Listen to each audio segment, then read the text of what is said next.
is to leave with us.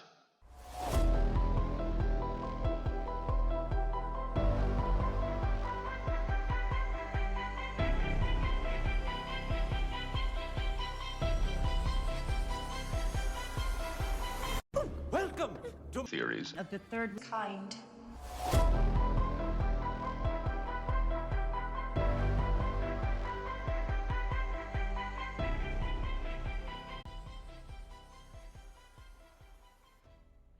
Welcome to Theories of the Third Kind. My name is Aaron, and I'm one of your hosts. There are two other hosts that are joining me today, of course. Danielson. Yo, guys. And Anna. Hello, you guys.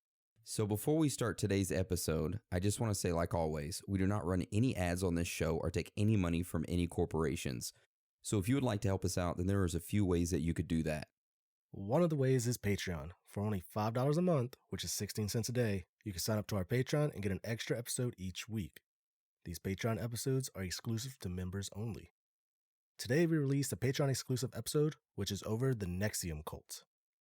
Also, we have several more episodes already locked and loaded for your listening pleasure, such as the Dancing Israelis, Secret Nazi Space Program, Cults, Disney Darkness, Isaac Cappy, McMartin Satanic Preschool, Clinton Body Count, FEMA, and much more, which you get access to, all of it, for just $5 a month. Another way to support the show is through merchandise. Just teleport on over to our website, theoriesofthethirdkind.com, and click on the shop button. Then you can see all the merch we have for sale. T-shirts, hats, all that good stuff. I just wanted to say that the money we get from Patreon and any of the merchandise goes to bettering the show. Also, I know that times are tough right now, so if you can't afford a shirt or a Patreon membership, but you want to help us out, then you can leave us a written review on iTunes. That helps us out a ton. If you don't want to leave one, though, then that is fine. We just want you guys, girls, aliens, reptilians, Bigfoot, Sasquatches, Chupacabras, ghosts, Illuminati members, underground lizard people, whoever or whatever you are, to enjoy the show. Also, one last thing. If any of you would like to reach out to us, then you can shoot us a message on Instagram, Twitter, or Facebook, or you can go to our website, theoriesofthethirdkind.com, click on the contact button, and there you will find our email addresses. Also, on our site, you can click the voicemail button and leave us a voicemail anonymously with your phone, and we will play it at the end of the show each week. So today's episode is Heaven's Gate. How this episode will go today is that we will first cover a quick overview of what Heaven's Gate is. Then we'll go into Marshall Applewhite, which is the founder. Then we'll go into the foundation of the cult, following the deaths surrounding it, and then the current happenings, then into strange facts and findings, and of course, wrap it all up with our personal thoughts and theories. So, with all that being said, let's get into today's episode. So, what is Heaven's Gate? Heaven's Gate is the name of one of the most notorious cults in the United States history. This group had an obsession with UFOs. In the March of 1997, the entire cult would commit suicide. Odd theories, speculations, and rumors surround the event, such as spacecrafts, UFOs, and even the CIA. Now, to understand this cult, like always, we have to start at the beginning, and as we know, every cult has a leader. The leader and creator of Heaven's Gate was an individual named Marshall Applewhite. So Marshall Applewhite was born in Texas on May 17th of 1931. He grew up in a very religious household. His father was a Presbyterian minister, and his family attended church weekly. Applewhite graduated high school, went to Austin College, and earned a bachelor's degree in philosophy in 1952. Around this time, Marshall met a woman named Ann Pierce, and they got married and had 2 children together. In 1954, he was drafted by the U.S. Army and served in Austria and New Mexico as a member of the Army Signal Corps. He left the military in 1956 and enrolled at the University of Colorado, where he earned a master's degree in music. Applewhite then got a teaching position at the University of Alabama, but he was fired from his position there after he had a sexual relationship with a male student. Of course, his wife found out about this sexual encounter and then divorced him. In 1972, Marshall decided to go to a psychiatric hospital where he said that he had hoped to find a cure for his homosexual desires. So at this psychiatric hospital, he meets a nurse named Bonnie Nettles.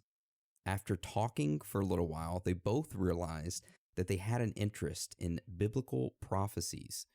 Marshall then told Bonnie that he was convinced that the two were bonded somehow because they had met in a previous life.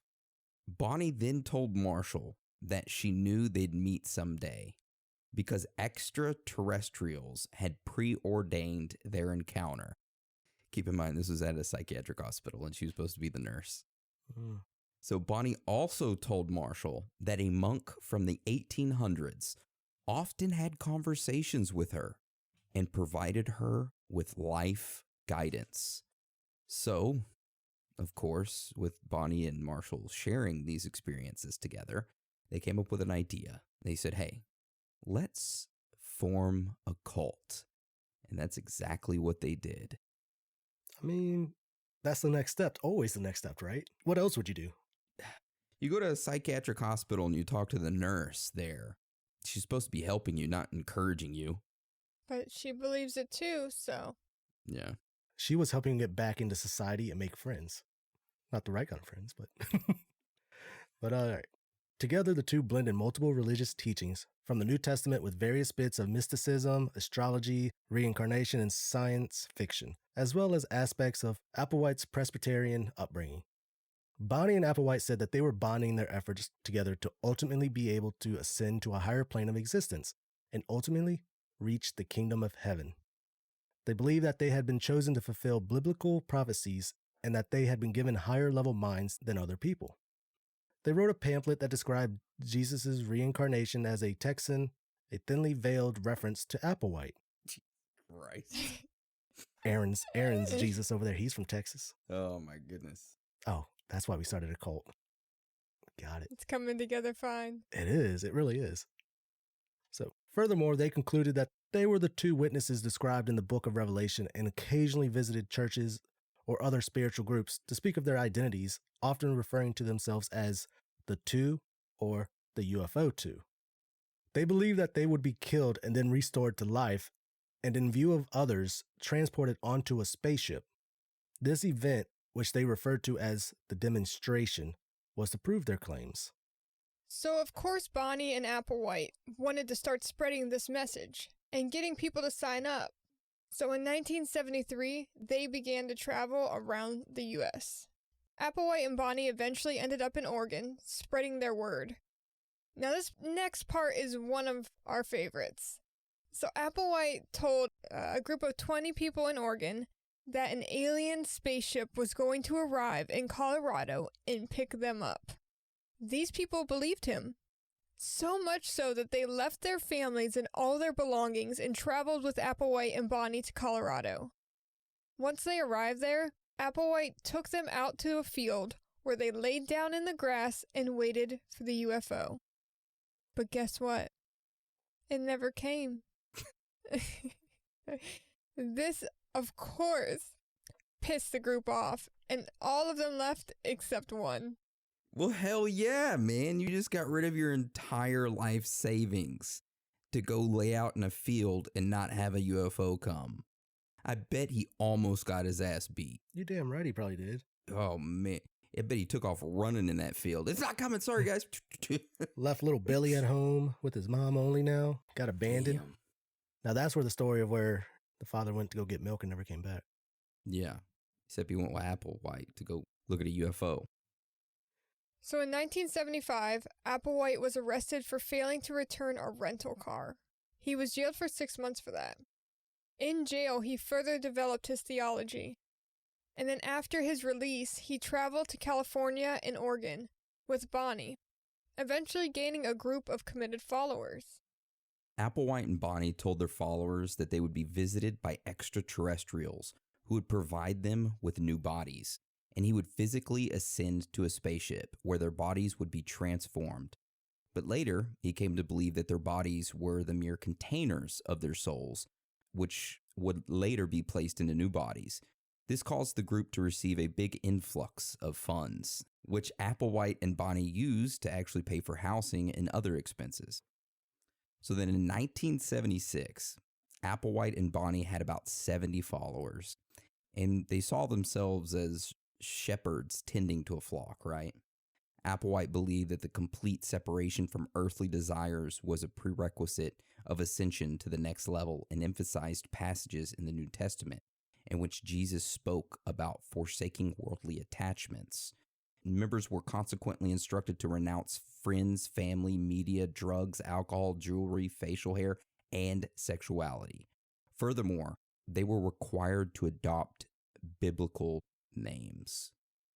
Applewhite took a materialistic view of the Bible, seeing it as a record of extraterrestrials' contact with humanity.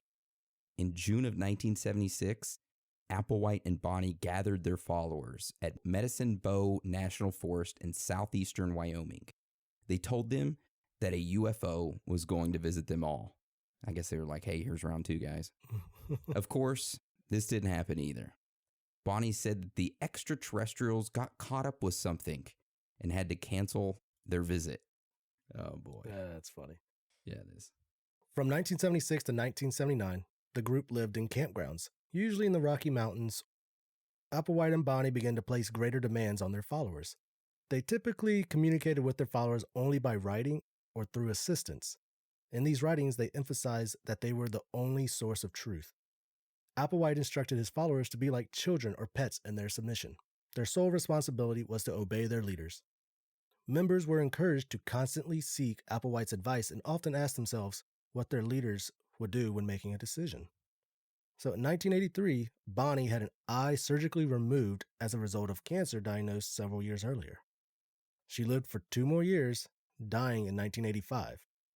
Applewhite told their followers that she had traveled to the next level because she had too much energy to remain on Earth, abandoning her body to make the journey. Applewhite started to make claims that Bonnie still communicated with him. Applewhite told his followers that he had been left behind by Bonnie because he still had more to learn. He felt that she occupied a higher spiritual role than he did.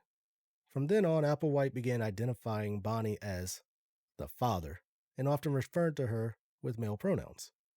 In the late 1980s, the group kept a low profile. Few people knew it still existed. In the early 1990s, Applewhite posted some of his teachings on the internet. In the teaching, he spoke of the possibility of suicide as a way to reach the next level. He explained that everything human had to be forsaken, including the human body, before one could ascend. Applewhite then announced that his organization was officially named Heaven's Gate. It's a cool name, but Yeah, their logo design's pretty cool, I do like their logo. It's so retro. along with their website. In May 1993, the cult spent $30,000 to publish a full-page advertisement in the USA Today that warned of catastrophic judgment to befall the Earth. This, along with a series of public lectures in 1994, caused membership to double in size. I wonder who looked at that ad and was like, oh, God dang, these people are right on spot. We need to join it. Did we ever find a picture of that ad or their ad in the paper? No, I didn't look for it. I didn't even think about looking for it. $30,000 to publish? There you go. Quick, that man. 30 grand for this. That's a shitty 30 grand. Dude, that doesn't even look like a newspaper. No, it looks like a flyer. Look at the very, very bottom. Free admission. Public invited. One-way trip. No, thank you. So, we're going to go into the deaths starting in May of 1996 and lasting for about a year. A comet named Hale-Bopp was seeable with the naked eye as it passed by. In November of 1996, amateur astronomer Chuck Schrammick of Houston, Texas, took a CCD image of the comet, which showed a fuzzy, slightly elongated object nearby. When his computer sky viewing program did not identify the star, Chuck called the Art Bell radio program Coast to Coast AM to announce that he had discovered a Saturn-like object following Hale-Bopp. UFO enthusiasts soon concluded that there was an alien spacecraft following the comet. Around the same time, Applewhite learned of the approach of the comet Hale-Bopp. In October 1996, the group rented a mansion in Rancho Santa Fe in California. Applewhite believed that Bonnie was aboard a spaceship trailing the comet and that she planned a rendezvous with them. He told his followers that the vessel would transport them to an Empyrean destination and that a government conspiracy was attempting to suppress word of the craft. Also, he said that his followers would be taken by the vessel. In late March of 1997, the group isolated themselves and recorded farewell statements. Many members praised Applewhite in their final message. Applewhite recorded a video shortly before his death in which he termed the suicides the final exit of the group and remarked, "We do, in all honesty, hate this world." On March 22nd, the suicides began. This day on March 22nd, by the way, was at the time when the comet was the closest to the Earth. So Dan, you want to tell us how these members committed suicide? So most members took phenobarbital. Pretty much, if no one knows what that is, it's a drug that slows the activity of your brain and nervous system. Usually used to treat like seizures. Yeah, barbiturates, right? Yeah, barbiturates. They mixed that with applesauce, and I think someone said pudding too. But then they chased it down with vodka. But then they placed bags over their heads. Each one of them wore Nike shoes and black uniforms with patches that read Heaven Gate's away team, which seems the patch was a reference to Star Trek. Should we start patches? We got stickers. Theories of the Third Kind home team? There's a Third Kind home team? They're the away team. We'll face them. I'm about to back out of that one, guys. Anyways, a bag that contained a few dollars and a form of identification was placed beside most bodies. The deaths occurred over 3 days. Applewhite was one of the last 4 to die. 3 assistants helped him die by suicide and then killed themselves. On March 26, an anonymous tip led the local sheriff's department to search the mansion. There, they found 39 bodies. It was the largest group suicide in the United States. Damn. Now, I have that clip of the anonymous tip. You have that 911 clip? I do. I want to hear it. Me too. It's actually really boring. Okay. We'll play that right now. Yes, I need to report an anonymous tip. Who do I talk to? Okay. This is regarding what? This is regarding a mass suicide, and I can give you the address. All right. Well, that's nice little knowledge nugget. I like that. Mm-hmm. Traveling back through history. Yeah. All right, Anna. What's currently happening with the cult? Like, what are they up to nowadays? If there's any of them alive left. Yeah, so out of the 8 members that did not move to the next level, 4 had passed away since then, but there are 2 surviving members in Arizona and a couple others around the country. The ones in Arizona have done several interviews, mostly through email. We emailed them a couple questions to see if they'd reply, and guess what? They freaking did! Just to verify who we were talking to, the 2 in Arizona are the ones that replied. These 2 seem to be the ones maintaining the website currently, and the reason for that is because, and I quote, "The information must be available to mankind, in preparation for their return. We don't know when that will be, but those who are interested will find the information." The group hasn't added any more members since 1997. I think we might have an idea why, but that's what I got for current happenings. Okay. Well, I guess that rolls us into strange facts and findings, right? Because the very first strange facts and finding I have is pretty interesting. Dude, drop it on us. Okay. I titled this one Genders. Okay. So they were ahead of their time. Okay. The group had increasingly focused their attention on the suppression of sexual desire. Okay, so much so that Applewhite and 7 other members opted for surgical castration. They initially had difficulty finding a willing surgeon to do this, but eventually found one in Mexico. Applewhite's view was that sexuality was one of the most powerful forces that bound humans to their body, thus hindering theirs to evolve to the next level. He taught that the next level beings had no reproductive organs, but that the Luciferian beings had genders. He also cited a verse in the New Testament that said that there would not be marriage in heaven. In addition, he required members to opt similar clothings and haircuts. This was pretty much to kind of like reinforce that there was like they were a non-sexual family. And I think this like suppression of sexual thing, I don't want to get too much into his psychology, but I think he was kind of like embarrassed about his sexual desires of wanting men, you know, because that's what ended his relationship with his wife. And I think this is why he pushed this over into his cult. It was like a way of him suppressing his sexual desires for men because he was so ashamed of that. Dude, I didn't even think of that. That's actually pretty good.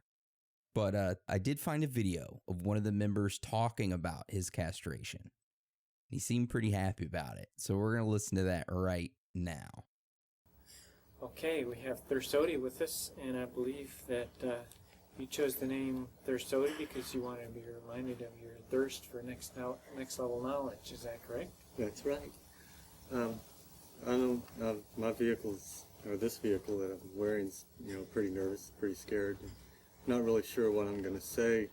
I guess, what I wanted to maybe address more was how I feel about this step that I'm taking. And some may say, well, boy, it's quite a irreversible step. And I just wanted to say that I'm familiar with irreversible steps.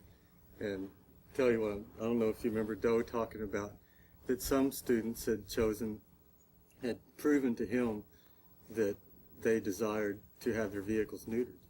And I'm one of those students that did that.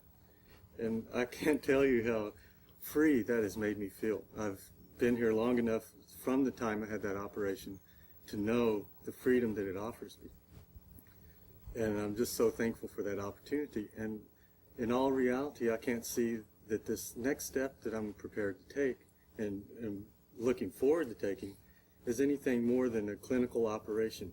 And having seen the benefit that the neutering has had for my consciousness, for my ability to grow and be closer to my older member, that I can't see any other way but to fully expect that laying down this vehicle is going to be anything but great for me. And, individuals think of mind control or whatever, and I was in the class for 5 or 6 years, and then through my own ignorance and being attacked by influences, felt like, well, maybe I wasn't developed enough, maybe I wasn't a strong enough student to continue. Well, being out of the world being out of the class, proved to me that this was the only thing for me. And for the number of years I was out there, I would have been deprogrammed easily being out there in the world because you're bombarded so steadily by everything of the world. And I know that the one thing I may have gained being out of the class is commitment. And I just want to express my commitment to my older member and T. And I'm so thankful to have the opportunity to be back in the class and to take this next step. And also just want to say how wonderful all of my classmates are and what a great inspiration they were for me to find out that there was still a class going on after the number of years that I'd been out. And that the fact that they stuck through it all, it's so hard, you have to be totally on top of things to even be in the class. So it's not like you're captured here. If you're not doing your homework and pleasing the next level, you're not going to be here. And I guess that's all I want to say, and thanks. Ain't that weird? Huh? A little weird. He seemed a little bit too happy. It's almost like he's happy he got his balls cut off, and he's like, look, f*** it. I got him cut off anyways.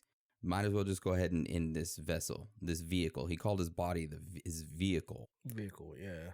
So, Well, they really are just vehicles getting us through this Earth plane existence. Yeah, I mean, Applewhite did have some views that were okay. Suicide view, not so much. But anyways, I found that pretty weird. Just kind of wanted to share it with everybody. Yeah. I mean, looking at the guy, it almost looked like he might have had a stroke before.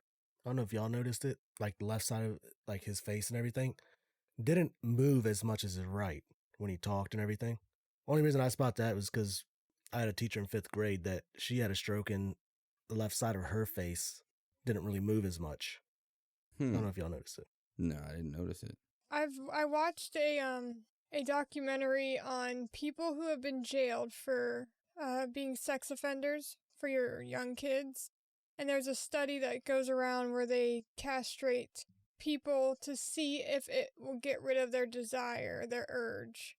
And he reminds me of those people, not because of his desire for little boys or whatever, his calmness and happiness and acceptance, because, I mean, I don't have one, I don't understand how all that works, but from the gist of it is it can control your mind a lot. And you have a lot more clarity when you don't have two heads thinking for you. Well, that's right. I mean, just go blow a load and think how more clearly you think. Hey, they don't call it post-nut clarity for nothing. Exactly. 100%. I Like, mean, 100%. there's truth. I do scientific researches every day. That's right. I do at least 5 times a day. All right. So who wants to cover the next strange fact and finding? I'll cover that. So our next strange fact and finding would be wardrobe. Men and were cocooned in a baggy clothing, which was they were black Nike jumpsuits, and then they all wore the same Nike Decade shoes that were black, and Nike slowly actually discontinued that shoe because of this incident. Yeah, they did. But you could get a pair of those classic shoes for, I want to say like $6,800. Yeah, Damn. $6,600. The original '93 Nike Air Decade. There's a pair on eBay right now going for $6,600. Fucking stupid for a pair of shoes. Unless it's signed by Marshall Applewhite, I don't want it. Or did it come off one of their feet? That motherfucker has a spaceship with it. I ain't buying it. Yeah. Anyways. Want me to read the next one too? Yeah, go ahead. All right. Our next one is conflicting reports. So there are conflicting reports on how Applewhite and Bonnie actually met. Almost everyone says that Applewhite went to the mental hospital and Bonnie was his nurse there. However, something we didn't mention was that before Bonnie met Applewhite, she was married and had 4 children. Those children are still living to this day and have done a few interviews. Some of Bonnie's children claim that Applewhite and Bonnie met in an acting class. I mean, if you're her children, you don't want your mother to be labeled as like crazy, right? No. So you kind of want to protect her. Why would you say that your mother met this guy at a psychiatric hospital and ran off with him? Say that they met in acting classes. That's the only reasonable thing I could think of. Yeah. Yeah, I think that's a really good thought, Aaron. Thank you. All right, so we are going to talk about after Bonnie's death. So Applewhite toyed with the thought of suicide. He ended up buying a bunch of guns and rifles to do so. Unfortunately, his followers were more peaceful than him. So that idea had to be dropped. Okay. And then Yep. we are going to go into really quick some emails. So the main way of communicating was through emails. Voice communication was kept to a bare minimum, other than replying back with a yes or no or don't know. Most of the time, messages were passed back and forth in small notes. That's interesting. Like they're back in middle school. Yeah. Hey, those are some fun times. I still got notes from that time. Remember folding it up? Certain cool ways. Oh, yeah. Spraying it with cologne. Oh, yeah. Yeah. Sticking it up your butt sometimes and then giving it to What was them. that one where they opened it up? Like, Origami. no. Oh, no, that thing? That's so funny. That was the word Yeah. I thought, dude. I mean, origami is bending like that, like paper, but I don't know what the hell that thing was called. All right, so the next strange fact and finding is about Alan Hale. So he was one of the people that helped discover the comet, actually named after him. So he actually found out about the cult's suicide, and he denounced their actions and said that he had seen something like this coming. He stated that he told a colleague that there would likely be suicides in relation to the existence of this comet, and that people read such things as apocalyptic events. He urged reason and science literacy to fight these types of things but was saddened by the fact that he was not surprised by this group's actions. Yeah. Yeah. So the next strange fact I'm finding is about Mary. So one of the beliefs of the cult was that Mary, the girl in the Bible, wasn't magically impregnated with Jesus, if you know anything about the Bible. But she was actually taken aboard a spaceship and impregnated by aliens, and that Jesus was a half alien. Which that seems to be coming up quite frequently in our episodes of Jesus being half alien. I don't mean to offend anybody's religion, but that's come up multiple times, you know? Mm-hmm. So, just an interesting thing. All right, who wants to take the next one? I can do that. So the next one was the Last Supper. A couple days before the cult did the mass suicide, they all went to dinner together, which they called the Last Supper. Where did they go? Well, it was a Marie Callender's restaurant in Carlsbad, California. I looked up the Yelp reviews of it, and I was hoping for like comments about I ate here for the Last Supper and tried to catch a flight to UFO afterwards, but there was none. Damn. There was none like Oh. that. I was kind of disappointed. That is a little disappointing. All right. So one of the beliefs, or one of the things they had a belief in, was the evolutionary level above human. Tila, not sure how they want to pronounce it, was as a physical, corporeal place. Another world in our universe where residents live in pure bliss and nourish themselves by absorbing pure sunlight. Photosynthesis, right? Yeah, they're all plants, man. There is something called sun grazing. Sun gazing. Yes. And that fuels you, and there's some people that just live off of that. So if you go out an hour before sunrise and sunset and you stare into the sun, it actually doesn't supposedly hurt your eyes, and it will fuel your body. Now that you mention it, now I actually have heard of that. My grandma and grandpa always used to do that every single night. They used to go, hey, come watch the sunset and the sunrise. Makes me wonder, is that where they're getting their powers from? I mean, she'll be levitating stuff in the middle of the living room. I mean, it's possible. Anyways. Yeah, sun gazing is the act of looking directly into the sun during dawn and dusk. It's sometimes done as part of a spiritual or religious practice. The human eye is very sensitive, and prolonged exposure to direct sunlight can lead to solar retinopathy. Okay, it can fuck up your eyes if you look at the sun, but if you look at it in dusk or dawn, you'll be fine. Did not know that. So yeah, there's a guy in India who lived off of it. Just sunlight and water. That's crazy. Yeah, that's some crazy stuff, I'm telling you. Yeah. I'll go try it out. I'm going to go sun gaze and I'll let you people know how it is. Keep a journal entry for 20 years. Let us know how it works out. Okay. Aaron's will come back all just like muscular and stuff. Yeah. I sun gazed and I just did push-ups all fucking day. Protein. So what's the next belief they had, Dan? The next one is, at the next level, beings do not engage in sexual intercourse, eating, or dying. So all the fun stuff. Well, I mean, that to me sounds like that transitioning to the fifth cycle, the Great Awakening, that we're all preparing for, according to the Hopi and Baba Vanga. Yeah, you know what? We're all going to show up to the entrance of that fifth cycle.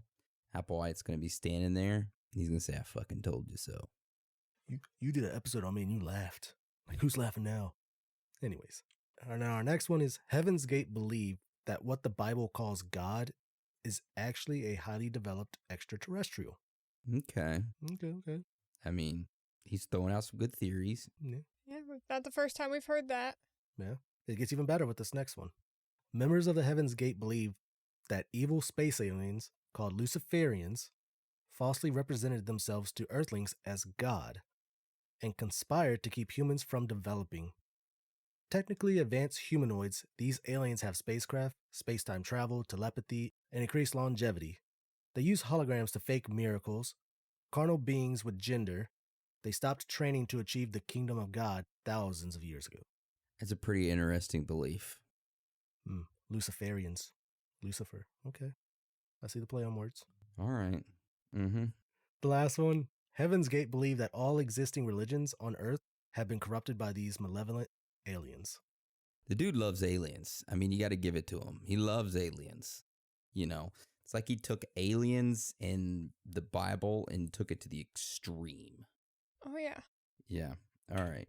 So, Dan, those were all very interesting little beliefs, that they had. They were interesting. I did go searching for some videos, and I did find a database of all the videos that they've published. And they're all going to be put up on the site for you guys. There's be a link for you guys to go to our website, click on the Heaven's Gate cult episode, and it'll have a link of all the videos that the Heaven's Gate put out, because Applewhite did leave a last video, I guess a suicide video, and that damn thing was like an hour and a half, almost 2 hours long. I mean, I listened to probably 75% of it until I was like, look, yo, get on with your story. Okay. But he just, man, very odd individual. So I guess that takes us to theories. So, what if this is like an MK Ultra similar vibe, where the CIA takes a, I guess, semi-charismatic man and helps him to spread a message to people to see how gullible we are to aliens. How much are we willing to give in? This could have actually been a test to see how comfortable we are with aliens in general, too. Oh, yeah, it could have been. Like an exposure type thing. And then they, as always, don't have their name in the study. So then they could pawn it off on Heaven's Gate, like, though they're just a crazy suicidal UFO cult. But really, the CIA was going through and putting their hand in that pot and seeing what they could do for mind control and getting people to commit mass suicide. I could see that, them being pretty much separating themselves and saying, how far can we take this experiment? Feeding this information to Applewhite, because him saying that he got information from Bonnie, that she was constantly in communicating with him.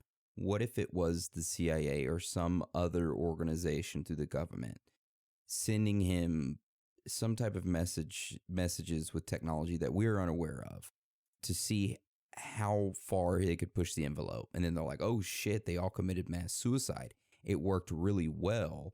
Now we can use these techniques on other people or other things or whatever. Mm-hmm. But yeah, I see where you're going with that, Anna. I like that theory. Yeah. Only thing, I read some of the other interviews with Tila.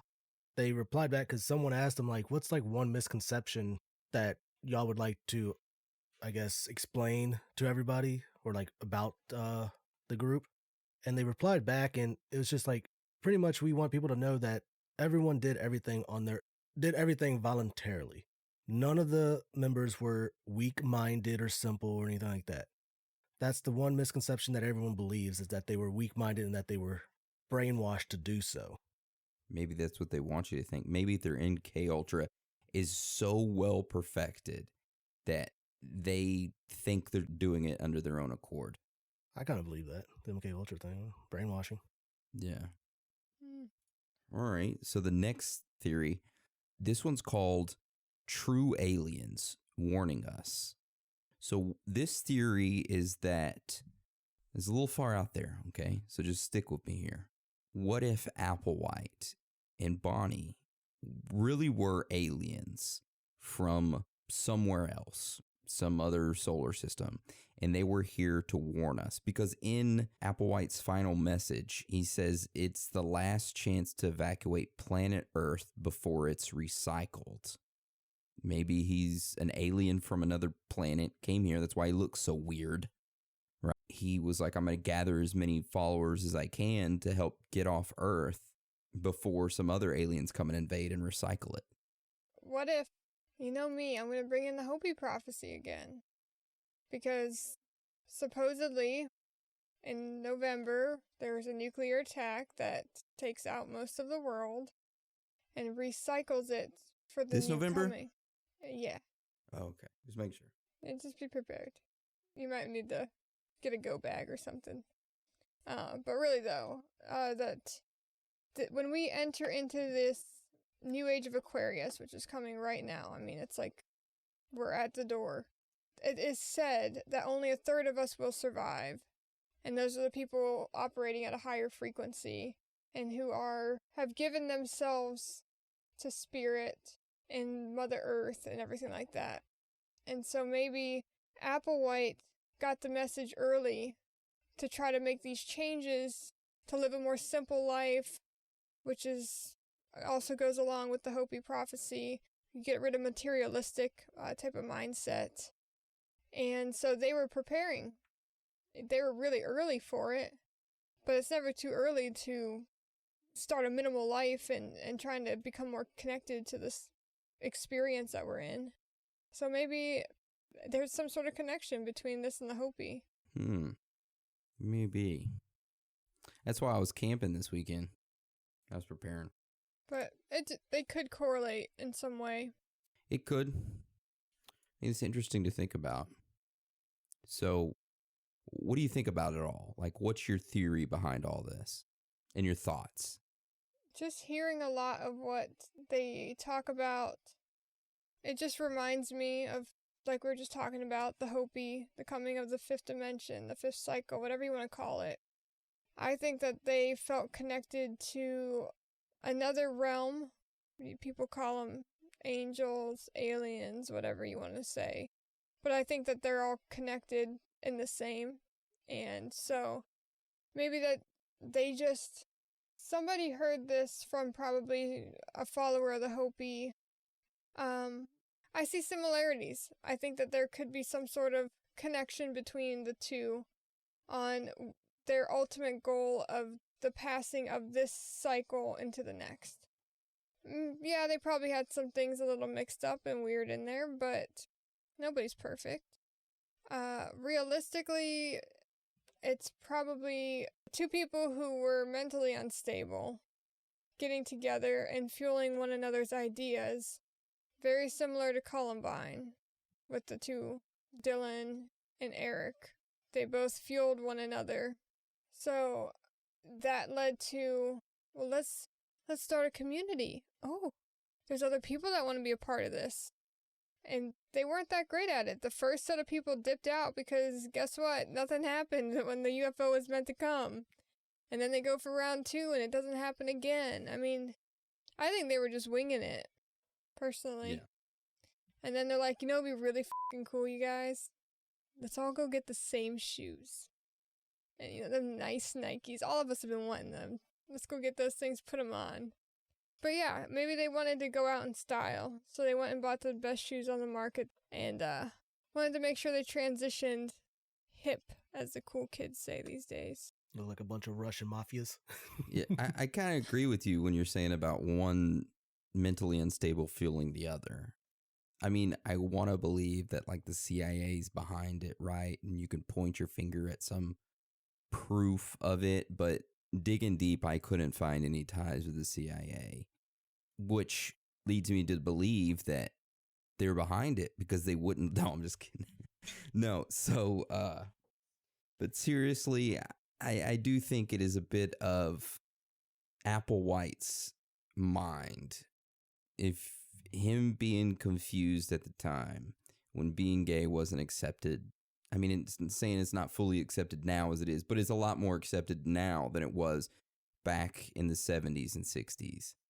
Yeah. Him getting caught having relations with a male and his wife leaving him and him being confused. And then he meets and he meets Bonnie, who kind of urges him and influences him, but they don't have sex. They were never sexual with one another. But he finds the same like-minded people who are confused and are easy to manipulate. And he finds his power and his self-worth in manipulating these individuals. The stuff that he'd been missing his entire life, his power, his self-worth, everything that has been bothering him, he's able to find that gratification through controlling these other people, which he controls everything about them and their sexual stuff, right? No sexual things whatsoever. And then comes to a point to where he's like, he either convinces himself that it's real and that he's really going to be taken to a spaceship, or he says, fuck it, I'm taking everybody with me. and he just ends it. But is it fun to think that there were really aliens out there? Absolutely. Would I rather have it in that way? Absolutely. But that's just my personal opinion on everything. Now, I'm interested to hear about yours, Dan. I'm almost on the same path as you, pretty much almost identical. I don't want to blame the government on this one. It sounds like this guy just had a very unfortunate lifestyle. You know, got busted with a man, wives end up divorcing him and all that. He probably feels ashamed of himself just because of that. But, you know, now he's confused. Ends up going to the mental hospital. Bonnie there, you know, his nurse and everything, you know, talks to him nicely and everything. Pretty much accepts who he is. Doesn't make him feel too bad about himself and all that, but then finds out, like he said, like-minded individuals. So now he has a bond with Bonnie. He already lost his wife and kid. Now he's found someone else to bond with. Not sexually, but you could say spiritually, mentally, all that. But then, you know, they go through like saying, like, let's start our own like religion. We believe this and this and this. And, you know, it could have been all in good fun. It makes them feel better about themselves. It gives them a purpose. Then Bonnie ends up passing away. Now he's alone again. Not totally alone, but the person that he shared a really good bond with is now gone. That's when, you know, his mindset changed, violently thinking about suicide. Goes out, buys guns and rifles. His followers are just like, you know, we don't like going out that way. That's not the way we want to go. So that idea was just scrapped. So to be able to get his followers to do the same thing, I would say, I want to say gaslighting them. Do y'all know what gaslighting is? Yeah. I've heard it, but could you remind me? Gaslighting is a form of psychological manipulation in which a person or group covertly sows seeds of doubt in a targeted individual or group, making them question their own memory, perception, judgment, and changes their pretty much views. Pretty much like you can attack their low self-esteem. So, you know, finding all these members, he could have been doing that, him and Bonnie. So now you got all these followers and all that, pretty much, wouldn't say MK Ultra'd, but brainwashed kind of. Changed the way they thought, how they feel. Because what their final saying before they left is we all really do hate this world or something like this. Yeah. So they pretty much all ended up hating the world they were in. So they wanted to go on to somewhere better. So yeah, their bodies are vehicles that they're just going to do away with. And on the, 20 seconds when it started, they decided to leave their vehicles and hop aboard this spaceship, which, you know, sounds good and dandy, but was it really true? I mean, it'd be awesome, but like they were saying, I think they said it was, the elongated spaceship was about the size of like Jupiter or something like that when they actually looked at it. That's a big ass spaceship Bonnie was flying. I'm just saying. Yeah. It's just unfortunate that it ended that way, to be honest, but it is. Hey, maybe they did go into a spaceship because I'd like to think positively about that, but They're laughing at us right now while we're recording this. Hey, those shoes were badass that I saw. I'm just saying. Yeah, throw me a pair of those. All right, so that's the end of the episode today. Before we roll into the next thing, we have an announcement. So, you want to tell the group about the announcement, Anna? Sure. So, it's been brought to our attention that there's been a little bit of issues downloading the new episodes every once in a while.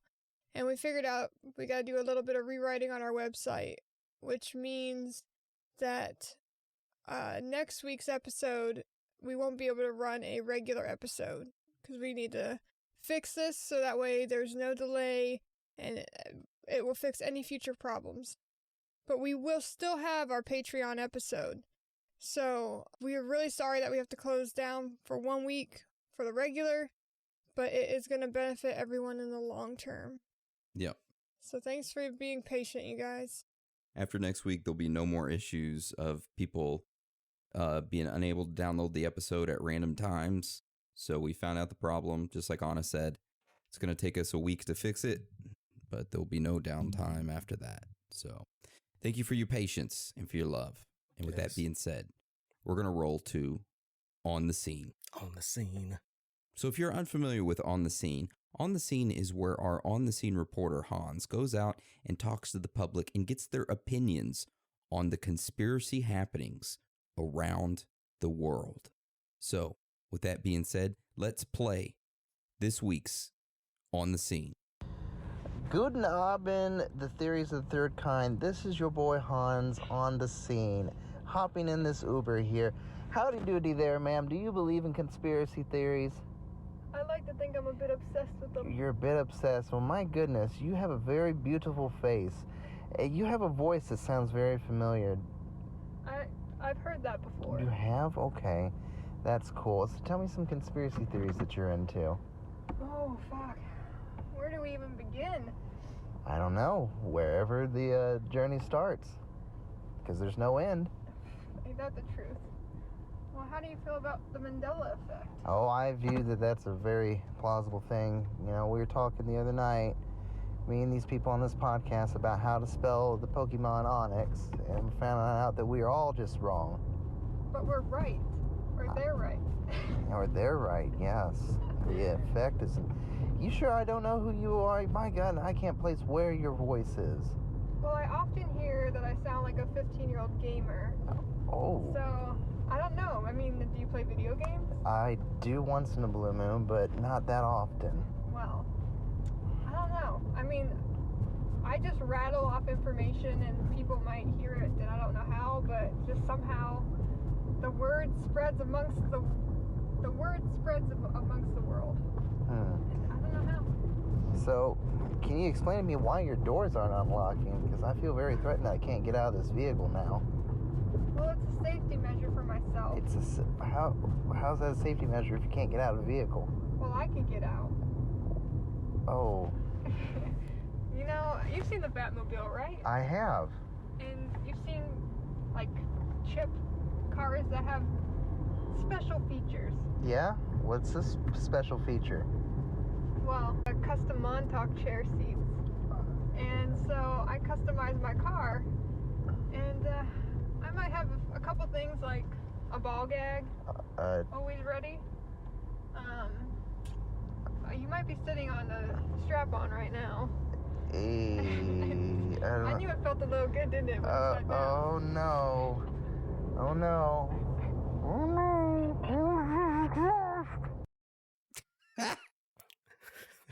Boy, I knew that voice sounded familiar. Yeah. What an excellent On the Scene this week, Anna. I know, right? Well, you know, someone came and time traveled and came to see me, and I had to give him a proper ride in my Montauk chair. My daily commuter Montauk chair. Well, I like that. That was awesome. It was a lot of fun. That was a great On the Scene this week, and like always, I love Hans. You know, I haven't heard from Hans since then. Is everything all right? Yeah, do you have him in your closet still? You know, I'm... Oh, I hear no. I was going to say, I'm marinating him like mushrooms in here, growing them so I can eat them later. Ooh, nice. He's in the closet all sweaty. Anna, water.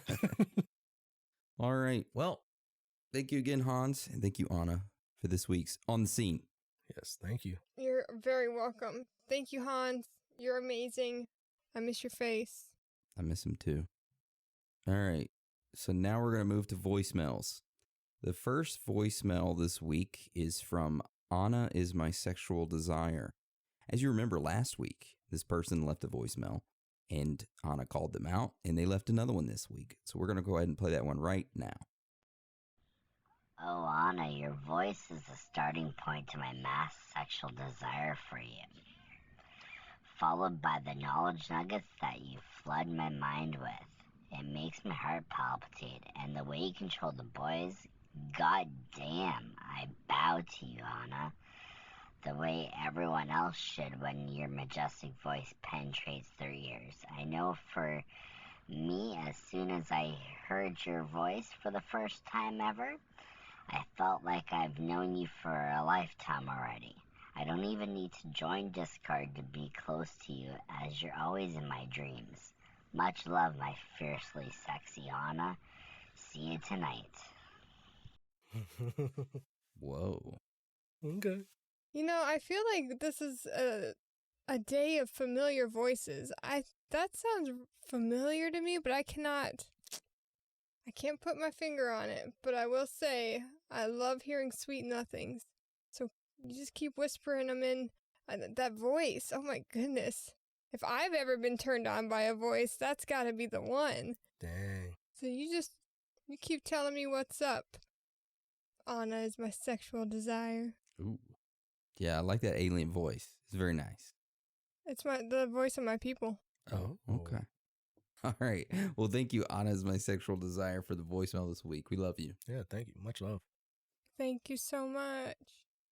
All right. This next voicemail is from Cloud Chewy, and we'll play that one right now. Yo, this is your buddy Cloudy Chewy. You're in good old Wisconsin. I just want to say that you guys are amazing. I love you guys. You guys are the best.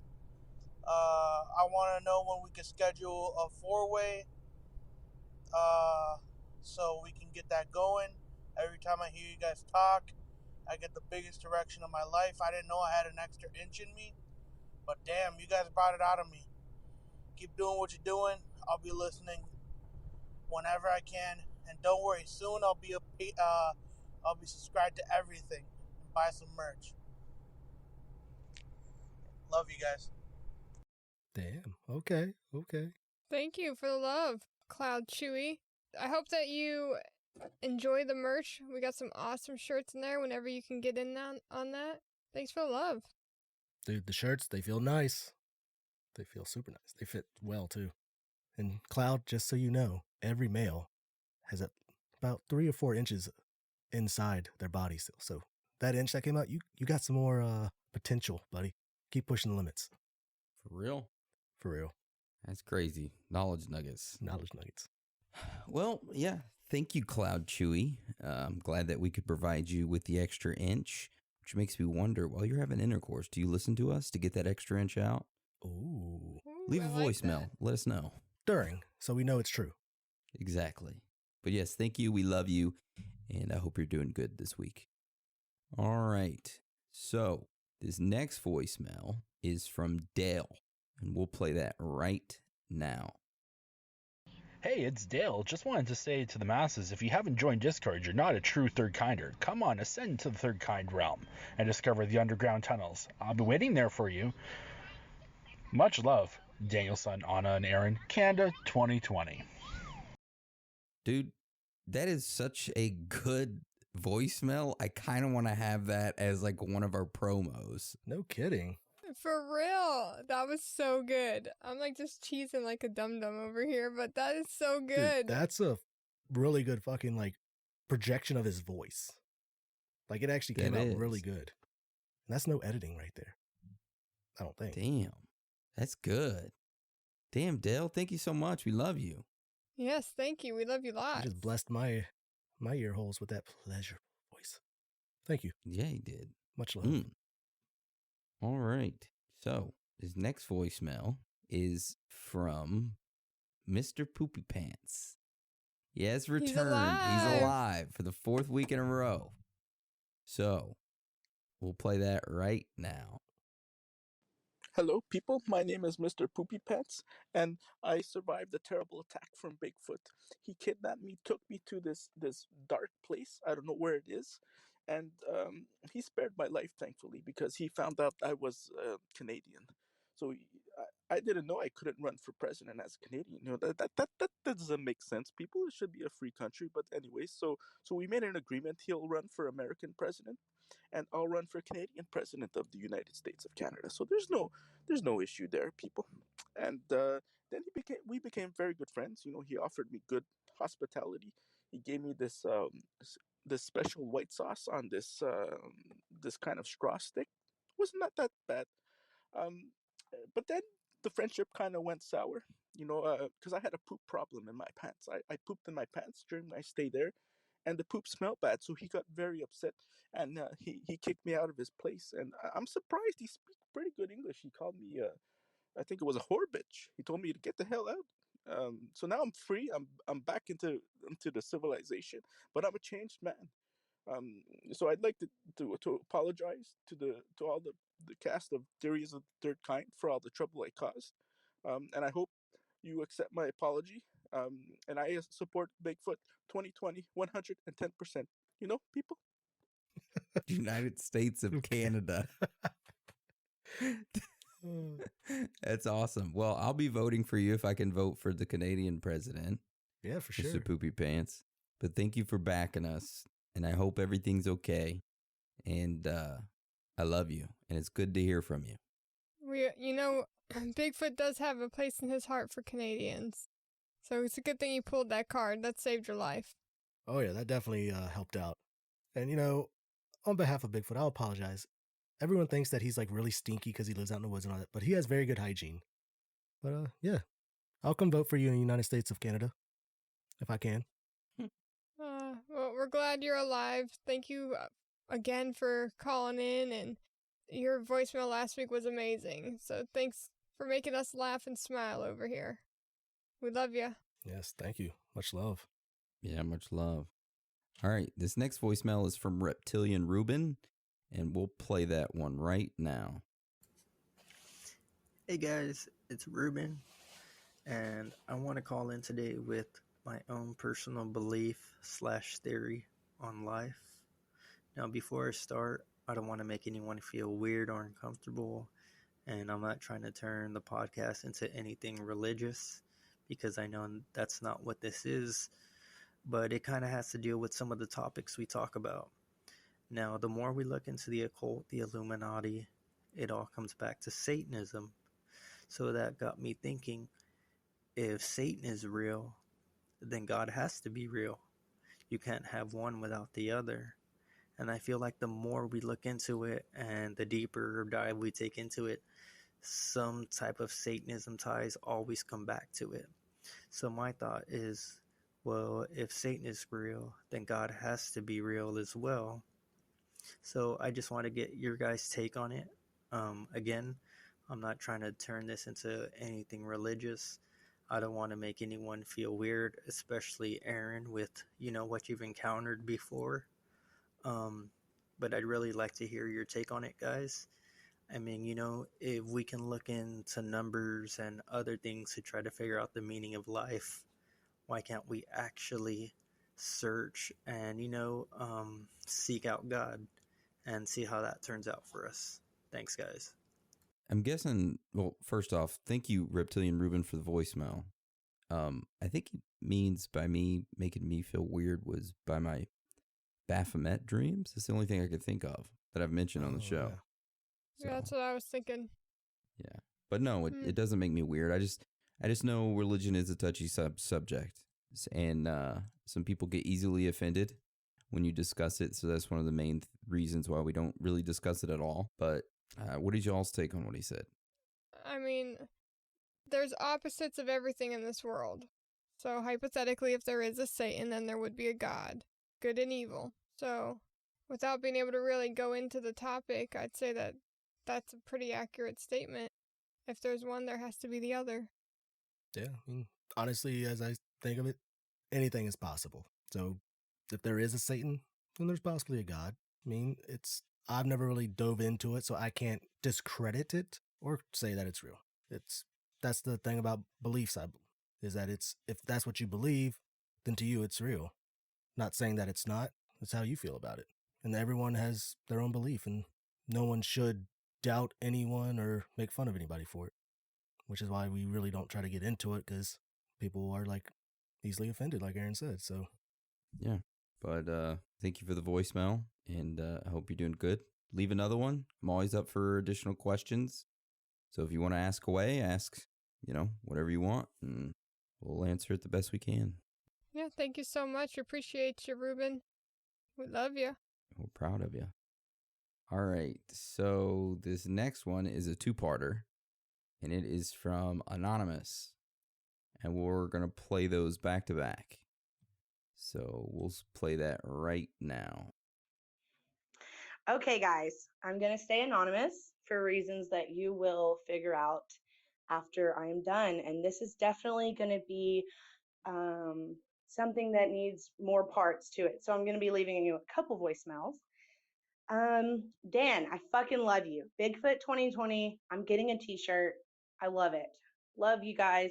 You sound just like this girl that plays on Lucifer, and she's his sister, the angel of death. Anyways, check her out. I love you. Love your theories. Okay. Now moving on to my conspiracy about Aaron. Okay. So Aaron has been leading these little breadcrumbs about his life throughout this conspiracy of mine, throughout your podcast, and about how he's from Texas. And so at the beginning, I'm like, oh, he's from Texas. I'm from Texas too. That's fucking awesome. Like we all support and love Texas if you're from it. You know. So then he talks about how he moves to Maine. Okay. That was the one thing that kind of set it off. I'm like, wait, that's a little suspicious. Okay. So then I'm like leading into like more and more about Aaron. I'm like, wow, like this is really okay. So here we go. I'm gonna have to do a part 2. Okay, guys, I'm back. Part 2. So back to Aaron. So now he's moved to Maine, all this other stuff. I'm like, okay, so this is where the person that told me about the podcast comes into play.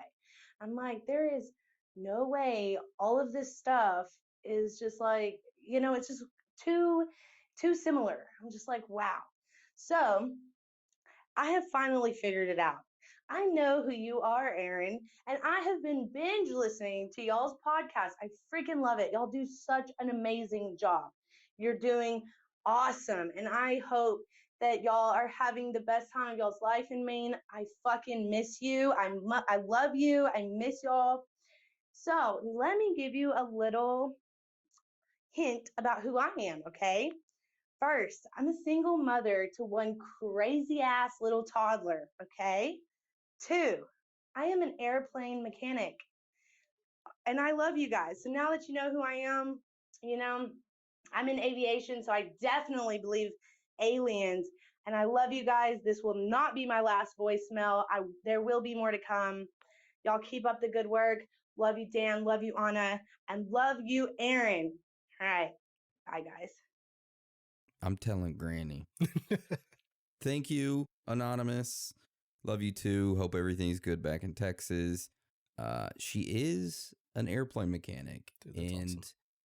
I think she might know how to play a plane. Fly a plane. So we have our at least our mechanic for when we start our cult, and we need, maybe she might be the best resource to go to for somebody who knows how to fly a plane. Other than Hans, right? Oh, yeah. Hans knows how to fly a plane too. Oh, yeah. Yeah. We got a pilot and a co-pilot. There we go.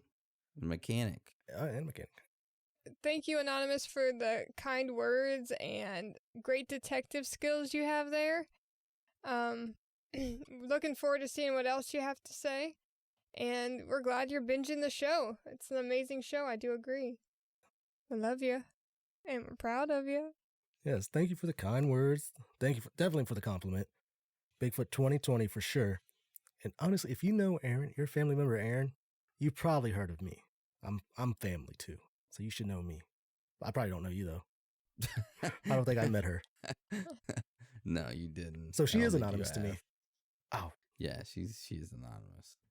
Anyways, yeah, thank you, Anonymous. Hey, if you got any UFO stories, if you got any paranormal stories, if you got any crazy happenings that's going on, leave us another voicemail. Tell us about that. We'd love to hear it. We'll play it next week if you get it to us before next Sunday. Or, well, no, never mind, because we're not having a regular episode next Sunday because we're going to be down. But we'll play it on the following Sunday. And if you have any stories about Aaron, send those in as well. No. Especially some funny ones. Do not share those. Nope. You can send them to me, and I'll play them. Okay. All right. Well, appreciate it. And I guess we're moving to the next one. All right. The next voicemail is from Hopi Prophecy Anonymous, is what I titled this one. Ooh. I like that. Okay. Before we play this one, I wanted to say this is kind of weird. So our voicemail thing only allows for a 1:30 recording. Somehow this person was able to record a 1:55. Ooh. I have no idea how they were able to. So just a little weirdness. But anyways, we'll listen to that voicemail right now. Hey guys, I just wanted to say you guys do an amazing job. I'm calling from down here from Arizona, and you guys cover the Hopi prophecy, and I really love that one. That was my favorite episode. We go to Sedona often, and it's great. Like it's a place to be at. Like you feel welcome, you feel this energy. I know basic people say like, oh, the vortexes, but honestly, like there's a sense of like peace and wanting to be there. It's really cool. Um, but yeah, I just wanted to share a story. So since we've been living in my house for 15 years, me, my brother, and my older brother, uh, we've had this exact same dream, and it's this a dream of you being this guy and wanting to enter our house, and when we get to the front door, we drop our keys, and throughout this whole thing, we're feeling this sense of anxiety and like someone's behind us, and we've been running. And yeah, as soon as you drop the door keys, and you go to pick them up, uh, when you get up to put the key in the keyhole, um, someone stabs you from behind, and you start feeling like you're dying, and sure enough, as soon as you die, like we wake up like sweaty and very anxious, and I don't know what that would be. I don't know if anybody else has dreams like that, reoccurring dreams, because I've had it 3 times. My older brother's had it twice, and my younger brother has had it once, or twice as well, actually. And they're the exact same thing, and it's the exact same feelings, and we don't know if it's like someone from previous times, before us, wanting to tell us what happened to them, or I don't know, but it's pretty interesting. That's it.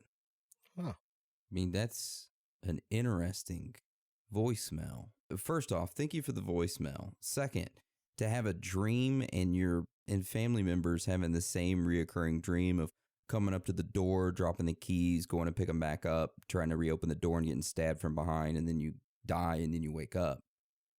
That must be a terrifying dream. Yeah. But she did say that she doesn't know if it's somebody else trying to communicate with about what happened. And that could be, I mean, that's what I thought of. Maybe it's someone who died, who got murdered, and they want to, I don't know, try to get connected, or find the killer, or get connected with you as a medium somehow and your family. I don't know, just a thought. Well, I know recently, our circle has had some shared dream experiences, which could be tied into the Hopi prophecy as well. I didn't know if you wanted to go into that at all, but it's a weird time to be alive, you guys, but I appreciate that. I still think it's weird that it recorded an extra 25 seconds past what we normally can have on there. Superpowers. But it was a message that we were meant to hear. So thank you so much for calling in with that. And I'm glad that you liked the Hopi episode, because, there's a lot of information in it, and you being from Arizona, I'm glad that we get a thumbs up from you. Yep. Thank you. Yes, thank you for the voicemail. That is a scary dream to have, especially all of them having the same exact dream. It's got to be an entity they're reliving his life. Yeah. That's definitely the strongest thing I feel with that. I would definitely think that they're trying to communicate through y'all, find the killer. Maybe the killer was never found. Yeah. Yep. So we do have more voicemails that we didn't get to this week. If we didn't get to your voicemail, we will play them not next week, because of course we won't have an episode, but the following week. Yours will be the next in line to play. So I apologize if I didn't get to your voicemail. So now we're going to roll on to ratings and reviews. All right, so the first review we have this week is from Fartbox89 from Australia, left on 7/16. It is 2 stars with a subject line that reads best ever. They go on to say, love this show so much. Best podcast around. No BS, no ads, and also Anna's voice, and also Anna's sexy voice. Lots of love, guys, from Australia. Stay safe and stay crazy. Adam, I guess Adam is the one who left it. Peace, Bigfoot. Thank you for the compliments, Adam. Yeah. Our show rides 2 stars. If we could raise it up from 2 stars to a little more in any way, just please let us know, and we'll see what we can do. But thank you for the rating. Thanks for the review and the love. And I hope everything's okay going down there in the outback. Love ya. And get you a blooming onion while you're down there. Thank you so much for the love and for thinking my voice is sexy. Appreciate you. I'm sure if you spoke, I would think your voice is sexy too. Aussies have some badass accents. Just saying. They do. But yeah, thank you for the review and the 2 stars. Yeah, like Aaron said, if there's anything we can do to improve to get those 2 stars up, you let us know. But thank you anyways. Much love, man. All right. So this next one comes in from Dead Along Legs and from the U.S. 5 stars titled Fun Show. 2020 has been a lonely year, and I've found solace in the voices of podcasters to keep me company and keep me sane. These folks have a lot of interesting things to say. I especially have been enjoying Season 2 so far. The moon landing episode was my first and favorite so far, followed by Aliens and Hemisync. I would love to hear more from you guys about thought experiments like simulation theory or the Fermi paradox. I'm a sci-fi nerd, so I love anything aliens or space related. Keep it up. Well, thank you so much for that review. I know we have we have Mandela Effect this season. Simulation's definitely going to be season 3. But thank you so much. I'm glad that we can keep you company in a time where it's been very isolated. If you aren't a part of the Discord yet, make your way on over there. And there's tons of family. You will never feel alone in the Discord server. Yeah. Thank you for the review and the 5 stars. I'm glad you're enjoying the season 2 so far. You know, the moon landing one, that was a great episode. But yeah, like Anna said, simulation theory, season 3, but we do have the Mandela Effect coming up. But yeah, I'm glad we were able to keep you sane and get your mind off of the COVID and other things going on. Yeah. Thank you, Daddy Longlegs, for the love and all that. We love you. And I hope everything's going good for you. Much love. All right.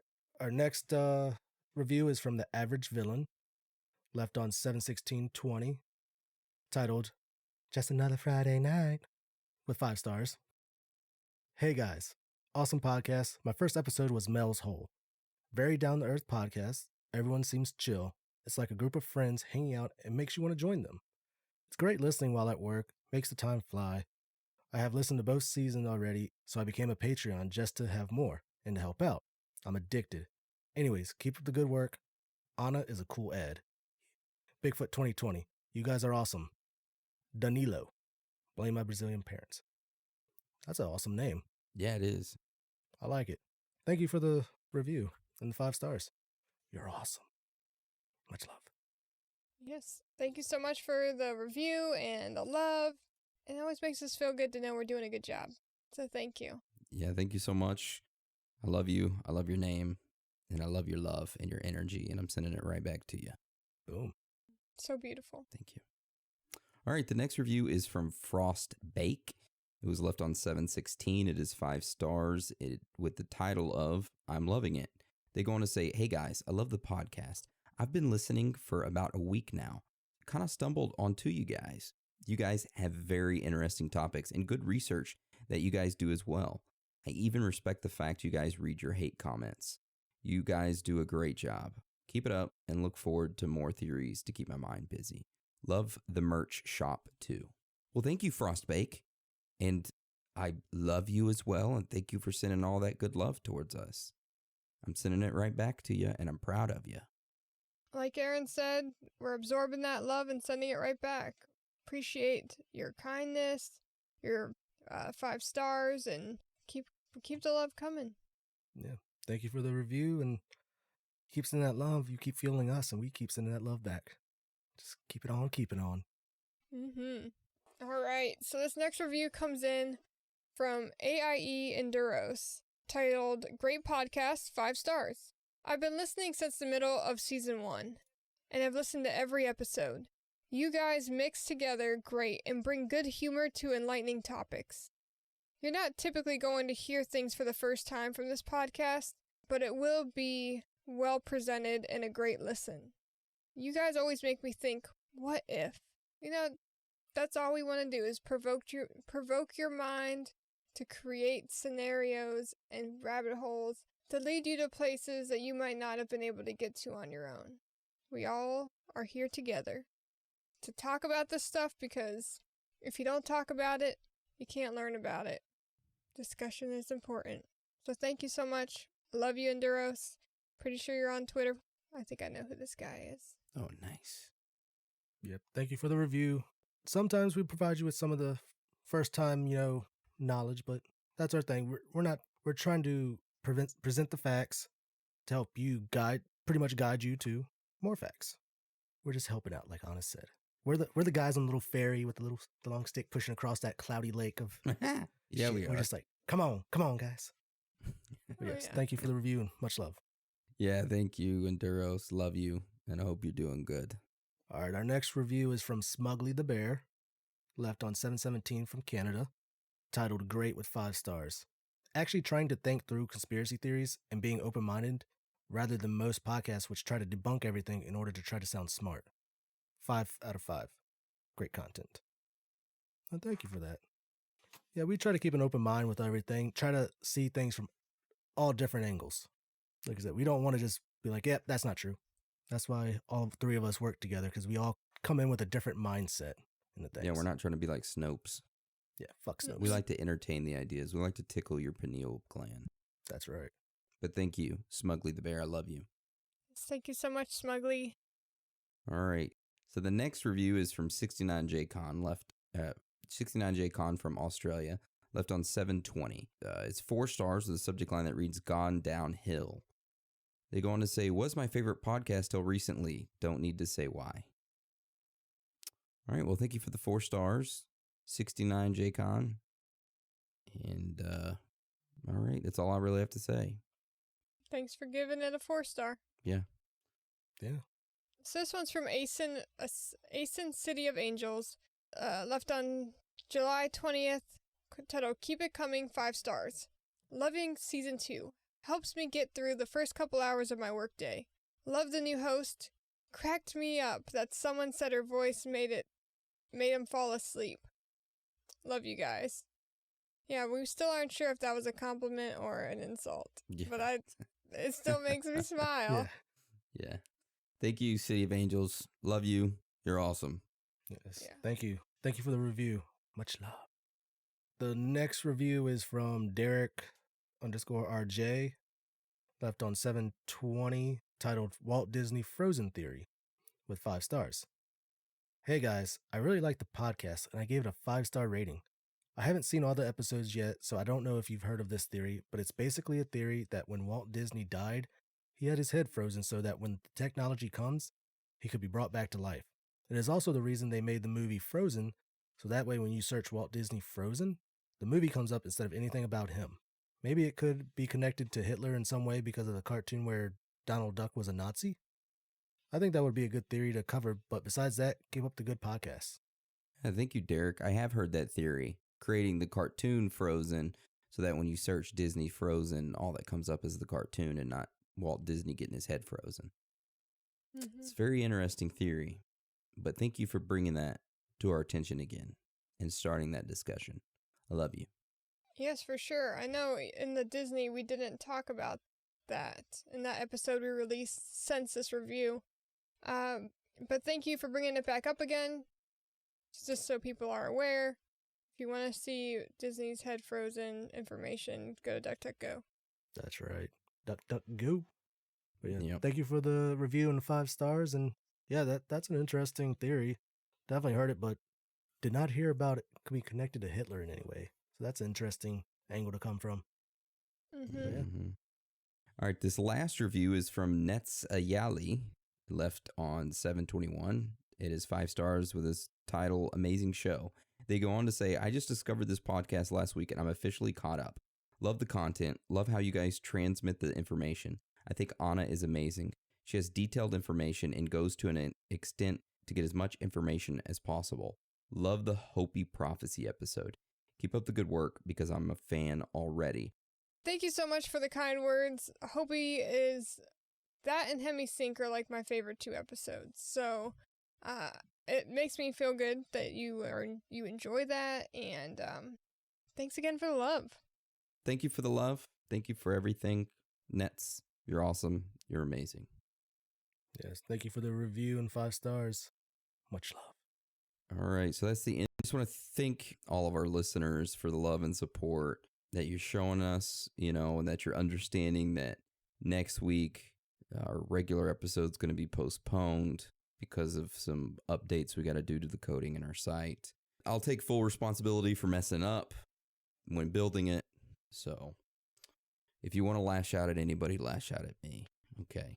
But you like it. Sometimes I do. Ooh. I wanted to thank you all for joining us today, and thank you all again for your support. You are amazing. Every single one of you. So with that being said, Dan and Anna, you want to roll us out? Sure will. It's okay to be out of this world with your thoughts. Because you are not alone.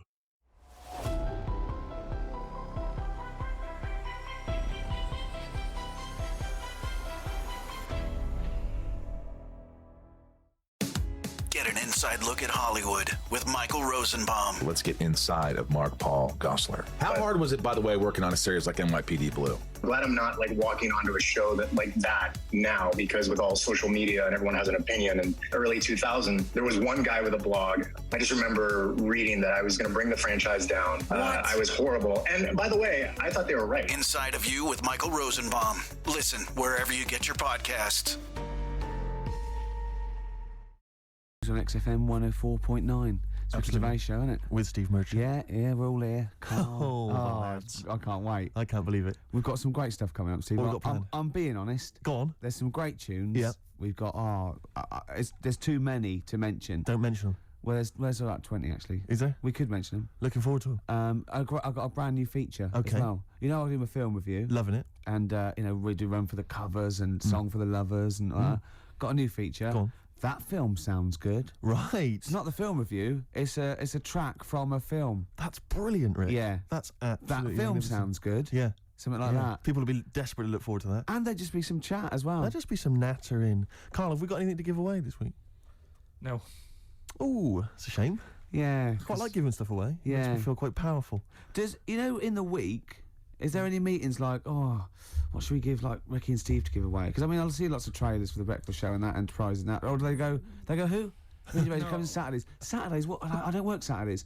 No, but they're still on the air Saturdays. Is it? Who listens on a Saturday? Yeah, between 1 and 3. Oh, that's the worst time, isn't it? They sort of hear you, taking the mickey out of what tickets you're given. And I think this week you could have had St. Etienne, but they said no. We'll hold them back. I love being punished. Yeah. Yeah. But I'll tell you what we're being punished for being subversive and rock and roll. Yeah. Is that a crime, Rick? I don't think so. High five. Five. You've got to hit the hand, Yeah, I know, otherwise it sounds embarrassing. You're a lot taller than me, aren't just hit high five. Yes.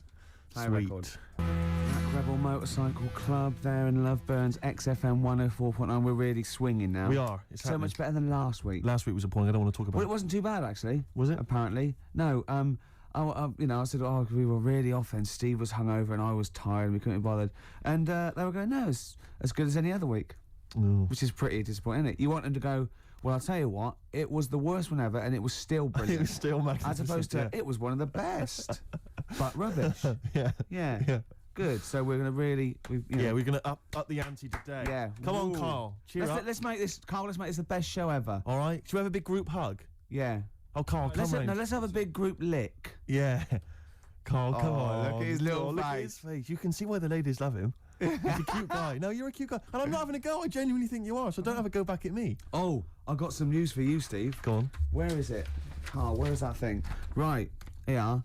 Company Magazine are compiling a 50 most eligible bachelors feature. Ding dong. For the May issue 2002, right? These are the requirements, right?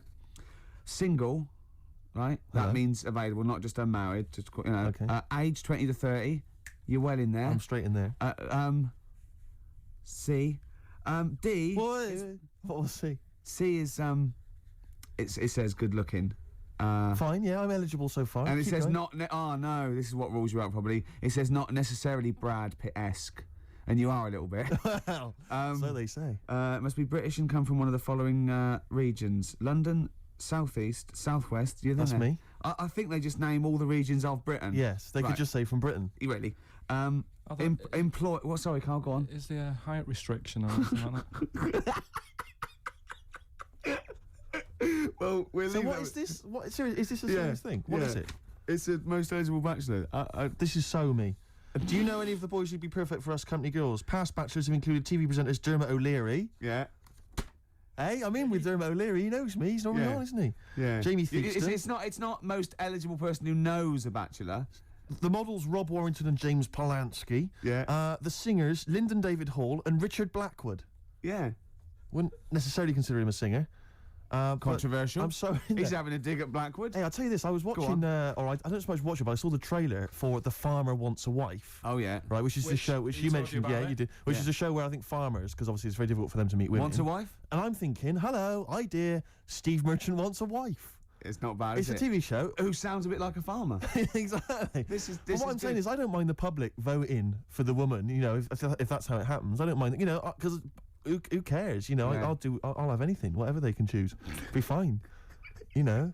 See that? I think, yeah. Steve Merchant wants a farmer. That'd be even better. Steve Merchant wants it. Yeah, Steve Merchant wants it. I'm thinking sort of maybe the Bravo channel on cable, Yeah. you know, or ITV2. Yeah. Hey, it's an idea, Rick. I'm just flying out the flagpole. Yeah, well, we'll think about that. Yeah. Don't phone in. It's not worth it. Let's play some more music. There is a Slim Shady in all of us. That was Eminem, XFM 104.9. Steve? Yeah, no, I was just thinking, because Carl, I'm probably thinking, you know, he likes to have a little dig every so often about, you know, my success with the ladies. No, Carl, I'd tell you, you'd have been proud of me last night. No, listen, you'd have been proud of me. Because I was walking back from the shops, I was carrying 2 cans of weak lager. It was Friday night, Rick. Yeah. Time to go a bit crazy. Yeah. And there's this woman coming the other way, who must have been sort of 50, 55, just standing on the street, dressed in kind of like rhinestone cowboy style outfit. Really weird, never seen her before. Parton? Was it Parton? It wasn't Dolly. No. And she was just staggering down the road, like just shouting. And some truck drove by, and she just went, "Oh, hey, come over here, come over here." And the car just drove by, whatever. And she walked into me, and she saw me coming, and she saw the beer in my hand. She couldn't believe her luck, and she stopped, and she tried to stop me. And I sort of stepped one way to try and go past her. She stepped there and blocked my way, so she blocked the other way, and she went, come here, like trying to motion. And I was really scared. It was like some. You looked around and thought beggars can't be choosers. Well, but then for a minute I was thinking, well, you know, I mean it's Friday night. You know, I'm in a mood to make whoopee. But I thought it's probably best to avoid it. And I actually managed to run away and avoid her. And she just kept shouting at me as I was running down the road, come with me, come with me. But I legged it. But what I was thinking is it was like some kind of like sort of Hansel and Gretel nightmare. Do you know what I mean? Like an old lady in your way. You're going there and there's loads of other people that look just like you. Exactly. They're getting very, very thin. We've been here for years. In chains. Yeah. But I thought you'd have been proud of me. No, there was that was, you know, that was a woman on a plate, so to speak. And I just turned it down. And yeah. Exactly, you see? You so went not so desperate. He got in and went, what have I done? Seeing her again tonight, then. Well, I'm just going to hang around by the offie, see what happens, you know. Looking forward to Christmas? Loving it. I'm always a big fan of Christmas, actually. Yeah, no, I'm not a bah humbug type. It's not far now, is it? It's this month now. Is it? Is it? Are we in December? Is it the 1st? Yeah. Jeez. Yeah. Oh, yeah. Jeez. Jesus. Yeah. Brilliant. Well, I was quite excited because this week I think it was this week in the papers, The Sun, and I think all the other papers actually, had the first of the kind of giveaway TV supplements that comes out listing all the shows that are on. But what about when they bring them out this early, is you open it and it's like, you think, yeah, I want to see what films are on and stuff, and you go through it, and it just, about half of the listings are to be confirmed. To be confirmed. It's an utter waste of time. Yeah. And it's like, who is planning their film and TV watching this early? Yeah. It's a little bit early to be worrying about 3 weeks in advance going, but I better not make any. Well, unless it's like an amazing thing on telly. Or you know. Are you coming to a party? We got one Friday 29th. I don't know. I'm gonna watch something on the TV. There's a good film. What is it? Not been confirmed yet. It's to be confirmed. Yeah. But I can just say this, I won't be at the party. Yeah. Yeah. It's strange. But I remember when I was little, my sister used to work in W.H. Smith's, and she used to come home like every Thursday. She'd been paid big bag of sweets for me, and the TV times. The TV times, of course, because you're working class. Sort of. TV times. The radio times for a classier middle class gentleman like myself. But the bumper edition at Christmas, it's like 2 weeks of telly. You sit down like that Thursday night, sit down with Miss Sweets, and we tick off all the things we were going to watch over the next 2 weeks. Didn't happen, did it? Because I was squeaking around, hyperactive, making people play with my toys, stuff, and not watching telly really. But if you watched any telly, it'd have been really rubbish stuff. The whole family was. I imagine probably Dennis Norden's Laughter File. Volume 12 or whatever it is. I don't think even Dennis Norton was going there. Whereas you see, we in our house, of course, we'd just switch off the TV and we'd perhaps just listen, to the concerto on Radio 3. Ooh, yeah, we weren't allowed to turn the telly off. Really. I don't know what a concerto is. I've just said that word. I'm assuming. I don't know what a concerto is. It's like just a posh word for concert, isn't it? I think so. Is it? Yeah. What's a concerto? It's one of those. Maybe it's one of those instruments, the kind of squeeze box. That's a concertina. It's a concertina. Yeah. My nan used to play a concertina. Really? Yeah. I don't know if that's interesting to you. I don't know why you choose the concertina of all the instruments to play. I mean, it's not the sexiest. Only kind of sailors normally. My nan used to have one, but she doubled up as an iron lung. Nice. Which was good. And so when she, when she had a bit of an attack, we not only were warned, but we had little tunes. That's beautiful. As well, yeah. Could you play your gran? You can play your gran, yeah. That's beautiful. Once she had a bit of an accident, she said, "Sit down, kids," and she came in there, and she had a corrugated neck. Ah, of course. Where it had gone horribly wrong. Go on. Sorry, what were you going to say? It's happening again, Steve. What's happening? It's going all wrong. Yeah. We're talking rubbish. Are we? Yeah. We should have played 2 in a row. He's having a go, isn't he? Blimey. Gorillas, Rock the House. Yeah. XFM 104.9. Who are you? Ricky Gervais. Who are you? Steve Merchant. Yeah. Nice. Yeah. Sweet. Together again. I can't believe it. The old team. They said it'd never happen. Plus Carl, he presses the buttons. Let's not draw attention to him. Okay. We were talking about squeeze boxes. Yes. And it got me to thinking, what's happened to them? You don't see them. Do you know what I mean? Instruments should be around forever. You know what I mean? The piano forte, as I call it's a it, classic. been around forever. They invented it. It's around. The saxophone was only, I think, the 20s or 30s. But I can't imagine it going away. There's a number of instruments probably dying out. Lute. The lute you rarely see now. You rarely see, except maybe on a Men Without Hats. What was Men Without Hats? Or Marillion. Right. Men Without Hats. We can dance if we want to. And Pierre Trudeau's daughter was in that video. Who was that we saw in a sandwich shop yesterday? Well, he might not want us. He might want people to know that he was in a sandwich shop. It's fine. It just shows that he's human. Bruce Dickinson. He didn't recognise him. I went, look. Bruce Dickinson from Iron Maiden. I had no idea. Fella, isn't he? I'd say he's really tiny. It was almost laughable. Is he married? That'll annoy me. But you just alienate yourself from a lot of heavy metal fans now because he's pretty much of a guru. They never leave their bedrooms, Rick. But they've got powers. If they're putting crystals now on toads, and they're going to turn you into a. All right.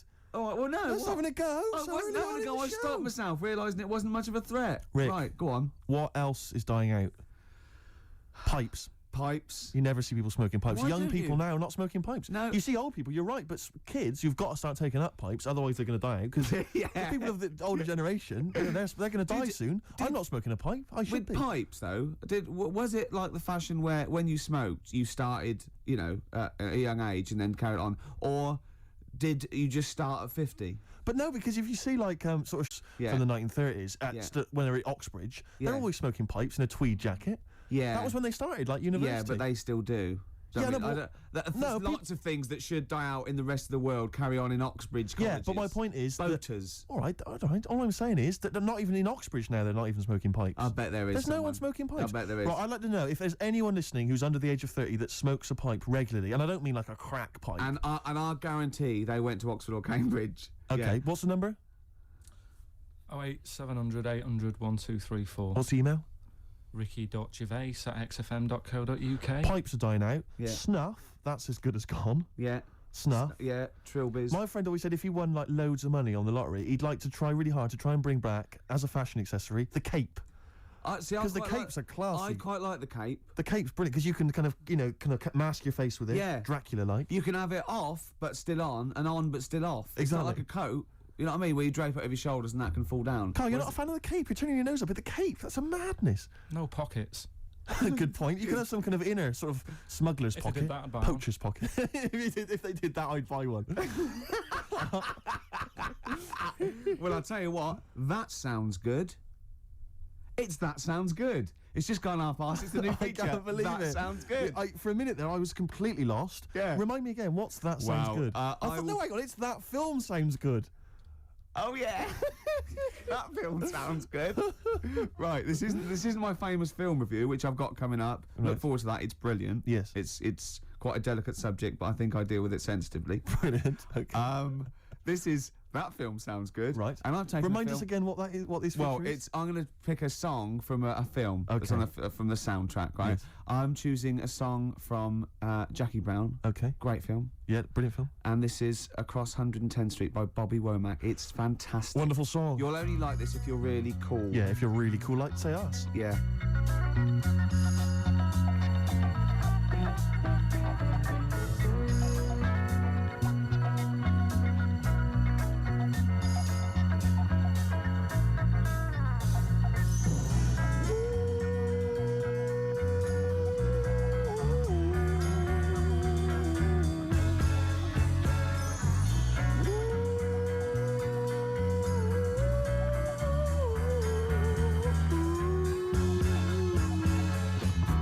I was the third brother of five, doing whatever I had to do to survive. I'm not saying what I did was alright. Trying to break out of the ghetto was a day-to-day fight. Being down so long, getting up didn't cross my mind. But I knew there was a better way of life, and I was just trying to find.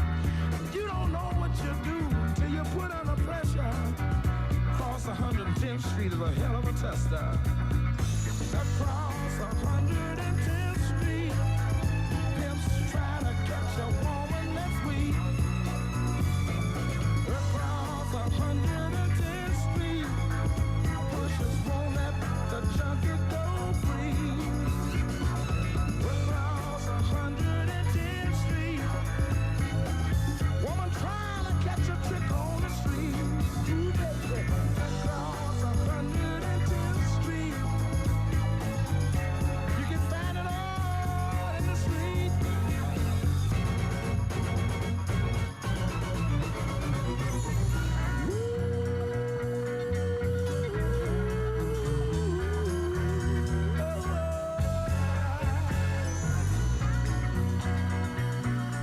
I got one more thing I'd like to talk to you about right now.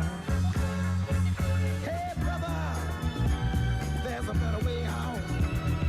Shorting that coke, shooting that dope, man, you're copping out. Take my advice, it's either live or die. You got to be strong if you want to survive.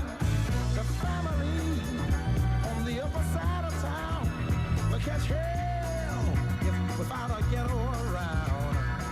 In every city you'll find the same thing going down. Harlem is the capital of every ghetto town. Let me sing it.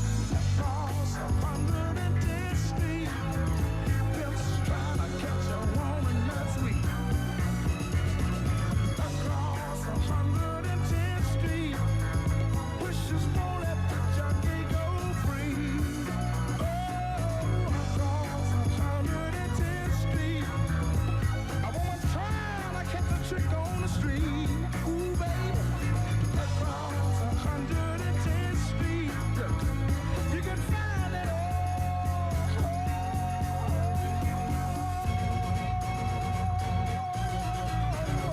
In the street, yes you can.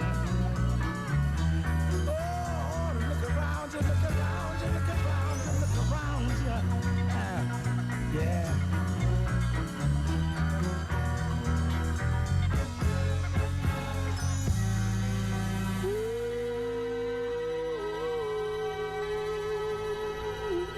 Oh yeah, Bobby Womack, Across 110th Street. It's great, isn't it? That's a lovely feature. And actually. that's the first feature. Ooh, that film sounds good. Brilliant. Yeah? Brilliant, yeah.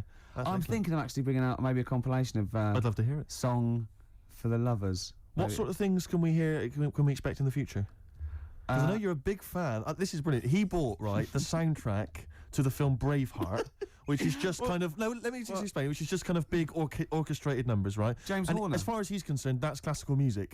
He's got a classical music CD in his collection. It's the music from Braveheart. Oh, I sit there and I think, yeah, mate, I'd probably sort of lead my people's, you know. He's obsessed with Braveheart. He actually sort of relates to William Wallace. He actually thinks, yeah, that's the sort of thing I'd be doing. Yeah, it is. No. What was it you were working out to the other day as well? He's got like a personal like gymnast or whatever. What's it called? Is it a gym expert? A trainer? You've got a personal. I box with this bloke. Yeah, he goes boxing in like some underpass somewhere. Right, every day, like every single day, he goes boxing, right? But and what was it you were training? What did you tell me you were training to this week? What music did you have on? Oh my God! I have actually. Now I never this, but I have actually gone red, haven't I? Yes. Right. It's very hard to embarrass. I was working out and training and boxing. Oh my God! You're gonna have to play a record after this. To the Rocky soundtrack. To the Rocky soundtrack. He's bought, right, a CD which has got the best music from all of them. Now, was it Eye of the Tiger, or was it... It starts off with Eye of the Tiger, then it goes, Hearts on Fire. That's me sort of right on fire. Then it goes, dun dun dun dun dun dun dun. Does any of your training with your trainer, does it ever involve you running through snow with a log chained to your back, like in Rocky and IV? helping, I often have to help Russian peasants because their cart horse is like falling over, but I lift it up. Whereas the other fella, he's training in a posh gym having injections. I'm not. I'm just like breaking rocks and punching dead cows. Where'd you get that from? It's handy, wasn't it? Put it on. No, what is it? That's the he can't hear because he's got. Put your headphones on. Why was it? You'll love it. You'll love it. Yeah. That's magnificent. Yeah. That's now Ricky Gervais's theme tune. Yeah. Every time we start the show, we should just start with that. Win, Ricky, win. You two, walk on. I've got to give it to him. I hated U2 for about 15 years. You've said it before, Rick, I know, but I love that one now. I just love that album. They can't put a foot wrong. Do you ever listen to the whole album? Because I know you tend to buy albums just for the singles, when you could, of course, just buy the singles. I know where he's going. I bought light funky ones. Oh, I wanted to say that. Yeah, I bought light funky ones because the light funky ones.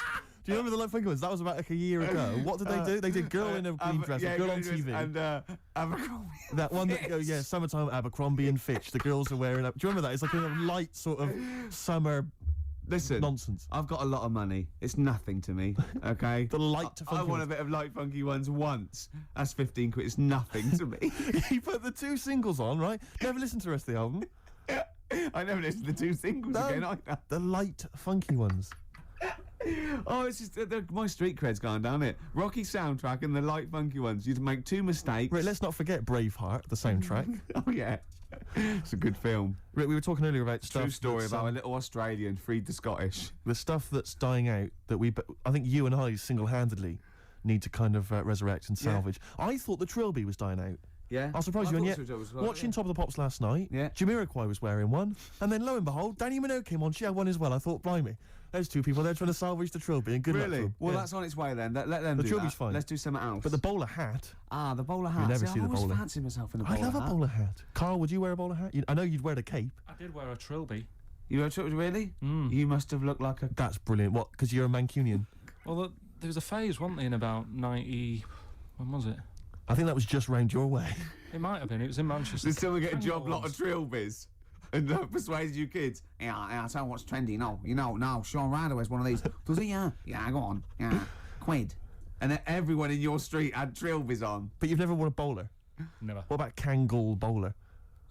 You might think about out again. I'll tell you what. I would like to wear a bowler hat in a dark, but I'm worried I look like one of those little fellas off the Home Pride advert. The Home Pride guys, they've been persevering with the bowler for years. They still look good in it though, They're still looking good. They're dapper guys. Yeah. There's a lot of the Jolly Green Giant.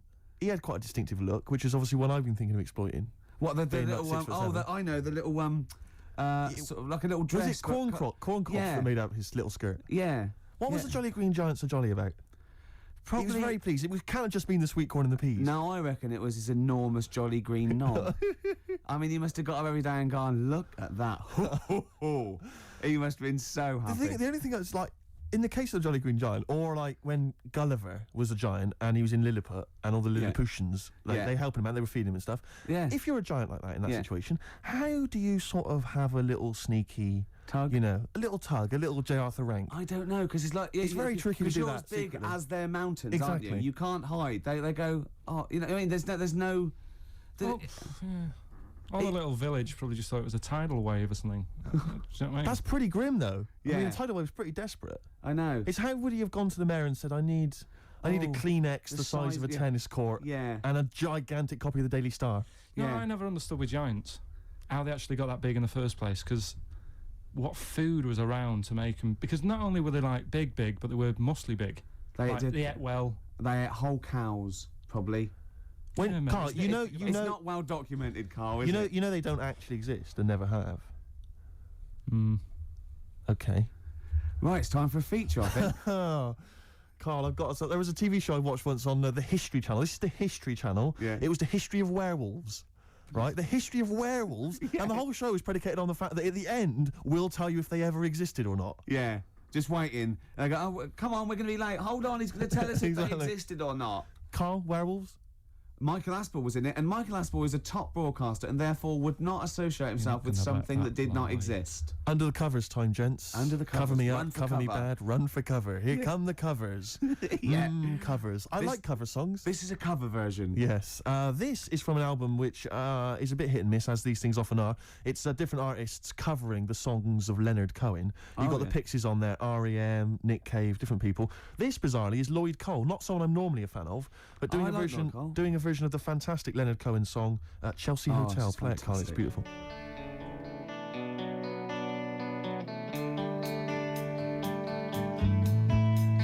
Remember you well, talking so loud and so sweet.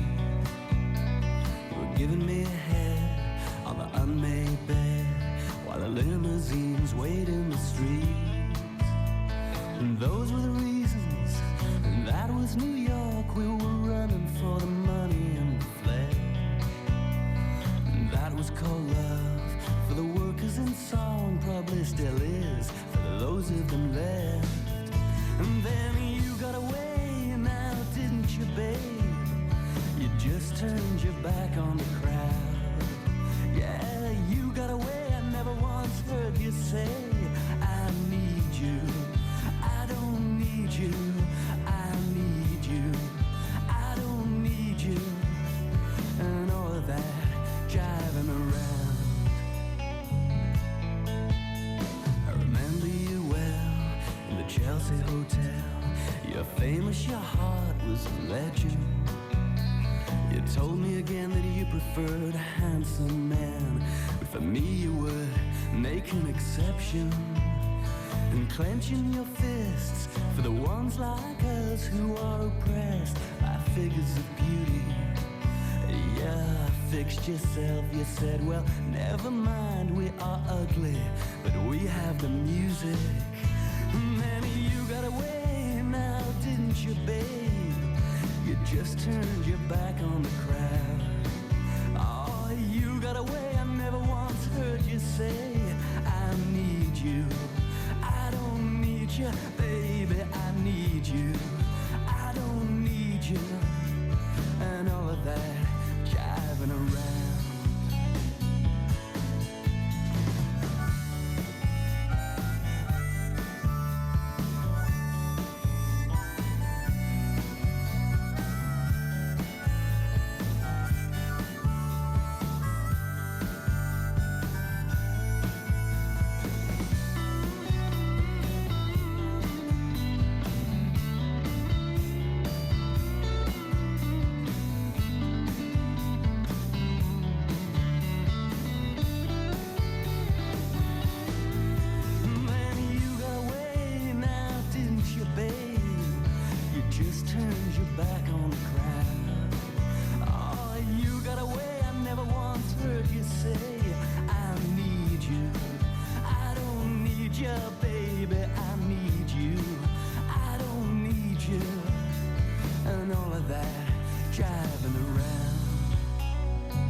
You the best.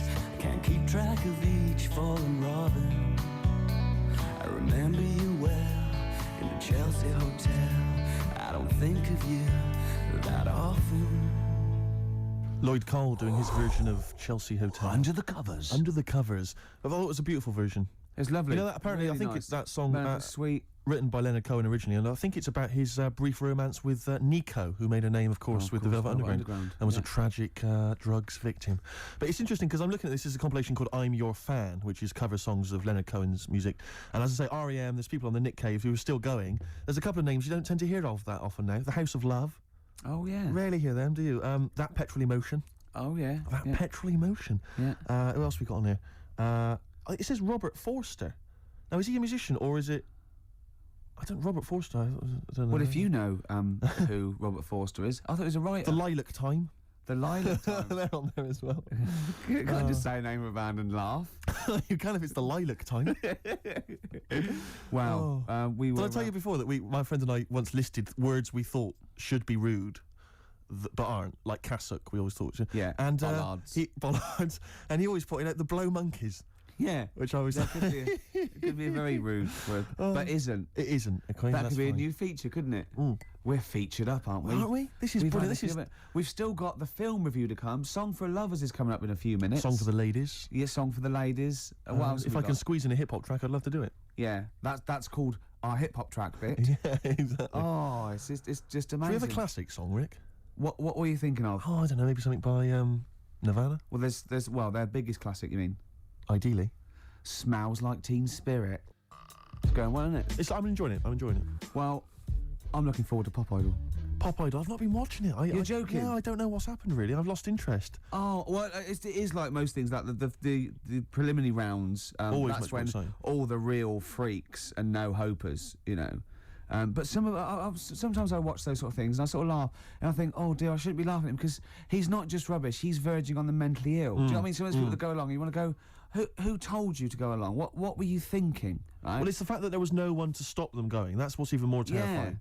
I know. And Simon Cowell's good. He's great value. Simon. He's amazing. Foxy. I like Foxy now. I know. I've warmed to. He's come round, Dr. Fox. He's a lovely little shiny tree trunk. Now, often I notice he's not always there week in, week. Is that because he's off doing medical operations? He's got his practice still. He's got the practice. He's got to maintain that. Yeah. And you know, is on. Isn't it the big ones tonight? I mean, when I say the big ones, Capital Radio. He's still on Capital Radio. Yeah. That he's got to do. So you know, isn't it some of the big names though? It's Darius Dinesh tonight. It's Darius and the Fat Boy. And the Fat Guy, the big thing that makes you... Who I noticed in The Sun today is saying, vote for me because of my musical talent, not because I'm huge and you feel sorry for me. Yeah, well, that's good. I think that's right. But he has got a great... Darius, I noticed, he shaved his beard off. He's a new man. He looks slightly laughable, though. He's got quite a weak chin. He's having a laugh. Well... He's dissing Darius for I'm his not looks. claiming to be a pop star. Well... Oh, can you feel the love in the room? Yeah, let's have a little song. No, but I'm looking forward to it. My favourite all the way through has been the little fella with the stutter. I'd like Darius to get... Yeah, I think it's almost certain he's going to win. I don't think there's any excitement so. Or there. that Welsh girl, who was very good. Oh, yeah. The one that made Pete Waterman cry. Yeah, that was great. Yeah. She was good though, wasn't she? Yeah, they're great. They're really good. But you know, it'd be nice to see Fatty get some He's recognition. too I mean, he's just a weird shape though. It turns my stomach, and I'm one to talk. Steady on. No, I know. He's just, you know. He's just doing his job. It's, you know, glandular. Yeah. It's not as greed. But you know, he's got a good voice, and why not? Good luck to him. We've had Demis Roussos in the charts. Yeah. Alison Moyet. There's not been a fatty for a while, has there? Who's been a big star? I mean, Moyet may well have been the last one. Jerry Watts, she sorted herself out after becoming famous. She was pretty big, wasn't she? Who? Jerry Halliwell? Yeah. Yeah, she was never a bloater. Have you seen this bloke off Pop Idols? Yeah. It's like he's got 3 Jerry Halliwell strapped to his waist and then wearing a big coat over the top. To smuggle them in. Yeah, exactly. To a no Halliwell zone. I reckon I tell you what he's going to do. I reckon he's going to take it off, and it's just a big fat outfit, and it was like to prove, you know, the prejudice of the world. Yeah. All right. Yes. Hey. And how come that little fella with the stutter doesn't stutter when he's singing? Hold on. I noticed that's cleaned up, actually. I bet she's not even Welsh. Exactly. And apparently Darius is not a knob. Dandy Warhols on XFM 104.9. About 2:20. The Ricky Gervais Show. With Steve Merchant. Yeah, he's still here. The Christmas ads have come on, I noticed. They're on now. And I noticed, I was watching telly last night, and do you think that the advertising executive for Cadbury's Roses chocolates just comes in once a year and they go, what you got this year? And he goes, what about some workmen and some old ladies singing thank you very much, thank you very, very much? Yeah. Just shot in a street somewhere. Yeah, that'd be fine. It worked last year. Yeah, brilliant. That's been going like like since I can remember. I've never seen another advert for Cadbury's Roses except that. Exactly. Well, there's certain things that conjure up Christmas, like you got your turkey and all that, and you got your roses. Yeah. Woolworths. Yeah. Yeah. You got Woolworths. Yeah. Oh dear. Pizza. Pizza. Woolworths. Drink driving. Oh dear! Sorry, I forgot what I went in for. What were we doing? We were doing something. Be careful. There's a lot of money involved here, Steve. You can't say. Don't stitch me up. I was reading the paper this week that Charlotte Church, yeah, little kind of singing sensation, she's been slagging off the firemen who've been salvaging people and wreckage and stuff. Been slagging them off. Well, apparently, I saw on the news. I saw on the news that she's apparently, and she claimed that she'd been misinterpreted. Right. But the Channel 5 News thought this was a big enough story to say that Charlotte Church had been saying that the September 11th tragedy had been blown out of proportion. Right. That's different to slagging off the firemen. No, but that's what they said. They said that she felt that they were being hailed as kind of heroes and they were just doing their job. Right. Oh, well, that's a little bit stupid to say anyway, a little bit insensitive, and yeah. But it's sort of because it's like, did you read about? Why do you care? Why does anyone care what she thinks about September 11th anyway? It's the same as those things like during a presidential election or when I'm elections. It's these things they picture. Billy Piper says, "I've always voted Labour." I know. Who's going to go? Whoa, hold on. H from Steps is a Conservative. Hold on, what's going on? Yeah. I don't know if he is or not. I don't know. Well, I know that that was just an example. I don't know what either of them vote. To be honest, all right, let's not get into it. Yeah.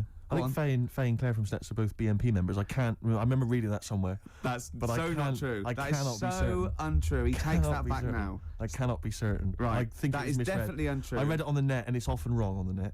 Right. Definitely, he's going to retract that now. Definitely, yeah. Well, I'm saying, it's almost certainly untrue. I read it on the net. Oh right. Yeah, and those things are always untrue. Okay. All right. He's dissed the net now. Yeah. You've dissed the net. I can't believe it. Let's dig ourselves out of this hole now. Well, Blue, now I definitely can quote this because I read it in The Sun. Yeah. Blue were being interviewed by, Blue, the pop band Blue. All Rise. Have you bought that album yet, Rick? I imagine that would be on your Christmas I list. like it. One for the money and the free ride. Yeah. Anyway, Blue were being interviewed by The Sun for one of their web chats by the lovable Dominic Mohan. Yeah. And for some reason they got around to September 11th, and one of the members of Blue said, again, church-like, I think it's been blown out of all proportion. What about all the whales and elephants that are dying every day? And the other band were going, shut up. Yeah, it was funny. They gave a transcript of it going, shut up. They had to do a retraction. He said, sorry, I didn't know. Oh. Yeah, it was it. He said, obviously I'm very passionate about whales and elephants, and perhaps a bit misplaced. All the proceeds that I'll receive from our next single, I'm going to give to the September 11th Foundation. Yeah, and then he went, can I give some to the whales? No, you've done it again. You've done it again. Don't worry about the whales. But this is what I mean. Why are people asking the members of Blue... Yeah. Or Atomic Kitten, what they think about September the 11th. I know. They should just be working in a chippy, those people. They're lucky to be on the telly. The Atomic Kitten girls, really, I mean, do they not look like they should be in a chip shop? Or just hanging around outside an offie drinking Diamond White cider? They will be soon. They will be soon. Don't worry. Although Hearsay's new single, I've dissed Hearsay before, but they've come out with a little poppy thing. I think. Can I surprise you, Rick? I prefer Liberty. I prefer Liberty as well. Yeah, a little bit funky, a little bit with down with the kids. Yeah. Anyway, XFM 104.9. Once again, our opinions on current pop bands. If you'd like to have your... Hold on, though. Go on, shoot. Isn't it about time for, a hip-hop track? Have we got it? Can you dig it up? Song for the Lovers would be good. Song for the Lovers. I'll do that now. Song for the Lovers. Now, this is a beautiful song. It's by Simon and Garfunkel. It's only 1 minute 49 long. It's called April Come She Will. It's the song for the lovers. Play it, Rick.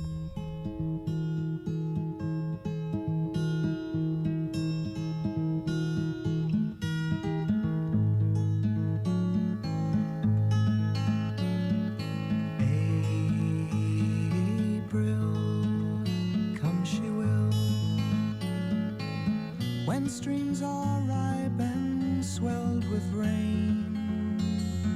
May she will stay, resting in my arms again.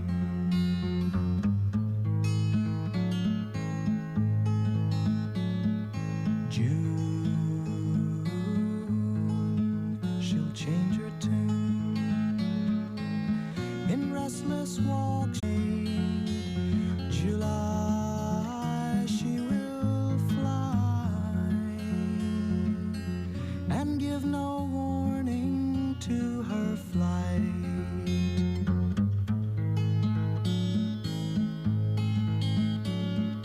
On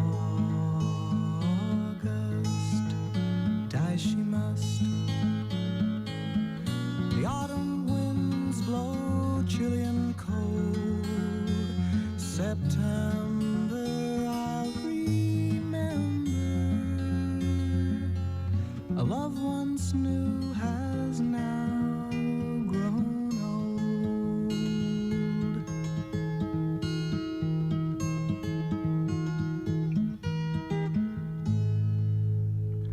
April Come She Will, Simon Garfunkel. Isn't that beautiful? Beautiful little song. See, I'd quite like to put out a compilation, like Song for the Lovers, maybe, you know what I mean? But I'm worried, obviously the title's ironic, we're taking the mickey out of those things, but quite serious about all the songs we play. Yeah, exactly. I'm worried about if people perceive it a bit like Simon Bates' R-Tune album or something. Steve Wright's Sunday Love Songs. Yeah, yeah. But, Beautiful lovely. song. Yeah. When you think that you listen to like some dance track, you buy it and it's like 5 minutes long, the same thing, repetitive beats. Yeah. And then you hear that, a minute and a half, classic. Do you know what I mean? Hey, have I made my point, Rick? I I've think bloody so. have. yeah. Oh, the youngsters today. If anyone knows what my point was there, please give us a call. phone in and he's made it well. Yeah. Carl, have you got lined up for us? Some R.E.M. I don't know about that. Strokes on XFM 104.9. It's the Ricky Gervais Show with me, Steve Merchant, Carl Pilkington. The K-Man. Well, it's time for the... Well, I think people wait for this now. I never knew, really, since I was doing the show, that I actually had a bit of a knack for film reviews. Right. Do you know what I mean? Yeah. Because... I discovered talent, yeah. Yeah. I mean, I'll probably be asked soon by Brian Norman or Jonathan Ross to do something on that sort of thing, or maybe my own film. So I don't know. TV or... The clock's ticking, it's only a matter of time. Yeah, okay. This week I've chosen... well, wait a minute, let's play the jingle. Okay. The film review and that. Brilliant. Yeah, Ricky Gervais. Yeah. Yeah, okay, there we go. This week I've chosen My Left Foot. Right. Okay. Now, My Left Foot is a film about a bloke called Daniel Day-Lewis who's all mental except for his left foot, right? And he has arguments. I can't remember. He has arguments with his dad, so I wasn't watching it properly. But even though he's mental apart from the foot, he does stuff with the foot that we could do all over, and he uses that to his best. I think he might write a book or something off paint. And the moral of this story is, even if you've only got a foot that works, you can still win prizes because it won the Oscar. Okay. Am I right in saying that you're bringing a book out of these collected, maybe for the Christmas market? I think I might. Yeah. I see there's obvious great market films there. reviewed, sort of. What with it's a different outlook on it, a different approach. I don't just sort of like stray. Well, I'll tell you what, it's an approach that doesn't really use grammar, which you don't see that often in film reviews. But no, once again, what would you give it out of 10? I didn't really concentrate. I can't remember a lot about it, but it won an Oscar. So I think it won an Oscar or something. So 9. Okay, so that was My Left Foot, which is probably available on sell-through video, maybe in a bargain bin, $5.99, probably on TV this Christmas. That's to be confirmed. Eels, fresh feeding on XFM 104. I was going well, isn't it? I'm enjoying it. Yeah. 20 minutes to go. I think more of an up show. We've made some great hits and great songs today, haven't we? We've had some great features. A new feature. That film sounds good. Looking forward to that. That'll run and run. Yep. Song for if there's any record companies out there that want to put out a compilation of my songs for lovers, yeah. That's good. Anyone who wants me to do a film, any film you want. Yeah, reviewed. Yeah, reviewed, yeah. Oh, finish the sentence. Yeah, no, ideally. Because otherwise it was anyone who wants me to do a film. Well, of course, being the top actor, you'd have probably appeared in a film. Sure, okay, yeah. And that... Jolly good. Yeah, okay. Well, you're running out of steam, I can tell. You're running out. Yeah. Go on. Carl, have you seen it yet? I know you probably haven't, Rick. Cliff Richard's video for his new single. Yep. It's amazing, isn't it? It's bad, isn't it? I saw it on Lorraine Kelly in the morning, Sky One. Great show. And and it's amazing.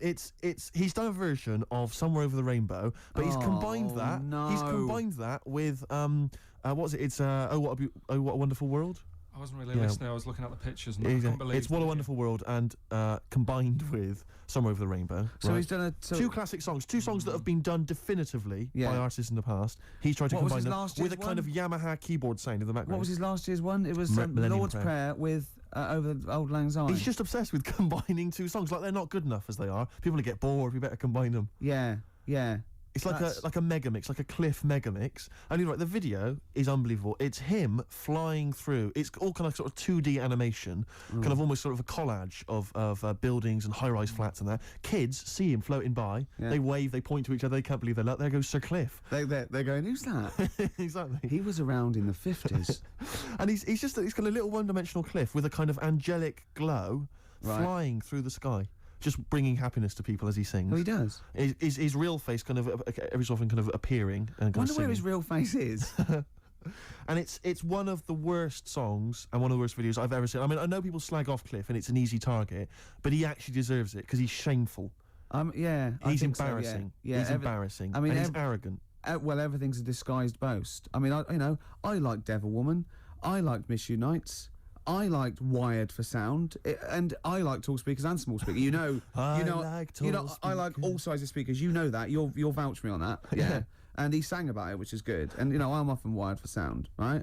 Carrie doesn't live here anymore. Where's she gone? She's just another message on a payphone wall. It's a story.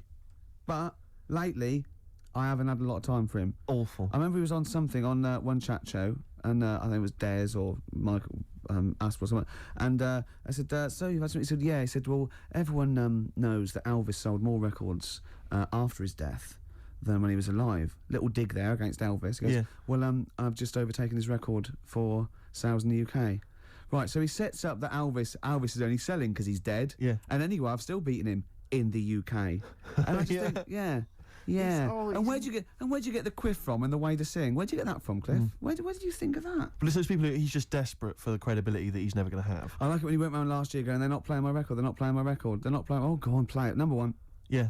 Fooled you. It was number one, the Millennium Prayer. I know. Yeah. Well, it was the Millennium, wasn't it? It was, but I don't know who's buying it. I mean, I know, but you seem to claim it's some kind of like 60-year-old women, but they're not. Yeah, are they really a commercial force now? Yes. Oh, Yeah. Carl seems to know that.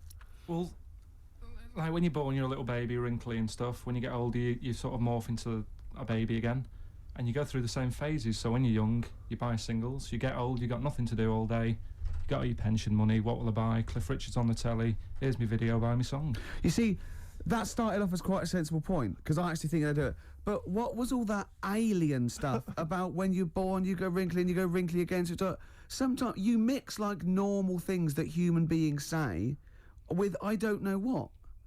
Well, look, when you're a baby, you've got a little bald head, no teeth. You get old. What happens? Are you a philosopher? Are you an official philosopher? Because, I mean, it sounds like it. Oh, Carl, play a record. You're a gem. You're a diamond.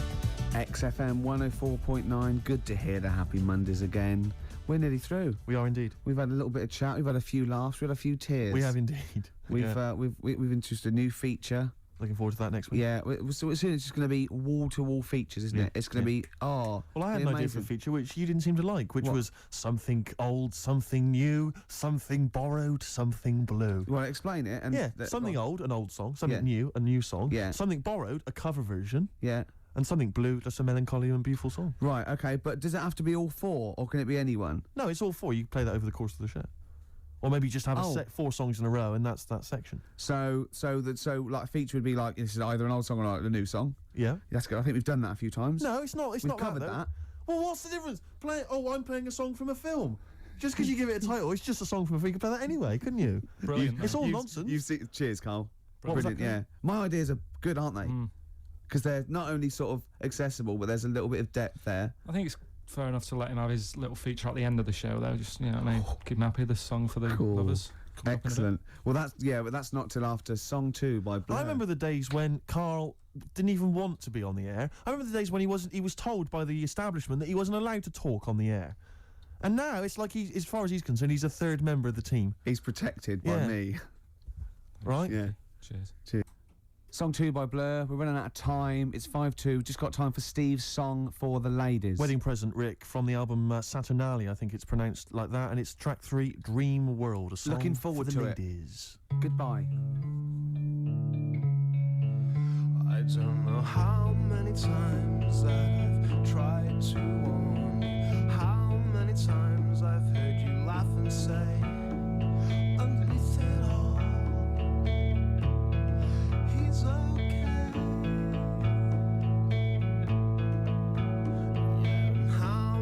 times have you rung and sworn you'd given him one last chance and he'd let you down? But then he'd call and you'd go back round.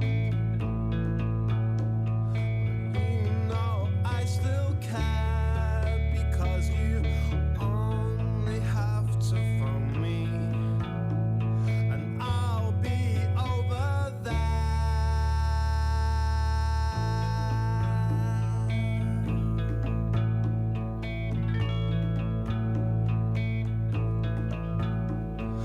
Why can't you see just what it's doing to you? All because of him, well of course it is.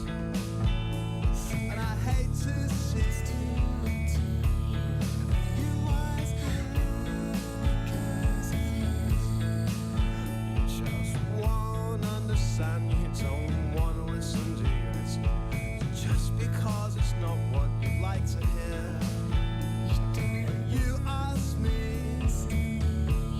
and to me it's clear.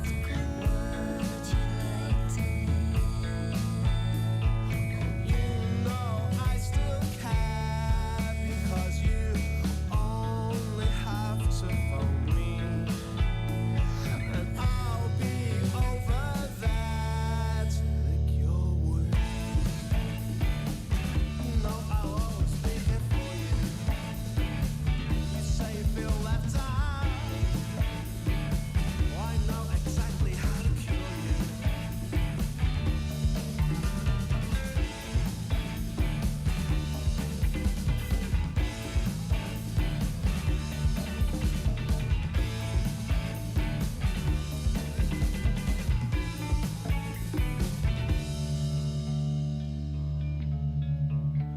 You just can't go on pretending.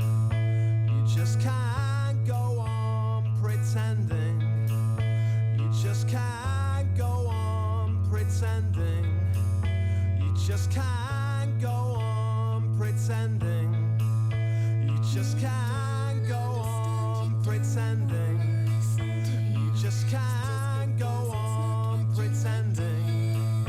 You just can't go on pretending. Just can't go on pretending. I'm on my way right over there to lick your wounds. You know I'll always be here for you.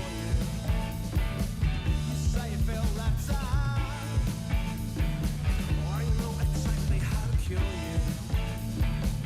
You know you make me want to shout. Oh, so tell me what you do. You say you feel left out, but you are living in a dream world.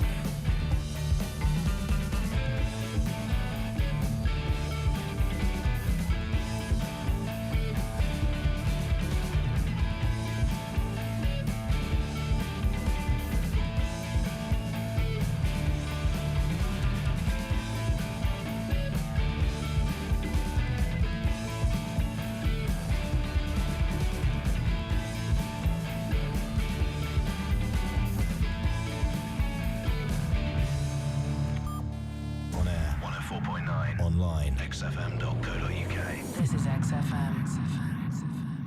We don't know. Yeah. We hide. The problem with me is it's like when you multiply anything with naught. You can do it to the power of exactly. as well, it's still- Nothing ever happens. Yeah, okay, shame. And I'm a fat little ugly fella like Reg Varney. Well, there are lots of people don't there have that to you say don't that on like, radio, and you because some sort of people you don't could go know. up to afterwards and almost like metaphorically flip the bird. What's that mean? Last week, yeah, flip the bird. You dirty no Middle finger. And see, I married Steve single. but No, he what doesn't are you go- talking about? What? Well, there are lots of people there. I thought it was a euphemism. Who you Sorry. haven't got on with in the past, and then they're all being really nice to you. What I'm talking We get about. on with everyone, don't we? Oh, What does that's a flip lie. the bird mean? What Flip does the flip the bird bird means? You got that hipster thing. The finger. Give me the finger. Yeah, but I thought there was a dirty metaphor. No. You're always thinking this. Don't bring me down to your level till at least 5 minutes. All right. Coming up after the break, we've got Steve and Ricky and lovely Claire. We're driving their desk. Right, Claire? Hello. Don't bend over like that, Claire. Sorry. Put a longer top on or something. You're right, boys. You're very studious there. We are. We're working hard on Just the show. working out what we're going to play. What What order? I love the way you even live what the about pretense. What about some Foo Fighters mixed with the Strokes, Ricky? I wouldn't mind a bit of Strokes or New Order. What should we kick in with? Undecided yet, Rick. Probably got some ads to help us decide. That dilemma will be revealed in just under 4 minutes. Stick around. Merry for Christmas, Dermot. New Order and Crystal on XFM 104.9. Now listen to Ricky Gervais, so obviously. With Steve Merchant. Yeah, Hi. yeah. Well, they like to know. They like to know if I'm here. They don't like to know. The fans do. Yeah. Now that was one of my favourite singles of the year. Yeah, it's a good song. And that's what we're going to be doing in this programme. We are going to be playing some of our favourite songs from the year, Rick. That's absolutely true. We're also going to be playing some songs that maybe we don't like. Exactly. Just for the hell of it. Yeah, because we're crazy guys. Yeah. We never know what's going to happen next. No, we don't. Guess who's pressing the buttons, We genuinely don't. Well, you know who's pressing the buttons. You can see her, but That's the why audience we don't know what's going to happen next. It's Sturgis. We've got Sturgis in. Claire Sturgis. XFM's Claire Sturgis. Yeah. Yeah. She stayed off it for just a day. She's not. No, she's just. She's clean for a day. You're on methadone or what are you on? No, I'm clean now. You can actually clean. Eh? Yeah, Well done. absolutely. Yeah. Well done. Well done. Congratulations. Well done. Yeah. That's For great, clean for yeah. Christmas. Oh, That's beautiful. You're still thieving though, aren't you? Still thieving. Just Can't can't lose have the it, thieving. But at least the money now goes on like 40 Benson as opposed to a little £5 starter pack. It's lovely. Yeah. Of scab. No, it's sweet. Right. Okay. It's nice to It's see a nice, little it's nice, little yeah. miracle for Christmas, Yeah, Rick. It's yeah, beautiful. It's lovely, yeah. Yeah, I'm already in the Christmas mood. Are you in the Christmas mood? The thing is, right, what she's still got left over from it, and these are the scars and the reminders of your smackhead thieving days. Are those little homemade tattoos on her face? Exactly. That Exactly. she did with a pin. Yeah, she and looks some- like Seal. and some quink. Exactly. Yeah. Oh, but no, Merry Christmas to you, Claire. Yeah. Merry Thank Christmas. you, Merry It's Christmas. great. You're still living in the projects. Yeah. It is one of those little She's still miracles. keeping it real. She's It's like wonderful. little Tiny Tim. I tell you what, she's a bit like Jesus Christ. In a way, yeah. In a That's way. blasphemous. Please play a record, Claire. Linkin Park and one of their songs. Gervais, quick, come on, mate. He's coming back from the kitchen with a couple of cups of tea. It's like he's won an award. He doesn't care now. I'll turn up if I want to. Maybe we should do a twin spin, Sturgis. Do you want another Yeah, record? play something, Okay. play something. Here you are then. Paul Weller, the changing man, the mod father, That's true enough. as they call him. Absolutely. See, now, you told the listeners that I was just too big to be here because I'd won some award. Yes. I was actually making the tea for all of us, wasn't I? It's awful, this tea. That's not the point. I shouldn't be making tea, a man in my position. And, yeah, You're it is- right, you shouldn't be making teas. It's awful. Uh. How do you actually go about the tea? You understand how a cup of tea is made, But you've got to put a tea bag in there. No, but this is weird, right? Because I actually can't make a good cup of tea or coffee, and it's strange. It must be something metaphysical. I put all the right ingredients in, just like everyone else does, and I boil the kettle and everything. But people do go that. This Can I is tell you where rubbish. you're going wrong? Go on. Laziness. Why? Because you literally don't leave the tea bag in long enough. You literally dunk it in there and throw it away. I was trying to get back in time because No, I got you a were. show. I saw you talking with Dermot O'Diddley, so don't give me that. And I've been round to your house before. There's been times, Sturgis, when I've tasted the tea and it tastes like washing up liquid. And I've said, what happened? And he went, there were some bubbles in there, yeah. Well, Could you not have rinsed it out with some water first? Well, Not really, didn't have time. yeah, but I resent having to make tea. Yeah, but don't teach me a lesson. Don't offer someone a cup of tea and then think, I'll teach them a lesson. They won't be asking for tea again. When it usually works. But yeah, I've had to go and get an extra tea bag and dunk it in here. It's ludicrous. I know. It's mad, isn't It's it? pathetic. Anyway, it's Christmas. Let's not disrespect Let's each other. not- Let's no. be cheery. Yeah. Can I tell Sturgis what you got your family for Christmas last year? I just remembered when I was outside. Please. It was a joy because Gervais is a generous man, and he's a thoughtful man, and he's got a lot of brothers and sisters and a lot of nephews and nieces and stuff. Well, I've got about 20 people to Yeah, get you've got presents for. exactly. So it's a tricky business. That's why I think you got him £200 worth of lottery scratch cards. I had about a minute. I was getting a lift down to Reading, and it was my mate Jimmy, and I went, hold on, I just got to get the presents, and I ran into the 7-Eleven opposite me and got $200 worth of scratch cards. That's amazing. It's such a working class Jippo gift, isn't it? But did any of them work? Anyone win anything? Yeah. I mean, some people were down. That was a present. Hard luck. That's the risk you take when you accept this present. Some people were up £70, so they had a great Christmas. Let's bear in mind that there's like some children who are like 7 or 8, scratching off scratch cards. They got to be 18 to claim them. And just the rest of your family sort of, I can imagine, just wrestling them off. You can't claim it anyway. It's not off. No, have I won? No. No, you haven't. No. But I've got three dumbbells. It's 3 the same. You don't get anything for that. Not in this game. Unlucky. Are you going to do that again this year? Maybe, yeah. Mercury Rev, The Dark is Rising. That sounds a bit like a tribute to Neil Young. Beautiful. I thought it was a wonderful It was song. lovely. Yeah, lovely. no, they're great, Mercury Rev. We're going to play some lovely records There'll be today. some beautiful songs today, Rick. Steve. All right? That's true. What did you call me then? Steve. Did you call me something else before? I didn't hear. I thought maybe you'd called me, I don't know, Jonathan or something. No, I don't know. I didn't hear. I got paranoid. Christmas. We were talking about Christmas. Yeah. Gifts. What's wrong now? I don't know what that meant. What? Were you having a go at me because I went on Jonathan Ross show? No. I thought you'd said something. You'd said my name by mistake. You'd said someone else's name when you were talking to me. Oh, right. But I didn't hear that. So when I heard you just go Steve, I thought you were correcting a mistake you hadn't made. No, exactly. No. Oh, okay. All right. You see? Blunder. What did you call me? Fatty. Good. Right. We're talking about Christmas, yes. Well, it is because Christmas, it's just the isn't fact that it's the right time of year to talk about it. To be honest, it's topical. So let's carry on. Go on, shoot.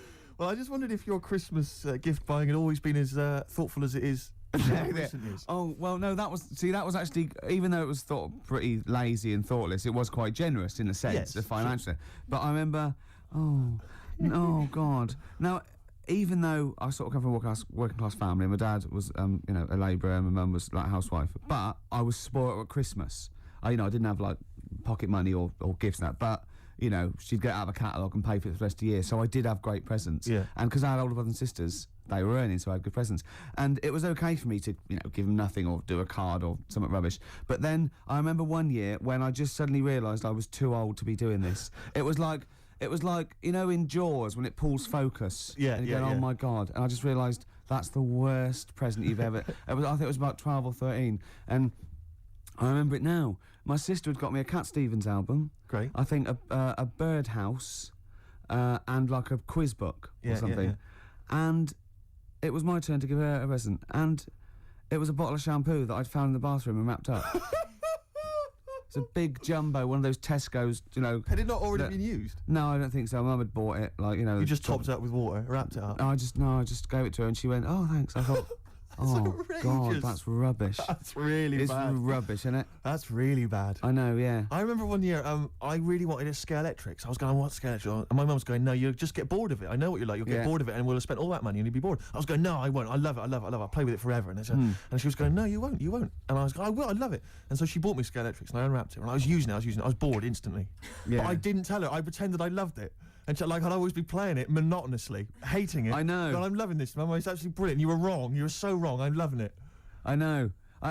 Things with Scalextrics, I think it was great at the time, but I think it was an XFM party, actually, years ago when they got Scalextrics, and like loads of us think, oh, yeah, I used to love it. Rubbish. Yeah, really rubbish. It's tiny. Yeah. It's about 2 foot long. Yeah. You go, put it back on, Yeah. Dave. Yeah. There Exactly. you go. Oh, can you put it back on? Exactly. But you want it to at least kind of change into a robot, or kind of come off and just drive round the kitchen. Of course, these days it's all virtual, Steve. That's true. Isn't it? In your mind. Well, we all take a pill, don't we, Rick? And then we're in some kind of fantasy world. I am Ayrton Senna for a little while. What about those bloody computer games? No one's reading a book anymore, are Mummy, they? What's a tree? Download. Well, I'll tell you what. I'm going to play a song now. I think I've dissed you two for about 15 years, but I've got them wrong, and I'm going to play a lovely track off the latest album. It's the last track on the album, Ground Beneath Her Feet. It's from All You Can't Leave Behind. Beautiful song. And I think it's one of their greatest works. Live Forever, Oasis. Still good, that one. It is very good. That's 1993, 94. It's mad, isn't it? Long time ago, eh? Crazy. Cool. All those years ago, when they were setting out, they were great, and they'd, Yeah, before they became embarrassing. Well... They can still come back. They could still come back. Their last album's not as good as their first 1 and 2, and but who knows, Steve? Well, exactly. Yeah. It's been a good year for hip hop, Rick. Can I surprise you? I've gone off hip hop of recent years, but I've been charmed this year by Bubba Sparks' album. I thought it was fun. I think De La Soul had an album this year, which I enjoyed. They did. That was good. Very good. I didn't mind the Jay-Z album. See, I liked a couple of tracks. It's all right on there. I actually quite liked. There's a new Outkast compilation that I don't know if it's out yet, or maybe it's just going to come out. I was disappointed by the album. I bought it on the. Well, Rick, can I surprise? There's a new little compilation. I like the little owl. I like the owl and the cat and the dog. The new little compilation, Rick, has lots of tracks from their previous albums and other singles, and it's a good little dynamite buy. Maybe something for the new year in the sales. Just going to make a note of that. I'm going to buy that on the way home. Do it. But the album that I was particularly charmed by, Princess Superstar, is. Well, now a lot of people have been dismissing her as a bit of a novelty sort of rapper. They said the same about Timmy Mallet, so don't listen to them. Don't listen to them. That's what I'm saying. So another track we played a while back, Untouchable Part 2, which was dynamite. And this is another track. I think this was a single. It's called Bad Babysitter. She raps very quickly, but listen carefully because the lyrics are fun. And slow it down a little bit, Claire.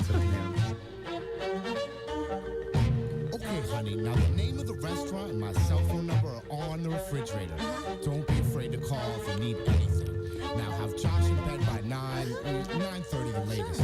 Now there's soda and chips in the kitchen, Atari DVD player, and I think there's some board games in the closet. Oh, but one thing, just be good. Okay, I'm a bad babysitter, got my boyfriend in your shower. Woo, I'm making $6 an hour. I'm a bad babysitter, got my boyfriend in your shower.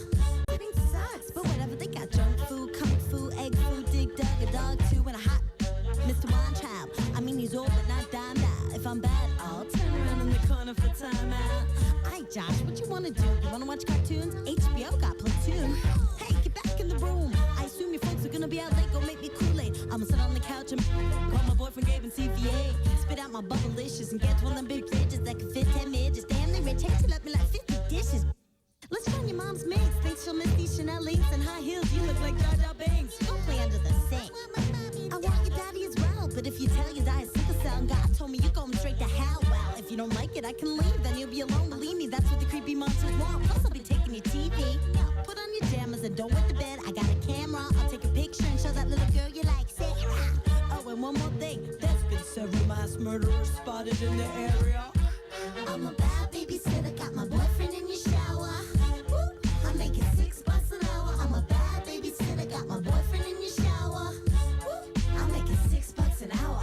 Let's make fluffing out of this. Don't add another peep. I'll take the cookie cutter, make soft cookies that he skin while you sleep. Keep still, I gotta check the bathroom cabinet. Hey, what are these pills? I'll take the Josh, you take a bag and it's tagging me. Stop throwing up, I'm not paid enough. You clean up the rug. Is that fluff? I told you 6 bags of unmade jello was too much. Alright, kid, you gotta go to bed. I know it's only 6, but my boy just came over and he wants me to give him.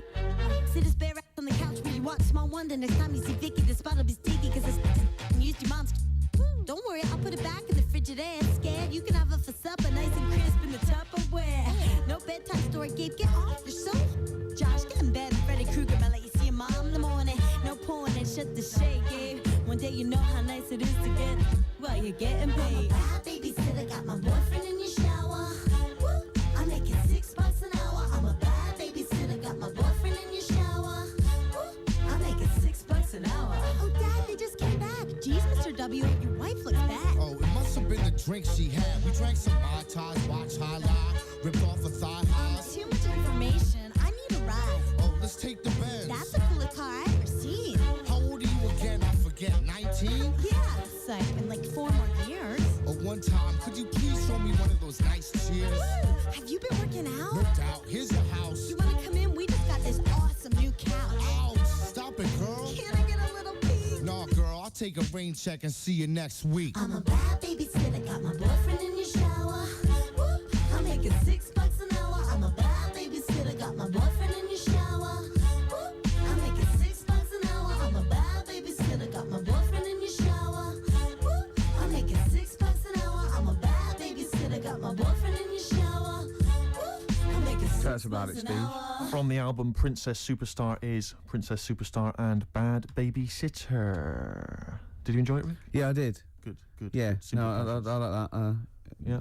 That's two out of 2 from that album I've liked. Yeah, exactly. I think I'll go and buy the album on the way home. Do it. Steve. Make another Just note make of a that, little Rick. note. You've got Outcast to that buy, which has not actually been Outcast. released yet, but I'm sure you can pull some strings. I'll get someone onto that. Good. Okay, XFM 104.9. It's the Ricky Gervais Show. Absolutely. Can I stop you there? Go on. With Steve Merchant. Thanks very much. No worries. Yeah. Cheers. We're talking about presents here. I just remembered something else I had. I was just into science from like the age of like 5, 6 to about so 18, 19. I'm still into it, but I studied it and I absolutely loved it. And I got a microscope set when I was about, I suppose, 10 or 11, and just looking at butterfly wings and just anything under there, like 300 times. I thought this was amazing, right? And in it came these little shrimp eggs, and you could look at them, and then you could breed them. You had to put them in a salt water solution and then keep them at a certain temperature, and they'd think, oh, and a nice little beach, and they'd come out. Yeah. What I did, speed up the process a little bit, popped it on the electric fire, right? We had one of those fake plastic coal things with one of those little metal things that turned round from the heat and made it look like flames. It didn't. No. I'll be honest, it didn't. Because who the hell was fooled? Yeah. Just coming and going, you got a lovely roaring fire there. Yeah. The flames are encased behind that plastic coal. Exactly. But I love it. Popped them on there, left them there for a little while. Bit too hot. Came back. Just melted, really. Just dry, and the thing was slightly warped. So, them shrimps did not see the light of day. Once again, your laziness and sinfulness I got to speed up the experiment. Absolutely. Come on. I can advance nature. Yeah, Come exactly. On. Yeah. Do you stand in front of a microwave just going, come on, yeah. A minute and a half for soup? It's ridiculous, isn't it? Yeah. That's so, majestic. Yeah, but I learned the lesson. Yeah. Now I make sure the shrimps are the right temperature. Exactly. That's terrible. You reminded me of something I was going to say then, but I can't remember. I've embarrassed myself live on air. Yeah. Should have kept that quiet. No one would have known. No one was there thinking, I wish Steve would say something now. It's crazy. What I was hope he Steve hasn't gonna forgotten say? the story. Yeah. Oh, I know what it was. It was about you said about the sort of the fire and that idea of kind of buying a piece. It's like when people buy a fake Rolex watch. Yeah. And they tell people it's fake. Utter waste of time. Yeah. Why you told me that? It's like, what? I'm getting one over on the Rolex people. But you're right on that side. But the point is, why buy a fake Rolex watch? I mean, why buy a Rolex watch? I think they're very they look expensive. good. They look nice. Yeah. And it's a transparent display of wealth. But it's when there's like a builder who you know's on like £5 an hour wearing a Rolex. You're joking, aren't you, Steve? Hod carriers can get upward of £550 a day. So you've embarrassed yourself. I don't know anything. It seems like I don't know anything about the building industry anymore. Unbelievable. Do you know once my friend showed off his watch that he'd bought, and a guy had sort of dodgy bloke had sold it to him on the street. Yeah. And he'd been up in London, and some guy on Oxford Street had sold him this watch, and it looked really good, and it worked fine for years, and it just looked class. And I thought, wow, that's brilliant. And I came to London for something, and I walked up and down Oxford Street for 2.5 hours trying to get sold a dodgy watch. And I'd be going up to people like selling lighters, going, yeah, not interested in lighters. Got any watches? Yeah. And I go, no, I haven't got any watches. Go down to the perfume guy, and I go down to the perfume bloke. You, any watches? I love the idea that they saw you go, no, like, do I watch? And they go, no. I know. Why? It's a bad advertisement, mate. If people see you walking around with this, it's not good for trade. What? How dare you? Send me one of those stolen watches. Can't do it, mate. More than my job's worth.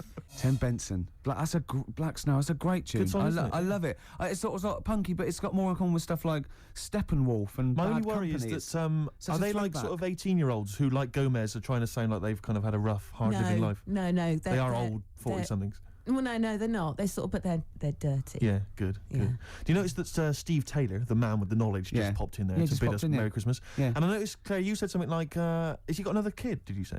Yeah. How many children has he got? I think he's got the 2 now. Yeah. Clearly, he has got the knowledge, hasn't he, in every sense? Yeah. I imagine he's a great lover. Hey, well, he knows. I imagine he's got wonderful fingers. He knows what buttons. Magic fingers. Well, he's actually got little toady hands. Right. He uses a lot of utensils. Yes. Yeah. He's invented all these little things that go with and it's over very quickly, so we can get on with learning. Pleasure gloves. Yeah, because even when he's making love, there's a stack of trivia books. Exactly. So he he's- can tell you about kind of great shags of the past. Yeah. Oh, he's there. Here he comes. Yeah, here he comes. Oh, look, I love him because you don't know this, listeners, but he looks like Penfold of a Danger he's a Mouse. beautiful man. He does. He's It hasn't lovely. stopped him breeding. Yeah. It's not. You don't usually Steve call Taylor, it. the You man usually with call the it breeding when it's humans. Steve Taylor, the man with the knowledge. Come in. Hey, all Merry right. Christmas to It's you. like Steve Wright and his posse. All right. Merry Yeah, Christmas. hi. Hi. Are you? So a tell great- us, Stop that now. are you a Yeah. great ladies' man? Were you a great ladies' man before you were married? It's not something I talk about. I'm married now. Because he's sort of like got a little shaved head and he's got a beard and it's exactly the same colour, sort of ginger hair. He looks like a tennis ball. It's just hair, exactly the same length, all over his face. No reason for me to come in was that abuse was happening without me here. Yeah, I know. And now I've come in, you just continue it. But say hello, so it's with your blessing, and I think we're nice. Say Merry Christmas. Hi, Merry Christmas, all listeners. See, you're on at 5 o'clock, aren't you? Yeah. Right, I'm going to make a note of that. Make When a I note of bought that, those yeah. 2 albums, I'm going to listen to Steve Taylor, the man with the knowledge, on at 5 o'clock on XFM. Isn't it incredible? Because he's been in since 11 o'clock this morning, just compiling information for every record he'll be playing. Yeah. The show's only 20 minutes long. But you know, with him, it's because he's got to offload it. Yeah. He's got to talk about it all the time because it's only, he's got a huge brain. And it's wom, it's going Throbbing, wom, yeah. all What are you information. playing next, Claire? You bored?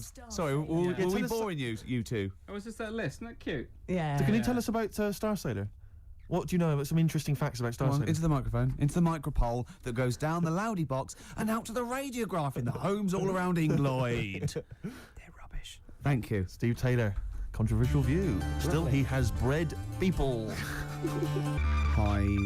Hives. Before that, Star Sailor. It's been a bit of a punk sort of show, this, isn't it? It So has, in and I've general, enjoyed it. in year, the whole year's been a little bit of a. I blame the Strokes, but you see, I enjoyed punk. You were too young and don't care for it. But Well, I have to say that if punk the first time round was as exciting as I found it this year, then I've missed out because I've really enjoyed it. Really. so have. I want to go and play all things like X-ray specs and things like that now. Are they as kind of melodic though as things like the Strokes and White Stripes and so on? Are they kind of tuneful? Because the White Stripes. In fact, I've picked on a very bad example because they were sort of like pop punk, and Polystyrene was almost. She wasn't a joke, but they had saxophones and stuff, so Right. it's probably a bad example of early. I mean, the Sex Pistols summed it all up. you know. Yeah, sure. But we enjoyed that, don't we? No, we did. I have to say that although there has been a nice bit of sort of punky sound this year, for me it's been very much a year for the geeks. And you'd have thought I'd have enjoyed Well, that. that's but new actually, metal, though, isn't well, it? It is the new There's sort metal. of these people who in their bedroom playing sort of computer games I and can't loving believe that Limp new metal has Bizkit and- taken over the world. It's It's just mad, isn't it? incredible. It's absolutely huge. Suddenly, Linkin Park and. But see, I don't mind things like Marilyn Manson because they're they're having a go, they're having a bit of a laugh, and But I just. But it always seemed so perennially uncool to me when I was younger. Anyone who was into that kind of music, I just thought loser. And that's And talking coming about the from kettle calling the pot black. Yeah, imagine that. But it's the year of the geeks, not just because of new metal, but also because of just these fantasy films with the Harry Potter I stuff know. and now Lord of the Rings. It's like everyone's obsessed. Now it's with cool to fantasy play stuff. Dungeons and Dragons. I know, I can't get over it. I'm stunned. It's scary, isn't it? Because I was never into that rubbish. No, I've always thought definitely it's like yeah. It's like people who are still obsessed with Harry Potter. They go, I'm rereading Harry Potter for the third time. And I think, listen, I haven't read it. Okay, I'm sure it's very good. But you're rereading it for the third time. There are books out there written by adults for adults with like sex and other exciting things. Yeah. And it's Harry Potter, I'll just read, like in case you missed something the first time round. But maybe they're learning the spells. I'm stunned by it. I mean, have you read it all, Claire? Are you all up on this? What, Harry Potter? and I all this- actually went out and bought the first Harry Potter book and lost interest halfway through because there was no sex in it. No, so exactly. Couldn't be It's like bothered. why I never go to see any Disney films. There's never the prospect of any nudity. If there's no chance of See, nudity, I think you're actually buying the wrong books. Right. What you want to buy, Steve, is a pornographic magazine. Tell me more. Wow. In there, you see, what you get, ladies, other ladies, sometimes ladies, nudie ladies, sometimes ladies, Stereophonics, and the theme tune to BBC Two's The Office, handbags and glad rags. Absolutely. So I think we should be playing Christmas songs as well, though. Because American Christmas War is over. A great. Is it really? What? The theme tune to The Office. I think it meant is war really over? It is. Thanks, John. Yeah. It is. Yeah. Yeah, it is. Yeah. That's there. To be fair, Rod Stewart did it first. Yeah, and we don't use the Stereophonics version. No, or the Rod Stewart version. Thank you. Too expensive. Exactly, costs a See, fortune. Like to re-record it. Yep. Little known facts. Yeah. You should yeah. save that for the DVD. Or Steve Taylor would have blown it anyway, Yeah, exactly. wouldn't he? To come on with the knowledge and told Yeah. him everything. I was thinking Fairy actually, Tale in New York. beautiful song. No, Can it's a great we song. find It'd be that? nice to try and dig it. I'm sure everyone's playing it at the moment. Yeah, let's On a loop. yeah. Let's But not I mean, we play it. should. It's good. No, it's Let's play Simply Having a Wonderful Christmas Time by Paul Can we McCartney. play Driving Home for Christmas, Chris Rea? Oh, he is.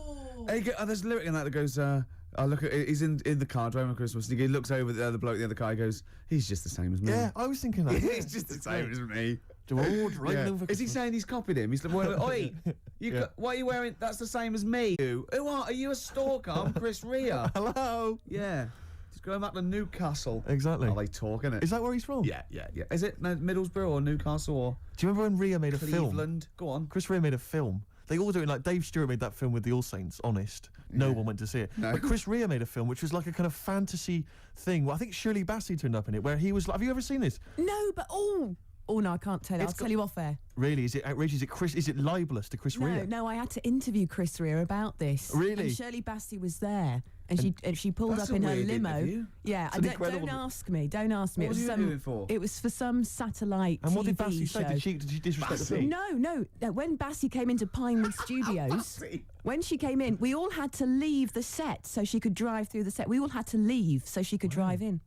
No. Just thought I'd tell you that. God. It's very boring, really. I wish I hadn't told you that. What do you mean? actually. She drove her car into the set? No, she was driven into Pinewood Right. Studios, Right. into wherever they were filming, and we had to all leave why did as you she have to arrived. leave?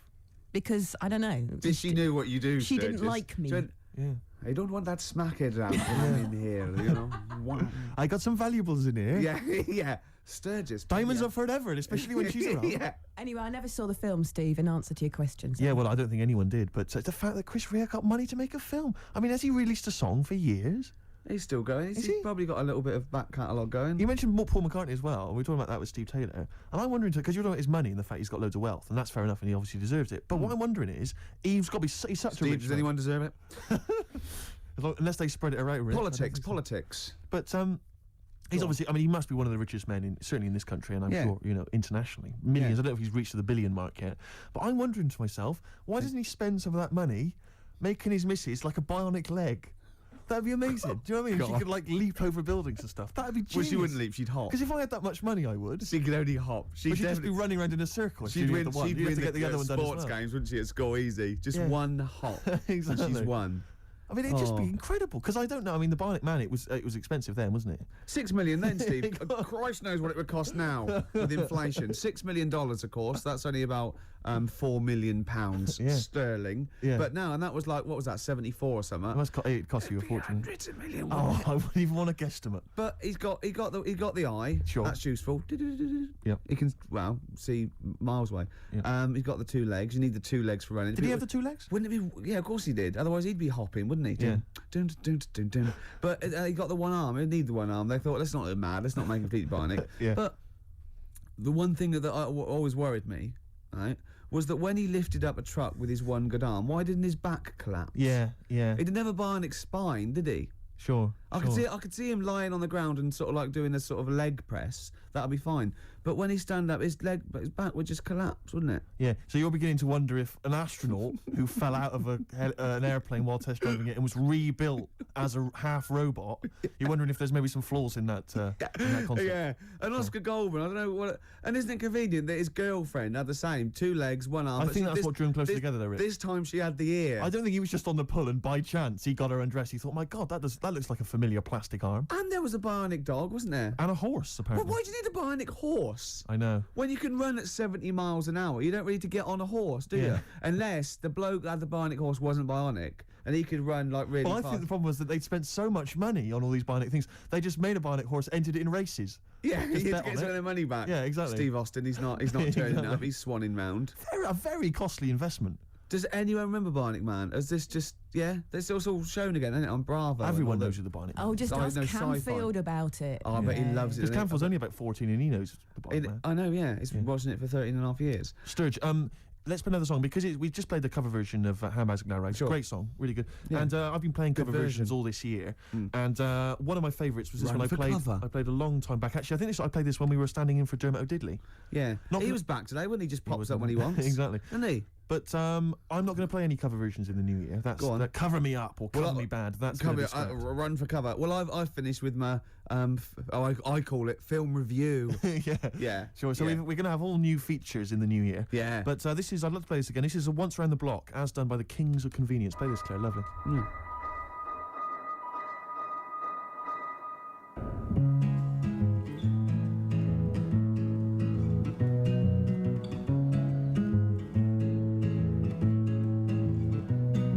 You quiver like a candle on fire. I'm putting you out. Maybe tonight we could be the last shout.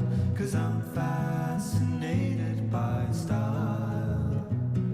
Your beauty will last for a while. Ba-da-dum.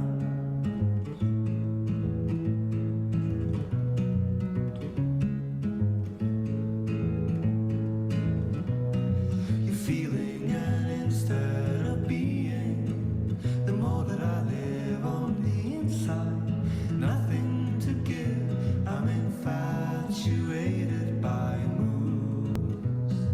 I gotta search out for your clues.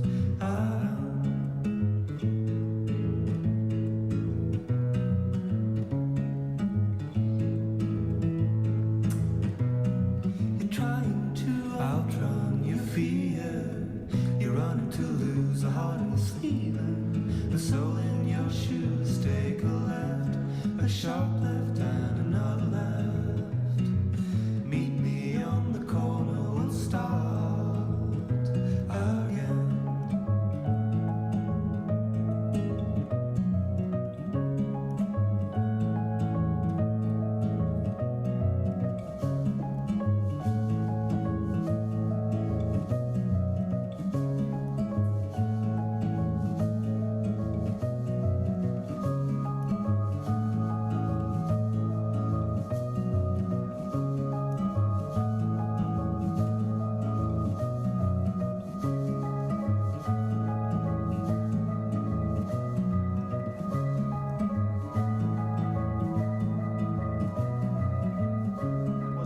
like a short-lived kind of new folk movement, wasn't there, this year, that kind of came and went, and the Kings of the Convenience were supposed to be part of that, and their album Quiet is the New Loud I thought was an absolute treat, and a lot of people just sort of ignored it. Lovely track, but lovely version. That was never actually on the album. That was from the Toxic Girl single, and that's Once Around the Block by Badly Drawn Boy, as done by the Kings of Convenience. Beautiful.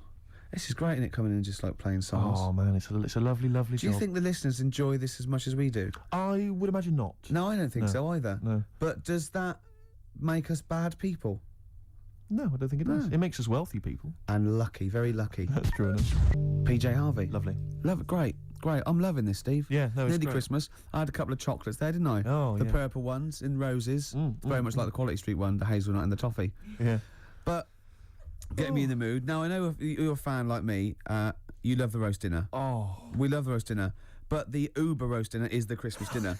I'm looking forward to it. No, I'm thinking about it now. I can't believe how many different sort of meats you're going to have in your house. Well, we always have the turkey, obviously, traditional. Plus, we always have a little bit of pork, a little bit of lamb. Oh, God. And don't forget the sausage, you know. Well, I love the fact that someone's designed the turkey Christmas dinner, and then they thought, wait a minute, I also want a little sausage, and let's wrap it in bacon. Why not? Let's just have some stuff in it. Can we have some? Can we have all the meats that are available? Someone said, please? hold on. There's sausage meat in the stuffing. Now, well, sue me. Yeah, exactly.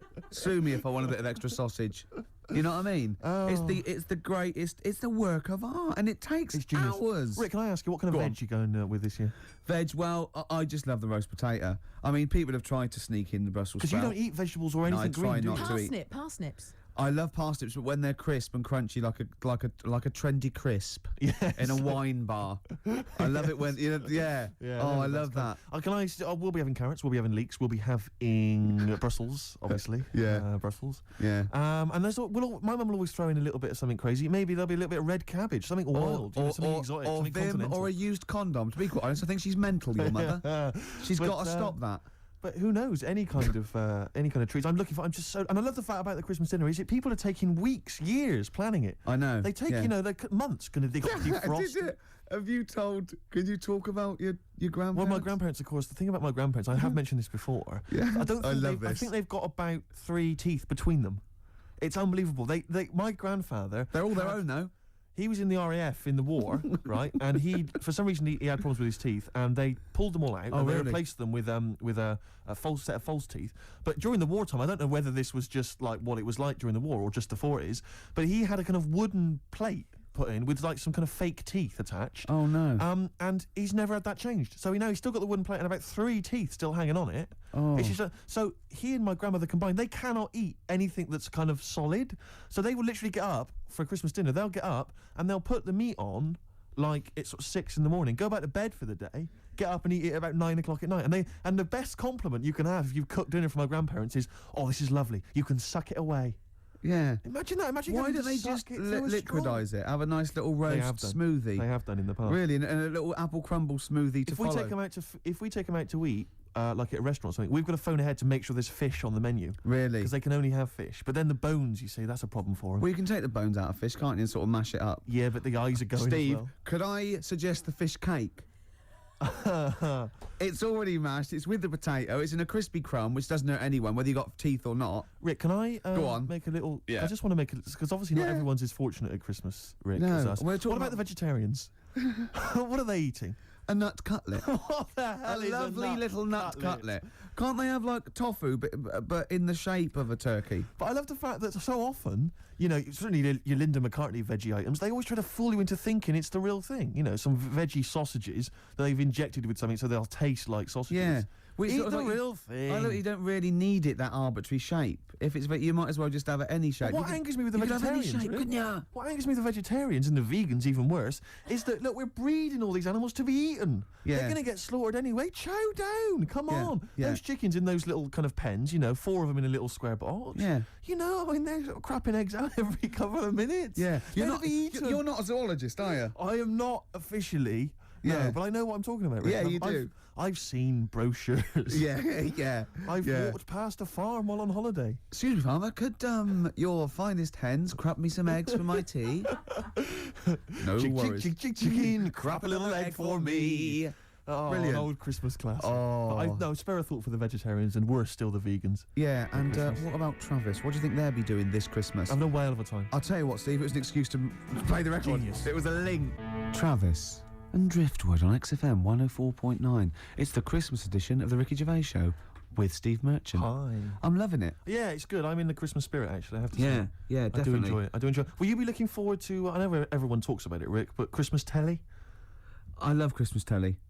Christmas Day telly's great. I get up and Noel's giving out some presents around hospitals and that, and then you might have the number ones of the year from Top of the Pop. Then you might have a little, I don't know, I don't watch the Queen's speech, but you know, you have a little sleep then, don't you? Yeah, Maybe exactly. after a big roast dinner with too many sausages. Yeah. I'm only joking, Mum. Let's have some more. It's true enough. More chocolate, please. Yeah. Well, let's not, you know, there's people crazy. starving in the There world, are so let's people not rub starving it in in. the world. Hopefully they're not listening to the radio. No, probably not. Just scrabbling around in the cold and the dirt looking for food. We are actually laughing about it. I know We actually laugh. Rick, I find that if I laugh about it, then I can ignore the problem easier. Yeah. Not face up to the horror. Yeah, I know. That's too easily done. And horror of the world. It's better to laugh it off. I know. That's what annoys me about buskers. Because a beggar just sits there and you can pretend you haven't seen him, whereas a busker's shouting out. Yeah, and he's you want to drawing go, attention to he know, himself. you know, unless you're deaf and blind, he knows. Yeah. He knows. Yeah. So, have you anyway. cultivated a kind of universal? I've cultivated this kind of thing I always do with a beggar. When they offer their hand, I don't even say anything anymore. I just sort of kind of offer up my hands as though to say, look, I have no money in my hands, and just a kind of sympathetic turn of the head, and I sort of mouth some words like, and it normally involves "sorry, mate" or something. Yeah. Because I find it's better to be courteous than like kick them in the head or anything like that. Yeah, no, I never do that, The old and I always acknowledge them. I actually never ignore them. No. And sometimes I give, depending on. Although I have to say, another situation. Another successful year for me of avoiding the Big Issue salesman. I've never bought a copy of the Big Issue. I love the fact you are actually proud of that. Well, it got to the point where I actually am appalled by myself, but it's like it's a contest now. It's like I've managed to do it for so long that it's almost a competition with myself. Well, it's the same as me with reading a novel. But, yeah. Although I blew that in 1987 when I read Catcher in the Rye. I'm still kicking myself. I'm looking forward, of course, to, I'm hoping it'll be Dennis Norden's Laughter File, Volume 7. Oh, 7? You're having a laugh. 27? It used to be It'll Be Alright on the Night, but I think they've changed the name to Dennis Norden's Laughter File to Fool Us. It's great, though, isn't it? Because he comes... You're one of those people. This is something we call doorstop. Yeah. And it's sort of like, just what... Yeah. And doesn't he just go into the Director This General? is one called Let Sleeping Logs Die. Yeah. It's just, oh, God. But what I don't understand is why no one has said to him, or why hasn't he watched that TV? Why hasn't he, at Christmas, right, he's gone home with the family, he's gone, come on everyone, let's watch my show, and he's watched it. It's and Laughter File 27 with Dennis Norton. That's me. The family must have been faking laughter, and why has he not turned around and gone, why did no one tell me I'm crap? Why doesn't he go to Greg Dyke and go, or whatever it's on? Well, it's ITV, isn't it? Yeah. What is it? Oh, who's that then? ITV Task is Who's in Paymasters, I don't know, they I change know, every yeah. week, don't they? But That's why we don't work with them. Just watched me on that Laughter File 27. It's rubbish, isn't it? And they go, yeah. They go, well, why didn't you tell us? Well, we thought it would kill you, to be quite honest. But why didn't you let my son take over or something? Well, Dennis, he's 84. How old am I then? Well, we don't know. We've had you carbon dated, but it's off the scale. But why'd you let me carry that stupid file? Are you reading this now, Dennis? Oh, I am, can't yeah. remember what I got to say. Well, don't read it. Just speak normally. 2 coffees, please, waiter. No, this is what we call talking to the Director General. Stop it. But I can't wait for that. Yeah, and Dennis oh, Norton's there is two. Can I just say, who's in the audience of Dennis Norton? Like, who's gone? Joan, I got 2 tickets for a Laughter File. I can't believe my luck. I've been on the internet. Because they're always they're cracking up, the people on that show. I've never laughed once. Maybe it was an audience that they filmed in 1973, where it was the first time they saw a goalkeeper get hit in the balls or something, or Jackie Charlton or something, or a dog fall off a slide. Well, it's either old people who just can't remember, they've already seen those clips 1,000 times before, or or it's I was always thinking of the people at what's that show Beadle used to do, the You've Been Framed. You've Been Framed. I think now what's happening is while Lisa Riley's doing all the scripted jokes, there's just someone stood behind her, maybe just showing a picture of her like nude or in a bikini, or just pointing and just making jokes at her expense. Exactly. That's why they're laughing. He's lovely, Lisa Riley off Emmerdale, of course. Fatty Riley. No, don't say it's not fat. It might be gland. You don't know. It could be gland. No, just stop it. You can't say that. I don't know. I've gone a bit crazy. I've just gone. No, a but bit wild. what if she's listening to this and she gets an eating disorder or something, or becomes bulimic because of what you? She's probably at home binging now. I know. She's leaving out the vomit and she can't get her fat fingers in her mouth. Anyway, I'll tell you what, the best gig of the year, surely the White Stripes, Rick. I know everyone's raving about them. Let's hear one of their tracks. What's it called again, Claire? Fell in love with a girl. Lovely. Pogues, Kirsty McCall, Fairy Tale New York. We're just saying, it's just a brilliant song, isn't it? Genius. It's genius. great. And what I love is the fact that it was quite a big hit. And it's like sometimes even a majestic song like that normally would get overlooked, just manages to drift up to the surface somehow. And even, you know, everyone, the white trash. Well, the imagery's great as well. How can old slut on junk be romantic? Amazing. Well, we're fans. Yeah. Sturgis thought he was talking about her. Leave it, Sturgis. You know, You're in a way we clean. are. No, in a You're way we are. clean now. Exactly. Yeah. Yeah, Well, we got more treats. After this, we've got Song for the Ladies. We're going out of sync here. We're going to play Song for the Ladies, the penultimate track, because I want to leave them with a Christmas classic, the Joni Mitchell classic, River. So look forward to that. Absolutely. Well, it's been a great show. It has. Even though I say so myself. Yeah, you know, I've enjoyed it. Looking back over the year, Rick, looking forward to Christmas. Go on. Can I just throw a big thanks out to all the people that have emailed us and phoned in and written to us over And the sent last us 6 months. things. I think it's about 4 people who keep doing it.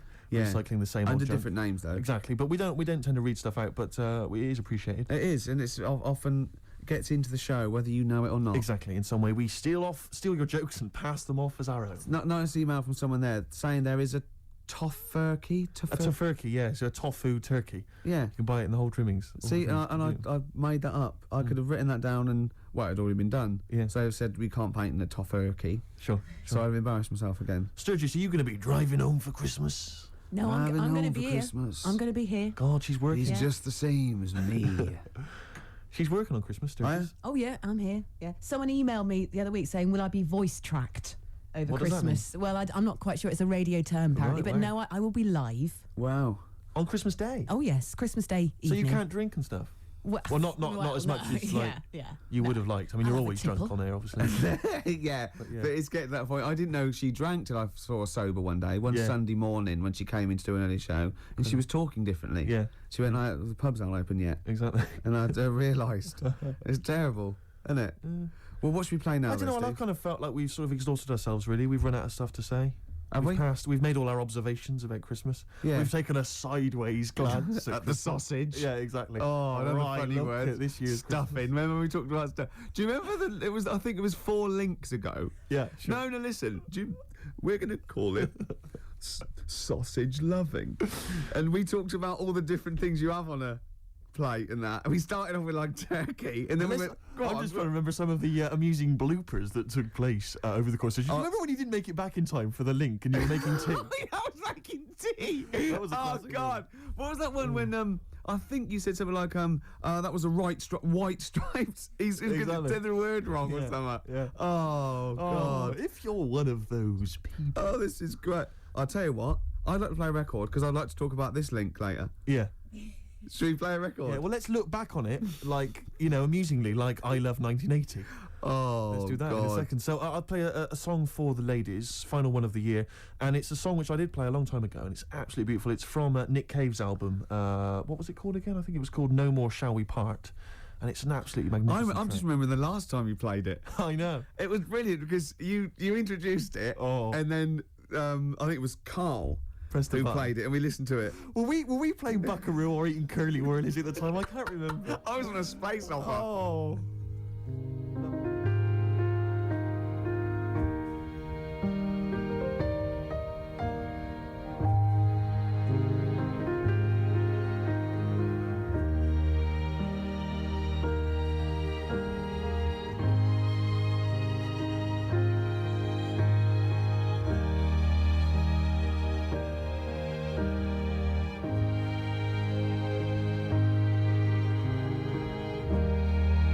I hold this letter in my hand, a plea, a petition, a kind of prayer.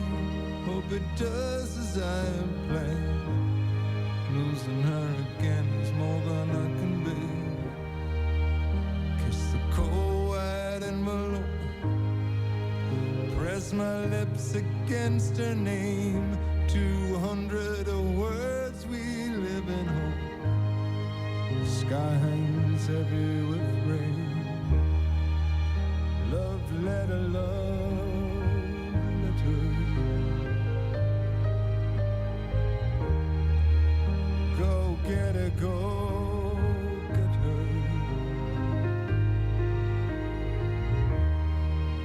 Love letter, love letter. Go tell her, go tell her.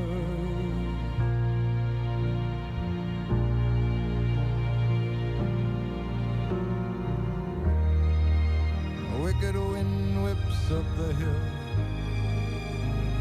handful of hopeful words. I love her and I always will. Sky is ready to burst. Said some I did not mean to say. Said some I did not mean to say. Said some I did not mean to say. It all came out the wrong way. Love letter, love letter. Go get her, go get her.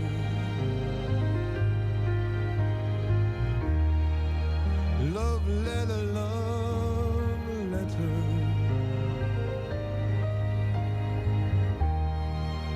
Go tell her, go tell her.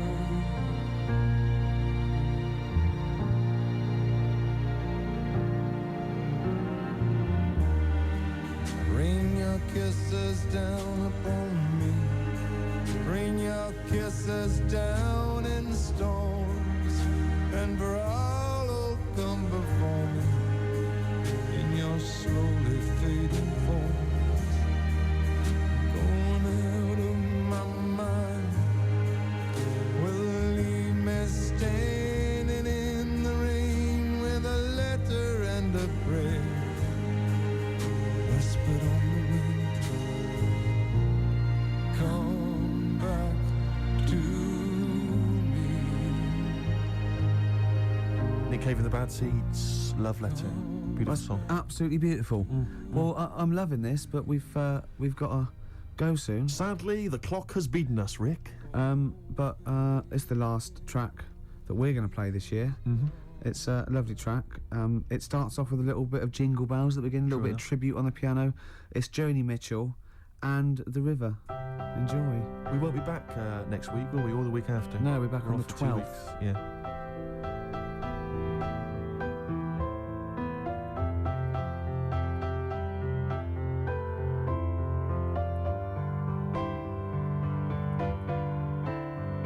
It's coming on Christmas. They're cutting down trees.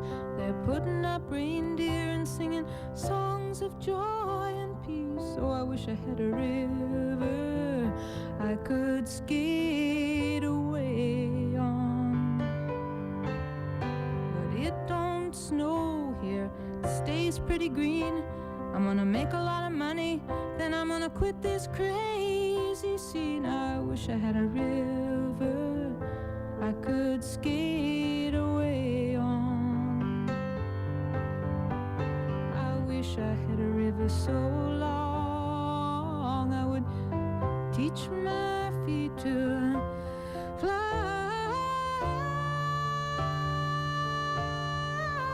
Oh, I wish I had a river I could skate away on. I made my baby.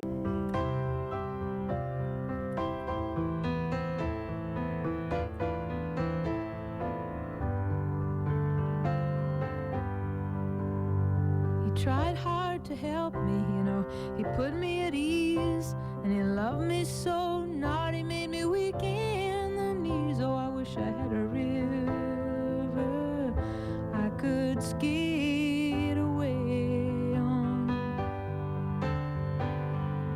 I'm so hard to handle. I'm selfish and I'm sad. Now I gone and lost the best baby that I ever had. Oh, I wish I had a river I could skate away on. I wish I had a river so long I would teach my feet to fly.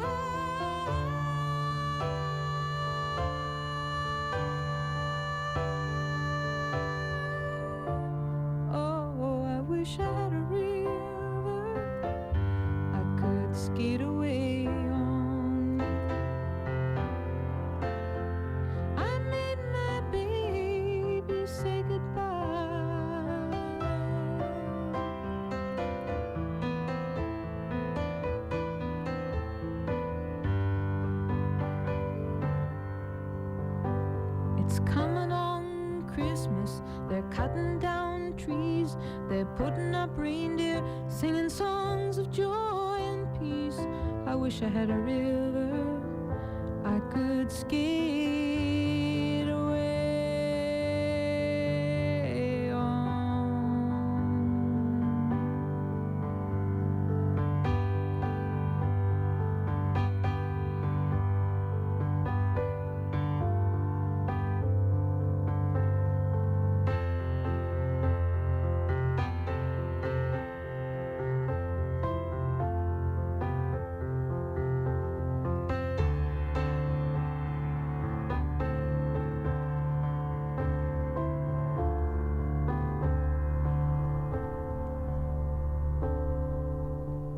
Right, guys, I've got some back timing to do now, Right. so you've got 20 seconds, yeah? Okay. Well, that was Jo. She's getting a bit grumpy, isn't she? No, I'm back timing to the football. Back time. Yeah, she's yeah. You've now got 15 This is seconds. Christmassy, cold turkey, mate. Yeah, exactly. That was Joni Mitchell and the River. Thanks for listening, everybody. I hope you enjoy the shows. Don't take anything to say too seriously. I hope we haven't offended anyone. We love the homeless and fat birds, Love don't 'em, we? love 'em. And Merry just, Christmas to you, Rick. Merry Christmas to you. Happy Christmas. Yeah, Christmas Eve. Bye. Happy Christmas She Eve. needs her fix. She Thank needs her you. fix. She's all grumpy.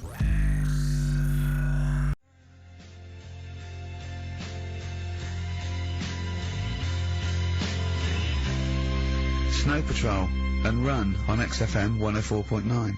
I'm Ricky Gervais. With me is Stephen Merchant and Carl Pilkins. That's 3 for 1. I don't know. All right. Exciting. News.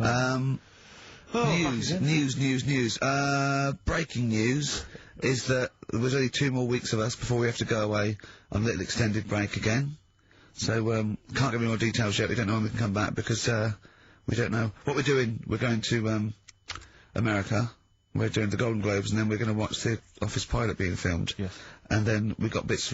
I'm doing a bit of a tour, so it'll be sort of the summer times probably. Yeah. I'm saying it like they care. Oh, they don't give a damn. Do you know what I mean? Don't give a I damn. sometimes think that because you think, oh, you don't want to let down the people, you want to keep it consistent, you want to give, but really, I know I like doing this more than anyone listening. Definitely. Do you know what I mean? Definitely. I love coming in, I love squeezing Carl's head. Yeah. I love playing some records. You know, I like sort of sitting in the room with you. I know you love it. Oh. I can't wait. I can't think of anything else I'd rather be doing on a Saturday. Yeah. So, we got our Saturdays back, though. Yeah, that'd be great.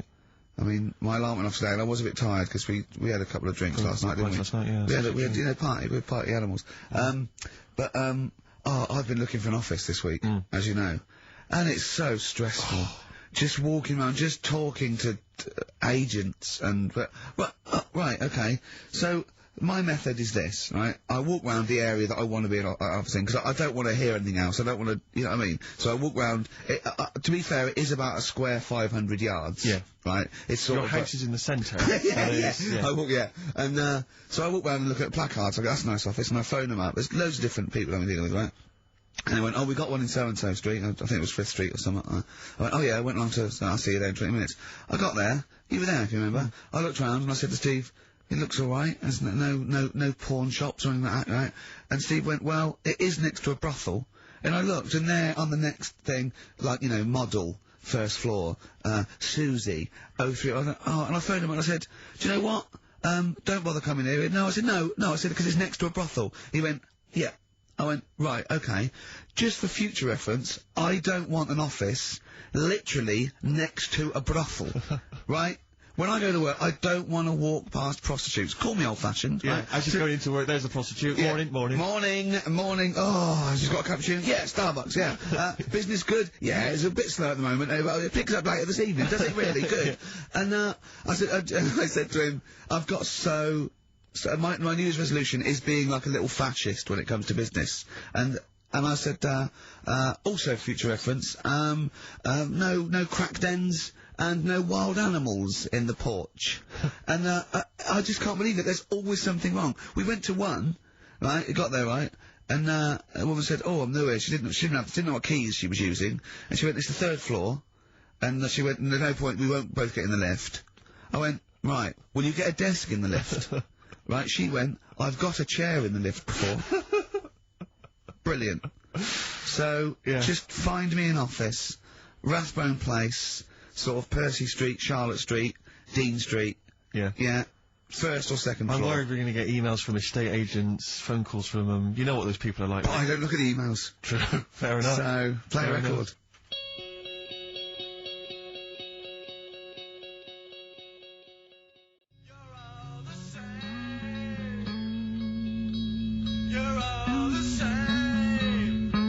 Sexist. Joe Jackson, different for That's why girls. he's not in the charts anymore. I can't believe it. Unbelievable.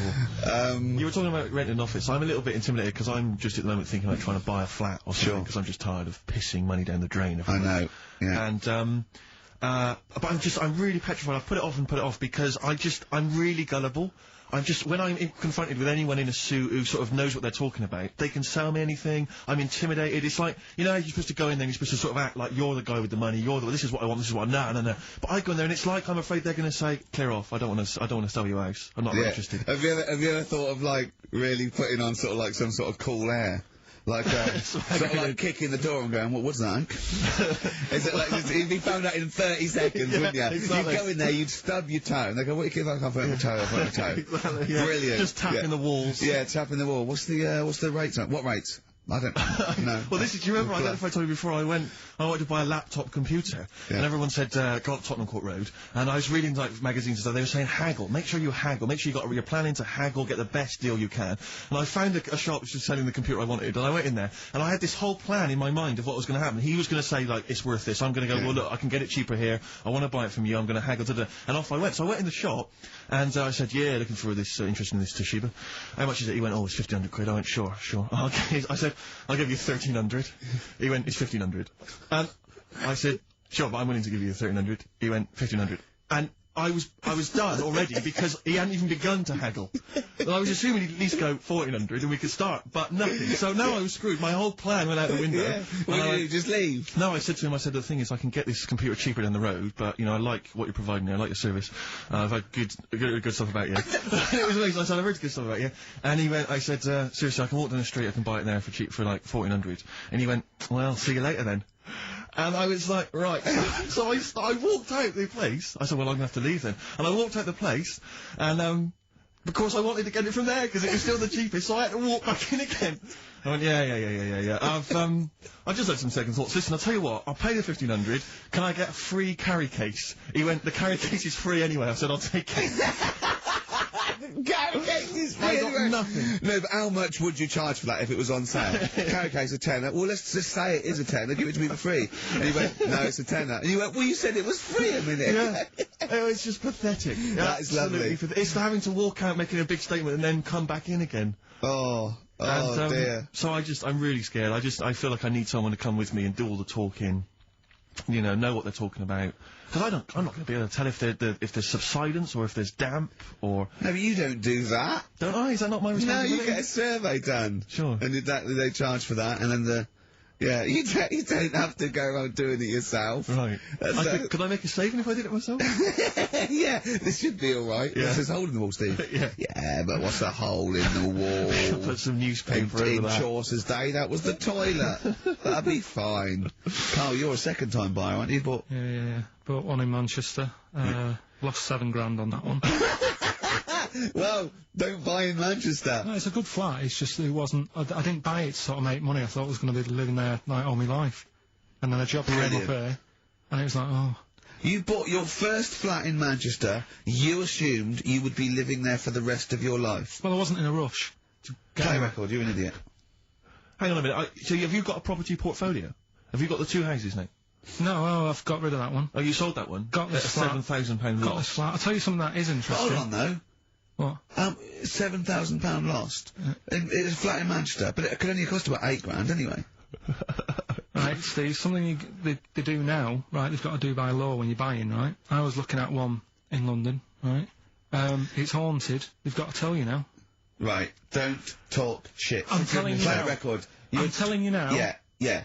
There's no such thing as ghosts. That is ridiculous if that appears on a legal document. Right, if there's anyone who sells flats and does that for a living. Yeah. Right, email in, because I'm telling you now, that is a fact. She sort of dropped it in. I said, oh, you know, nice feel there. And she said, yeah, well, that'll be the ghost. Just dropped it in, that's all they've got to do. And then I was like, what? And I went, oh yeah. That's what I've got to do, is it? So that's the legal thing. Did you drop it in? So in court you go, did you drop it in? Yeah, I dropped it in. Play a record, you're an idiot.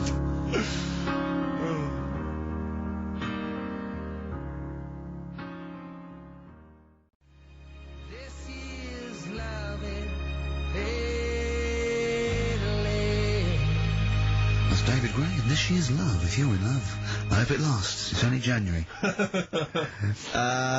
you got? What you got for us, I just Steve? thought we ought to maybe go through some of the emails. I mean, I don't want to query the calibre of some of the emails we get sent on this show, but here's a typical one, Rick. There's no name, it's just from Glicko, that's his email address. It's just a question to you, Rick.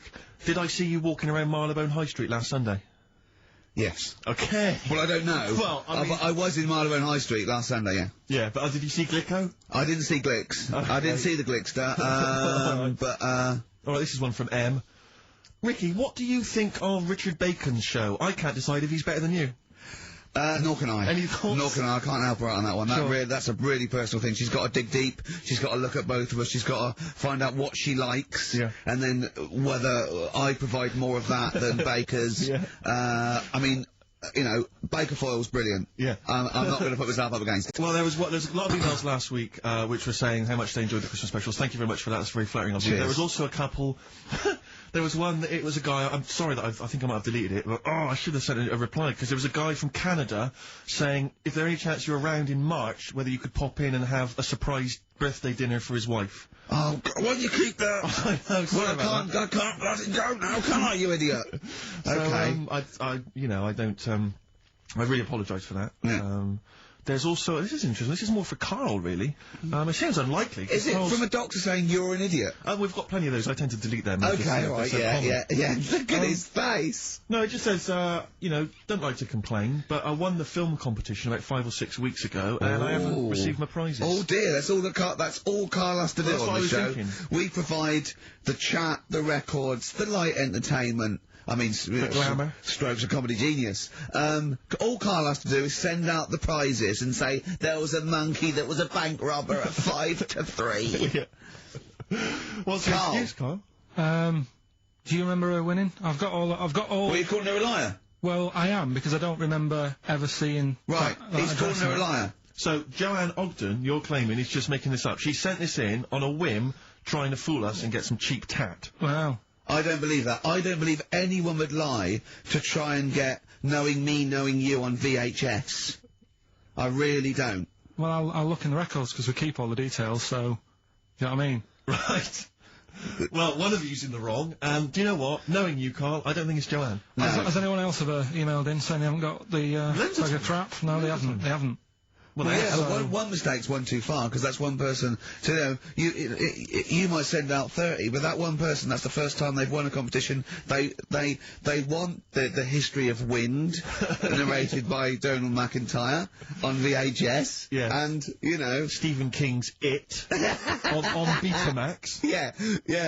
No, sometimes they want the best of Primal Scream on a cassette. Exactly. So, you know. Got to make sure you're sending these prizes out. Final email from Andy. He says, the webcam is pointing at the ceiling. Is it because the air conditioning vent is more exciting than what happens on the show? Let's put that down now. That's absolutely right. Hold on a minute. Now, just, if someone... Is that good? People love the webcam. I don't know what they're interested in, because all I get is a picture of Carl's big head. It's not a big, it's just round. Yeah. Oh. Got it right. Yeah. Carl, I'd like you to play the next tune. I got sent a little cheeky primer for The Cure's Join the Dots. It's B-sides and rarities, lots of stuff from them, from all over the ages. And it's amazing how good their B-sides are. Here's one of them playing. Yeah.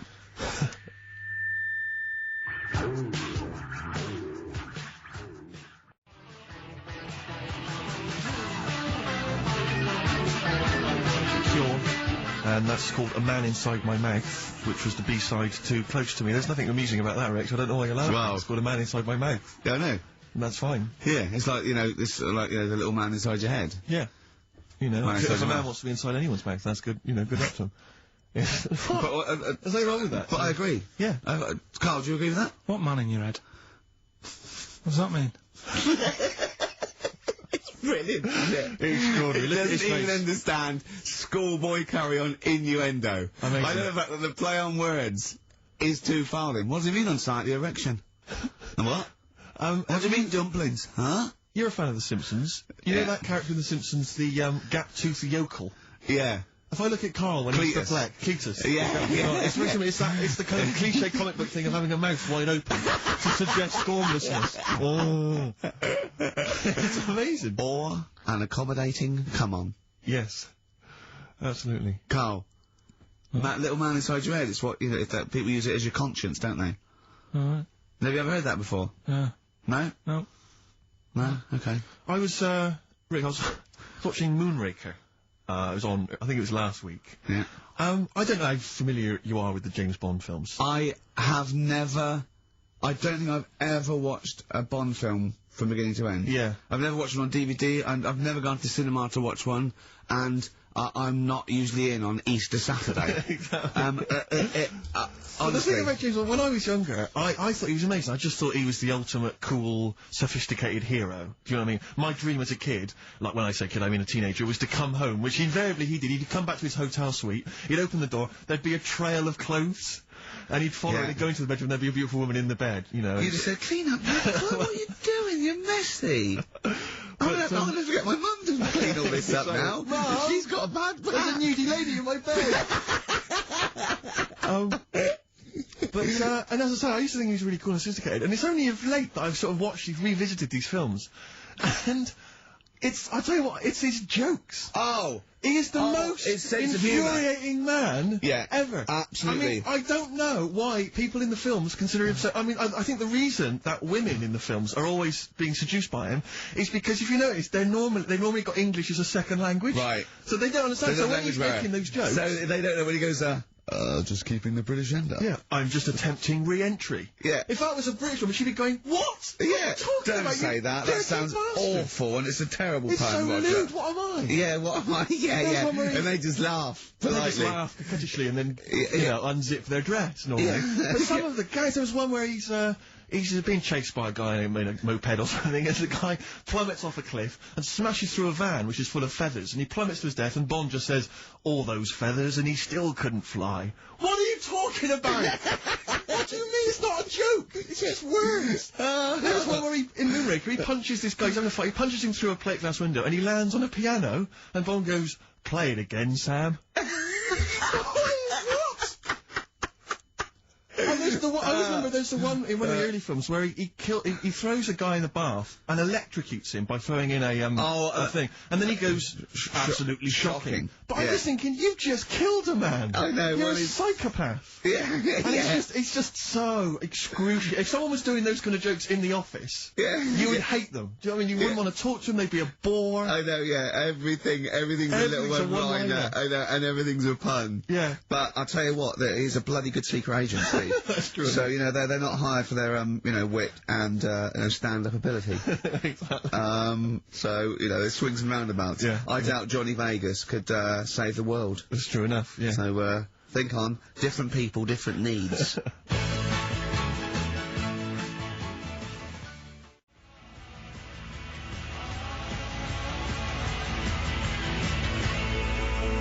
Kings of Leon. California Waiting on XFM 104.9. Do you know what, Steve? We get emails and, we got our posters up around this show and, people enjoy it. But I don't think we get the credit we deserve for picking the music. It's true. Because we're totally unplaylisted, and I don't know if people know about this, that mine and Steve's sort of first passion before comedy is probably music. We're we love playing each other sort of records and that. And maybe when we come back, we should do a show where there is no pressure to, like Carl doesn't press the buttons for us, pre-record it, where we swap each other's sort of ideas for music. It'd be like the Ricky Gervais compilation tape. Well, sort of like, we're not talking John Peel, where we try and find obscure Belgian jungle and do demos. You know, everything from, Kings of Leon, Lou Reed, maybe a bit of 80s stuff that people have forgotten about. Beautiful songs. So what do you think? I'd love to do that, Rick. I mean, genuinely, there's nothing more exciting to me than introducing to someone a song which they then go on and they love and they listen, maybe they buy the album, But that's something to think about, maybe, for later. Yeah. Well, it's like you say, the pressure to kind of come up with some, high caliber chat between each record, it takes the toll.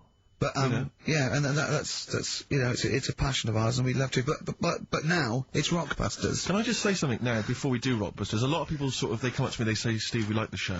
When are you going to get rid of Rockbusters? It brings it down. I'm not joking. I'm not joking. There is lots of people. Come on, let Carl speak. Come off it. What? Come off it.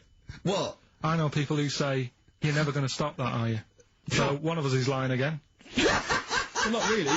You know, I'm talking about people who've listened to the show. You're talking about Suzanne, your girlfriend. Oh, Martin. He'll be at home now with a pad, getting ready to play. But I should just... Max Freeman did encourage Carl on a couple of occasions. He even tried to get him through with the answer egg when we were doing that naming animal round. Yes. So, but I should just say that people think that somehow Ricky and I are endorsing Rockbusters, that somehow by allowing it on the show, somehow we think it's good or we appreciate it. And I need to point out that it's more like when a child comes back from school and they've done a painting. Yeah. It's crap. Yeah. But of course you've got to stick it on the fridge. Bigger than the house. You've got to stick it on the fridge because otherwise the kid's going to get upset. In this next episode, you've got to remember the cat is bigger than the house. Exactly. Okay. It doesn't look like anything. The humans don't have bodies, their legs come straight from their head. Yeah. Mummy and Daddy. Please welcome to the stage Carl Pilkington's Rockbusters. Right.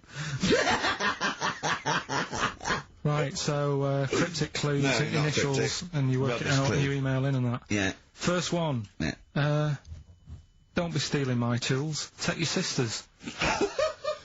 Alright, and the initials NK. Don't be stealing my tools.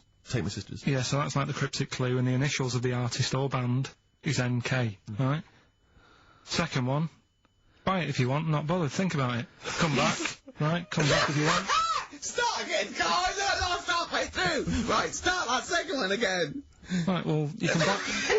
It's different! Well, the first one was, buy it, well, no, this one was, yeah, well, write it down, buy it. Right, do it. If it's a cryptic clue, all the letters count. Do it. Buy it if you want, I'm not that bothered. You know, think about it, come back, check some other places out first before you know... That was a crossword clue! In the Times! So we've got no time for other clues. Right. So that's SC. Right, do that clue again. Buy it if you want. I'm not fussed. Do you know what I mean? Think about it. Fast has made an appearance. Fast wasn't there before. Do the clue again. Do the clue again. Initials SC for that one. Do the clue again. I don't want to do it again. You haven't finished it yet? I have. That's it. No, do the clue again. Can I do it again? Do the clue again. Buy it if you want. I'm not fussed. Right? Shop around. Come back. It's up to you. I'm not pushing you into anything. It's up to you, wasn't there?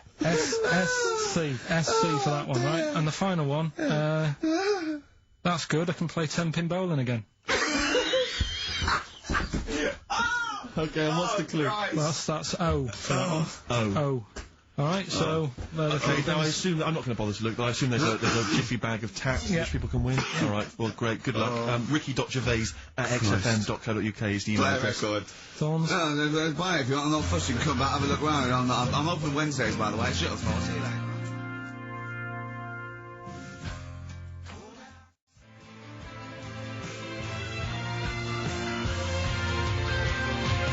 The Thorns and No Blue Sky, off their album of last year, which is probably my favourite album of the year. I've started getting into that sort of like music, more serious thing in case we do it. I mean, I don't know, from that comment, maybe we should do some preparation. Pre-record it. Yeah. So we can sort of like cut all the ums and ahs and like me sort of like eating a sandwich while it's on, singing along, tapping a little bit. Yeah. I won't lay down like this either. We'll get me a chair that I can sort of be upright so I can enunciate. You weren't in the room, were you, when Carl was singing along to Oliver's Army? No. It was a joy. Checkpoint Charlie. Oliver's Army. Nothing. No idea. Busters, well on the way. Any right answers yet, Carl? Let's just check. Let's see, we got one email. One email? No. No, because they probably don't make sense. Yeah, no responses whatsoever. There's some on the text and that. Really? 83 XFM if you want to do it on the old... Speak up, Carl. We're on the radio. Steve, no, we're on the radio, we're live. Just letting you know, do it on the text if you want. Send it in on the text. And what? Well, what is it? Say it! 83 XFM. Right. What's the email address again? Ricky.gervais@xfm.co.uk. Are you tired today, Carl? Are you just bored, or...? Oh, well, I'm all right. I'm good. Yeah. Yeah. Steve. Yeah, well, no, I just wanted to mention to you, I went to a pub near my house recently. I found out that there was a pool hall. You could join like a pool club there. And I love pool. I like to think of myself as looking a little bit like Paul Newman in The Hustler when I'm shooting pool. Yeah. And I went down there and I went with my flatmate, and it's quite a seedy pub in many respects. There's a lot of weird people in there, like alcoholics, and... Why did they go there? Strange, isn't it? Weird, isn't it? Yeah. And, very, very odd people. And, so he's a little bit nervous, and he says, I'm a bit worried, because there's a lot of kind of, there's people from the estate, the nearby council estate, Yeah. For want of a better word, scum. And, so he's a bit edgy. And, bizarrely, because I so wanted to play pool, I said to him, he went, I'm a bit scared about going in. I went, don't worry, you're with me. Yeah. I don't know what I was thinking. I don't know what that means. They're going to think, oh, wait a minute, the 6 foot guy with the lanky guy with the glasses, I'm not going to mess with him. You go there, they take your glasses off and you go, I've lost. Exactly. That's it, I'm out of here. This is why I've never got into a fight, because if my glasses are gone, I'm screwed. That's the first thing you're really short-sighted, aren't you? I'd be absolutely done for. And are you nervous are you sort of like nervous without them? Whenever you see like a kind of action film or whatever, or maybe like a horror film, the nerd loses glasses and he's scrabbling around on the floor whilst the killer coming behind him. That's me. Really? Yeah, done for. Absolutely done for. What did you do when you were at school when you had to play tennis or football or rugby or something? Kept them on. That's dangerous. Well, of course it is. That's why I was never, as good at rugby as I probably could have been. Because of course you can. How can you play rugby with glasses on? I'm in the scrum going, careful! Your boots! Hello! Yeah. Never mind me nads. Exactly. Watch my glasses! But, so I went in there, because I used to do judo when I was very young. Well, that's impossible. But this is ludicrous. That must go falling off. Oh, of course. What about gaffer tape? Just sort of like round. Yeah. Well, I bought something like a kind of a sports strap to keep them on, and it just pushed them right into my eyes. I could barely see. I was almost blinded. But I swear, when I used to go to judo, I'm sure that the other kids were being taught, right, just knock Steve's glasses off. Knock his glasses off, you can get him. Dear. And so I'm always a bit edgy about fights, but for some reason I felt super confident going in there. I swaggered in, and into the pool hall, and it's one of those places you've got to sort of knock, it's like a speakeasy, you've got to knock and they open the door and you come in. Yeah. And, I'm in there, and, my flat... one of those things you slide, like a little letterbox, they slide over. You knock, you open it up, you put your face there, you just knocked your glasses off. Exactly. And, so I went in there, and, in a way, my flatmate was justified in being a little bit edgy, because, the conversation we could overhear, the table next to us, we were playing pool, the guy next to us was going, yeah, of course, the bloody police. Spent Boxing Day in the Nick. Absolute nightmare. You're getting nervous. So I was getting a little bit edgy, because I didn't know, but then I thought, if they don't mess with their own, we're almost like gangsters ourselves, because we're there in the Lion's Den, do you know what I mean? We'll probably be fine. So then, there's just an old guy serving at the bar, in his 50s, and some guys go over to the jukebox, some young kids, they're just hanging out in the pool hall, they're pretty cool. They put some money in the jukebox, and in first track, Coldplay. Fine, I'm thinking that's nice, I'm playing pool. Second track, hardcore German techno.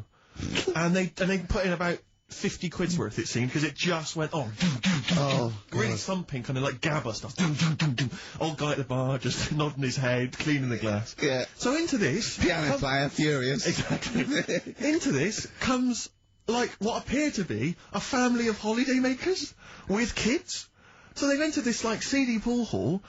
We've got, the Cray twins playing pool next to me. They come in, the German techno's blaring. They come in, and there's, like, kids, and they've got the baby in one of those little pouches, and they they sit down, and, the weirdest thing was one of the guys, the uncle, let's say, of the family, he picked up the kid, and he was about to put the baby down in a chair, and I thought, hang on, that's quite a hard-backed chair. And as he did it, the baby's head just went and hit the back of the chair, and just flipped back and hit the back of the chair, because he just lumped it down in the God. thing. And it started screaming, it crying, and the teenagers were rocking to that, they loved it. And he came over, and it was transparent what had happened, and the mum was going, what's happened? The baby's crying. And he went, I don't know what happened. And I wanted to lean over and go, you lying swine! You know what happened? You just hit his head. I wanted to go, just take her aside and say, never let him handle your baby again. No, the head was wobbling around, he put it on just heavy, I could see it coming. I don't know, who knows, he might turn out like Carl now. That's a point. But what do you do in those situations? Do you Well, I'm assuming by the way you're taking it lightly, the baby wasn't hurt in any way. The Just baby made his. wasn't hurt. Well then, But it was still a bit you reckless. keep out of it, don't you? I What are you guess gonna so. do? Call the authorities and go, it was him. Yeah, yeah. But I don't know. I mean, I don't want to name the place in case I get knifed. I imagine you trying to swagger it when you overheard him talk on the neck. I imagine you know him go, yeah, pigs. Sorry? Yeah, I ate the pigs as well. No, I'm a lawyer. I was down there going, oh yeah, sure. Oh dear. But so, I'll be going back there. I feel like I'm. That's it. I mean, I've told you before, Steve, stay away from working class people and bad men in trainers. Because, you know, you hang on with ne'er-do-wells and you're going to get your glasses knocked off. That's true.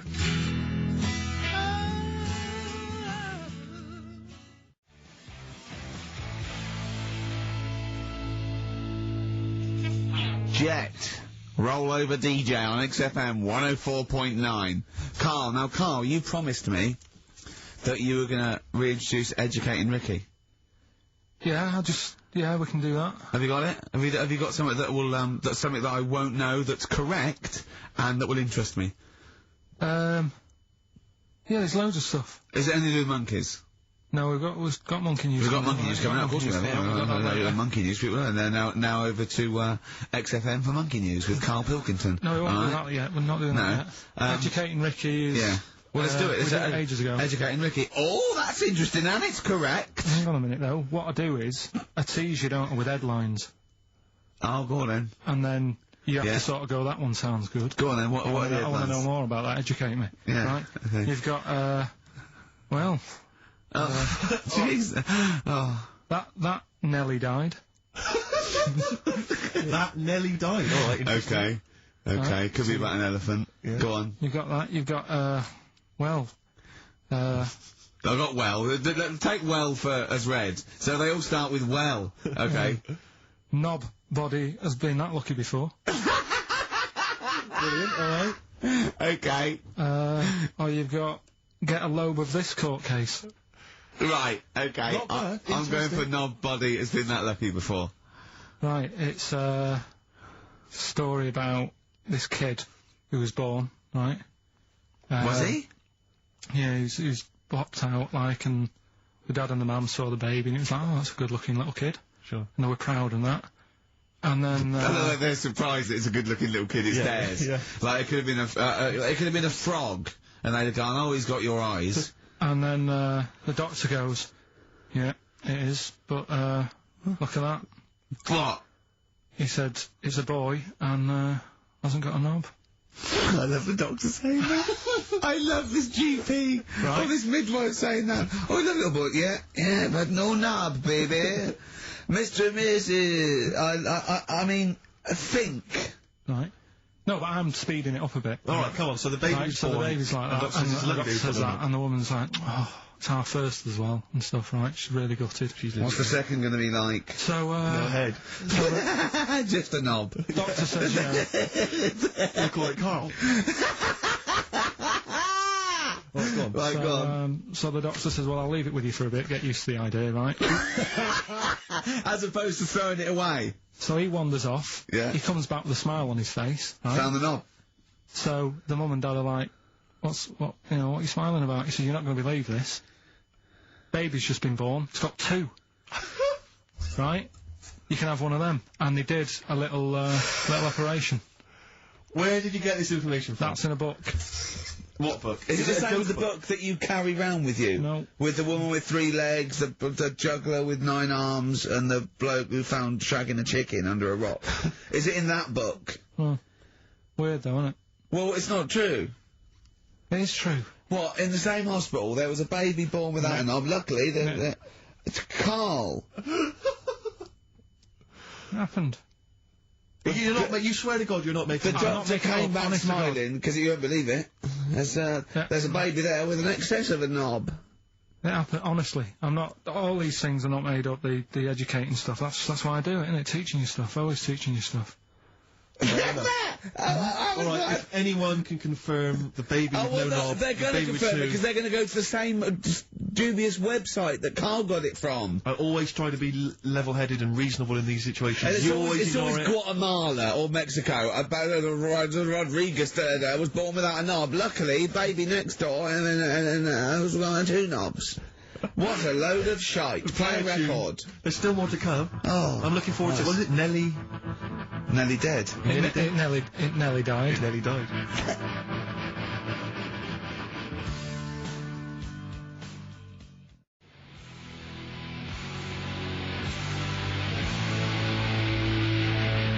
Bones. Radiohead off the Benz album. I mean, might be my favourite album of all time. You said it before, yeah. I can't say I've ever really got into it. I remember when it came out, it was just so ubiquitous everywhere, I never really bothered listening I to can it. still listen to it every day. I mean, that might be sad, I don't know, but it's a fantastic album. Yeah. On XFM 104.9, just practicing for when we talk more about music than maybe monkeys and people born without knobs, baby. Carl, any other thoughts? Well, I'm not going to tell you any more educating stuff yet. You're going to tease me with that, are you? Leave you with, it nearly died. Yeah. And get a load of this court case, right? But I want you thinking about... Yeah, thinking about it, yeah, just getting my juices ready. About that. Yeah, like an aperitif, yeah, sure. But, I just educated you. Yeah. Right? And I watched The Office Christmas stuff on, last Sunday. Do you enjoy it? I think it was good. Good. I think it was good. Thank you It was very up there with one of my favourites. The second one was good. Yeah, okay, the second one, there's more the paybacks in the second one, the first one's more set up. Yeah. So, you know, I'd have thought people would like the second one more. Yeah. So that's nice. That's a nice critique. Thank you, Carl. But there was something in it you did about cavemen. Cavemen? You said something about, it was a fact about cavemen, and you sort of only half did it. You didn't give the full information, like... What? Like I do in that. You just... Where was it? What bit was it? It was the bit when you were talking about getting a woman, I think, or you were talking about breasts or... Oh, the one when I said the reason women have cleavage is it reminds men of buttocks, because when we were cavemen we used to do you from behind. Yeah. Yeah. At the blind date, yeah.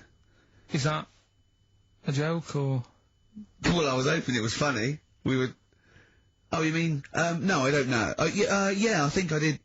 I think cleavage is meant to represent... In a sort of anthropology type way, I think I've seen that before, that cleavage represents buttocks. And I imagine, you know, cavemen probably did do it from behind. I don't know what you want to know, Carl, really. It's in a sitcom. It wasn't a documentary. It looked like one. Yeah. Brilliantly directed to look like one, I'll give you that. No, but what you're saying, so blokes like... Yeah, I think cleavage is represented like buttocks, because obviously buttocks were much more of a sexual organ, evolutionarily speaking. Breasts were to actually bring up to suckle young, but and were a sign of sexual maturity, so you're ready to mate. But whereas, Carl, I'm not an anthropologist, mate. I'm struggling here. What do you need to know? But yeah, I imagine that the cleavage reminds you of an arse. Right. Well, if it's all about arse, why don't gays like a little bit of tit? No, do you know what I mean? You've done me! So the question put to us today on XFM 104.9, please call me $1, is, if it's all about arse, then why don't gays like a little bit of tit? I was worried if it's all about arse, why don't gays like tit? If it's all about arse, why don't gays like tits? Just call in with your... Thanks very much for tuning in. This has been Children's TV. If it's all about arse, why don't gays like tit? It's still been an hour and a quarter before we got round to gays, so it's good to see the appearance. If it's all about arse, why don't gays like a bit of tit? Is the question. What a brilliant question. Well, if you're an anthropologist or a psychologist, a doctor, a gay, please call in. If it's all about arse, this is the question. I'm not convinced by this whole, cleavage looks like an arse, that's no, not Steve, nor am I. It's a bit of mock anthropology. I didn't think it would be under scrutiny. I think it's more likely that the reason men find cleavage attractive is because they know there's a lovely pair of bristles down there. Yeah, so look at cleavage, they go, here we are. If that's what's on show... Exactly, imagine what's down below. If that's in the front window, right, yeah, what's she got to go in the shop? Exactly. Oh, dear! Oh.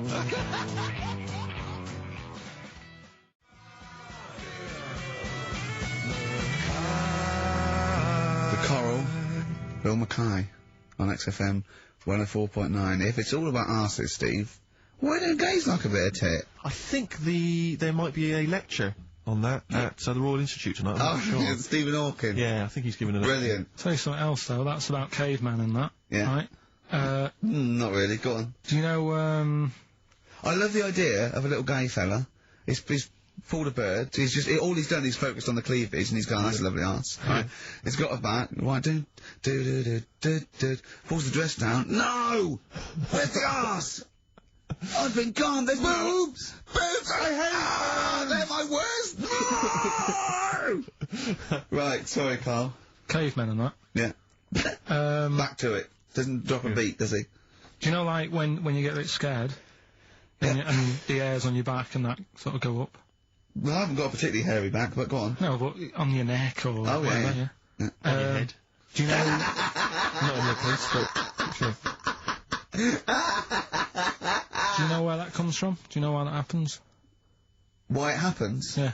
To look more fierce. Yeah. Probably residue of, like, the erectile tissue with the, would make you look apes, and that would make you look slightly bigger, your outline bigger. Is that it? Is that the answer? Yeah, just cavemen in front of dinosaurs and that, they sort of went, oh... And then... Well, it wasn't cavemen in front of dinosaurs, was it? Because cavemen weren't alive when dinosaurs were alive. There was a couple knocking about. Right, okay, fair enough. There was a crossover point, surely. Not dinosaurs like you're 15 million. Was the, probably the Ice Age. There were still big reptiles. I think it's fairly common knowledge that the dinosaurs did not exist. Well, who gave the dinosaurs a name? Well, no. Well, no. Who gave the dinosaurs the names?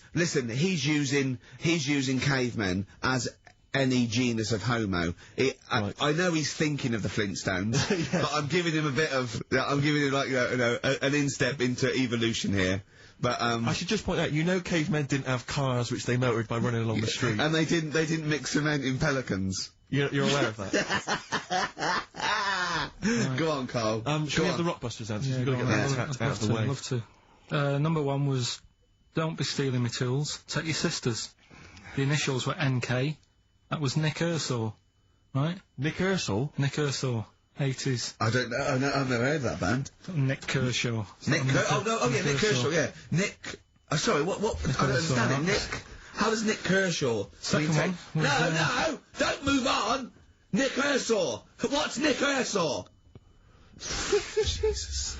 All right. It doesn't count. It's not a clue. Then let's just leave it behind us. All right. Second one was buy it if you want. I'm not bothered. You can think about it. Come back. Have a look around. Think it over. I'm not fussed. The initials were SC.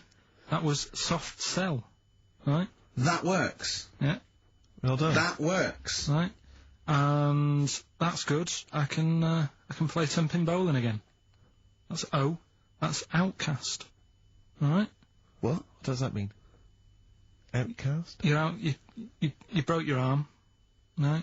Got the cast that's ridiculous. That's ludicrous. I mean, that's ridiculous. You broke your arm, you were in a cast, you got rid of the cast, you're outcast. Did anyone get that? Yeah. I mean, I am stunned.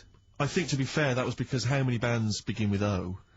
Yeah. I think that's why people got it. Exactly. But they were guesses, yeah. I could probably make Oasis work if I tried hard enough.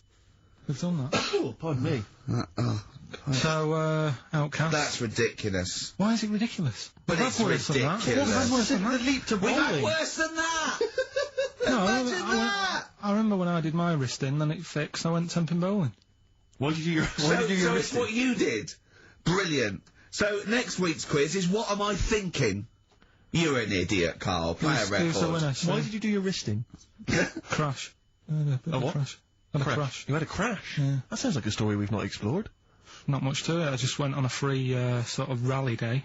Got in this car. I'd been working all night, right? So I wasn't the best condition to be whizzing around a track in a car. Sure. Like a Formula 1 type car. Yeah. Spun out of control, hit some mud, smashed it all in, wrote it off, and I didn't realise I'd done a load of damage until... Well, you landed on your head, but you were fine. Yeah. Who's the winner? Mike Godwin. I'm in love with the girl that I'm talking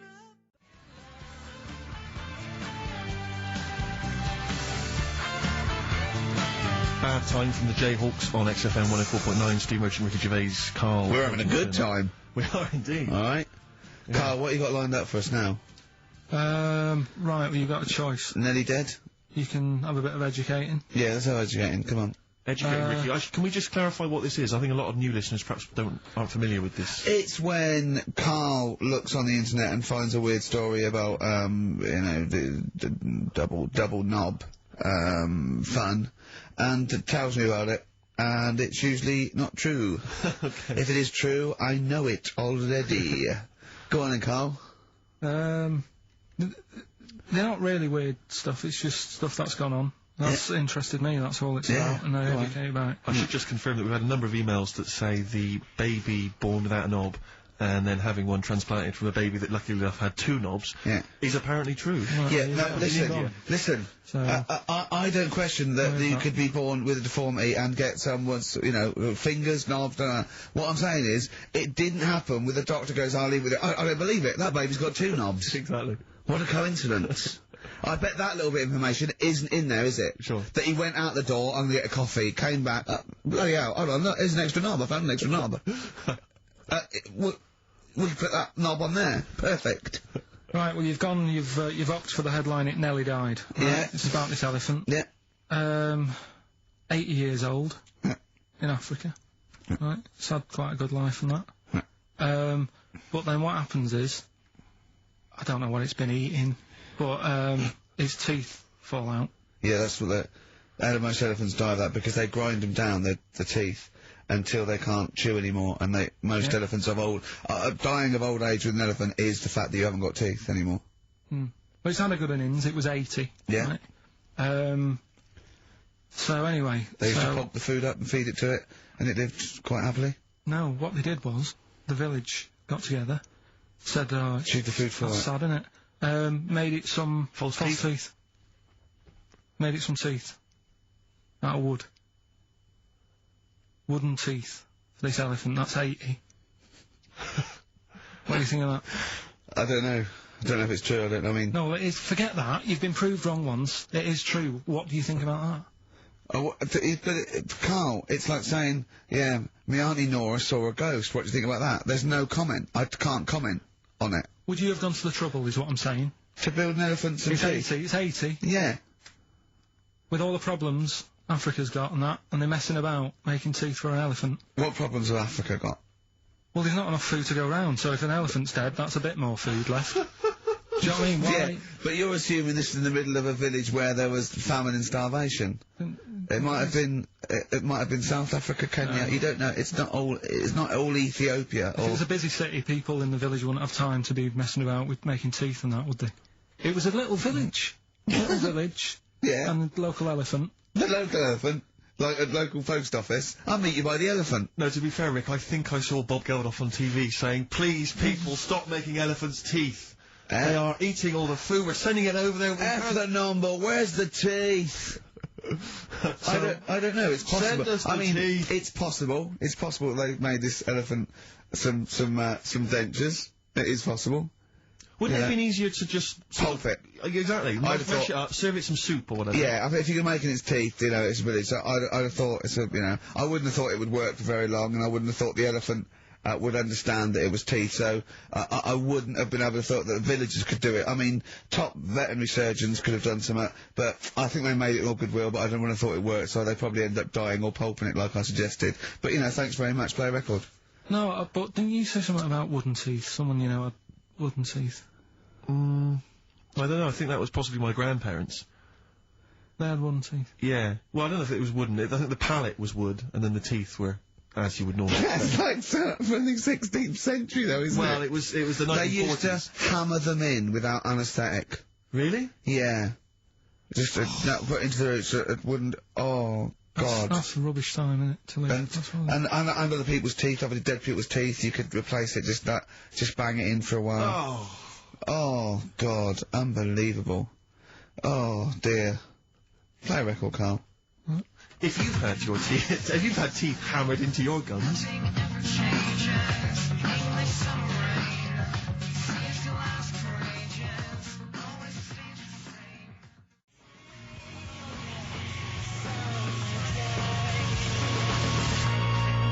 Placebo, English Summer Rain on XFM 104.9. Right, okay, you got the final educating Ricky, Carl? Get a load of this court case. Yeah. What happened was, right, Allegedly. Fella's in, right, Yeah. You got all the detail then at your fingertips? and the jury says, he's guilty, right? And the judge went, what, he's not guilty, off you go then, right? He misheard it. They couldn't do anything about it, because once the judge has sort of said, you're not guilty, off you go, you can go home. And the jury were like, what are you doing? They said he's guilty. And he's like... What do you think of the Thorns album? I'm quite a big fan, Rick. Yeah, I like that sort of alt country sound. I think I it's, know. I like that compilation you made me. That was that sort of thing. really good. The Jayhawks. Thanks for that, by the way. There was the hanging one, wasn't there? There was the hanging one that happened. Are you still there? What bands have you been checking out recently? Any new things? Just exploring all kinds of stuff. Obviously, you know, I like dipping back into the old stuff. I'll tell you I've been appreciating a lot recently, Rick. Billy Bragg. Oh, brilliant, yeah. Great guy. Isn't he playing He's playing in March, yeah. You might want to try and You heard check about that out. the hanging one when What's the this when the now? fella was... Sorry, mate, go on. When the fella was hung. Well hung? He was hung, and... Hung? Sorry, what's hung? He was hung by a rope. So, isn't that... No, I think it wasn't he, a Chinese emperor? And wasn't he hung? Yeah. Sorry, he was hung. Some fella who'd done something, they hung him. It's not a word anymore. He was hung. Well, don't be doing that again, because you said squoze wasn't a word, and then I shown you a menu today that someone sent, and it said fresh orange. Yeah. Squoze. In inverted commas, and next to it was the word colour, spelt C-O-L-O-R. So, presumably either the American menu, right, in which case there's loads of American words that we don't use, or it's just a badly typed piece of work. Anyway, there was a bloke that was hung. He was hung and that, but he didn't die. Hung on that, he was definitely a Chinese. Hung on that, yeah. I remember him now, yeah. He didn't die, and they said, oh, just hang on a minute whilst we change the rope and that, and he stood there waiting, changed the rope. They, tried to, do it again, and, didn't work. It didn't work, right. So, they got another rope, right? Didn't work. And then they had to let him go, because it's like there's a well-known saying or something from this thing. Yeah. Have you seen, do you like, Oh My Car's On by, Tim Burton's new single? I don't know that I'm Oh, it's brilliant. Can we play it a bit later? No. Yeah, can we play it? Let's play a record now, and, we'll, talk more a bit later. Yeah. Hey, can you, Carl, would you shut up?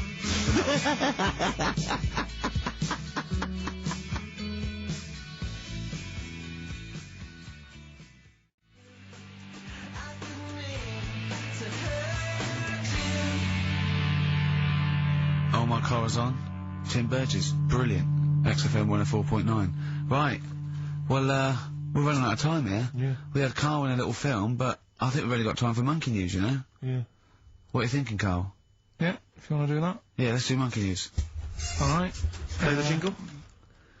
Oh, chimpanzee that Monkey News. Right, there's this monkey, right? Oh, yeah. I think his name was number 6 or number 7 or something, right? In this lab, right? Yeah. And anyway, it's in there with like the rabbits and little mice and stuff like that. And The rabbit smoking. the nurse, right? The nurse, not the nurse, the woman who works in the lab. What would you call her? A nurse? Depends what turns out her job was. If she was a lab assistant, you call her a lab assistant. Right. I mean, they probably call her by a name. All right, lab assistant, right? Kirsty. So she's... I think it's probably Kirsty. Right, Kirsty Morris. Well, she's in there, right? Yeah. And she don't work with many people and that. She's mainly on her own with, just putting lipstick on rabbits and stuff like that, right? Chimpanzee it? So, Chimpanzee. He's putting on lipstick chimpanzee. She's got hairy legs. He gets pally, right, with this woman. Yeah. Because, it gets to a point when she sees him every day. It's the way he tries to string out like it's a narrative love story. The chimp put its hand out and grabbed her, and then you're thinking that he made a move on her. So, right, come on, he's allowed out. Oh, it's not a story, is it? He's allowed out the cage and whatever, yeah. Anyway, so, he's wandering about, and as time goes on, he's watching what she's doing more and more, right? So, he notices, like, the code on the door, right? Whatever, 247 or whatever, he goes, right, I've clocked that, I've got that, I'll remember that, right?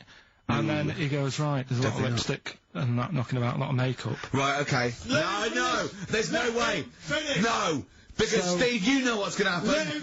I know what's going to happen. So he's there. It's ridiculous. And he's going, well, if it's there, you know what I mean? So while she's messing about with the rabbit, he gets there, he's in front of the mirror, putting a little bit of lippy on. Right? No! I know! It's gone too far! No, it's gone too far, Steve. Right, your mic's off, Rick. He's finishing the story. Turn mine off as well. It's looking pretty good. I didn't mention the mascara! It's looking alright, right? So it knows the code on the door, 247, right? So when she's sort of messing about with the rabbit, right, he goes, right? So it knows the code on the door, 247, right? So when she's sort of messing about with the rabbit, right, he goes, right, here's my chance. He's looking good. 247, out the door. Reception man's there. He's like, all right, Kirsty, right? Don't talk shit!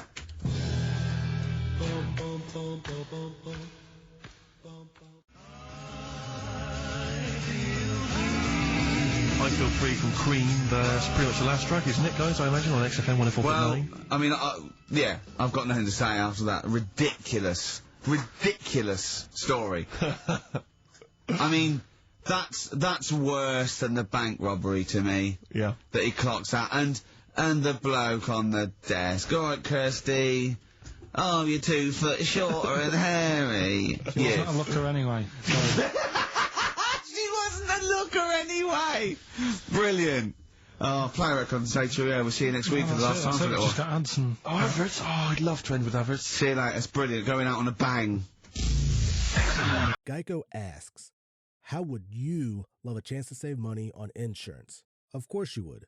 After all, who doesn't love a great deal, right? And when it comes to great rates on insurance for all the things in your life, Geico can help. Like with insurance for your car, truck, motorcycle, boat, and RV. They even help with homeowners, condo, or renters coverage. You could save even more with a special discount when you bundle your coverages. Plus, add the easy-to-use Geico mobile app. Available 24-hour roadside assistance and more. And choosing to switch to Geico becomes an easy choice.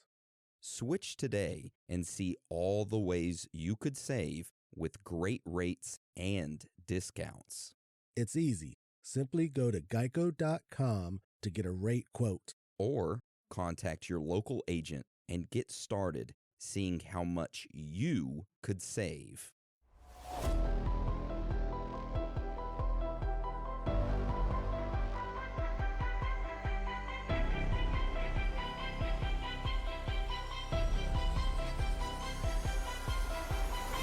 Welcome to Theories of the Third Kind.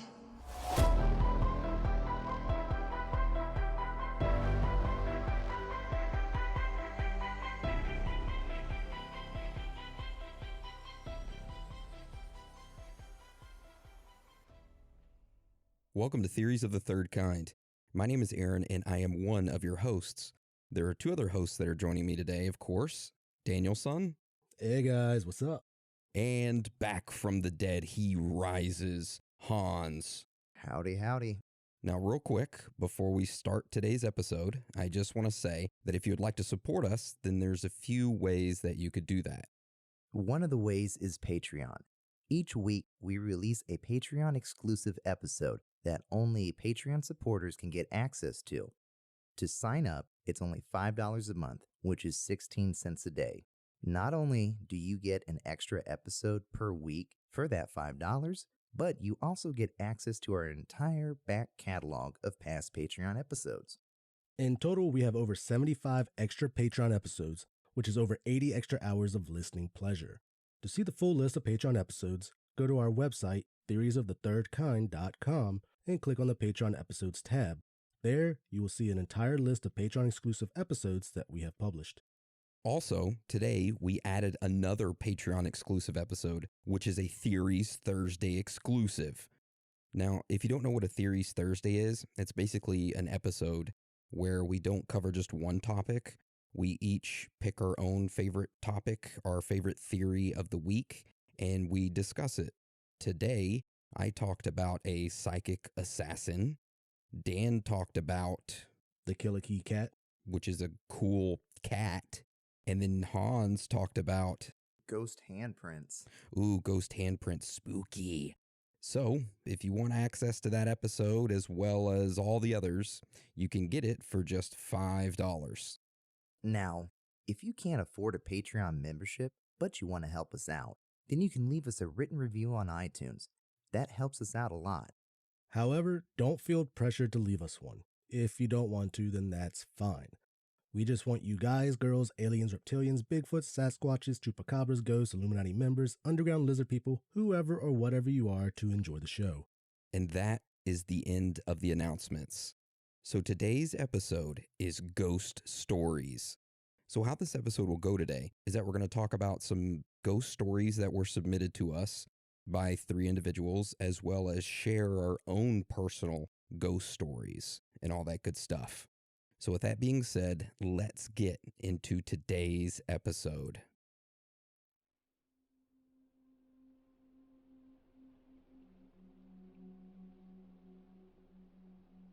Since the beginning of time, human beings have reported strange encounters with ghostly figures. They believe that these figures were their ancestors, visiting them from the dead. Because of this occurring, many societies around the world began to use funeral rituals as a way of ensuring that the dead person's spirit would not return to haunt the living. However, throughout the centuries, stories of individuals encountering ghosts continued to thrive. Reports of ghostly apparitions stalking individuals, along with strange noises accompanying this entity, lights in the room turning on and off, odd smells randomly appearing, objects floating in the air, and musical instruments being played on their own. Today, we dive deep into this subject and listen to some ghostly encounters that have never been told before. This is Ghost Stories.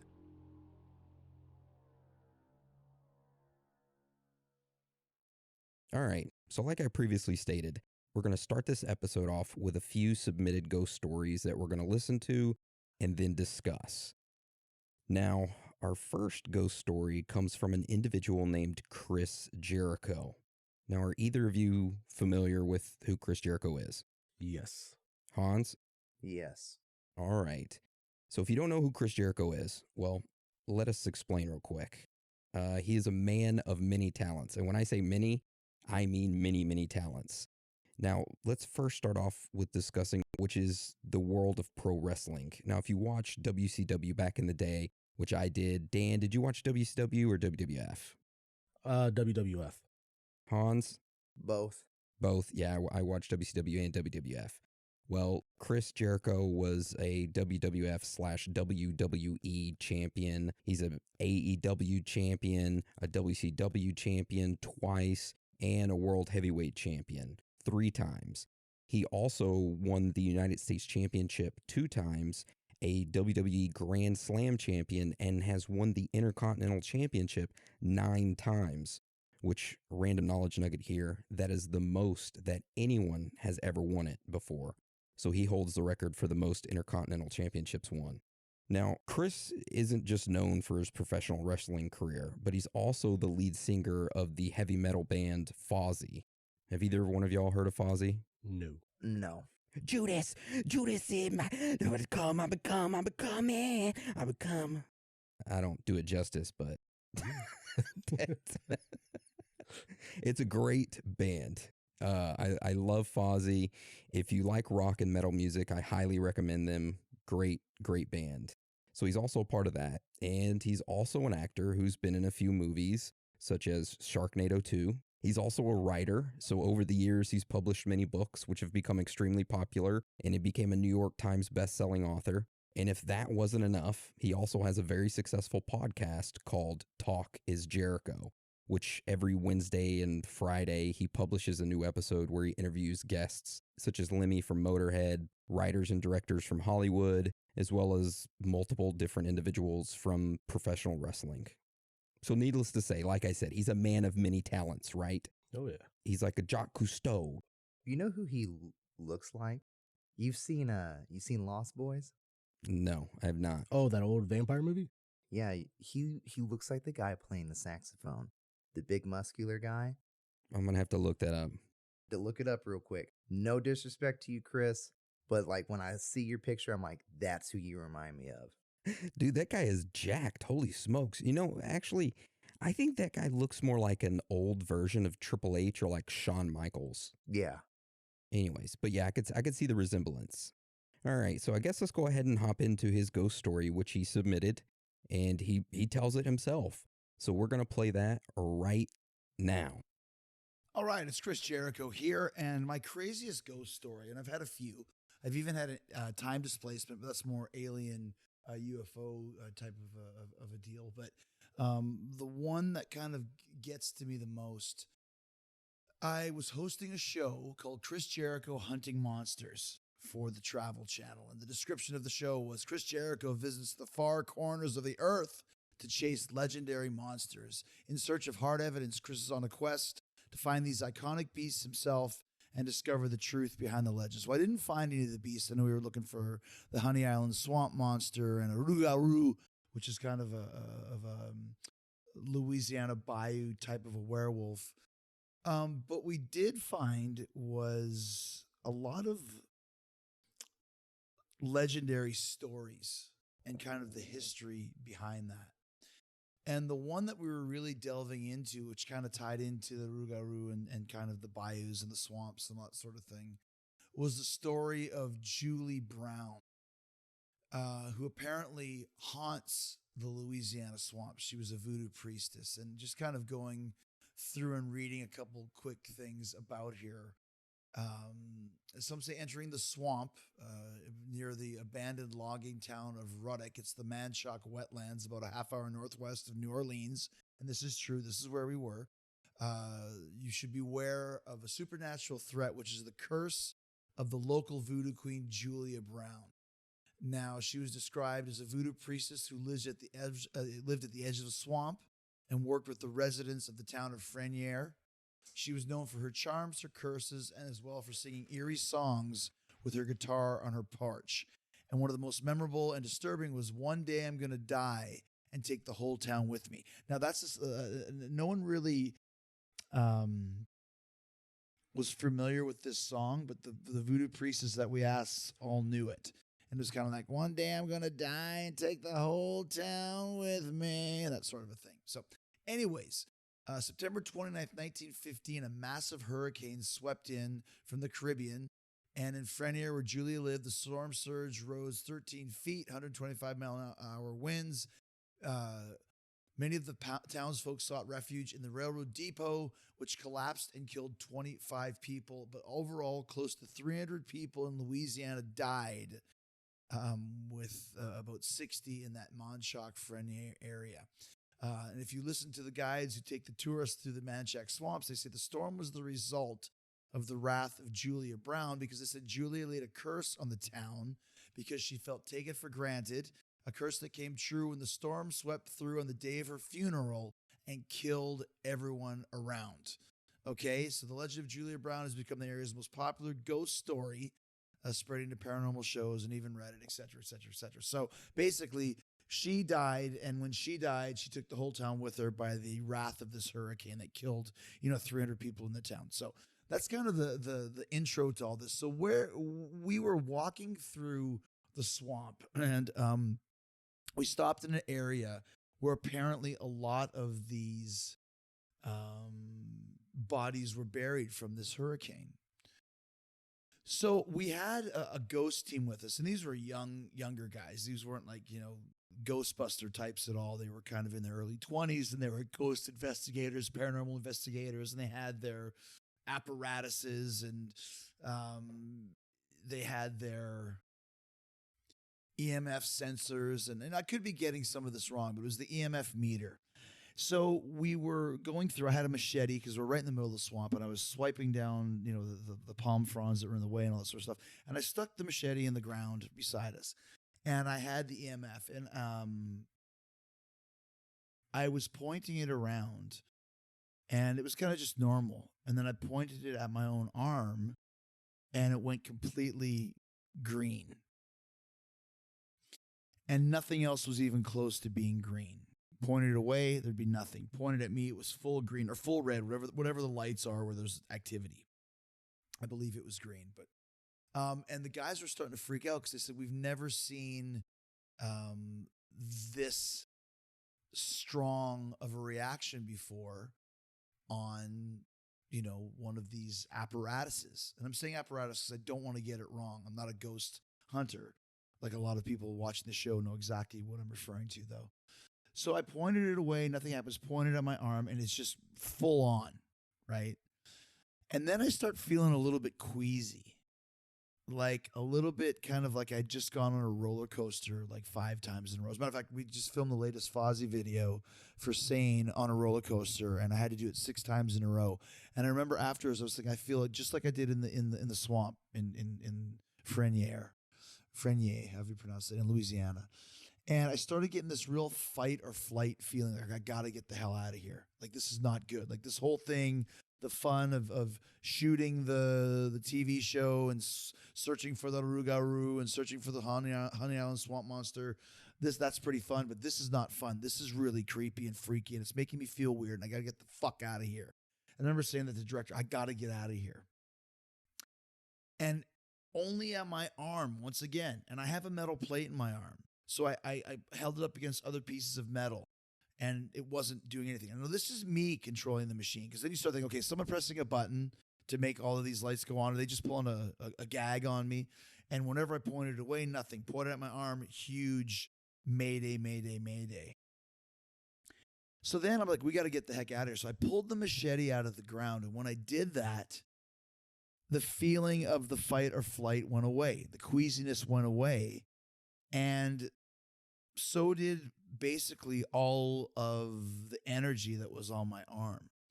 It was really weird. As soon as I pulled the machete out of the ground, it went from the full-on lights to none of the lights. Like I said, these young ghost hunters, ghost investigators were freaking out. Like we've never seen this much power before on a certain area of the body. So then I started thinking, well, maybe, and this is just my theory, maybe sticking the machete in the ground maybe upset some of the spirits that were buried underneath. Like maybe by sticking a machete in the soil where they were buried, it might have been like sticking a machete into their bodies, and maybe they got very angry about that. I don't know. Bottom line was, I walked away over to, there was another machine, and this one was almost like, and you guys probably know the name of this. You hold this camera up to a person, you can see their skeleton, and it's almost like a stick man, like if you're playing Hangman, but it's in kind of a neon green. And this is the outline of my body. And on the outline of this body, like, you got to see this, they said to me, and they turned the monitor on. There's this little, almost like a little playful type creature that's around my feet, and it's moving up to my shoulders. And it's also a stick man, but it's morphing into almost like a circle, then a stick, then a big stick, then a little stick. Like envision like a hangman guy with a little kind of hangman pet that's morphing into different shapes. I'm sure you guys kind of know a little bit more about what I'm trying to get to than I am, as far as what the exact technical terms for this. But this one didn't make me freak out. This was more playful. This was like somebody's dog kind of jumping up on your leg or something like that. And so it was still some kind of a spirit that was attached to me, but this was not the malevolent spirit, not the evil type feeling and the panicky vibe that I got from the original one. This was much more, like I said, kind of a playful thing, and it was also kind of funny. Like we're watching this monitor going like, this is really kind of cool. Like, what is this thing? And also too, it was only, I don't know, 15 feet from where I'd stuck the machete in the ground, but the whole kind of mood had changed in the whole swamp and the whole forest. So then I went over to, there was a couple of shaman, I guess you'd say, and they weren't voodoo priests or anything. They were just normal people that I think had dealt with this, and they gave me a cleansing to get rid of the attachments or any kind of spirits that I might have on me, which was also very crazy because I told my wife, she's like, you better not bring any spirits on with you. So it was just really, really creepy. And then kind of the coup de grace, we went back to the kind of the camp afterwards. It was in a hotel, and then we set up the recording of the audio, and that's when you heard some talking, and there was some like pain was one of the things I heard. Once again, I'm thinking I gave pain by sticking the machete into the ground. And I think that all started by doing that. It kind of released something that kind of came out, was very pissed off, and kind of attached itself to me. It made me feel very uncomfortable, very creepy, very scared. And then when I pulled that machete out, it went away. And then whatever the residual playful entity was kind of hanging around for me. And then it was cleared away as well by the shamans. And then we heard some more kind of audio proof that there was something going on out there. So when I watched the show back, it was still very creepy to see. And obviously, I think the show was, an hour, which is 44 minutes, which is probably, 32 minutes for the Rougarou and the swamp monster and all this stuff we were looking for. And the ghost part was probably only 9-10 minutes, but it was a very, very creepy experience. And I know it was legit because of the way I felt inside. I wasn't freaked out or scared. I just felt very queasy. And I knew that I had to get out of this area, get the fuck out of here and make a change to what I was doing. So still thinking about that a lot. And I know that something was there because I felt it inside of me. And not only that, but I also saw it not only on the AMF, but I saw it on the TV screen beside me. So give me some answers as to what I was experiencing if you can. Chris Jericho, out. Boo! So what do you guys think of that? I like it. I would have been scared, to be honest. Do you think that the ground was cursed by that voodoo priestess? Yeah. We can all assume that, right? Yeah. She said she's going to take the whole town with her. Okay. So if the ground is cursed and he's there shooting a documentary and he sticks a machete into the ground, whether it be to kind of provoke the spirits unintentionally, and you have these quote unquote paranormal hunters with him with their EMF readers, and they are actively trying to get something on camera. They're provoking the spirits. Now, who are these spirits going to, I wouldn't say attack, but mess with? Him, the host, right? Yeah. Well, of course. That would be the one that they would go after. So for them to give him a sudden urge of fight or flight, make him feel in a way that he has to get out of the area, I think was probably the best outcome that he could receive, in my personal opinion. So what is y'all's personal opinion? Do you think it was just one of those things where he kind of psyched himself out? He already knew about the story and then he psyched himself out? Or do you think there is something there at that swamp that kind of attached itself to him and kind of told him, hey, get out of here. You're not welcome? I do believe that he might have psyched himself out a little bit, but that wasn't the main part of it. So that camera that he was talking about, do you know what the camera is? No. So it's an SLS camera. Okay. So pretty much it like tracks the person there.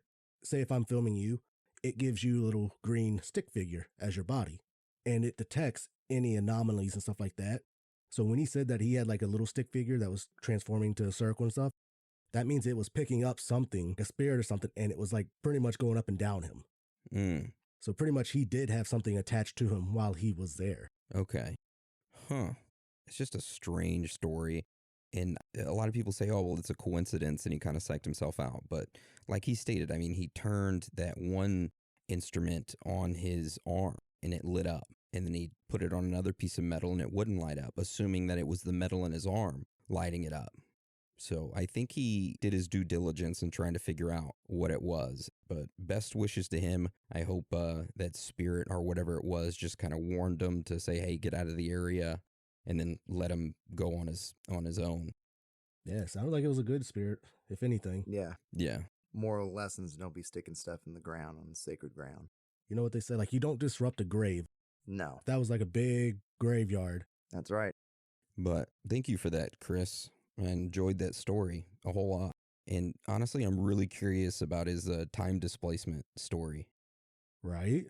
Oh, I want to hear it so bad. I was hoping he'd throw that in. I know. But maybe next time. All right. Well, I guess let's move on to our next story. So our next story was submitted to us by another very successful pro wrestler named Double J, a.k.a. Jeff Jarrett. Just like Chris, if you don't know who Jeff Jarrett is, well, let us explain. Jeff is a third-generation wrestler, just like his father was and a wrestler, and then his grandfather before him was a wrestler. And throughout Jeff's career, he had over 80 championship reigns from all different wrestling organizations. So he bounced around from different organizations, pretty much being top dog. And then in 2015, he was inducted into the TNA Hall of Fame. And then in 2018, he was inducted into the WWE's Hall of Fame. Hell yeah. Ain't he great? Ain't no great boy. Now, Jeff Jarrett hosts a podcast with a co-host, Conrad Thompson, called My World with Jeff Jarrett. He discusses a wide variety of moments throughout his life and his career as the chosen one. So, without further ado, though, here is Jeff's ghost story that he submitted.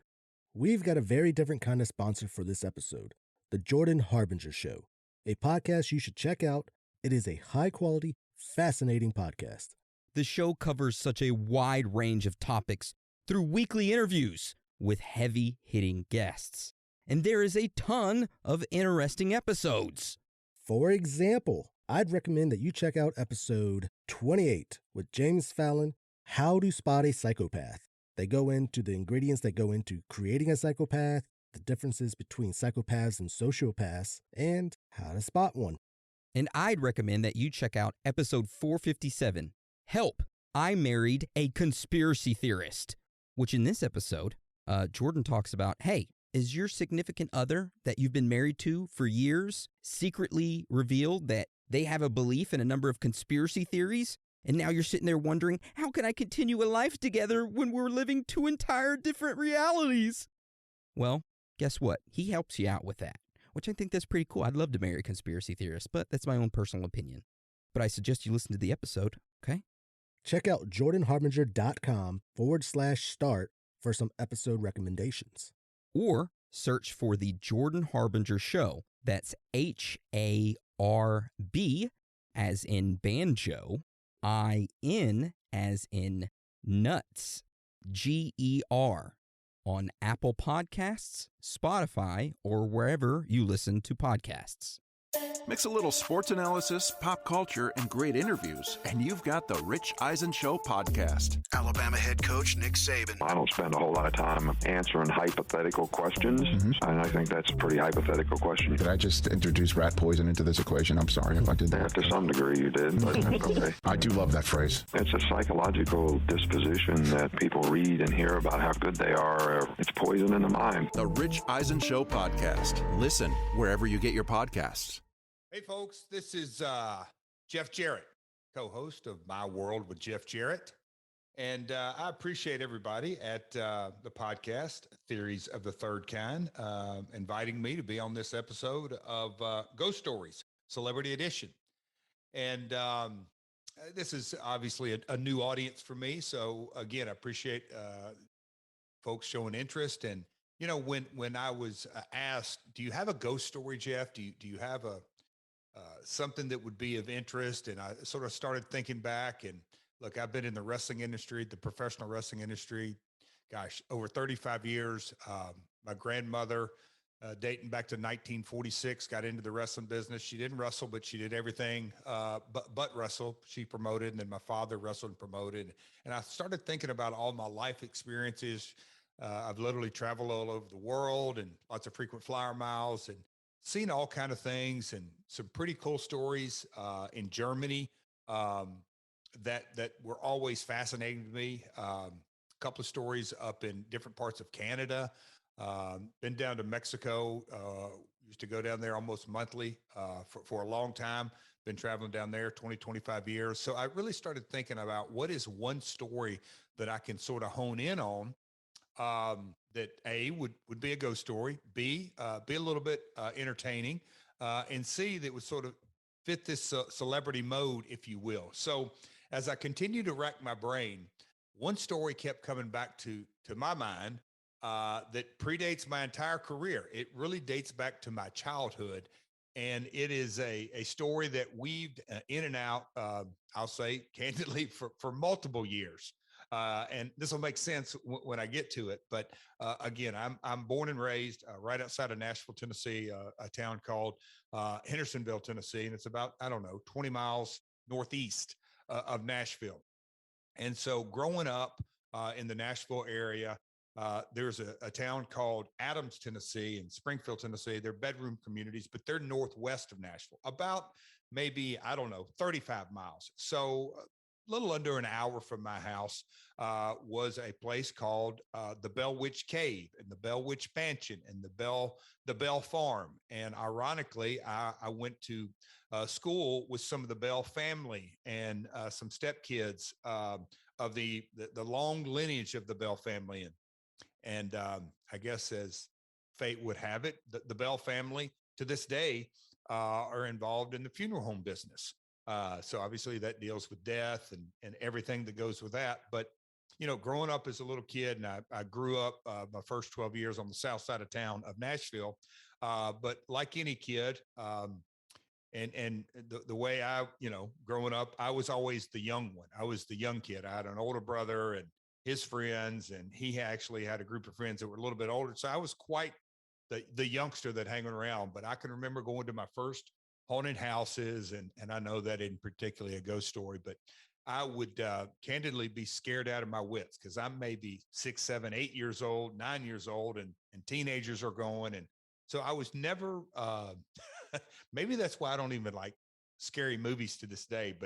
But anyhow, going to these haunted houses around town, and then we would always get carloads and drive. It's about an hour from our house to go up to the Bell Witch Cave, and God knows I wouldn't even get out of the car.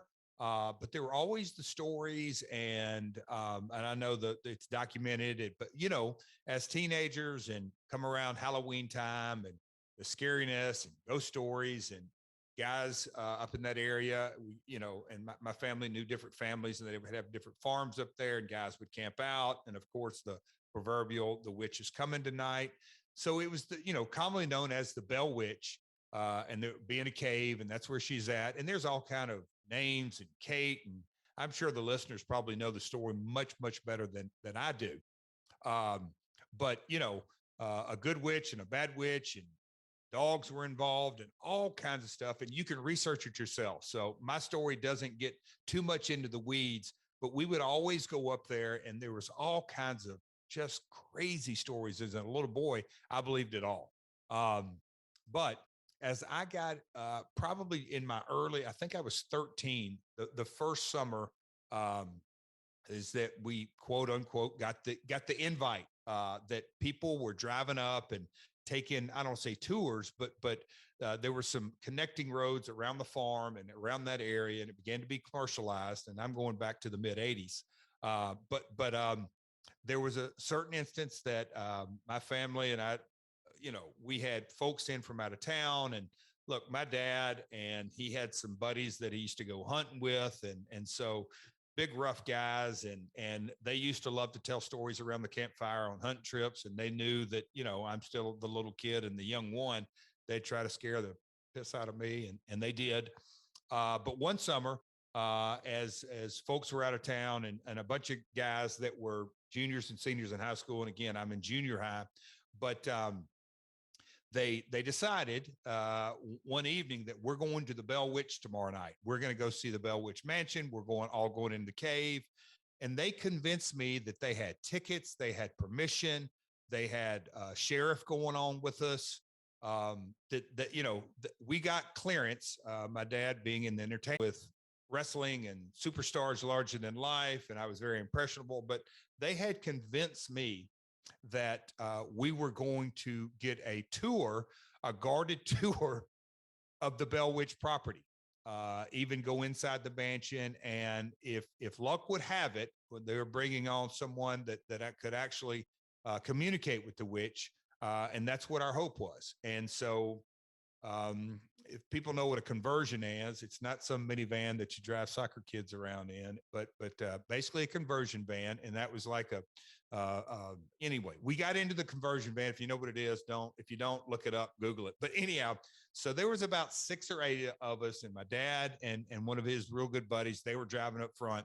So it was going to be about an hour drive, 45 minutes drive over there. But we all piled in the back, and in the conversion van, they had a curtain that they pulled to, and they said, "Look, we don't want you to really know where we're going because it's a secret guarded tour. And they really went to great lengths to pull this entire situation off. And the guys in the back with me, even the teenagers, that they were along for the ride. And so we all piled up, and as it got dark, and we had to be up there at a appointed time, and we got in the van, and as we go up there, it seemed like an hour, but it was, so we drove a while, and all of a sudden we fill the car. Of course, they've got and the windows in the back, and they just said, stay put. And so they didn't let me look out the windows, look out the front door, none of that. But this, and it's funny how the mind can play tricks on you, and they start talking about it. And I can remember, look, I'm not a 7 or 8 year old kid now. I think I'm either 13 or 14 years old, and they continue to tell these stories. And, again, I've been around the world, but this story still sticks with me, and it's my favorite ghost story, if you will. So as we pull on the property and pull down a dirt road, and you can tell when you go from a paved road to a gravel road to a dirt road, and then you're off in the grass, and we're going all the way back to the cave. And by the cave, they have explained to me, is a graveyard. And so they pull up as we're there and open the door. And as you open, it's dark and there's trees. And literally it is a really eerie, and you could, they cut the van off. And so it's total silence. And you can just hear my father's voice and his bud Dave's voice and some of the guys with us. And there was just, you could cut the tension with a knife that we're going to go walk in this cave and we're going to talk to a witch. And, man, I was totally bought in. And as we got out, we're there, and my father goes into great lengths that the security's let us back here, but the security and the cops that escorted us over to the property, they don't want any part of it. There is, at this point, we've shed our security.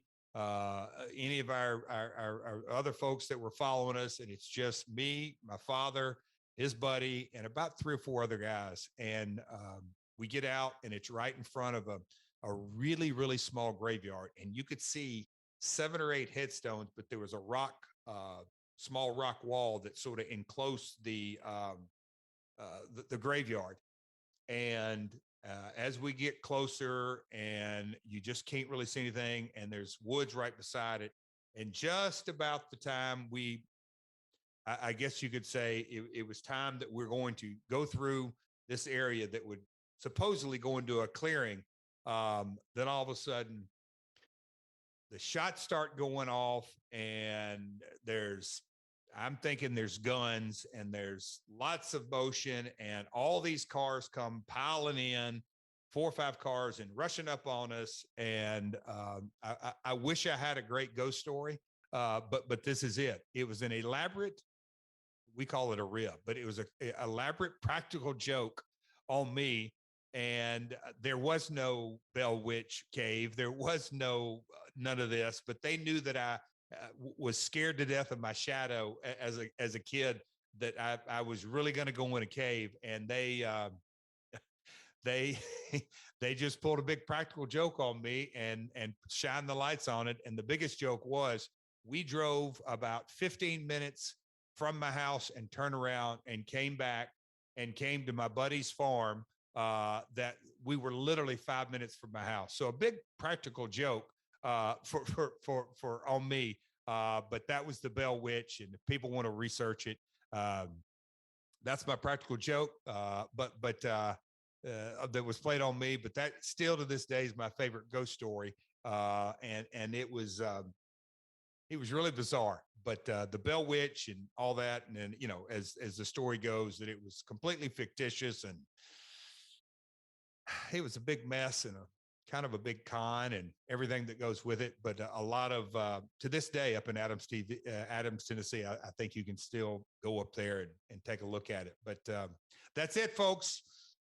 Check out My World with Jeff Jarrett on any of the podcast platforms. I appreciate you letting me be a part of it today. And that's my ghost story. And I hope everyone enjoyed the practical joke played on Double J. I was hoping for something like a witch was going to come out, like off the movie. Have you seen that movie? What's it called? The Witch? The Witch, yes. I was hoping Jeff Jarrett was like gonna get confronted by the witch. The witch would come out and he'd like get his guitar and smash it over her head and then pull the, the stroke on her. His finishing move is called the stroke, by the way. Or his signature move, not the finisher. Finisher, signature, same thing.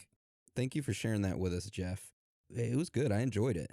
It was good. It sucks that it was a practical joke because I was definitely wanting something a little bit more supernatural, but yeah, elaborate prank right there. We all have to go to that Bell Witch. Matter of fact, you know what? Jeff, I think you just signed yourself up to go with us to the Bell Witch Cave. Hell yeah. Thought he said there was no Bell Witch. No, there's a Bell Witch Cave. Oh, Bell Witch Cave, just no witch. Well, he's going to go. Yeah. Oh my God. What if we take him there and we set it up as an elaborate prank and actually put a witch inside there? Cut that out. We don't want him to know yet. Jeff Jarrett's in as our bodyguard for the witch. You're going with us when we go investigate the Bell Witch Cave. Did he have to wear his double J hat? Oh, yeah. That's right. All right. Well, I guess let's move on to our next ghost story. So, Hans, do you want to tell us about Gabby Dunn and their ghost story? Yeah, well, this last submission is from a writer, actor, a comedian, LGBTQ activist, and a podcaster named Gabby Dunn. Like I stated, Gabby has had a successful career in many different platforms. Gabby was also a writer and director for BuzzFeed Video. Gabby left BuzzFeed to focus on their YouTube comedy show and podcast, Between Us. Now, Gabby's journalist writings have been in many notable newspapers such as the New York Times, the Boston Globe, Huffington Post, Cosmopolitan, Salon, and Slate.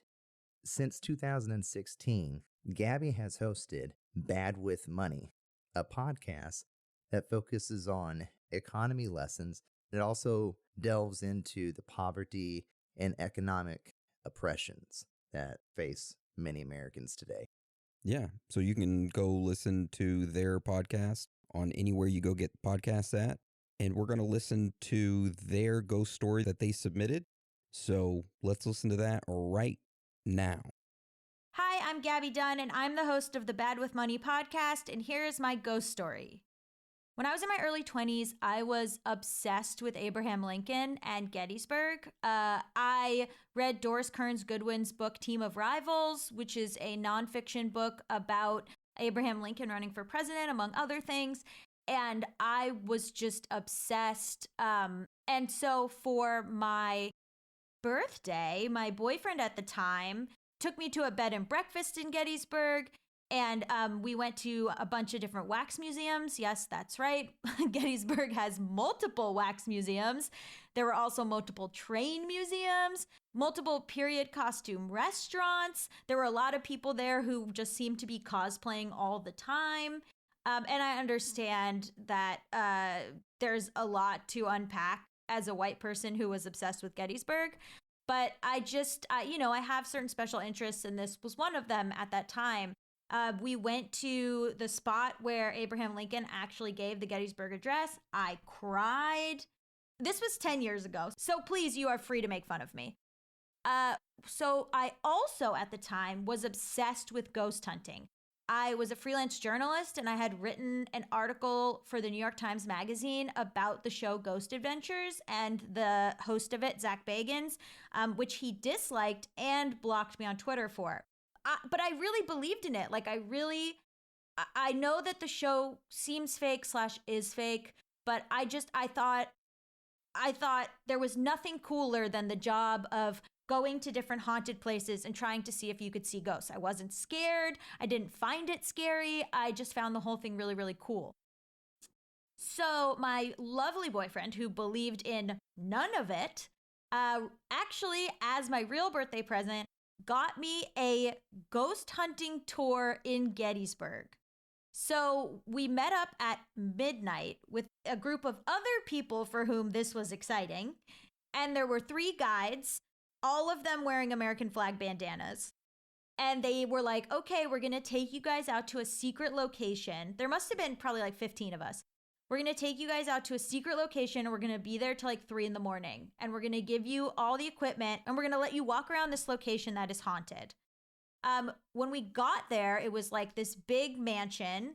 like on the outskirts of Gettysburg. Like we had to drive there in, I think, like a bus. And the guys were like hyping it up so much. Like they were like, something really messed up happened in this house. We're not going to tell you what. We're going to give you all the equipment and we want you to figure out where in the house something bad happened. So we get there. We're all outside of this house. They give all of us EMF meters, like little, you know, what you see on TV, people ghost hunting with these little, like, you know, divining rods of, I don't know how to explain it, the meters that you're looking for ghosts with, right? And they're supposed to go off if there's like supernatural activity happening near you. So the mansion itself is huge, kind of run down, like very what you would picture as like an Amityville horror looking kind of place. It's also midnight, which I think if you were at this place during the day, you might be like, oh, wow, interesting. But like anything becomes scary at midnight. Like if you go to a Wendy's at midnight, it's scary. And if you're going to be there till 3 a.m, I think part of it too is like your brain is already working overtime to be like, it's the spooky hour. So boyfriend, again, doesn't care about this at all, is purely doing this for me. In good spirits, but doesn't care.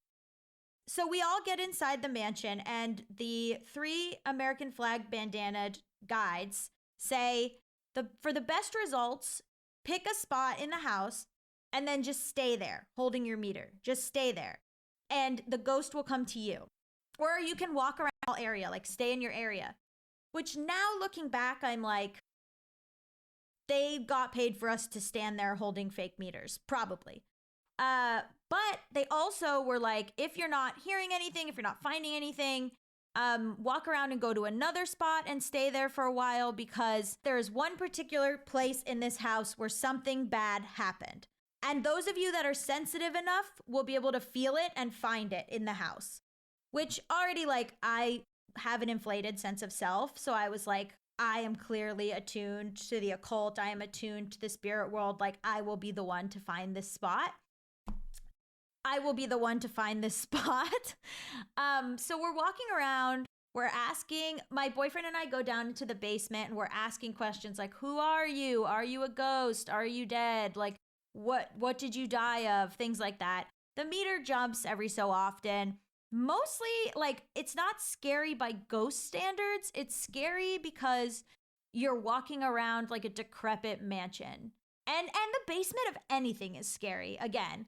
And you're already on high alert because you, like, could run into other people and be like, ah! Or, like, you know they've put in your head that this place is haunted. So you're like, okay. We're walking around the basement. We're walking around the house. I'm not feeling anything or whatever. I'm not like seeing, obviously our meter is like going, but it's not really explaining anything to us. Also, a big part of it is the guides were like, after this is all done, we're going to go through your meters and we'll see if there's anything that we can pick up on when we like raise the frequency, or we'll hear it after. You know, in those ghost shows where they'll be like, oh my God, they said get out. And like, we just couldn't hear it at the time. We heard it on playback. They also said take pictures with your phone and sometimes you'll see orbs. My boyfriend at the time was taking a lot of pictures on his phone and we were seeing a lot of orbs. So that's interesting. If you take a picture in my house right now, you're not going to find an orb. So it is interesting that he was taking pictures in this haunted place and there were a lot of orbs showing up on his phone. So then me and him go all the way upstairs to the attic. And as we're going up the stairs to the attic, my whole body goes cold. I feel freezing. I can't catch my breath. I'm like, ice through my veins. He's like, my boyfriend is like, what's going on? What's going on? I like dropped my knees. He's like, what's happening? What's happening? I was like, I don't know. It's so cold. You don't feel this? It's so cold. And he's like, no, like, what is going on? I'm like, we have to go up to the attic. So we go up to the attic. And up there are like 3 other couples, and the one member of the couple, doesn't matter who, but out of these couples, one member of the couple is like doubled over, and the other one is trying to be like, are you okay? Are you okay? And so like me, I'm like freaking out, and my boyfriend is like, are you okay? Are you okay? So one person is like going through what I'm going through, which is freezing cold. Blood is cold in our veins. We're like, it's like icy up in this attic. And the other person is like not having that experience at all. And so we're all up there and I'm like, something bad happened in this attic. Something really bad happened in this attic. So a guide comes up and finds all of us there and is like, oh, are you guys okay? Like, what's going on? And we're all explaining what happened. And he's like, oh, you found it. And we were like, we found it? Like, what is going on? What happened in this attic? And he was like, you found it. In this attic, a woman hung herself because her husband left her. And I wish I remembered more of the specific story, but he was like, she felt that her love had gone forever, and so she killed herself in this attic by hanging. And that's why one of you in your couple is affected by this and one isn't. One of you represents the woman who killed herself and one of you represents the husband who cruelly left or whatever. And I don't know if that's true. It's like 10 years ago. So at the time I was like, oh my God, this is the most real thing that's ever happened to me. Now looking back, I don't know if it was real. But it is weird that all of us had that reaction to the attic and that all of us had that happen and that everyone at the same time felt really cold in the attic. Now, could this be a thing where the tour guides did something to cause this? I don't know. It could have really all been a setup, but I just know that a group of us felt freezing cold in the attic, couldn't catch our breaths. And they said, there's only one spot in the house that this would happen. And it happened to all of us in the same spot. So then afterwards, my boyfriend is like telling the guys, do you want me to send you the pictures that I took where the orbs are in them? And he said that the guides were like, yeah. These look like ghosts, but don't worry, we don't need these pictures. We already know. And my boyfriend's like, okay, yeah. So my orb pictures are just like not worth anything. It's like I was trying to take a picture of a gorilla and be like Bigfoot, and they were like, yeah, like no. But he left not believing in any of it at all through the whole experience. But he was happy that I had an experience that I felt was meaningful. But now I really don't know. I really don't know if it was all like part of a scam run by this company. But it doesn't matter because I was so happy and I was so excited to be in Gettysburg and I was so excited to learn all about the history of this place and all about the history of the different homes and different types of people that used to live there. And maybe I felt a suicidal ghost hanging lady in my body. So that's my ghost story. I don't know if I super believe it now, but it was really interesting at the time. And I am one of the only people I know who's ever been on a real ghost hunt. So it was worth doing. So that's my story.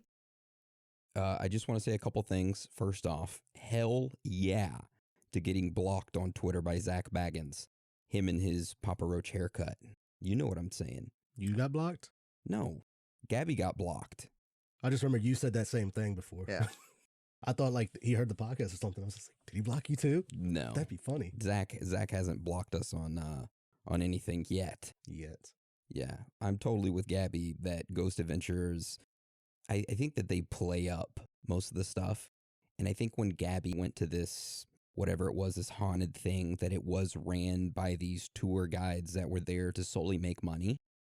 And the reason I say that is because if you notice how Gabby at the end was trying to show the tour guides the photos of the orbs, well, if you remember, the tour guides were like, meh, we don't care about your orbs. What if the tour guides, they were already done? They were like, hey, look, we've already made it cold in one room. We made it a supernatural, quote unquote, supernatural for you people. And it was all made up. But these orbs were actually real. And there was real spirits or entities or something supernatural in that home that Gabby caught in photographs. Release the orbs. You think they have orbs inside the home that they just release? Yeah. So pretty much they were done with their script and Now, this is being thrown at them. They have nothing to say about it. They don't know what to say about it. So they just ignored it. Yeah, they don't care. The tour guys don't care if there's something real in that home. Their whole purpose is let's bring in enough tourists, make enough money, and then let's go home. Hey, you got to sell it. Or maybe they see it all the time and they're just like, what do you want us to do? We do this all the time. Well, it was an interesting story. Yeah. I liked it. I did too. It's similar to Chris Jericho's. But my question is, was Chris the only one affected? Did he state that he was the only one affected? It's just him. Yeah, it was just him. Okay. And then with Gabby's, everybody in the room started to feel like, hey, the room's getting cold. Mm-hmm. But Gabby started to feel a certain way. Okay. Sounds like that haunted house I went to that we had down the road. It was actually an old abandoned house. And as I was trying to climb out the window, it literally felt like someone's cold hand just like went right down the back of my neck as I was climbing out. And I'm just like, oh, God, no. When did that happen? That happened high school, my senior year. Okay. It was a Halloween weekend, and we decided to go at the, what was it, Devil's Hour, 333? That's the Devil's Hour? Yeah. I didn't know he had his own hour. Mm-hmm. Yeah, that's why I wake up at that time every day, dude. He has to clock in for work. What? Well, you think I'm joking? I wake up about 3:32 every day on the dot. I'll wake up for no reason. Damn. And like lay there for 5 minutes and then go back to bed. But Gabby, we should all get together sometime and do a big old ghost hunt. We'll get some real ghosts. Oh, we'll get some real ghosts? We're going to summon some. Yeah, we're going to summon something. How about Gabby, Jeff Jarrett, and Chris Jericho? We all go to the Bell Witch's cave. We all stay at Lizzie Borden's house. Where Lizzie Axe murdered her entire family. Supposedly. Not proven in the court of law. Air quote, supposedly. We'll bring the Ouija board. Yeah, we'll bring the Ouija board. We can all hunt ghosts. Can we use that little small tic-tac can you got, Aaron? Oh, the Ouija board, the tic-tac can Ouija board? Yeah. But I have a real life Ouija board I haven't even opened up yet. I'm waiting for the right moment. So we can all go. We can document it, and it would be a great experience. Be a great podcast episode for everybody. Mm-hmm. It'll be an experience. I don't know about a great experience. Yeah. All right. Well, thank you, Gabby, for your submission. And if anybody wants to check Gabby out, go to Apple Podcasts or anywhere where you look up your podcasts at and search Bad with Money with Gabby Dunn. And you can listen to Gabby's podcast. Also, thank you to Chris Jericho. If you want to listen to Chris, you can go search up his podcast, which is Talk is Jericho. And thank you again to Jeff Jarrett. If you want to go listen to Jeff's podcast, just go search My World with Jeff Jarrett, and you can listen to all of their podcasts. And thank you for all your submissions. They're amazing, and I love you all. Yes, thank you for submitting those. Those were great. Yep, a lot better than what we all could come up with. What are you talking about? We're about to talk about our own personal ghost stories. Hans is already shutting us down. Yeah, I know. Jesus. I'm just joking. What do you mean come up with? I have some real life ghost stories. I've been haunted. I just told you one. Yeah. Ghost just rubbed the back of my neck. Hey, what about that time when we were recording that episode about Zozo and my... Oh, why'd you guys say his name again? My door opened up behind me twice and some crazy stuff started happening in my home. And then that one time when we were recording, I heard a lady say in my ear, and no one was there. And it was only caught on my microphone and nobody else heard it. That freaked me out. I've had a lot of weird experiences, a lot of weird ghostly-like encounters. Yeah, so we didn't hear that because Discord only picks up a level that we talk, but Audacity picks up everything. Yes, it does. It came in through so clear too. It's like Yeah, matter of fact, I have a recording of that. I'll insert that right now.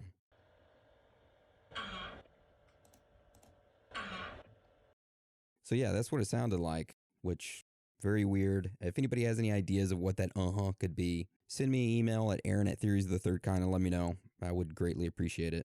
All right. So Dan, do you have any ghost stories that you would like to share with us today that happened to you? I do have it wrote down. Okay, well, let's hear it. It's a little long. All right. So, I mean, probably not as long as their stories. As Gabby, Jeff's, and Chris's? Yes, not as long as theirs. All right, well, let's hear it. Let's hear your ghost story. So this ghost story, not many people know of. I've only told a couple of people. I think, Aaron, I told you this one before about the apparition type thing in my house that was like knocking on the doors and stuff. Oh, yeah. That's why I don't go into your house. Yeah. Now I'm back here at this house. Yeah. Anyways. Good luck with that. Yeah. So this happened about 6 years ago. This is the house that I grew up in. And, usually this house is very lively. Always something going on here, But my father was having health issues about 6 years ago, and he ended up in the hospital. Rest in peace. Love that man. Yes, rest in peace. That he had to stay in the hospital for a couple nights. My mom always was by his side. She never left his side. So she stayed at the hospital and like sleeping in one of those recliners and all that, stayed by his side. But I ended up, staying at the house, and I would go there every morning, but I would stay here. And funny thing about it is every time like he went to the hospital or something like that, I couldn't sleep in my own room. I'd always sleep out in the living room on the couch just because the house was so quiet when no one else was here. And when you're in an empty house, no noise, you start hearing all the things in the house that you're not used to hearing.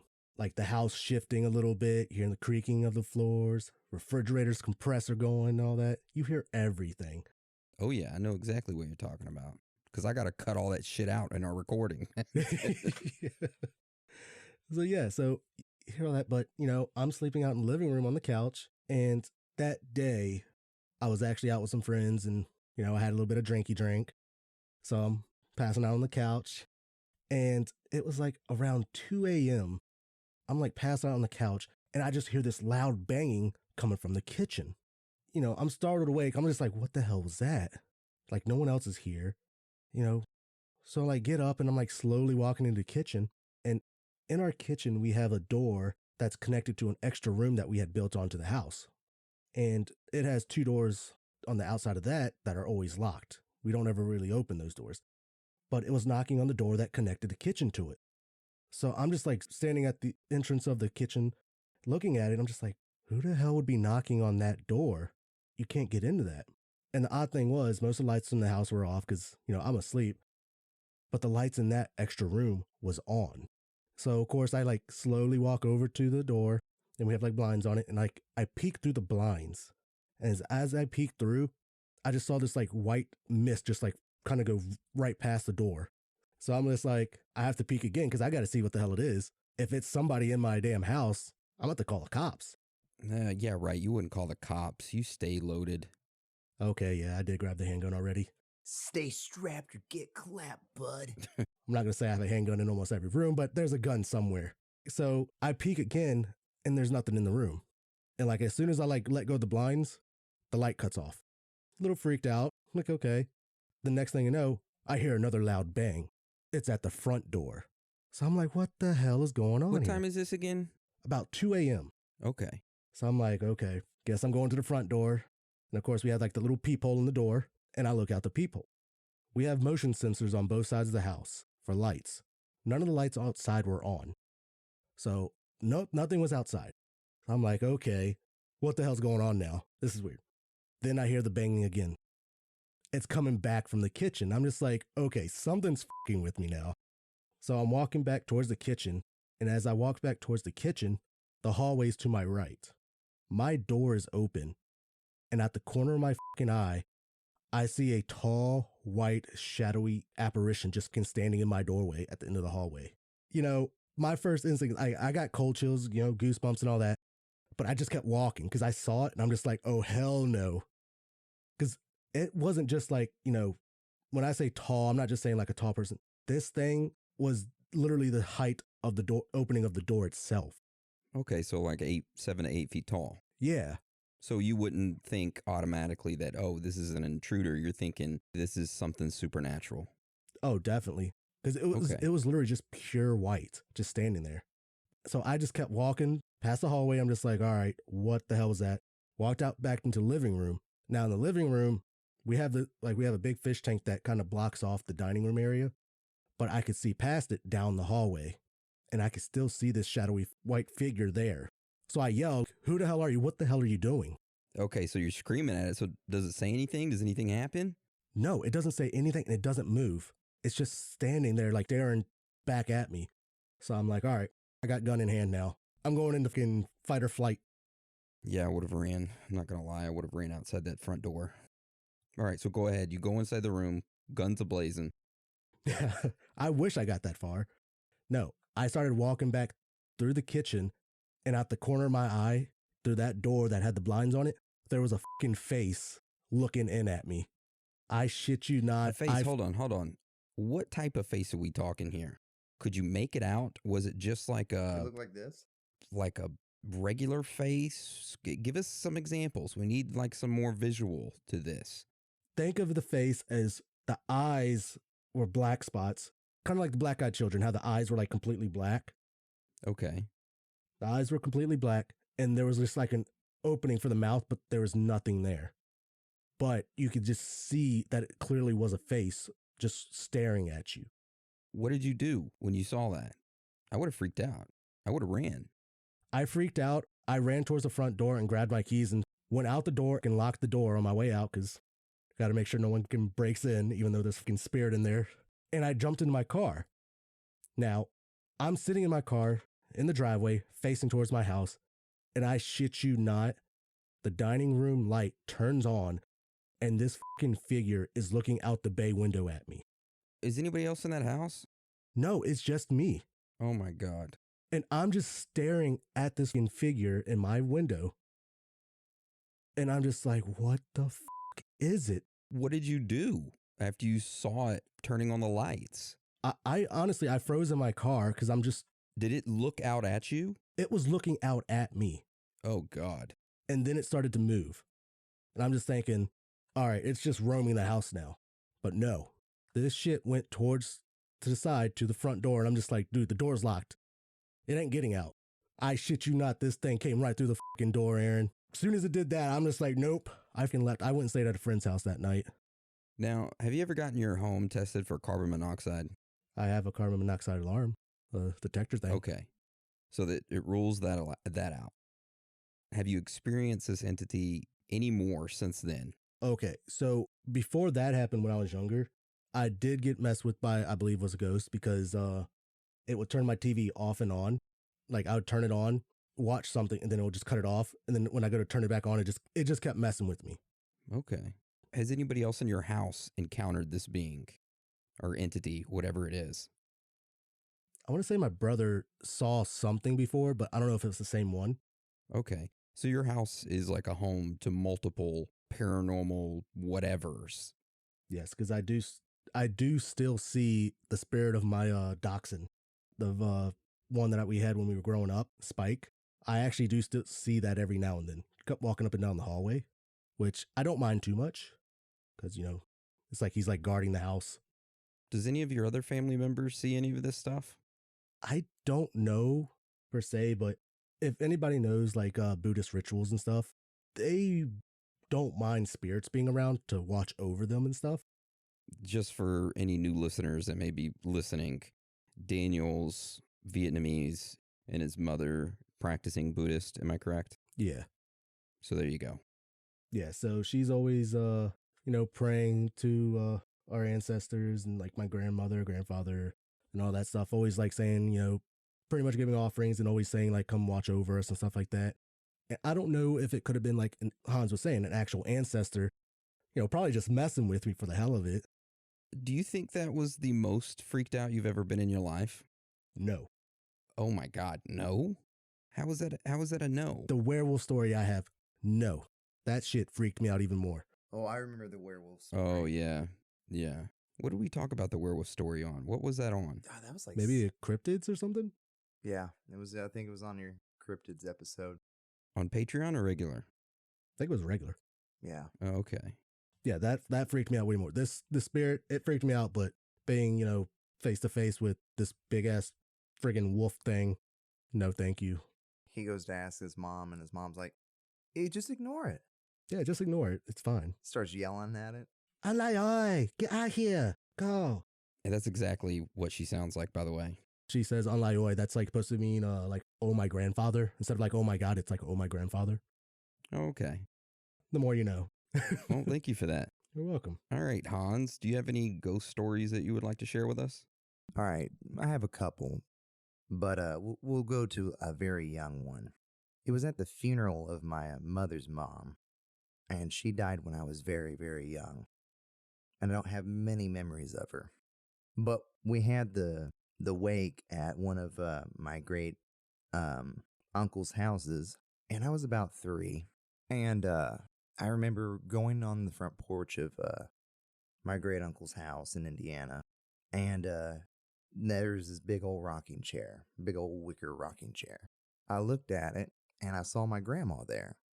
And of course, being 3 or 4, I didn't understand the concept of death. So, of course, I go and run and get my mom because grandma's on the front porch. I could smell the cigarettes and all the stuff. And so, of course, my mom, being heartbroken, is trying to appease me, being the little kid I am. And we go to the front porch, and the chair's rocking. And I kept pointing, and I said, blah, blah, blah. That I just saw grandma. She was just right there. And she said, no, you probably saw your aunt, her sister, that they look identical.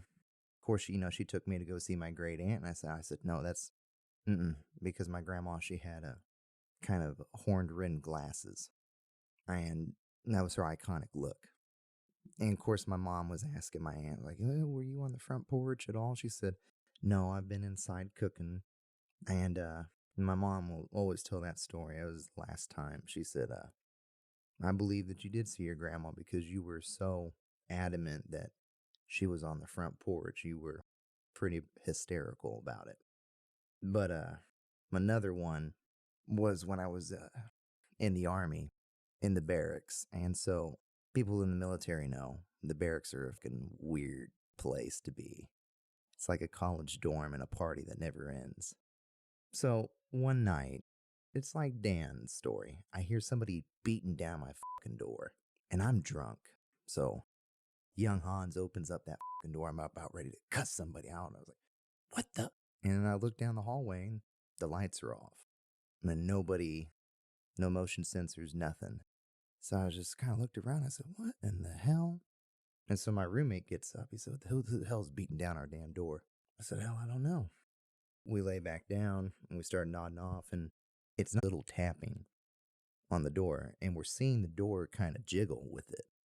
We stood by it. We're like, okay, we're going to open it up and scare whoever the this is, because it doesn't stop. And we opened it up real quick. Nobody was there. I mean, we were right near the stairwell, too, so we went and looked down the stairs, and nobody was there. So the next night, I get put on CQ, which means charge of quarters. For those that don't understand what that is, it's a 24-hour duty. You have to pull in the barracks. You stay awake for 24 hours and guard the barracks.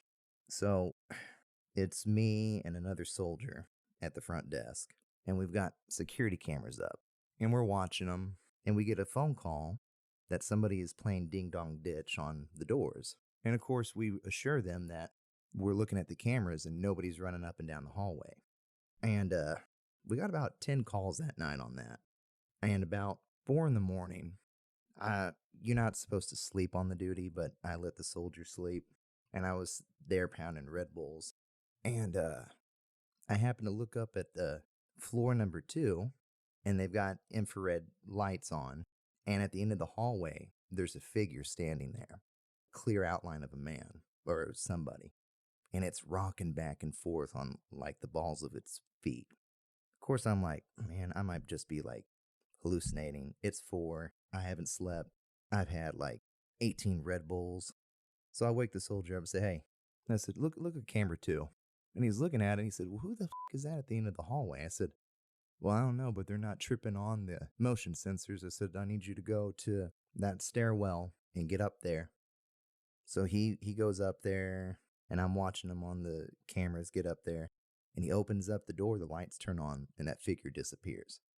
I don't know if he saw some, but he came, I could hear him booking it down the stairs. And so he gets back, he's like, dude, Sergeant, there's nobody up there. I don't know what the fuck's going on. I'm like, well, I said, maybe it's just something on the camera. And so we're watching it, and all of a sudden, on all 3 floor cameras, there's a dark figure at the end of the hallway. And it starts walking closer to the cameras. Those are 3 different floors? Like levels? Yep. Oh, shit. And it starts walking down the hallway at the same time, and we're watching it. And right as it got to the middle of the hallway, all the middle doors opened up, and we had a noise complaint that somebody was playing Ding Dong Ditch. And we just couldn't explain what the we had seen. Because we told them, we're like, there's nobody up there. Damn. But the base I was on is known as one of the most haunted Army bases. Yeah, I'll tell you, it's Fort Sill, Oklahoma. When we used to run out to Geronimo's grave at like 4 a.m. for PT, you could sometimes actually see spirits walking in through the graveyard. And the graveyard was chained up. And y'all kept running? Yeah. What the hell? Hey, dude. I wouldn't keep running after that. I'd run the opposite way. I mean, I would have kept running somewhere. We were already there. I mean, when we'd get there, we'd turn around. It was like 3.5 miles there and 3.5 miles back. God dang. Fit as a fiddle. Right. Well, thank you for that, Hans. That was a great couple ghost stories that you shared with us. I appreciate that. Yeah, not a problem. Dude, that's crazy. On like 3 different levels, this figure was coming towards the camera. I wouldn't say I got spooked, but I literally was like, what in the hell? Because this guy, he was over here. He was Catholic, and so he starts praying the rosary. And, I grew up as a Christian, so of course, I was like saying the Lord's Prayer because I'm like, what in the is happening here? So weird. Well, I wouldn't say it's a similar ghost story, but kind of the same as yours, Hans. Did you wake up with your butthole hurting? No, not that way. That's aliens. All right, so 24 years ago, when I was 9 years old, I was living in a small bedroom house with my parents, and there was a long hallway that led down to me and my brother's room because me and him split a room. Well, that long hallway, every time I would walk down it, I would get like this eerie feeling like something was chasing me down the hallway. I hated it. I absolutely hated it. One night, I had a dream that I was being chased down this hallway by something with red eyes. And it was like one of the scariest dreams I've ever had. And I vividly remember it. And I remember it being lightning outside, and every time the lightning struck, this thing would continue to chase me down the hallway, and it was like a never-ending hallway. So fast forward a couple months after that, I end up going to visit my grandparents, and my mom stays home because she has to work. Well, my mom ends up calling my dad one night, and this is before they get divorced or whatever, and she's like crying, saying that she went to her mom's house, which is my grandmother's, and she saw something at our house. Fast forward to, I don't know, a couple years ago, I asked my mom about that night, and she said it was the scariest night of her life. So when I was visiting my grandparents when I was only 9, my mom stayed there, and it was, I don't know, like 11 or 12 o'clock at night, and she was asleep on the couch, and she heard something in the hallway. So she said she got up and looked down the hallway and saw something with red eyes. And whenever she like focused in to see the outline of whatever it was, it started running down the hallway towards her. She said she ran out of the house, jumped in her car, and went straight to my grandmother's house and didn't go back to the house until we came back. Now, what a coincidence, huh? My dream, and then that happening to her. Yeah. And I never told her about that dream either. So, why do I feel like you told me that story though? I may have. Cause I want to say that you told me something about like something scared your mom and she jumped in her vehicle and went straight to your grandma's house. I know I haven't shared it with a lot of people. If I have told it, you might have not been dreaming. Might have had like sleep paralysis. Yeah. You were astral projecting. You didn't know it. All right. Well, that's kind of the only really ghost story I want to share. I want to save the rest of them for when we do listener ghost stories, which is going to be pretty soon. We're going to do an episode with all the listener ghost stories because I'm sure people are listening to it thinking, oh, my ghost story didn't get, talked about. We're going to have a dedicated listener ghost story coming up soon. So yep, be prepared for that. So make sure to send those stories. Yeah. So send them in either by email or direct message. Do any of y'all have anything else to add to today's episode before we go on to our next segment? Nope. In the great words of a family member of mine, don't tempt evil. Not saying every ghost is evil, but when you tempt evil, it follows you. Okay. Well, thank you for that, Hans. All right. Now we usually transition into our on the scene, but I figured for our on the scene, instead of doing that this week, we'll push it ahead to next week, and we'll use this time to talk about Hans. I mean, he's back from the dead, right? Tell us what happened. You got COVID. You were hospitalized. You almost died. You're back from the dead. He got probed. Is it really you? Did you get cloned? Is that really you? It's really me.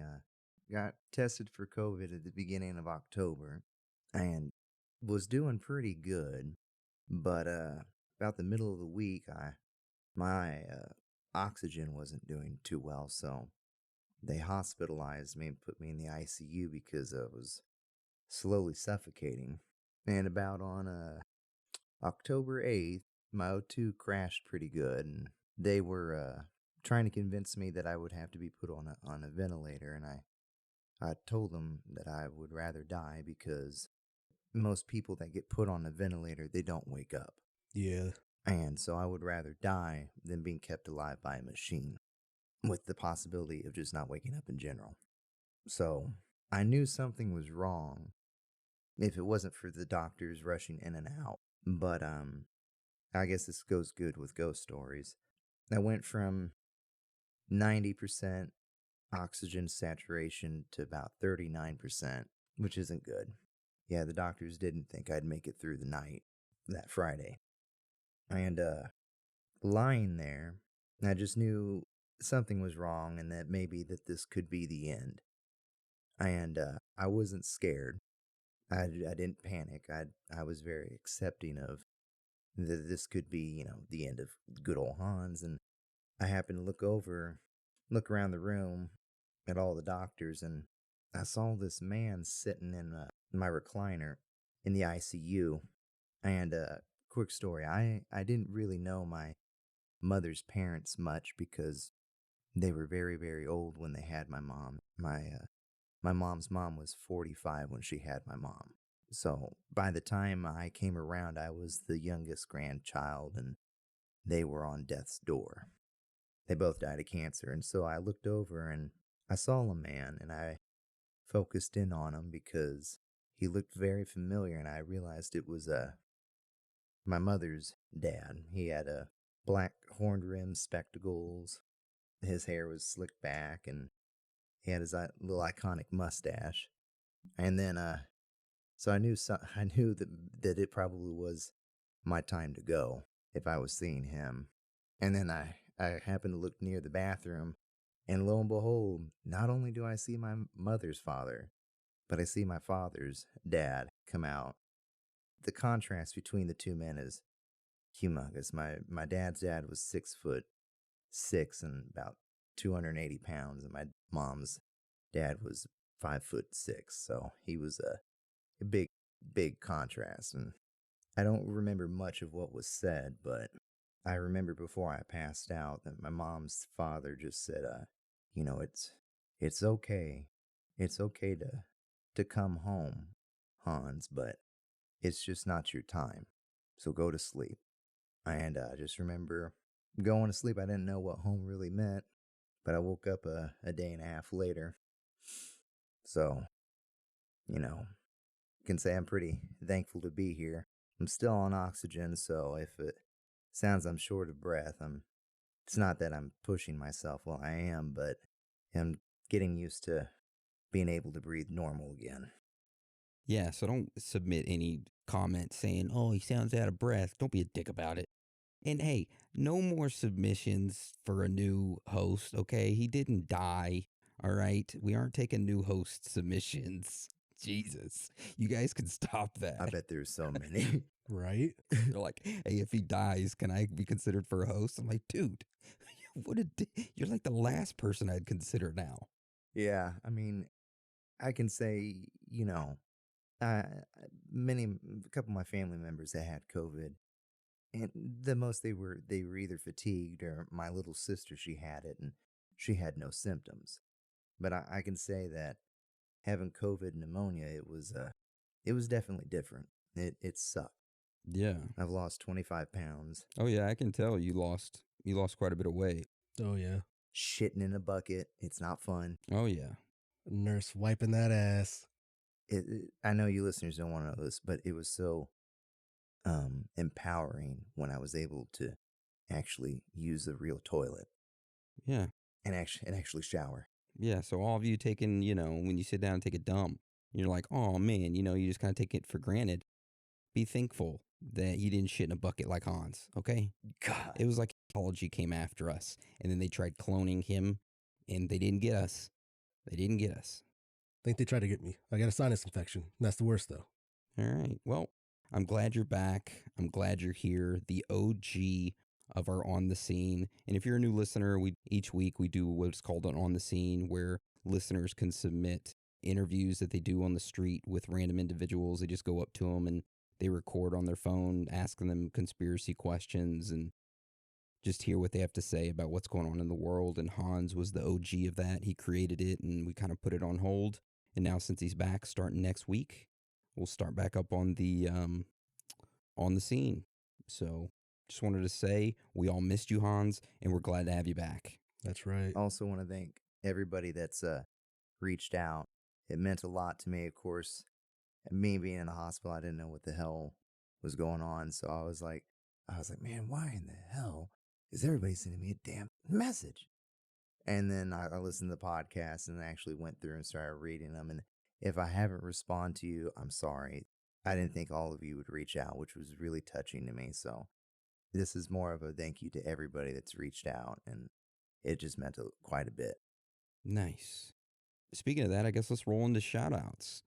Do you have any specific shout outs you want to give, Hans? I'll let you go first. I got to pull these bastards up. Okay. All right. I guess I'll go first with shout outs. So the shout outs I have this week on Instagram is Wes Kinley, Nilos, Courtney G, Katie K, Freddie Licious, Colin Harris, Rob Brenner, Nathaniel Franks, Isaac Lucero, Sunny at Night, Megan C, Nate, Robert S, Sal M, and McKenna, Jess, Eric, and Brandon. I love you all. I'm proud of you all. And I hope you are all having a great day. That's all my shout outs. All right, who's next? Who's going next? Oh, let me knock some of these out. All right. We're gonna go over to my Instagram. If I don't get to you, just know that you are the real MVP. So we'll start with Holly Maccabee, Ashton Edenbaugh. Sorry if I mispronounced your name. Jiu-Jitsu Dad 33, Caden, Valerie Hanley, Madam Amanita, sorry if I mispronounced that, Mama Brode, Emily Taylor, Stephanie Stewart, love the truck. I'd like to buy it from you someday. Let's hop over here to Discord. Like I said, if I didn't get to you, sorry. Well, I love all of you. Veronica82, Harry Scallywag, love the words of encouragement. Mama Bear, Stony Tony, Red Dadpool, CC, Kaiser Soze,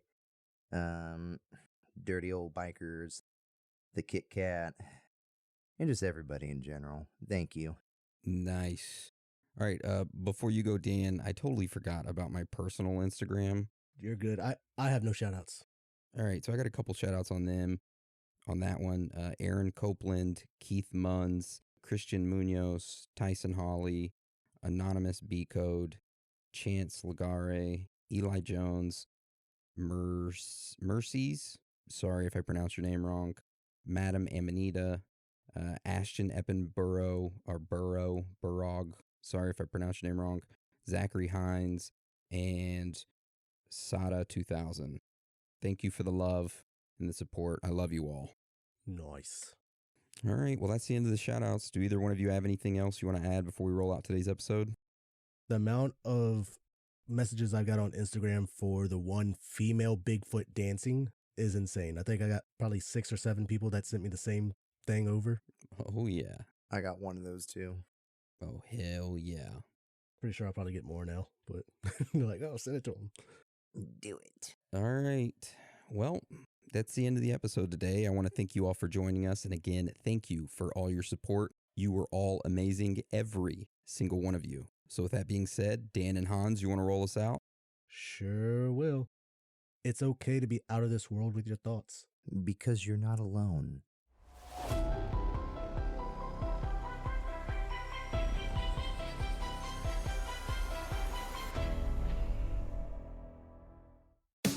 Get an inside look at Hollywood with Michael Rosenbaum. Let's get inside of Mark Paul Gosselaar. How hard was it, by the way, working on a series like NYPD Blue? Glad I'm not like walking onto a show that like that now, because with all social media and everyone has an opinion. In early 2000, there was one guy with a blog. I just remember reading that I was going to bring the franchise down. I was horrible. And by the way, I thought they were right. Inside of You with Michael Rosenbaum. Listen wherever you get your podcasts.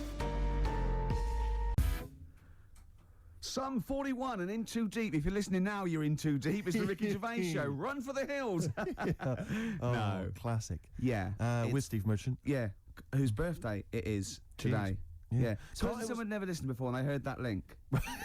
They're thinking, great, it's I'm not proper, alive. it's proper radio Yeah. at last. Oh. XFM 104.9, just gone 1:05. Steve, do you want some great music I'd today? love to hear some great Well, music. I've brought in some good stuff. I've brought in Oasis, we've got Radiohead, Sure, I've got some sure. Dre, I've got some Alba, I've got some Jimmy Webb. I'm Oh, looking yeah. forward to Yeah, that. yeah, You know, yeah, we're keeping yeah. it real. Oh, absolutely. Yeah. I've got Charlatans, I've got Nirvana. Any Sade? There's no Is there Sade. not? That's a shame. No, but I've been looking through the library and I have found 4 non-blondes. Brilliant. Looking from yesteryear. Looking forward to that later, yeah, Rick. yeah. It was Carl. It was you that worked out the maths and worked out I was 28 because they just worked out I'm 27. You are 27. No way. Yeah, I asked you, didn't I? And I said, because, no, but what I sort of questioned was, I said, well, if you're 27 today, that means last week you were 26. well done. Yeah, that's irrelevant. So therefore, you assumed that I must be 28 then. Yeah. Whereas I assumed you were using, your knowledge of maths, No, such as it is. I wouldn't do that. No, sure. Wow. I actually got lost in that conversation because I genuinely didn't know what he meant would mean last week you were 26. I don't know what that meant. I don't know what it meant. Wow.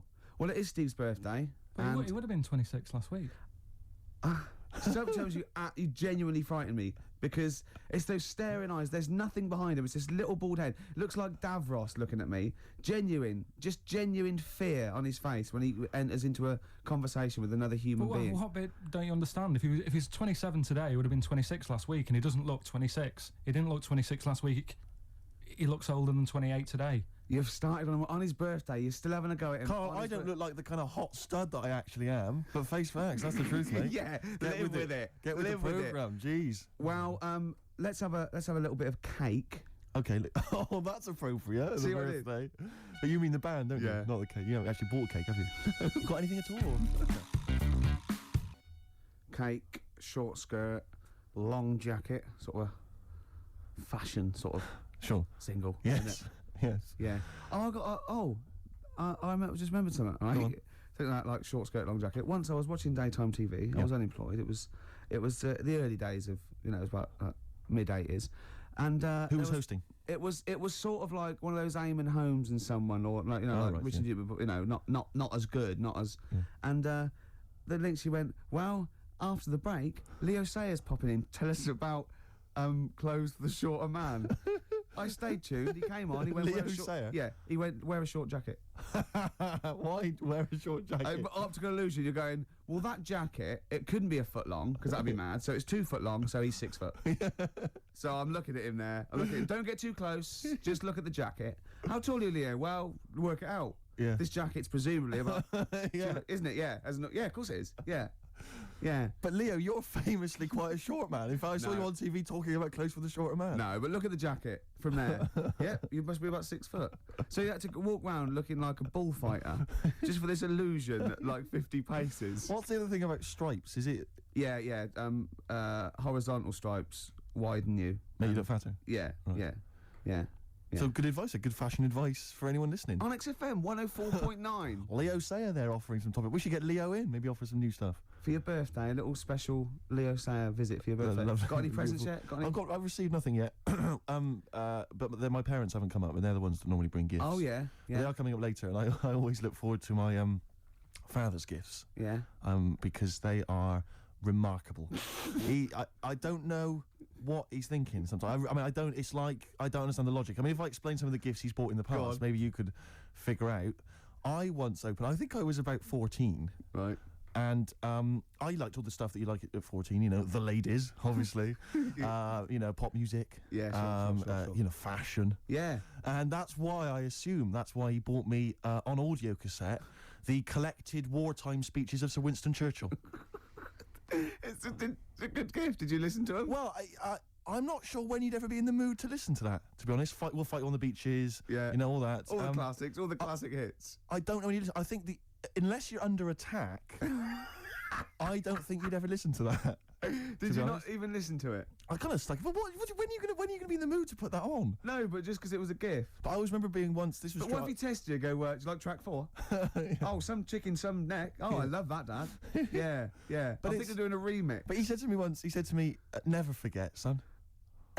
He didn't. Yeah, and I went, I don't remember, Dad. It was mad, and it was like because he was quite into sort of, but he was into like the military and all that kind of and war history and stuff. So are you allowed to tell an anecdote about your dad on the radio? Can I just give you a clue, just in case?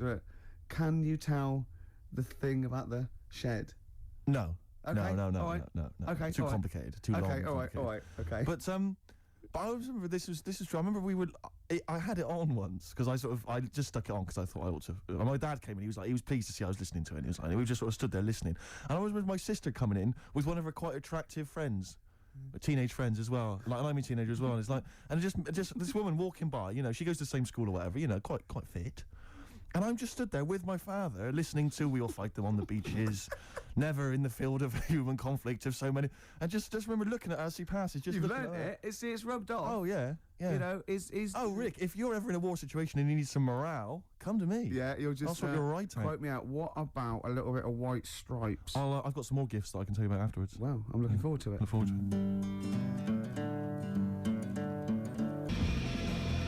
Oasis, Morning Glory before that, White Stripes, Hotel Yorba. Oasis, of course, I think got in the...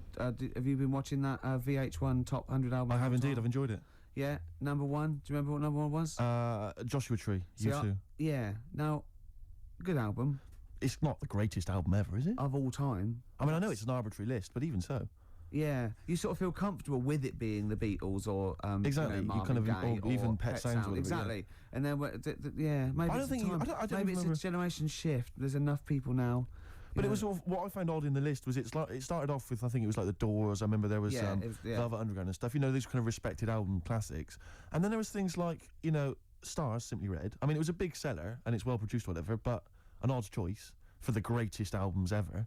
And then I remember there was things like that Texas album. Yeah. Is it White on Blonde or whatever it was? And I just think, again, is it just based on albums that have sold well, you know, via the Britannia Music Club? But that's always the thing, isn't it? I remember, I think it was last year, the greatest lyrics of all time. One was imagined by John Lennon, which is, you know, if anything's it's a solid classic. And there was like, you know, maybe a Dylan or another Beatles one, like and in the top 5 was Robbie Williams songs. Robbie Williams songs? Yeah. One of the worst lyricists ever. Well, just not the just worst, a collection of words. Yeah, just, annoying, yeah. Thing, you know, and it was that thing, a man, 1,000 fags, you know, like that with Dad, and there's gonna take you to the bridge. Postmodern sort of. Yeah, but that's a reflection of the sheer weight at the moment, isn't it? So it's always going to be 4 of all time, and then the biggest thing that year. I suppose so. But that's why Coldplay and Travis again, and they're good. But I mean, you know, I don't think they'll be at the same position next year. No, I think you know what I mean. Yeah, it's just But it's just, I mean, I get frustrated with those lists because they just always seem so arbitrary. I think we've forgotten we're on the radio because that was a pretty boring link, wasn't it? Because we're just talking like we're alone. A lot of people probably haven't even seen the VH1 show. Yeah. Not interested in the late. Are we losing it? Are we? You know what I mean? Listen, I'll be honest with you, Rick. It's my birthday today. Last night I went out. I got a little bit wasted. Yeah. So I'm hungover this morning. I didn't get to bed before 11. Right, so it's like too much I was pretty wild last night. In actual fact, and I have to say, I went to God knows how many units I had. I went to the Monarch in Camden. Monarch, yeah. There was some kind of groovy night on. I went to the door. I got a load of mates with me. I said, "Any discount for XFM DJs?" You didn't really? Yeah, I did. I was a bit drunk. He went, who are you? I went, Steve Merchant, Ricky Gervais. He went, Steve Merchant's brilliant. You can come in for free. No, he didn't. Yes, he did. I swear to God. He said, yes, you did. He said, and I said, what about mates? He went, it's £5. They can have a £1 off. He said, but, and I think basically, but basically, Rick, I think I also agreed that you'd DJ there. I can't remember, but if the guy is listening, he can maybe let us know if I promised that. I might have signed something. I can't remember. Oh God. Oh, but anyway, no. it was a good night. It's like one of those 50s sitcoms when, you sold my soul to an angel. Exactly. Oh, how am I going to get out of this? Yeah, exactly. Oh, no. So, anyway, if you go down to the Monarch maybe next week, Ricky Gervais playing. That'll be fun. Well, that was Elbow and Red off Asleep in the Back. I love that. Great song. Got sort of early Peter Gabriel, and that's wonderful. Well, we were talking about, like, your birthday and everything. Yes. And, presents, and then I found out I'd been signed up to DJ at a club in Canada. Looking forward to that. To get you in. I got in for free. My friends got in. £1 off. I was just when the record was playing there, I said, why did you do that? Why did you try and get in free? Right? He goes, impressing my mates. Now, how impressive is it that Steve Merchant can get you in a place for £1 off? Oh. Yeah, you want to save money? Go with Steve. If they recognise him or have heard the show, you get £1 off. That is great. I'm a quality discount. I don't know what you like more, though, because I know you, and I think it wasn't just the acclaim and the fact it was the £1 off you liked. The money off was exciting to me. That was great. Any discount would have been fine. I imagine you made them all buy you a drink with several to the value of £1. It ended up costing them a lot more. Yeah, exactly. Well, have I ever? This is probably the most embarrassing of those entrance stories. Yeah. I was down in South London once, went down to some party that was taking place in some kind of swanky bar where there was a doorman on the front and a charge. I think it was something mental, like £10 to go in. It was crazy. It was ludicrous. I don't know what I was doing down there. And I was in the queue. We'll establish what you mean by swanky later, because that could be. And it was a posh place. Was it? And so there's a queue outside, and there was one of these doormen who thought it was like kind of Studio 54. He was like sort of, choosing people who could come in. Yeah, you two come in now. And I've been there for ages, obviously. Oh, I was on my own because I got there late. And clogs. Exactly. Thought, I've dressed up for this. And there were these two girls next to me. And I'm thinking, if I'm in a queue, I've told you before, if I'm in a queue and if I'm stuck with two girls, I'm thinking, what a great opportunity, use the old merchant charm. Yeah. And so I'm there, and I'm sort of thinking, and I kind of sort of give them a nod or whatever, a wink. Yeah. And they're loving it. Yeah. They moved to the back. They're putty in my hands, Rick, as you can imagine. Yeah. And I thought, well, to really seal this off, I'll get us in. Like, I'll sort of skip the queue. So the guy sort of coming along, he's picking people off, the doorman, and I just grabbed him. like that. And I said it so everyone could hear. Right? And I thought this was brilliant. I said to him, how much is it? He went, £10. I went, I'll give you 7. That was my bribe. I'll give you 7. That's the whole £3. No, that can't be right. No. He must have said a £5, and I said I'll give you 7. Yeah, that makes more sense, doesn't it? That's giving him a £2 incentive. A £2 incentive. That's it. I'll give you 7. You can make up the 10. Exactly. You can, if you let me in, you can put in 3 yourself, mate. That never works, does it? He said to me. I can't be bothered. I'm just gonna have a kip, I think. I'm so tired. Was it percentages that put you off? That frazzled me initially. I mean, it's a funny anecdote when you're giving him £2. Yeah. It's even funnier when you're getting him when to he's put up paying stuff. me as well. Oh, I love it. Right, we're gonna play a record. Then we're really gonna concentrate. XFM 104.9, Ricky Gervais Show. Steve Merchant's also involved. Oh, go to bed now. Oh no. Hello, this is Tony Blackburn. It's the time of year when I like to help somebody far less fortunate, or dare I say talented, than myself. I'm talking, of course, about Christian O'Connell's Breakfast Show. You've heard it. It needs all the help it can get, doesn't it? So this Christmas, help a London breakfast show. I won't, because I actually don't give a toss. But you crackheads might. Cypress Hill, Superstar, still to come. We've got such great bands as New Order, Ash, Nirvana, Radiohead. Song for the Lovers at about 2 o'clock is a beautiful song by Jimmy Webb, Lovely, Steve. looking forward to it. Now, it's Steve's birthday. It's XFM 104.9. He's 27. Yes. We're both a little bit hungover. Yes.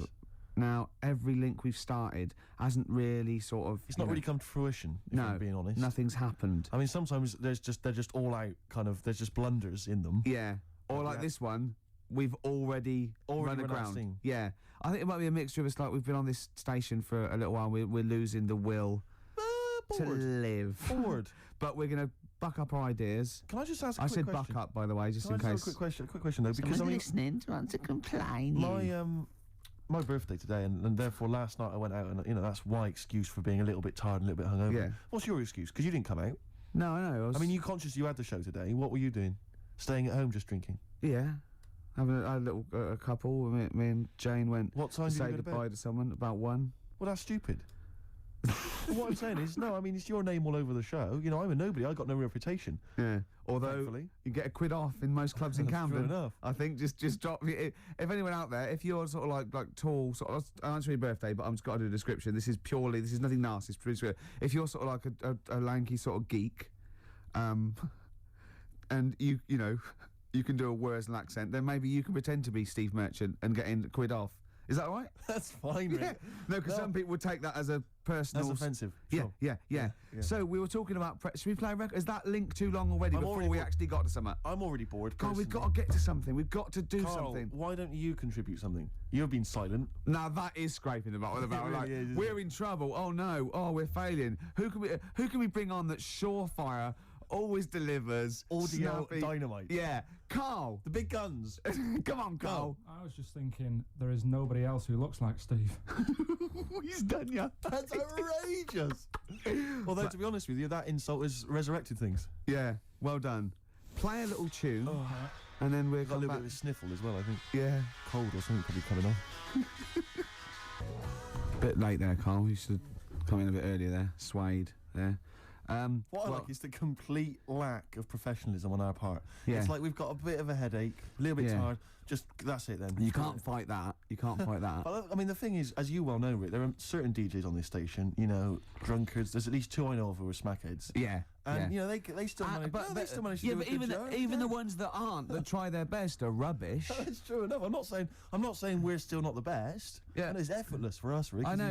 Yeah. We're coming up with dynamite stuff here. Yeah, I know. And we're not even fighting on all cylinders. XFM 104.9. Ricky Gervais with me, Stephen Merchant, a little bit hungover. We all are, but he can't really take it. He's Wait, there is tickets to give away, Rick. I don't know if we should mention that. What? Who is it for? Joe Strummer. Oh yeah. And his band, the Mescaleros, play Brixton Academy. We think this evening. A little bit more information will probably be. So go along, just in case. If you say you're Steve Merchant, pound off. Well, the doors are at 7 o'clock, and it's £17.50. Unless you've won the competition, Rick, that I'm about to set, and won yourself a pair of tickets.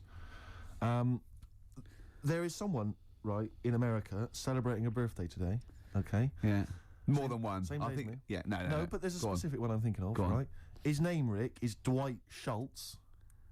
Okay? Yeah. If you know the answer, obviously don't give it away. Yeah. His name's Dwight Schultz. He's an actor. Yeah. He was particularly big in the 80s. Yeah. And he's also celebrating a birthday today. You're going to say what's his name? I'm going to say what character is he best known as? What TV character is he best known as? And you can win yourself some tickets for Joe Strum and the Mescaleros at the Brixton Academy. Dwight Schultz. American actor, TV character of the 80s, very famous. Oh, yeah. See, Christian's giving away a trip to Salem, Massachusetts. That's bizarre, actually, because I was in America recently and I went to Salem, Massachusetts, and that's not a prize. Isn't it? Believe me, we were there, we were sort of obliged to go because we were at someone's birthday. It's rubbish. Really? I mean, that's a really poor trip. That's such a boring He probably can't believe his luck. It's probably the biggest thing Christian's ever had to give away. The great thing about, and you've just dissed it. The great thing about Salem, Massachusetts is that I don't think we're good for this station. I don't think we're selling this station like we should. Well, it's its own fault. It shouldn't have hired us. I blame it. Yeah, and paid us in advance. Yeah. They're lucky we turn up. No, I went to Salem, Massachusetts, and this is the place that's famous from like Salem's Lot and the Salem witch hunts, famously. Famous for all things Salem. Salem makes. Yeah, anything with Salem in the title, that's what it's famous for. The whole place has gone mad over like witches and anything. Basically, it's like there was the Salem witch hunts in like 17 something or other or 16 something or other. So the whole place now is just full of like people dressed as witches. Yeah. And then it's like any supernatural stuff. So that I went in and it was amazing. It's quite like expensive Glastonbury tent. It was it's like it's awful. Every single place there, every single shop is kind of horror related. Yeah. And I went to the Boris Karloff World of Terror. Yeah, right? It's amazing. You went in there, right? I don't know if Boris, the famous horror actor, has actually been involved, but you go in there, you walk in the door, you've got to put these 3D glasses on, right? And it's supposed to be this kind of chilling journey around this kind of like a sort of a crypt, you know. And you put these glasses on, and I couldn't tell. They were so poor, I couldn't tell what was supposed to be a 3D effect and what was actually three-dimensional. Really? In real, so I couldn't tell if like the floor was actually sloped or if it was just appeared to be. Yeah. Whether the wall was actually kind of knobbly or whether it was kind of 3D glasses. It was so much, and it literally took about 45 seconds to get through it. Imagine and he just that. came out blinking into the light again. It was so rubbish. So I just want to throw us over to Carl. So there's Steve Merchant with funny glasses on in this place horror, and he's walking round. Do you think he scared people, Carl? I've set this question out, haven't I? I've loaded the question. I know the answer you're fishing for. Carl, do you just want to have a dig at me? Because it's coming up to 2 o'clock, and you've not really put a lot of effort in today, slagging me off. I don't do it on purpose. No, he doesn't do it on purpose. He's just an honest northerner, and he can't lie. He's like George Washington, but without the wooden teeth. Yeah. Salem. I didn't mean We've to say... lost it again, haven't we? You didn't mean to say Salem. This is such bad radio. Was just this the is word really... I mean, genuinely, this is bad radio, it's awful isn't it? radio. Quick. Oh, yeah, my mate went to one of those things where you walk around and it's aliens and they jump out at you. Right? And he was so scared when the alien jumped out. I mean, he ripped a bit of his face off. And the alien's face off? Yeah, it was foam, and the bloke went, "Don't do that, mate." Brilliant. Well, in the Salem one, I was wandering around, and this was one guy that kept jumping out. Yeah. Because there was about 10 of us, I was at the back. I always missed him jumping out. So when I got round, I missed all the frights. It was ludicrous. Oh no! You'd have thought he'd like jump out, then double round and jump out again. For Yeah. People. Everyone about catch that? No, what did you do it? We. All right, okay, move on. Oh, if you want to win those tickets, 08700 800 1234. Dwight Schultz, who is he better known as? Yeah, Basement Jack said, keeping it real. Where's your head at? Where is your head at? Yeah, I know what they're saying. They're saying, where's your head at? Where is your head at? Yeah, XFM 104.9. Ricky Gervais. Now, just one thing I would say, Rick, is that I've spoken to a few people who've listened to the show, and a lot of people, you know, this is the highlight of their week.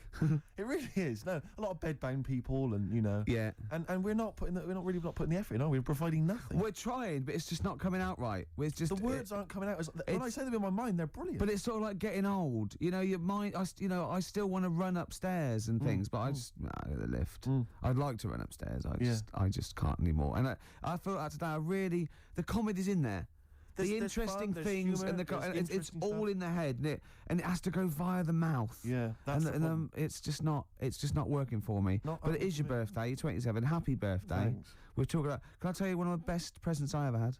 Go on. Without doubt, all I ever wanted was a go-kart. This is true. I was like you know, sort of 5, 6, 7, and I eventually for Christmas,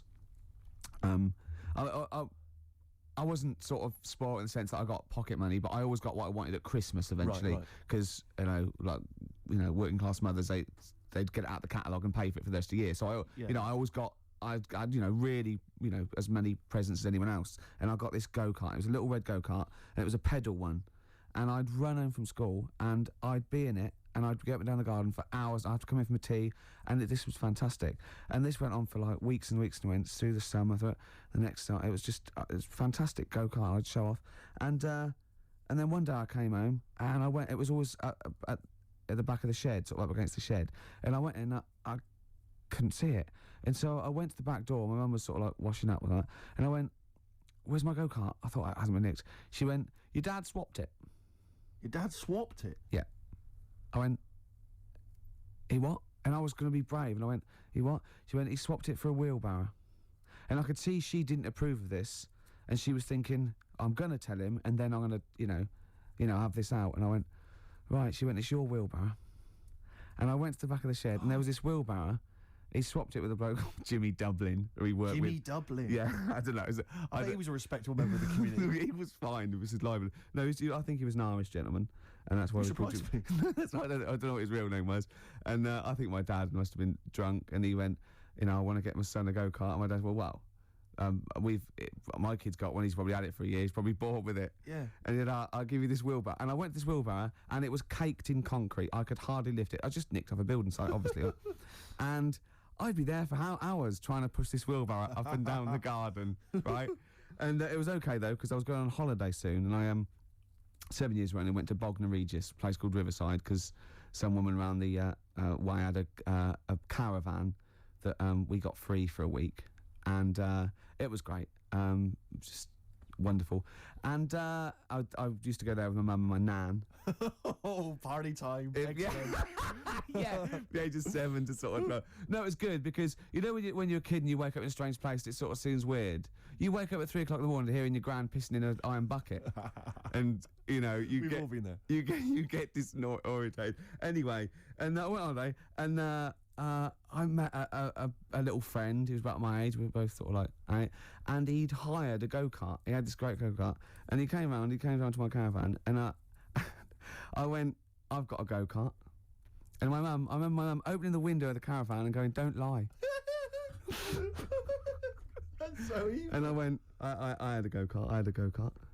Wow. Yeah. Did you ever talk to your father about the fact you swapped it? No. You never mentioned it to him? No. You still got that wheelbarrow? I think so. I've grown into it. Yeah. Yeah, I can nearly lift it now. Yeah. And now I'm just too old to run up and down the garden with now it. Now you get one of your several gardeners who use it all the time. Wow. Oh, dear. Dre there. Dr. Dre. Of course. Bad intentions. Well, it's... do you want to give the winners of the competition? The winners, yes. Tickets for Joe Strummer and the Mescaleros playing at Brixton Academy this evening. We have some lucky winners. The question I set was, someone else famous is celebrating a birthday today. Yeah. I don't mean someone else famous like I'm famous and someone else who's You famous. could probably get into the Monarch. Well, pound off at least. Yeah. And I said, yeah, which actor, Dwight Schultz... No, I didn't. I said, which character did Dwight Started off Schultz well, play? didn't it? It started off so well. Which character did Dwight Schultz play? What made him famous in the 80s? He's celebrating a birthday today. I don't know how old he is, probably in his 60s. Not in his 60s. The character he played, of course, was Howling Mad Murdoch from the 18... We did accept Murdoch. I was watching an 18-1 UK Gold the other day, because I always like to have something, you know, so that I can talk to Camfield whenever I meet him. Yeah. And the thing about Howling Mad Murdoch is his madness is one of those convenient kind of madnesses where he's not like kind of depressive, where he's trying to kill himself, or he's just schizophrenic, or he's unreliable. He's just a bit eccentric. Yeah. His madness is largely, I'll do some funny voices. You couldn't have howling slightly off the wall Murdoch, though, could you? It didn't have the edge. But it's rubbish. It's rubbish madness. Or howling wacky Murdoch. Yeah, well, that's what he is. He's wacky. Howling annoying student Murdoch, I think it should have been called. Exactly. Yeah. Anyway, the winners, Carl, I think you took some answers. Tim and Neil. Well done, Tim and Neil. Are they going together, or are they... No, two separate. Lucky people. Yeah. I don't think your heart's in it anymore either, Carl. I was all right today, but Steve's really dragged me down. Well, let's... Wait a minute, I just need to know why. No, do you know, like, Yeah. people are being miserable around you? Yeah. I was full of beans when I came in. Yep. Yeah, but you got to remember last week you were really miserable, and that really wound me up. Yeah, because he was having So to it's do moving stuff, around, because, you know, he'd been let down and they were worried about the last next week show. you were in a terrible mood. Yeah. Don't look at me like you were. Songs, I wasn't like going off and lying on the settee looking ill, talking in that voice. Oh, he's done you again. I said just now, being quite friendly. Yeah, Carl, Steve. Carl, have you ever tried to get into the Monarch for free? Because I'll be honest, mate, it's not going to happen for you. Come out with me, mate. You got a quid off. All right. Oh. When you can get in places in Camden for free. Yeah, I'm all right. Yeah. Oh, yeah, he's done you. Right, now it's time for Song for the Lovers. Now, this is one of my favourite songs of all time. You'll know this song better done by... That was nearly a sentence. Oh, come on, that was nearly a sentence. What's his name? Glenn Campbell. It's Galveston. Oh, yeah. This is the man who wrote it. This is the original. This is Jimmy Webb. Oh, yeah. With Galveston. From what I can work out, I think it's about a bloke who goes off to the Vietnam War and he's missing his bird. And I've brought it down, haven't I? I've brought it down a tone by saying bird. It's a beautiful song. It was irony. Just play it. Galveston. It's beautiful.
Galveston, I still hear your sea winds blowing. I still see her dark eyes glowing. She was 21 when I left Galveston.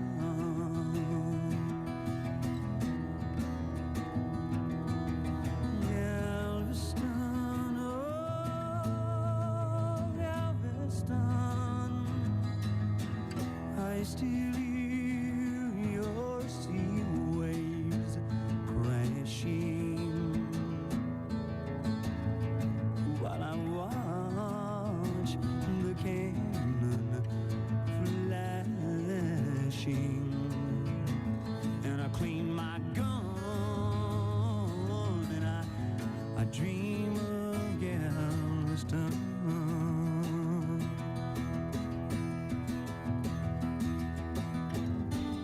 I still see her standing by the water, standing there looking out to sea. And is she waiting there for me on the beach where we used to run? Galveston, oh Galveston, I am so afraid of dying before I try the dear ship, crying before I see your seabirds flying in the sun at Galveston, at Galveston, at Galveston.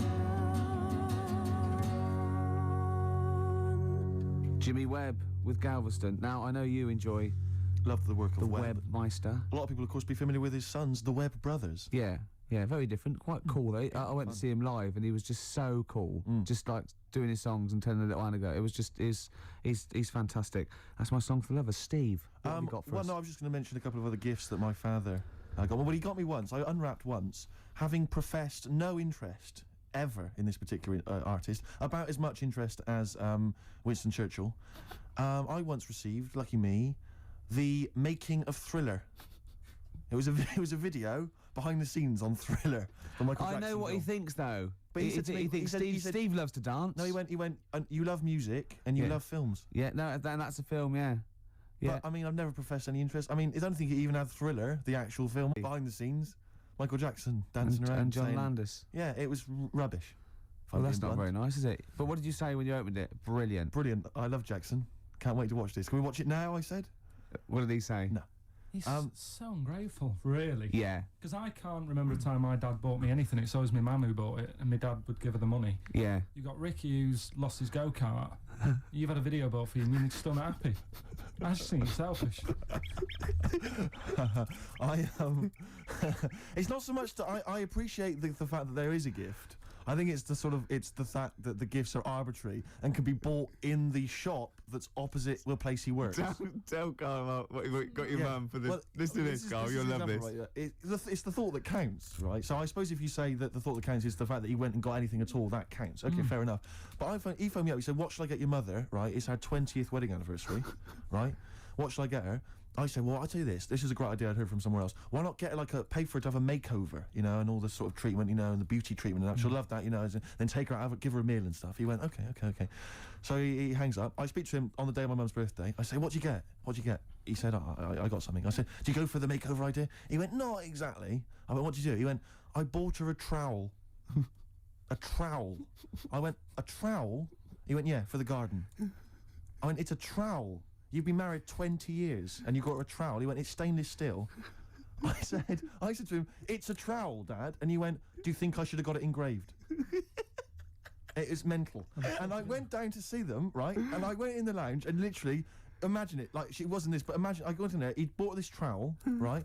And he'd also bought her an industrial-sized tin of coffee. You know those ones, those big-sized ones you have in like hotels. Did he say she loves coffee, Steve? She loves coffee, Steve. He said. I love the fact that that's meant to be like the whole family didn't use it. Like she keeps that by her bed. Yeah. Like she's in Stalag 13 or something. This is my coffee. But imagine walking into the lounge, right? She's there. She's got the presents that my sister's bought and that. A trowel, just holding a trowel and a tin of coffee. And me walking in wondering, I wonder if there's anything sort of that she regrets in her life. Mental. Oh, that's lovely. She loves coffee, Steve. She loves coffee, Steve. Oh. She loves the garden. Carl, what's the worst present you've ever had? You see, we don't really celebrate birthdays in our house, so... What? Where are you from? What planet are you? What do you mean you don't celebrate birthdays? Are you here from another world observing? Like, trying to blend in, but not quite managing to pull it off? Not that fussed about it. Right. You know what I mean? It's... Yeah. My mum and dad's are on the same day. And I think that just was like... That's a bit weird, isn't it? And their anniversary. And... Well, they got married on their mutual birthday. But Carl, can I just... And Christmas. But Carl, there's a difference between you saying... What do you mean their anniversary's on the same day? Of course it's on the same day. Yeah, and the birthday. But, Carl, what I mean is that... you say that you don't really celebrate your birthday, but presumably you have received some presents at some point in your life from your parents. Or anyone. Yeah, Okay, well, we'll come back to you later. Yeah. Thanks. Let's play a record. Carl, have a think about that and we'll come back to you later. Thanks very much. Ash and Sometimes, they've won me over. They have indeed, yeah. They've just got they've got to be the band they always wanted to be, I think. I'd have written them off in the early days, but no. Me too, Steve. Just goes to show. Carl, any thoughts on what gift you've perhaps once received that you can joke about now, but was tragic at the time? No? No. Not really put the thought in then? Didn't have that many presents, so... Always thankful for what you got. I was grateful for. Yeah. Rick, would you love to hear from the listeners if maybe they've received some amusing gifts? No. No, I wouldn't. So, what are you doing tonight? You going out for a little meal with your parents? Yeah. I thought you were coming. Yeah. Right. Yeah. Good to know. Yeah. Any suggestions as to where we could go? I mean, maybe people would like to phone in because I've got no idea. It's got to be largely meat-based. My family only really eat meat. Do you know the steakhouse near me? It's closed down. Brilliant. That's one. There's lots more to go. Let's not stop there, people. Come on. I used to look across and think, is that a bingo hall? I know. It's or bright. Somewhere to eat. Yeah. Neon. There's at the back. Right at the back had cocktails. And just imagine. Who's in there for a cocktail? Imagine you going in there with a DJ sitting there. Ladies. Hi. Be fantastic. Go on. Carl's got something to say. I can tell. What? Is there a chance that your dad's like on the way into London now and has heard you saying, "Oh, yeah, he got me this and he got me that," and he could be like nipping to a shop now to buy you a rake and thought, yeah. Just think of that. Oh, that'd be terrible, wouldn't it? Or the making of the Bends. Yeah, he'll probably turn up and say, "I was going to get you a gift, Steve, but then I got high." And we'll all laugh. Cultural reference. Yeah. Right, this link has run out of steam again. Yes, but don't worry, because I can salvage it. Go on. Because it's time for Under the Covers. Cover me up. Oh, you got me Between covered. the covers. Between the covers. I like covers. Cover songs. Yeah. And this was done by someone else. And it was... this week I'd like to play... I mean, we're all fans of Destiny's Child, Rick, and we're all fans of the song Say My Name. Yeah. But have any of us heard the Scottish band Spare Snare doing their version of it? I suspect not. Let's hear it now. Oh. Spare Snare doing their version of Say My Name by Destiny's Child. Rick, what did you make of it? Do you remember Raw Sex that used to be in French and Saunders? Was Roller River on as well? Yeah. Is that basically what it's like? It's a bit like that. Do you think maybe the cover version section's running out of steam? If that's what we're playing. I think we should only ever do sort of 6 weeks a year on radio. Right. And then, and people will kind of remember that. It'll be beautifully preserved in their memories. Yeah. Like Benny Hill used to do one show a year. Right. You know what I mean? Imagine how awful it would have been if he'd like do it every week for 2 hours. I don't think he'd have been so successful, to be honest, Steve. I think he'd run out of ideas. Rick, I know that you are tired of coming in every Saturday and doing the show. I know I am, and I suspect many of the listeners are. But maybe we should leave it to the listeners. You know, if they want us off the air, maybe they should just email, fax, phone in. That'd be. I think everything should be like that, though. Vote whether you want to, you know, like a binary sort, like you know, up against someone knocks like winner stays on in pool. Yeah, I hate that winner stays on in pool in pubs. It's just horrible, fascist, isn't it? You want to play with your mates. You don't have to beat a bloke with one tooth who just plays pool all day. Yeah. Costs him nothing, and he has 93 games. Of course, you're not going to beat him. He's a professional by the end of the evening. Okay, XFM 104.9. Oh, Merry Christmas. For Hero by Les Fleur. Great bloke, Les. Yeah. Worked with him in Blackpool. Weird. Had very high voice. Can't grow a beard. Yes. But, yeah.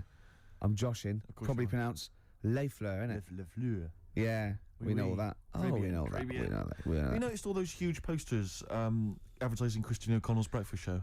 They're all over the place now. They're mainly on the tube. You wouldn't know, Gervais. No. What with your driver and everything.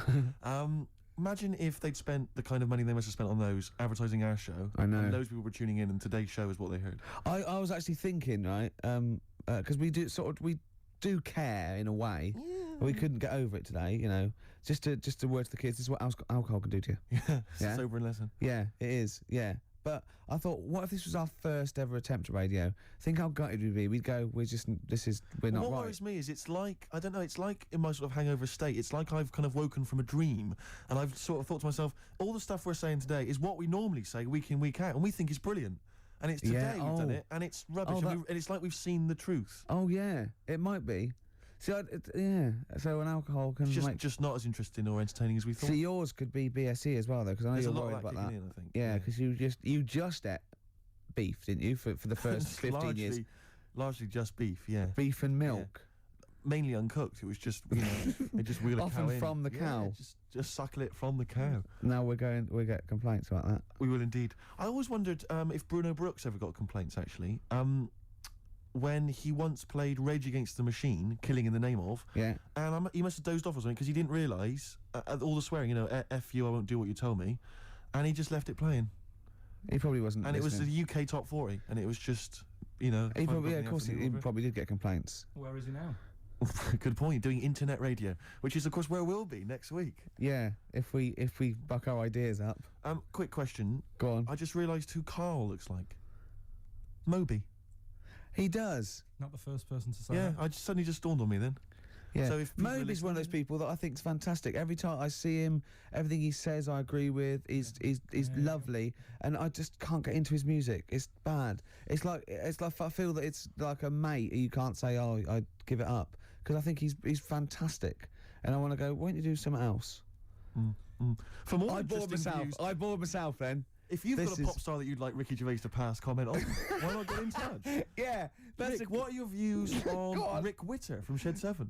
Rick Witter, I like their effort. Okay. I think he's quite, got a nice hair. What about Chakademus and Pliers? What was their hit? Tease me, tease me, tease me. Anyway, more of that next time, I'm sure. Oh, that's it. Are we straight to the song for the ladies now? Yeah, song for the ladies. Yeah, should we just get it over with? Yeah, let's knock this on the head. Song for the ladies this week, one of the best tracks on Hour of the Bewilderbeast by Badly Drawn Boy. It's, of course, Magic in the Air for all the ladies. Bye. Sorry about that. We're going to really be good next week. Happy birthday, or? Happy birthday to you. No, we're going to start work on next week's show. Really, from then on, it'll be year zero. Yeah.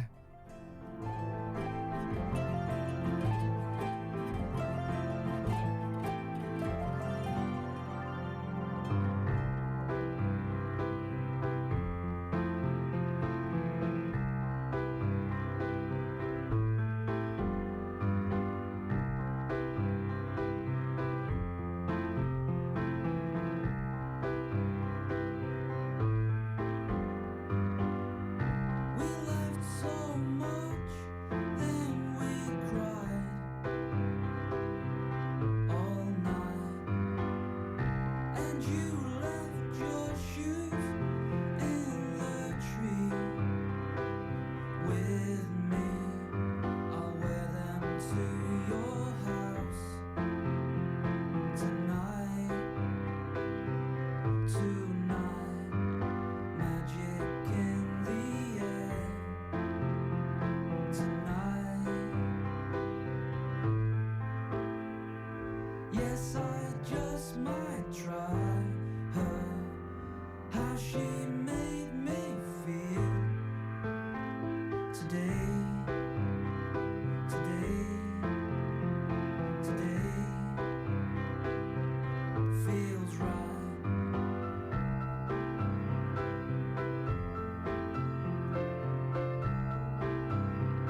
Welcome to Theories of the Third Kind.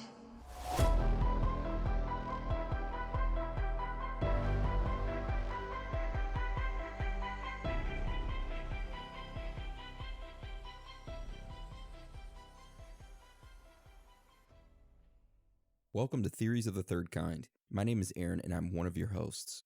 There are two other hosts that are joining me today, of course. Danielson. Yo, guys, what's up? And Anna. Howdy ho. So before we start today's episode, I just want to say, like always, we do not run any ads on this show or take any money from any corporations. So if you'd like to help us out, then there's a few ways that you can do that. One of the ways is Patreon. For only $5 a month, which is 16 cents a day, you can sign up to our Patreon and get an extra episode each week. These Patreon episodes are exclusive to members only. Today, we released a Patreon exclusive episode which is over the Spear of Destiny. Also, we have several more episodes already locked and loaded for your listening pleasure, such as The Exorcism of Clara Celli, CERN, The Ouija Board, Glitches in the Matrix, Nexium Cult, Disney Darkness, FEMA, and much more. We have a lot of extra Patreon episodes and a ton of extra blooper reels, which you get access to all of them for just $5 a month. Another way to support the show is through merchandise. Just teleport on over to our website, theoriesofthethirdkind.com, and click on the shop button. Then you will see all the merchandise we have for sale. T-shirts, hoodies, beanies, hats, all that good stuff. I just wanted to say that the money we get from Patreon and the merchandise sales goes to bettering the show. Also, I know things are tough out there right now, so if you can't afford a shirt or a Patreon membership, but you want to help us out, then you can leave us a written review on iTunes, and that helps us out a ton. If you don't want to leave one, though, then that's fine. We just want you guys, girls, aliens, reptilians, Bigfoot, Sasquatches, Chupacabras, ghosts, Illuminati members, underground lizard people, whoever or whatever you are, to enjoy the show. Also, one last thing.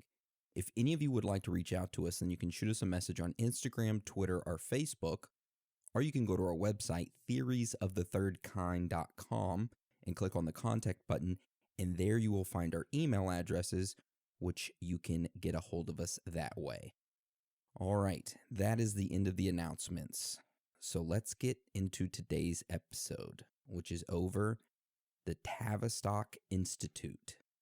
So how this episode will go today is that we will first cover what is the Tavistock Institute, and then go into its formation, the history behind it, the current happenings, the strange facts and findings surrounding it, the theories around it, and, of course, wrap it all up with our personal thoughts and theories.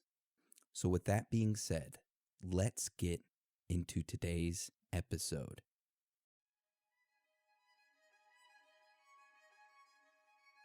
At face value, the Tavistock Institute seems quite boring.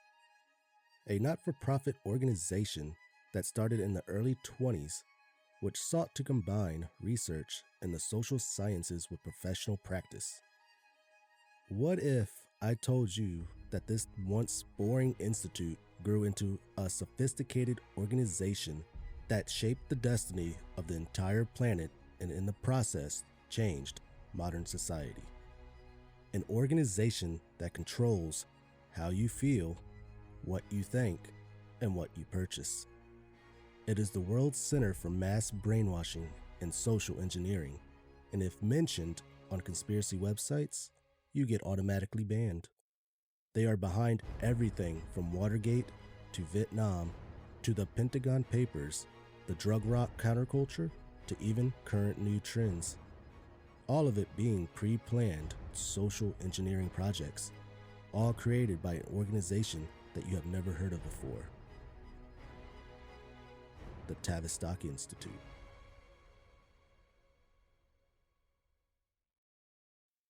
So to better understand this all, of course, we have to start off with the history of Tavistock. So Anna, can you tell us a little bit about that? For sure. This all starts back in 1921. At this time, many soldiers were coming back from World War I, permanently impaired by shell shock from the intensive artillery blasts. Now, if you don't know what shell shock is, basically its common term is now known as post-traumatic stress disorder, or PTSD. It's when a person becomes exposed to a constant threat of danger, which damages that person's psyche, and they are no longer able to leave that state of about to die feeling. All right, so these soldiers, like we said, were coming back from World War I with the shell shock. English politician and Duke of Bedford, Herbrand Russell, gave a building to a group of doctors which planned to conduct rehabilitation programs for these shell-shocked British soldiers. These doctors included general physicians, neurologists, psychiatrists, and 1 or 2 physicians also trained in psychology and anthropology. This rehabilitation program that the doctors had founded decided to name themselves Tavistock Clinic. Now, this Tavistock Clinic offered free treatment to all who needed it, and it was a voluntary outpatient clinic for both shell-shocked soldiers and regular civilians who were traumatized by the war as well. As time progressed, the Tavistock Clinic started to develop an interest in preventive psychiatry, social psychiatry, human behavior, and basically how the mind worked. So in 1941, a group of psychiatrists from the Tavistock Clinic asked the British Parliament if they could try new measures to better understand human behavior, and the Parliament approved it. 5 years later, in 1946, with the aid of a grant from the Rockefeller Foundation, the Tavistock Institute was founded. This institute was registered as a charity in September of 1947 in London, England. So, during the 1950s and 60s, Tavistock carried out a number of projects with major manufacturing companies, including Bayer, Shell, and Glacier Metals. Their particular focus for these companies included helping them study consumer behaviors towards certain products, or the reaction of customers towards the adoption or rejection of new technologies. What Tavistock was doing was basically conducting consumer research for these large corporations. These companies wanted to know what the consumer wanted without having to ask them. Yeah, they were basically just saying, hey, we got to study what these people liked and what they don't like so we can sell them more stuff. And we're going to help you with that. Oh. Typical. Yep. In the 1960s and 70s, Tavistock started focusing on public health organizations such as hospitals. They started studying and examining a range of aspects of healthcare, from the hospital staff organization to the individual seeking treatment. For example, one of the studies they did was to find young children with no parents who were taken to the hospital for whatever reason and were admitted to the hospital for treatment. Tavistock then studied the young child and documented the psychological impact of that child having to stay at the hospital for a long period of time without parental emotional support. Pretty messed up. That's pretty messed up. Mm. So, studies like this continued not only in the 60s and 70s, but all the way up until the early 2000s. Basically, for the past 73 years, Tavistock has been studying the human mind, how it worked, and everything behind it. Could you imagine what they did to those kids being unsupervised? And they're testing the psychology of your mind. So, of course, they're going to push them to limits and past. So that is just so sad. It is very sad. These kids were like basically guinea pigs. Mm-hmm. 100% they were. Yep. So that's a little history behind Tavistock. And we didn't dive super deep into it. We just kind of like touched on the brief, spot notes. Because when we get into strange facts and findings, you'll see how deep this rabbit hole goes with this institute. It is absolutely insane. Mm-hmm. It is a giant octopus with many arms in which we couldn't even dive into every part of it because we would spend a week talking about this. So I'm sure you will see us doing more parts of this in the future. So before we get into the strange facts and findings, I'm going to go over the current happenings with them and what's going on. So today, the Tavistock Institute is now branded as a company that is a not-for-profit think tank, policy consulting organization that has clients that are public sector organizations, including the European Union, British government departments, and of course, United States departments. They operate a $6 billion a year network of foundations in the United States, which of course is all funded by the U.S. taxpayers' money. 10 major institutions are under Tavistock's direct control, with 400 subsidiaries and 3,000 other study groups and think tanks. To say the least, they have a major influence on everything around the world. And I heard about this group a long time ago. Probably, when I say a long time ago, it was like in 2013, I want to say. Have y'all heard about this Tavistock any before we started the research on them? Never. Nope. Yeah, they're hidden. It's like they're the Illuminati. Yeah. So I guess let's hop into the strange facts and findings. Anna, you want to cover the first one that we're going to talk about? Mind control and microwave weapons. Sure. So the first strange fact and finding with these microwave weapons and mind control, and I know it sounds ridiculous, but just hear us out, okay? So we're going back to 1940s. Britain was the first to discover microwave technology, and therefore had a commanding lead over everyone else in their field. So shortly after that, in the 1950s, the Tavistock Institute started researching into microwave weapons and their use for mind control. They were researching ways to mind control individuals without them knowing. As they were researching, they found something that they called, quote, the monkey submission response. This is basically the behavior that lower rank monkeys in a group show towards the dominant alpha monkey of the pack. This brain state of being in a submissive behavior was what the researchers at Tavistock wanted to be able to harness and use. And they eventually made a breakthrough and found a specific brain rhythm that put the person in a docile, submissive, zombie-like state.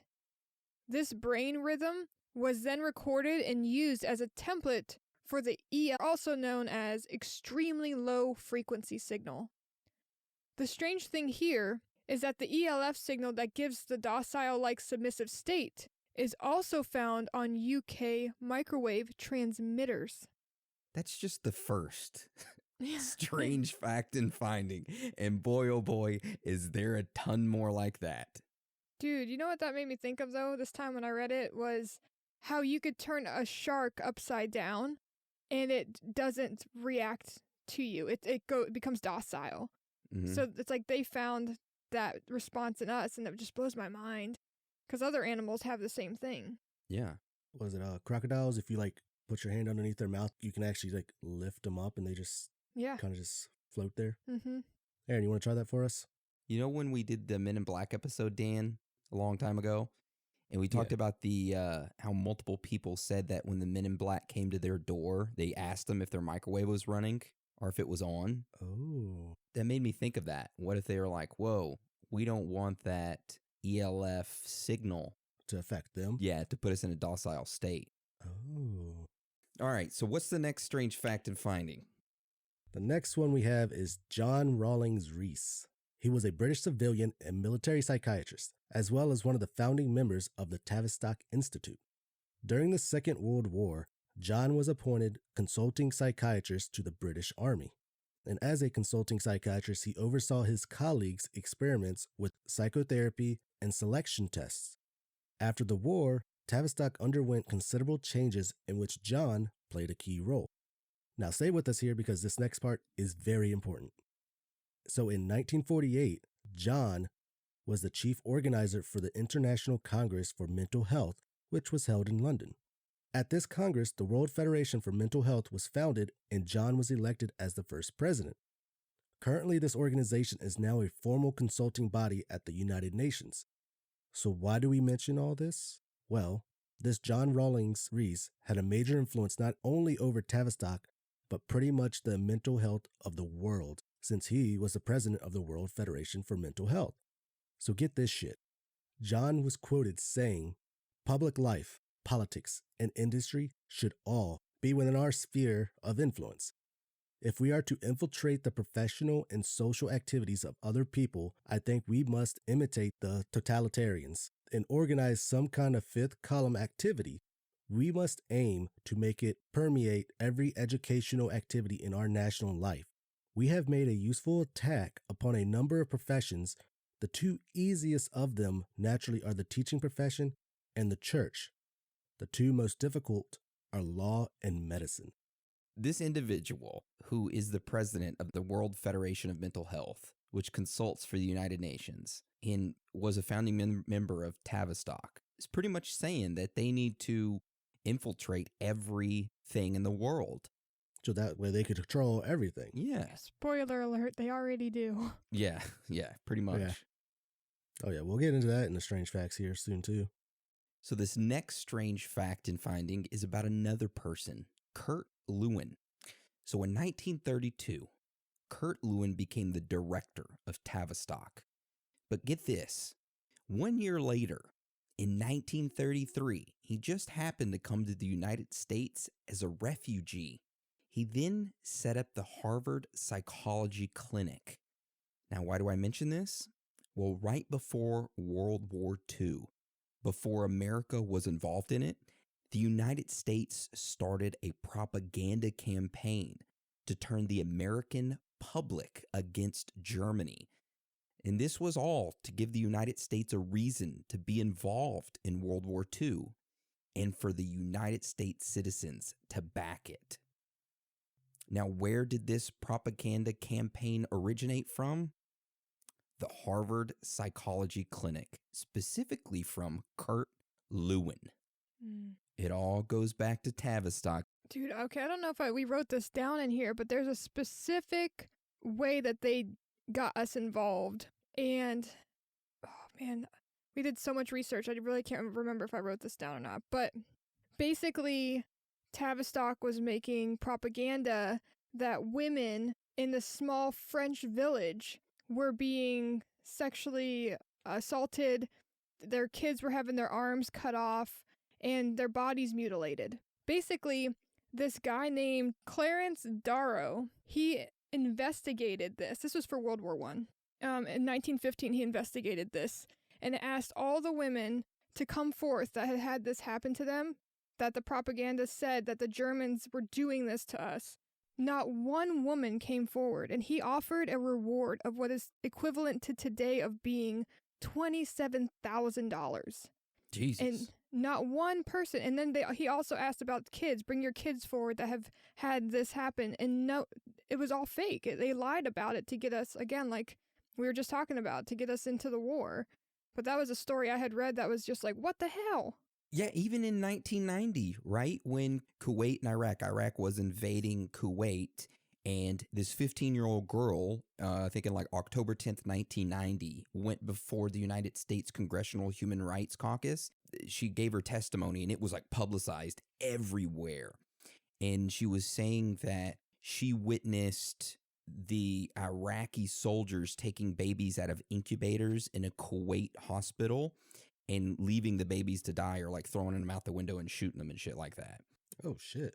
That was blasted all over the media to give the citizens of the United States to say, hey, let's go to war with Iraq. Let's help Kuwait, you know? So that, of course, started Desert Storm. But then it came out that it was a false testimony, that this girl, this 15-year-old girl who gave it, she was the daughter of Saad al-Sabab, the Kuwaiti ambassador to the United States. Yeah. So it's like, what the fuck? It's like, she made that shit up. So this has been happening. I mean, even currently it's still happening, you know? Gosh, I had something to add, Aaron, to your Kuwait thing. Makes you wonder if 9/11 was nothing but a propaganda thing, right? To get us to go to war with Iraq. Oh, that was the thing. In the Middle East. Every war starts on a lie, but more importantly, to get us into a war, there has to be a villain, an enemy. So they make out this one person to be the worst of the worst. And then what's the easiest way to get us riled? Children, you know, like trying to hit at our heartstrings to make us react emotionally and not think about where this information's coming from. So you tell me that newborn babies are being put on the floor and freezing to death. Of course, it's going to ignite some people initially, but look into it. If they would have looked deeper to see that she was related to someone who's connected to America, and America's trying to go to war with this country, it's all adding up. It's all planned, but we don't see that at the time. Everything becomes way more clear after it's done. I don't know. When you say freezing babies, Makes me think of Unit 731 and their experiments. Damn. Yeah, that was a heavy episode. Patreon exclusive. Patreon exclusive. All right, so what's the next strange fact and finding? The next one we have is Chatham House. So Chatham House, also known as the Royal Institute of International Affairs, a British-based think tank. It was founded in 1920 and an important part of the British foreign policy establishment. Their mission is to help governments and societies build a sustainably secure, prosperous, and just world. They pursue their missions through dialogue, analysis, and solution-based ideas, and by empowering the next generation to build a better world. The Chatham House owes no allegiance to any government or political body, and they have a famous rule that they go by, the Chatham House Rule. When invoked, ensures the confidentiality of all meeting participants and prohibits attribution of comments. Pretty much no pointing fingers of who said what. Then we got the CFR, which is the Council of Foreign Relations, which was established in 1921. The CFR is the American version of the Chatham House, you could say. Admiral Chester Ward was a U.S. Judge Advocate General of the Navy and member of the CFR. He said the purpose of the CFR was, and I quote, promoting disarmament and submergence of the U.S. sovereignty and national independence into an all-powerful one-world government. So why do we bring up Chatham House and the CFR? Well, Chatham House was the one that established the Tavistock in 1921. And the Chatham House was one of the two groups created by the Round Table Society, which if you haven't heard of the Round Table Society, it was a secret society that was started around the 20th century by the Freemasons and a Rothschild agent by the name of Lord Alfred Milner. Rothschilds and the Rockefellers, man, they're everywhere. Yep. The Milner Group. Yeah, and the other group the Round Table Society created alongside Chatham was, of course, the CFR, the Council on Foreign Relations, that's pretty much located in New York. Nearly every U.S. president has been a member of the CFR since it was created, but, there were some presidents that were not members. But even though they were not a part of the CFR, part of their administrations had members of the CFR a part of it. For some examples, President George Bush, Vice President to Ronald Reagan, was CFR, and so were 28 members of his team alone. Then his son, George W. Bush, he wasn't, but his father and uncle were, and his Vice President, Dick Cheney, was a member along with his administration. And at the founding meeting of the United Nations, there were 74 members of the CFR. Clinton administration had over 100 CFR members, and Nixon's admin had over 115 members. The CFR always promotes candidates from both political sides, Republican and Democratic, so either way, they win. They have someone involved. So, since we're talking about presidents, who's the next one? Man, this goes back for sure. We're going to talk about Woodrow Wilson. So, he was the 28th president of the United States. He served in office from 1913 to 1921 and led America through World War I. He promoted peace and was strongly against going to war and used that to get into office. Or so he says. He knew he was meant to follow a narrative. There was a whole line of people who called one another to let them know what they needed to be debriefed on that day. So listen to this. It would work like this. Chatham House would give daily orders to Wall Street's J.P. Morgan Company, who then sent a message to the White House and let them know what they were expected to do. And if President Wilson had any questions about this at all, he could easily call the Chatham House because he had a direct line to them. He also created the Federal Reserve Act, which without it, we would never have been able to go to any war. See, we do not have any gold or silver in our reserve bank. Whoop. Hope I didn't reveal any secrets there. And gold and silver is considered real money.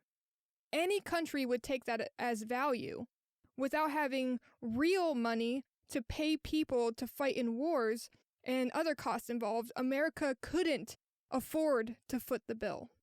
So what President Wilson did was he created the Federal Reserve Act that allowed the 12 Federal Reserve banks in the U.S. to print money to ensure America's stability, even though we need to back it up. I wish I could do that, Right? No, we just need some more money. Let's print it off. So somehow we convinced the rest of the world to see this as currency to accept. And that is what gave us the funds we needed to participate in every war that we've been a part of. Jeez. Yeah. So there's this guy called Louis T. McFadden, who, according to Wikipedia, just because he's not very part of our thing, I just real quick thing about him. He was a banker by trade. He was the chief sponsor of the 1927 McFadden Act, which rechartered the Federal Reserve System in perpetuity, liberalized branch banking for national banks, and increased competition between member and non-member banks. He later became an opponent of the Federal Reserve System and conspiracy theorist.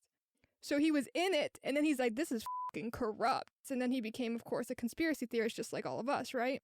Anyways, so Lewis was in the mix of all the banking stuff, and this is what he was quoted saying. He walked in and said this on the Senate floor about the Federal Reserve Banks. Quote, "The Federal Reserve Bank is the biggest fraud in the history of mankind.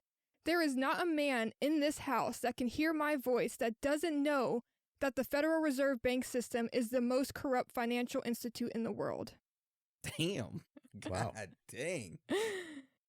Many were opposed to the idea of this, and I bring this up because this was set into place by Tavistock through the narrative they were pushing to get us to fight in the war, and us getting backing to do this, and President Wilson having the ability to enact this new act without it going through its normal steps of legislation.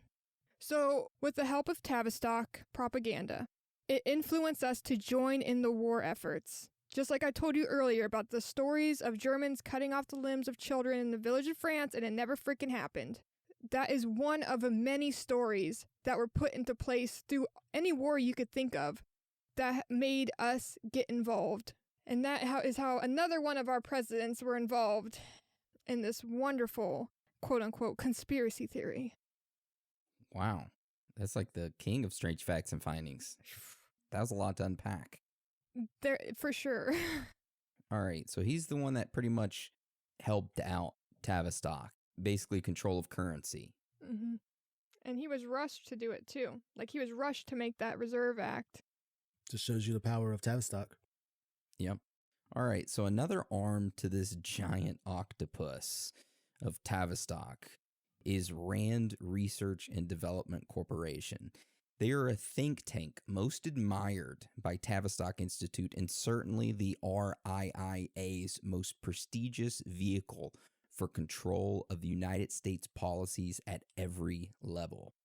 Specific RAND policies that became operative include our ICBM program, Prime Analysis for U.S. Foreign Policy Making, instigator of space programs, U.S. nuclear policies, hundreds of projects for the military, the CIA in relation to the use of mind-altering drugs like peyote, LSD, the covert MKUltra operation, which lasted 20 years, just to kind of name a few. Aaron, aren't there businesses that are involved that we know of today that are ran by the Rand Corporation? Yeah. There's there's AT&T, Chase Manhattan Bank, International Business Machines, also known as IBM, National Science Foundation, Republican Party, TRW, the U.S. Air Force, U.S. Department of Energy, and the U.S. Department of Health. So those are just a couple of them. I mean, those are names that we recognize how many people have AT&T as a service, Not me. Not me either. But yeah, so that's, again, just another piece of this octopus arm that's out there. And the Rand Corporation is huge, but it's not even the top of the food chain. There's so much more involved with this. Like I said, you guys, we would be going through this for hours and hours and hours talking about this with plenty of information, but to try to make it palatable, and I'm sure the boys do too, recommend that you dive in head first with your own research and check this out yourself, because there's so much to this topic. It's amazing and yet also scary because this is our life. Yeah. Yeah. More than likely, you'll probably find stuff that we haven't even found yet because it's just everywhere. Mm-hmm. All right. So what's the next strange fact and finding we have? So our next strange fact is another person, Lyndon LaRouche, the man trying to expose Tavistock before Dr. John Coleman. Wait, hold on. Who's this John Coleman? Okay. So I know we didn't really dig into Dr. John Coleman. Truthfully, a lot of information you're going to find is by him. Some say that he got the information from Lyndon LaRouche as well as some other people. But really, why are we trying to take credit for anything? This is just information that needs to be heard by anybody. So it doesn't matter who started what, but just know that Dr. John Coleman did a shit ton of research to also learn this information. And you can find interviews with him talking about all this, going into detail. His books on Amazon are ridiculously expensive. I'm talking about, we looked one up to buy, the Tavistock and the Human Relation one. It was seriously $3,000. But you could buy the digital one for $30. But then I thought, what if the digital has shit taken out of it? And that's why it's cheaper, because they manipulated it to not show us all the information that's in the actual book itself. Or you can go to your local library and request them to get it. What? Ooh. I do that sometimes. The library's just like, damn it, now we got to order this $3,000 book just for this one guy. Mm-hmm. And then you lose it and it only costs you $10 because yeah. Yeah, so that's Dr. John Coleman. You could learn a lot about him, but he is where we got a lot of information amongst other articles, but he definitely did a lot of uncovering for the Tavistock Institute. Okay, so pretty much him and Lyndon LaRouche are pretty much doing the same thing. Mm-hmm. Yeah. Okay. So, after talking about him, just like we've been saying this whole episode, there's so many arms to this octopus that we can make this a 5-part series if we wanted to. We would have to dive into other parts as their own episodes. So we'll just briefly touch on some of those. We have this amazing article we found written in 1989 by Jeffrey Steinberg that I recommend you check out to learn even more. It was an article from the Executive Intelligence Review, which was edited and founded by Lyndon himself. LaRouche is talking about how American intelligence, the MI5, and East German Stasi planned to kidnap 2 kids to do experiments on. So Steinberg wrote this about LaRouche. LaRouche charged that the incidents were part of a much bigger plot in which major intelligence agencies, both East and West, were using psychedelic drugs and brainwashing techniques on a massive covert scale. In the aftermath of the 2 drugging kidnapping incidents, one in East Berlin in August of 1973 and the other in London at Christmas, LaRouche commissioned a team of researchers associated with the New Solidarity International Press Service, NSIPS, to conduct an exhaustive investigation into the agencies responsible for the revival of mind control and menticide experiments that had been outlawed and exposed during the Nazi doctor trials at Nuremberg. Rapidly, that inquiry converged on the London-based Tavistock Institute, a psychiatric research clinic that had been at the center of British Army psychiatric and psychological warfare efforts during World War II. Among the leading figures associated with the Institute during the war and in the post-war period were Brigadier General Dr. John Rawlings Rees, who we talked about earlier. Hell yeah. Yes, touched on him, Dr. William Sargent, Dr. H.V. Dix, and then Dr. Eric Trist. The April-May 1974 issues of the LaRouche Associated, the Campaigner magazine, were both devoted exclusively to the exposed of this mind warfare directed against the American people. In a relating article leading off the series, LaRouche spelled out the broad parameters of the Tavistock plot and identified the specific role of the Central Intelligence Agency and a number of 44 international private CIA-linked foundations and psychiatric research centers in establishing a nationwide infrastructure of community-based psychiatric shock troops.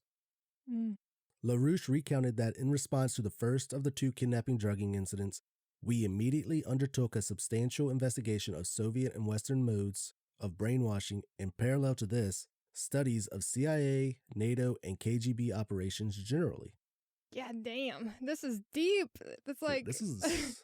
to think about, this guy is talking about 44 other CIA-linked operations. Like, we didn't even get that deep into it because we couldn't. There's just not enough time, but it's so deep, guys. We're trying to break it down, but this is so deep. It is. Like, this octopus goes everywhere. Tavistock controls pretty much everything. Mm-hmm. I sent y'all an image. Okay. Yeah, dude, that octopus, what's up with its arms? Like, why has it got arms growing on top of arms?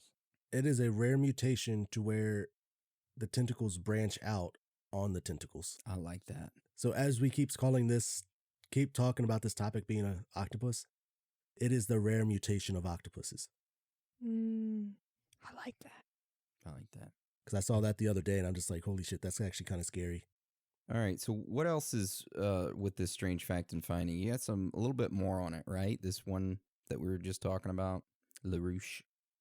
LaRouche went on to identify the real CIA as a vast octopus extending far beyond the compound at Langley, Virginia, and penetrating many agencies of government, as well as most think tanks on behalf of private finance interests rather than any elected agency of government. LaRouche focused special attention on the American universities. So yeah, that shows some of the connections from Tavistock to the CIA to mind control. And this was information that was declassified, and the paper goes to say it would not be until nearly 2 years later that, ironically, the Rockefeller Commission on U.S. Intelligence Operations, chaired by Nelson Rockefeller, revealed for the first time that the CIA had conducted extensive experiments in mind control using LSD-25, liquid marijuana, and other exotic drugs, as well as such behavior modification techniques as electroconvulsive shock, sleep therapy, psychic driving. What is that? It's where people get in their cars and just say, I'm going to drive with my mind. That's literally what I think when you say that. It made me think of remote viewing. Kind of like put something like on their head and try to see inside. Well, like with the HemiSync project, the CIA and stuff was involved, and it was I think it was the gateway process, if I remember correctly. And someone would travel to a specific time, and they say that this could have been used for spying, that they would remote to view, which is a meditative state, like an astral projection type of thing, that would take them to a place. Pretty much, psychic driving is when they continuously repeat an audio message, pretty much on a loop tape, to alter the behavior of subjects listening to it. So that shit would just be on repeat. Oh. Ooh, that's scary. So pretty much like how during wars they do mental warfare, they play something over and over and over. Like, didn't they do that in World War II? I want to say. Like crying babies and like, they did that at the Davidian compound. Yeah, at the Branch Davidian compound. I remember that. Yep. Then 70s. And it would be nearly 3 years after the Statler-Hilton event that the church committee would provide even more damning details, including the involvement of over 80 American universities in the experimentation with LSD. Which is MK Ultra. Yeah, and then we just talked about that guy who became the Harvard University, what was his name, Aaron? You talked about him? Kurt Lewin. Yeah, Lewin. Yeah, if Kurt Lewin was a part of it, becoming the guy of Harvard, how many other schools are involved in this that have ulterior motives? I know that we have charts that talk about how the Tavistock branches and how certain people are in charge of different departments. And what if these different colleges, that's their specialty? So like Harvard is responsible for, I wish I had the document in front of me. Basically, they're involved with working on psychiatry, law, and medicine. And then you have another major college like Yale, where there is stuff is about law, something, and their you can go there for legitimate reasons, but there are some things in there that are meant to specifically alter you to a path that they want for the future. So now we're going to go into some more strange facts and findings, some interesting connections. The first interesting connection we're going to talk about is the Beatles. So this strange fact about the Beatles all starts with an individual named Theodore W. Adorno. So Theodore Adorno was the director of Frankfurt, which is a Tavistock social engineering school. He was also a classical musician who wrote music. Now, interesting fact about Theodore is that not only is he the director of the Tavistock Social Engineering School, but get this, he held the rights to all of the Beatles' music. He was the one who actually wrote them, and eventually, after he passed away, his estate sold those rights. to Michael Jackson. So another interesting thing is that the John Coleman we were talking about earlier, the one who outed a lot of this stuff, who is also a former MI6 agent, he was quoted saying, "The Beatles had their music and lyrics written for them by Theo Adorno, and this was concealed from the public view." Now, those are interesting facts, but why does it matter?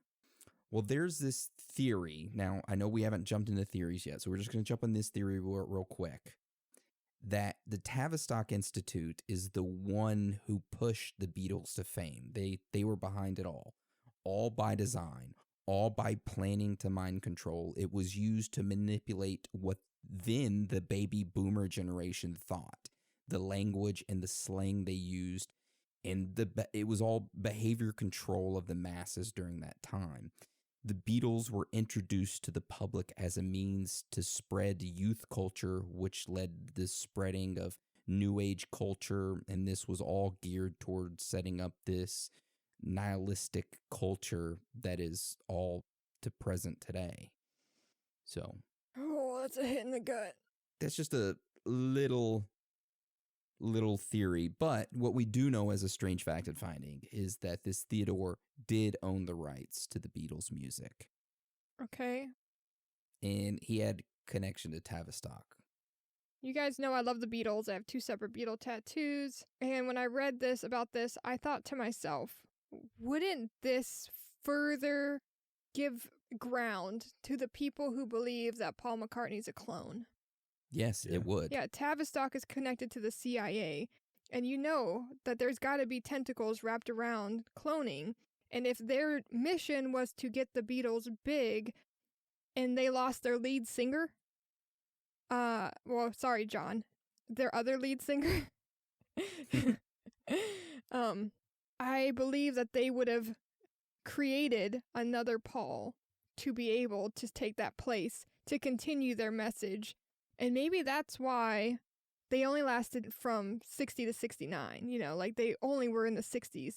And to this day, 2021, their music still affects us. They are one of the most universal bands that anyone could sing at least 5 of their songs.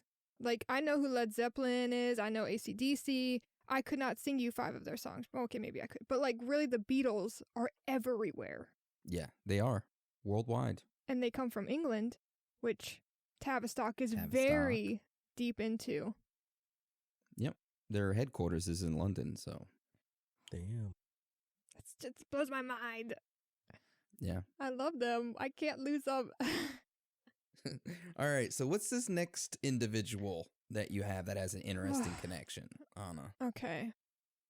So, this name, I hope that you've passed on because I'm going to say it wrong.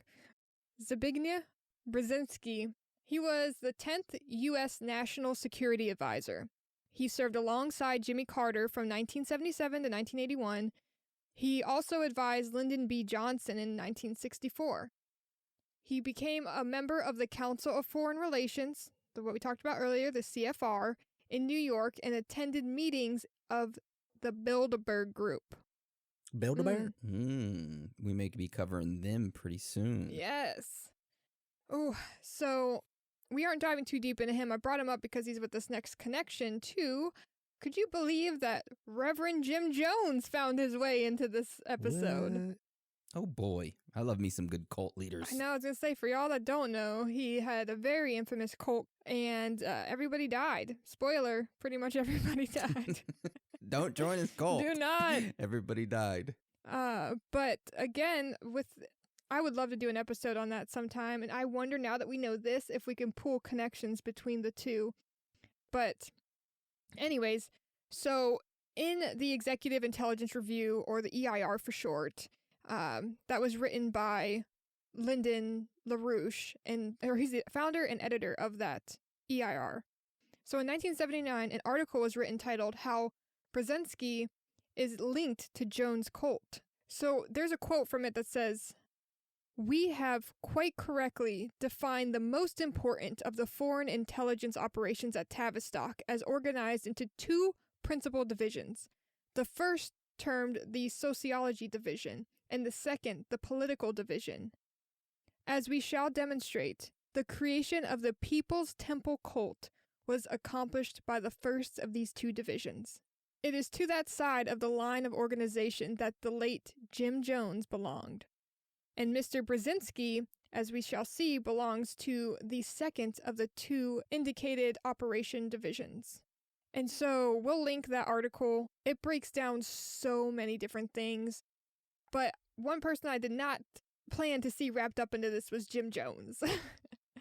Maybe they wanted to see how well their mind control worked. Yes. So they said, let's get Jim Jones to do it. We'll teach him this stuff. And pretty much Tavistock was like, well, it killed, 900 people? He was able to? Yeah, like ridiculous. So, yeah, good job. Yeah, that worked well. And I mean, Jesus I know. Christ. I was thinking about, did they do drugs on the compound? Did they do therapy with like LSD or anything on it? I don't know. I haven't looked into them, but I want to do an episode on them very soon. Dude, I'm like thinking all these little techniques they could have used with this is a mass scale to be able to do it. You guys got to understand, this man got people to leave America to go to is it South Africa? Jonestown. I don't know. It might have been South America. He got them to leave the state to go do this. And that's how, quote unquote, maybe brainwashed people were. It's definitely one that we got to go into. But when I saw it, I felt like we had to include it, even though we aren't diving into it too much. But it also kind of talked about how these divisions. So as I was mentioning earlier with the colleges, they're responsible for certain objectives, and that's just their focus. Well, these were two people who were in charge of certain divisions and working on the major objective, which in this case apparently was to kill a bunch of people for Jim Jones, to see how many people he could get. All right. So I guess we'll go on to the next strange fact and finding. So this next one is how I found out about Tavistock. So around 9 years ago, I was working at this one place in Texas, and this individual there named James was cruising around on a message board. I was walking by his computer and I said, "What is that?" And he said, "Oh, it's a conspiracy site. You should check it out." I was like, "Meh, okay, I'll check it out." This conspiracy site was called Godlike Productions. So I started going to this site just to read some interesting posts, and then I noticed that whenever someone started talking about Tavistock, that they would spell out the word in weird ways. You know, I was like, that's weird. Why do they keep bringing it up and spelling it like this? So I posted a question on the forum asking people there why they didn't just say the name Tavistock. And I clicked to submit the question.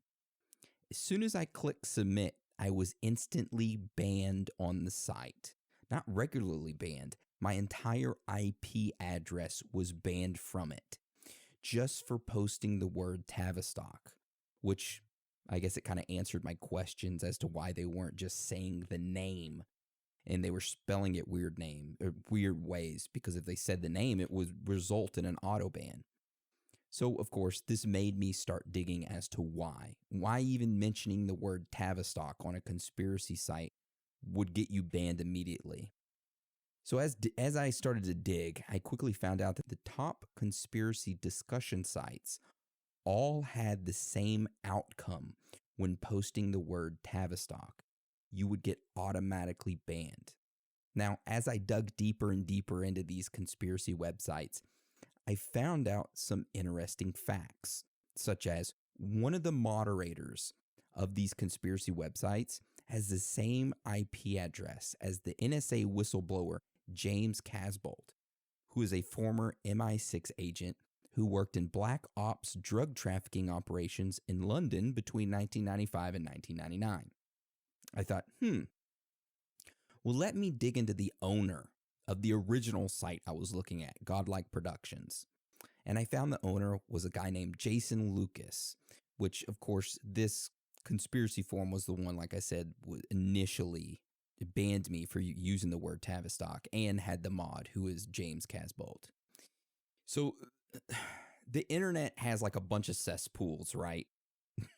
However, one website is truly now the anus of disinformation, and that website is Godlike Productions. I mean, okay, it was a great website back in the day, right? A great conspiracy website back in the day. But after 2015, somewhere around 2015, 2016, it became nothing but an anus cesspool of disinformation, of nothing but political posts. There's no more conspiracy discussions. It's all political. So I don't even get on it now. Anyways, back to Jason Lucas, the owner of the site. So I was able to find Jason Lucas, and I found out that he had a background in computer programming, an business called C2 Media Ltd. I started scouring through government documents and found out that he wrote the Federal Trade Commission a letter back in 2004 that was titled Monitoring Software on Your PC, Spyware, Adware, and Other Software.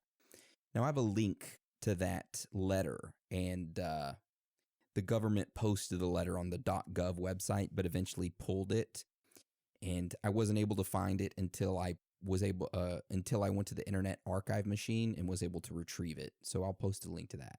Anyways, the letter shows his C2 Media Limited company, and I was able to find the address of that company, which is also where Jason Lucas stays at.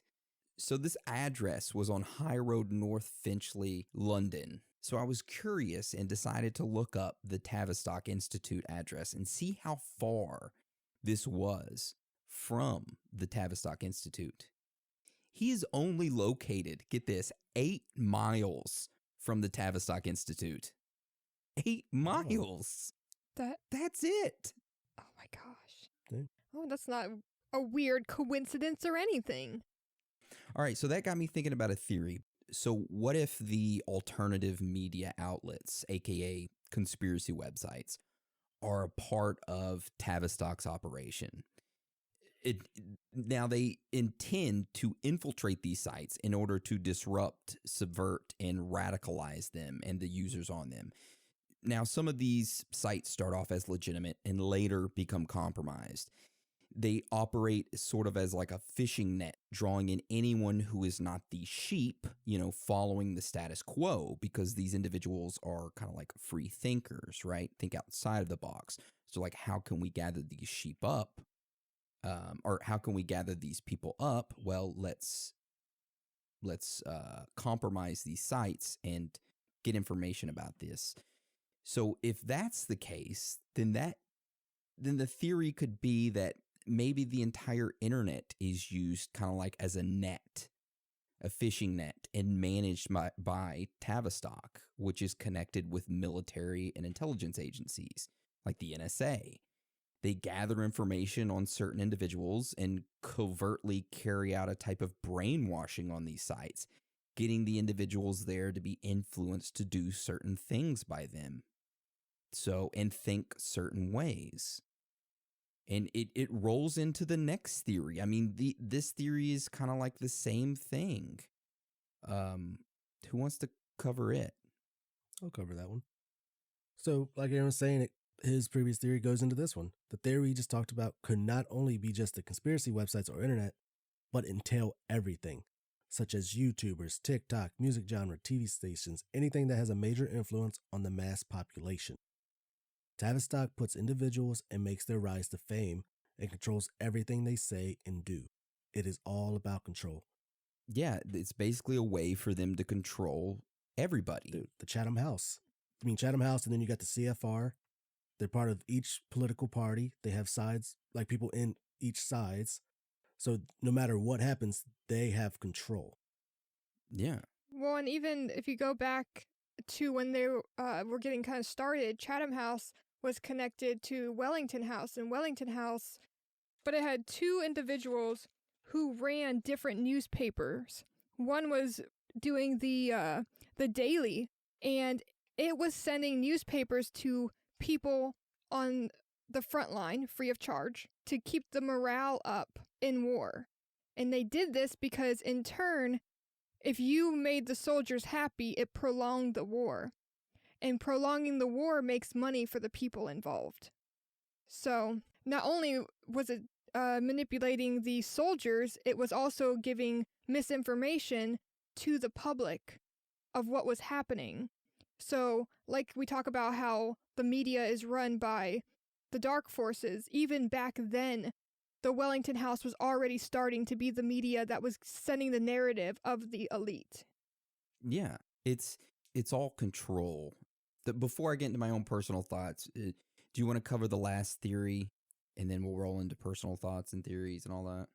Yes, and his name, by the way, is Alfred Charles Williams Hemsworth. He's the chairman of the Daily Mail and General Trust, and Northcliffe owned the daily newspaper. They were related to Northcliffe was related to the Rothschild by marriage.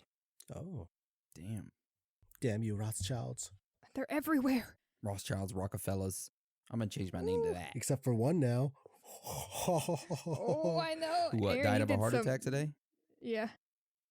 One less heir to that throne, thank God. Okay. They're going to come after me for saying that. So, I think this whole episode, let's see if it's even searchable on Apple iTunes after this. Oh, yeah.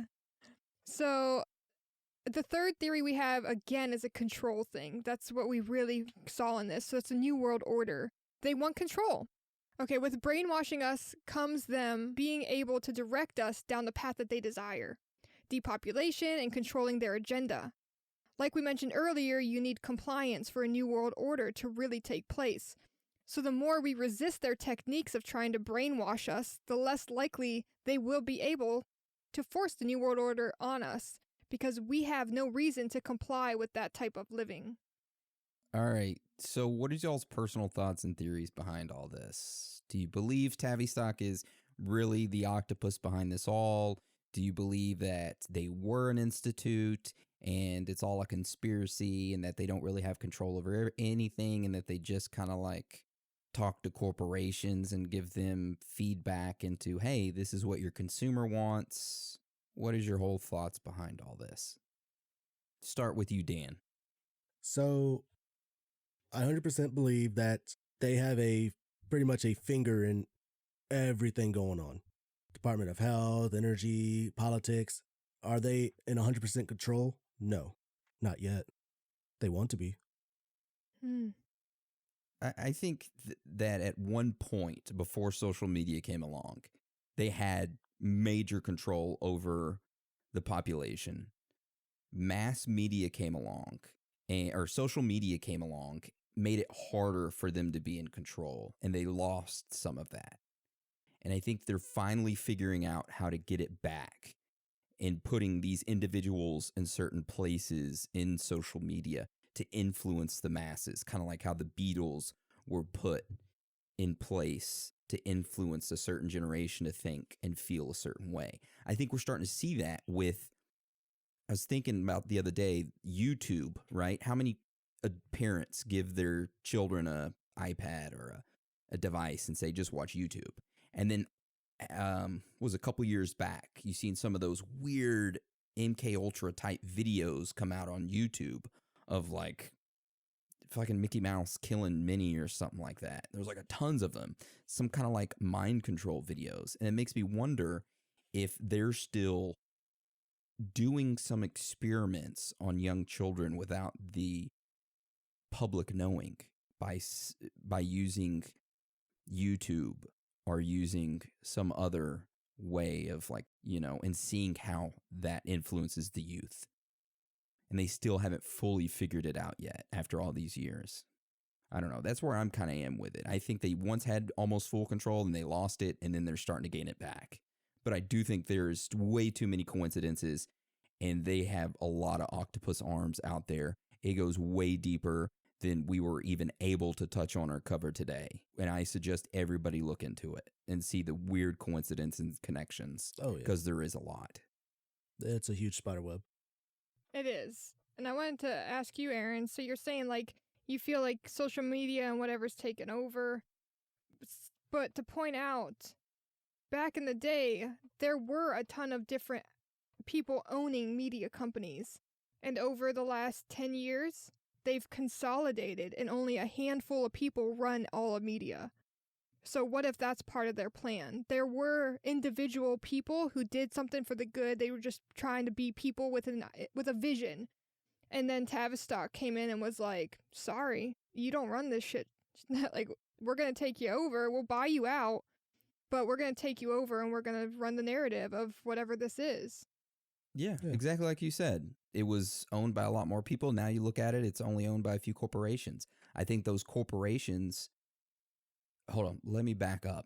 I remember reading something about Tavistock having this class that all of the corporations, their higher ups, the CEOs, get sent to this Tavistock Institute class and get taught leadership training skills. What if that's a way for Tavistock to have a hand in controlling corporations and they answer to Tavistock? So for like an innocent corporation, they think they're going to this amazing seminar that's going to help them become a better leader. But really, Tavistock is now using this as a fishing net to catch all the people who are running the businesses and then utilizing them for their advantage. And if you're a small business and you're starting to grow and you can't be bought out by any other business, they then run you out whichever way, or they take their time and say, okay, this business is eventually going to fail, and if it doesn't, we're going to use, just as a theory, COVID as a way. We're going to use this to our advantage and get all the small businesses to be shut down. So all of these middle-class people who own these small businesses can no longer able to afford it. So these big corporations now have control, which we have control over them. Yeah. You're right. No, I like that. Because we as the middle class have a ton of power, which is why they fear us and they are trying to take us over and depopulate so that way they can have control. Because right now we do control the narrative. We could stop buying the shit that they're feeding us. Not food, we need food, but other stuff. Amazon, that has taken over shopping. I think it's too far. I think we're too far gone. I think it's they have sunk their claws too deep into the to the friggin' population that it's too late. How many people, if you say, all right, let's not use Facebook between 7 a.m. to 7 p.m. tonight, and they take a hit on ads, how many people are really going to remember that? How many people are going to say, okay, you can't order from Amazon for the next week? How many people are going to do it? A lot of people tried. I don't think the people care. It's about convenience for them. And this is not bashing.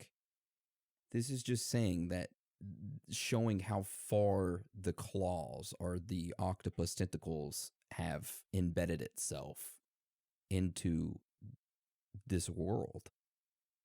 So I think it comes down to an individual's ability to step out of the brainwashed world that you're living in and see that before we came from a time where you wrote letters to people and it took weeks to get back to, like, we're so used to instant gratification that if we take that out and start living in the present and appreciating the life and the things we have, you wouldn't feel off Amazon. You wouldn't feel pressured, oh, I'm bored, I'm going to go shop on Etsy now. We have been brainwashed for that. So it would take you as an individual wanting your own power back to say, F you, corporations. I'm not only going to not buy from you, I'm going to shop local. I'm going to take less time off social media. Like, you may not be able to do this all at once, but you can make these steps to detox yourself from what we have. You guys know I've been detoxing from technology for months now. It's not easy to do. It's very in front of us, but you sell your TV, then tell me that you don't have time to do something else. We have these objects in our home that make our lives convenient and easier. But when you were a kid, you didn't have these things, maybe depending on your age, but you found excitement in doing the simplest of things because you actually enjoyed them. Get back to doing that. Find yourself doing the activities that make you happy, and you won't think about going shopping for useless stuff because I need another plant in my fucking house. Like, you can find happiness without the corruption that's around you. So I don't think it's too far gone. It just it's going to take a lot of work, and it would take a big dramatic change for everyone to see. And every single day we get more and more information that's opening people's eyes to what's happening around them. Yep, I agree. 100%. I can see that. All right, so does anybody else got anything they want to add to personal thoughts and theories before we roll into Hans is on the scene? Mm-mm. Anna, you good? Yeah, I mean, I'm on page with this document. That's brainwash. Okay. Dan? Y'all nailed it pretty much. There's so much to this. If we would keep going, it'd be another hour, 2 hours, 3 hours, another days, weeks. Another week. It won't end because there's so much that we still didn't cover, and even the stuff we did cover, there's still more to those. So it's a deep octopus that we knew we had to do an episode over. Yeah. Mm-hmm. Yeah. All right. So that is the end of today's episode. So now we're going to move on to Hans is on the scene. If you aren't familiar with Hans is on the scene, Hans is our in-the-field reporter that goes out to the public and interviews random individuals to get their opinions on current conspiracy happenings around the world. So we will play this week's Hans on the scene right now. So, do you believe in conspiracy theories? Maybe. Which ones? Which ones do you believe in? The Epstein? The Epstein one? Well, okay, I should preface both Epstein ones. Epstein being, pedophile island. Yeah. Primarily before they found out again, because he was arrested twice for it. The second time, of course, he killed himself. It's like, What other ones besides Epstein? Not entirely sure. No? Do you believe in UFOs?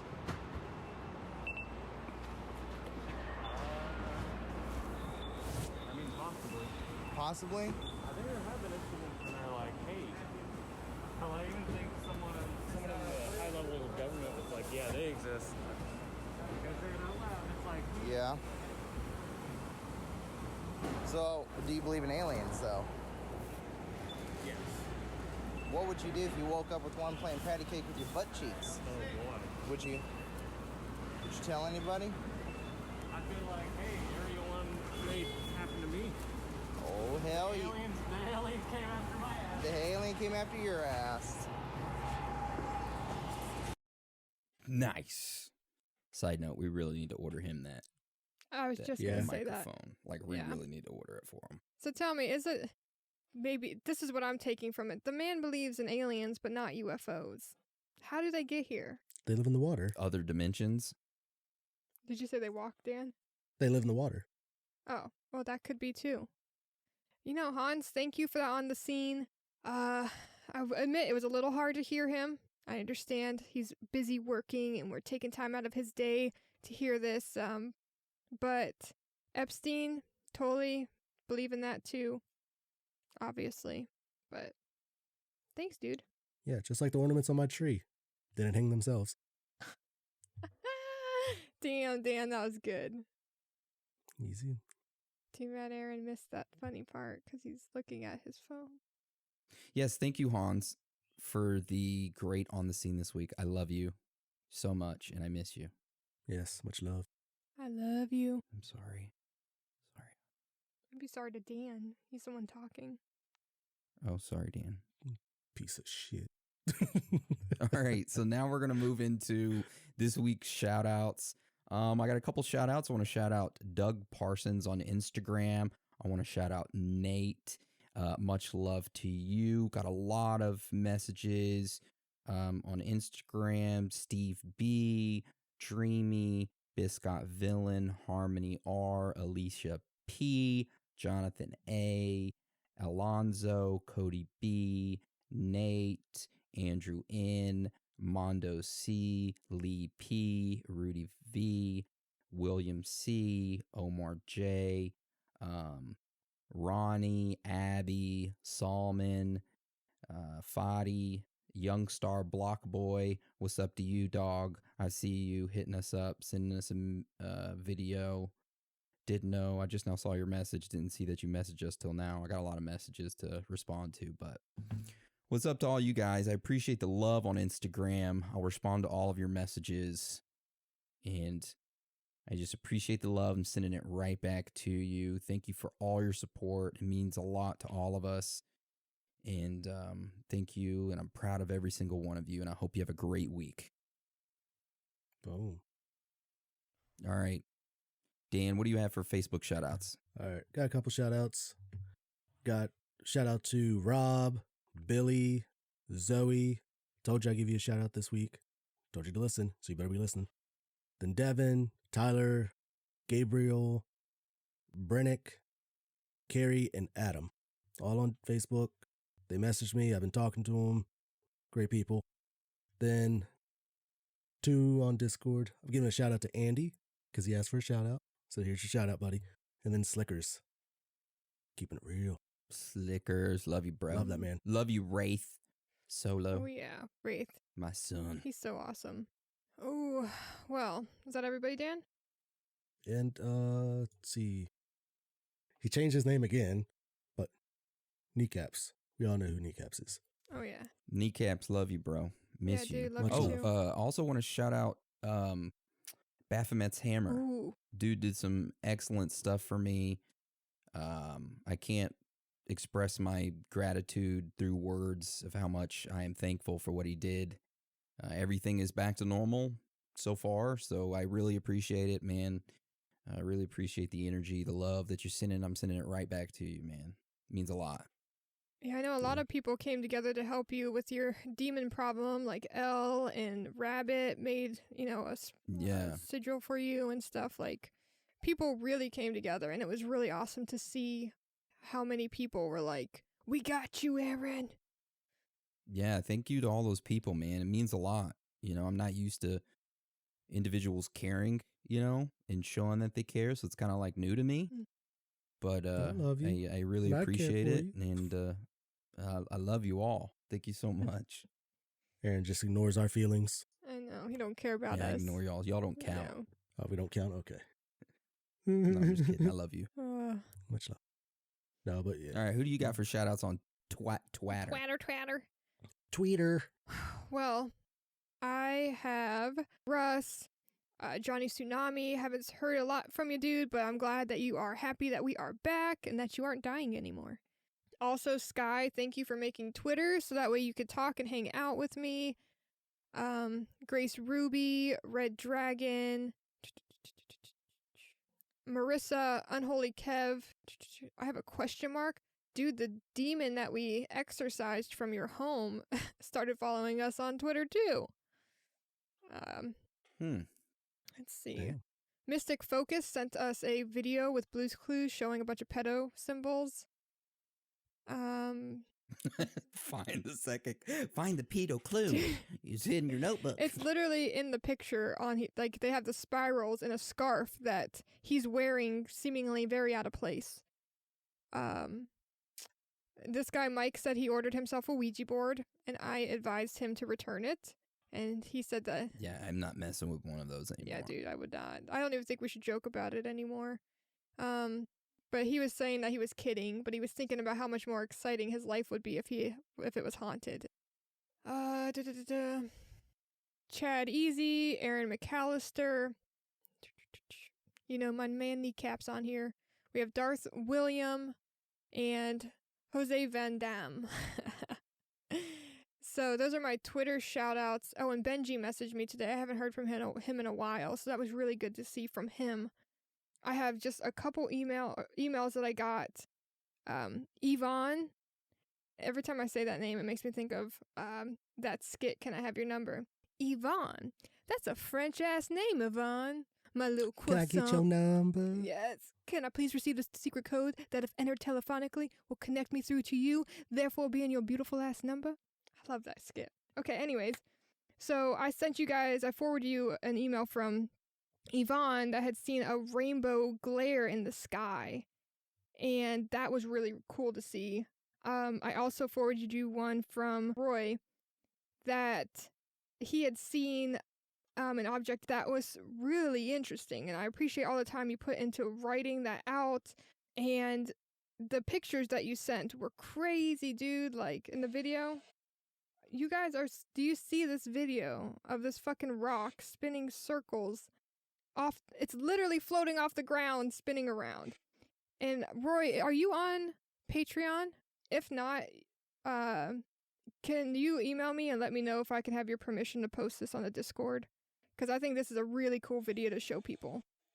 But yeah, so those are my shout outs this week. I know you got Andy. I was going to shout him out because he appreciates some shout outs. But yeah, that's everybody I have this week. You guys are awesome. Thank you for reaching out. I appreciate your guys' patience with me getting back to you on Discord. As you guys continually hear from me, I have really disconnected from social media. And unfortunately, that does cut back my time on Discord. But when I'm there, I really try to engage and make sure that everybody gets that personal attention. So again, thank you. I love you all. Nice. All right. Well, that's the end of the episode today. I want to thank you all for joining us. And again, thank you all for your support.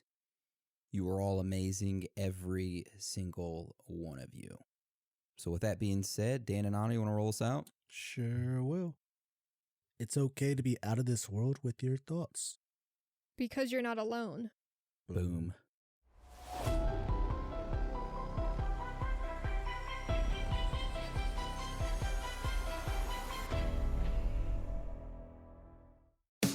Get an inside look at Hollywood with Michael Rosenbaum. Let's get inside of Mark Paul Gosselaar. How hard was it, by the way, working on a series like NYPD Blue? Glad I'm not like wow, because with all social media and everyone has an opinion, in early 2000, there was one guy with a blog. I just remember reading that I was going to bring the franchise down. I was horrible. And by the way, I thought they were right. Inside of You with Michael Rosenbaum. Listen wherever you get your podcasts.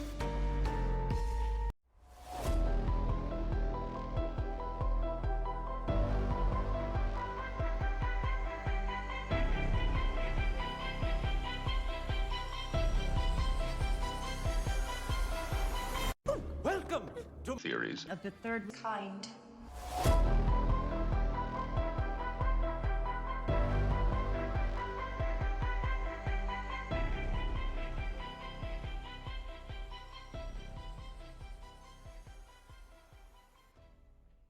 Welcome.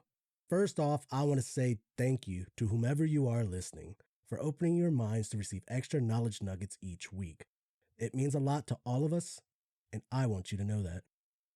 Also, before we start, since you, whomever you are a Patreon subscriber, remember that you get priority in topic suggestions. So feel free to shoot those suggestions over to us either by email, Instagram DM, or Facebook. So today's episode is over the teleporting Pansini brothers. So how today's episode will go is that we'll go into the story behind the teleporting Pansini brothers. We'll go into strange facts and findings, which contain other stories of individuals teleporting and other various strange facts. Then we'll go into theories and then wrap it all up with our own personal thoughts and theories. So with that being said, let's get into today's episode.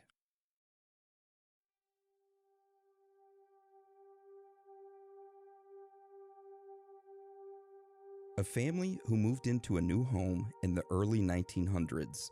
Shortly after, strange happenings started occurring. Items in the new home randomly moved locations, furniture was being turned over, and the children suddenly started disappearing and reappearing miles away.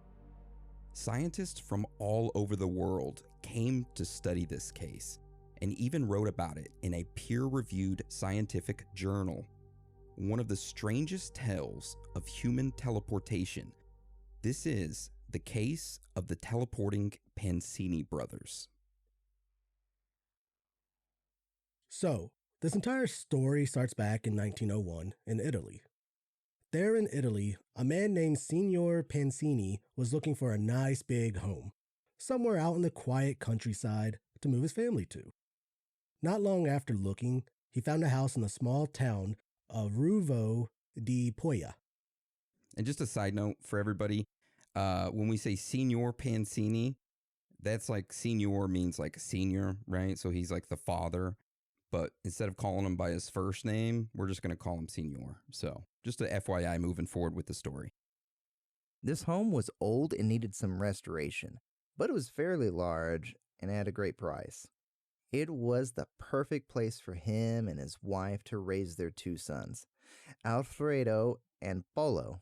So, Signor Pansini decided to purchase it. The family quickly moved in and they began doing some restoration work on their home. Only a few days after moving in, their dream home turned into a nightmare. On the first day, the family noticed that things were being moved around and misplaced without anyone being able to figure out how or why. The family ignored it and figured it was just forgetfulness. However, the following day, they started to witness objects and furniture move on their own. Signor tried to explain this off to his family as maybe the house being, kind of uneven. It was kind of old. His family kind of accepted that explanation. However, only a few days after that, his family went into town to gather some supplies. After being gone for most of the day, the family came back to the house to find multiple household items scattered across the home. Again, Senior tried to explain this off to his family as maybe someone broke into their home and was looking for something. And again, the family kind of accepted that explanation until what happened next. The following day, as the family was doing their routine chores around the house, they started to witness objects in their home being launched across multiple rooms and then smashed into walls and windows. Even large, heavy pieces of furniture were being overturned and sent flying across the room, while the family ran around the home screaming, trying to get away from the flying objects. Now, Signor could not explain this. His entire family agreed that they were being haunted by some violent and destructive ghost. So, what did the family do? Well, they decided to hold a seance in order to try and communicate with the spirits that were tormenting them. Not a very smart move, but whatever. Nah. So right after the sun went down, the family lit some candles, placed them on the floor of the living room. They all held hands and tried to communicate with whatever was in the home. Nothing happened, and the family decided to give up and go to bed. The following morning, Signor got up out of his bed and walked into the living room. There, standing in the middle of the living room, was his 7-year-old son, Alfredo. Is it really Alfredo? Is it really just... Yeah, that's his real name. Yeah, seriously, that was his name.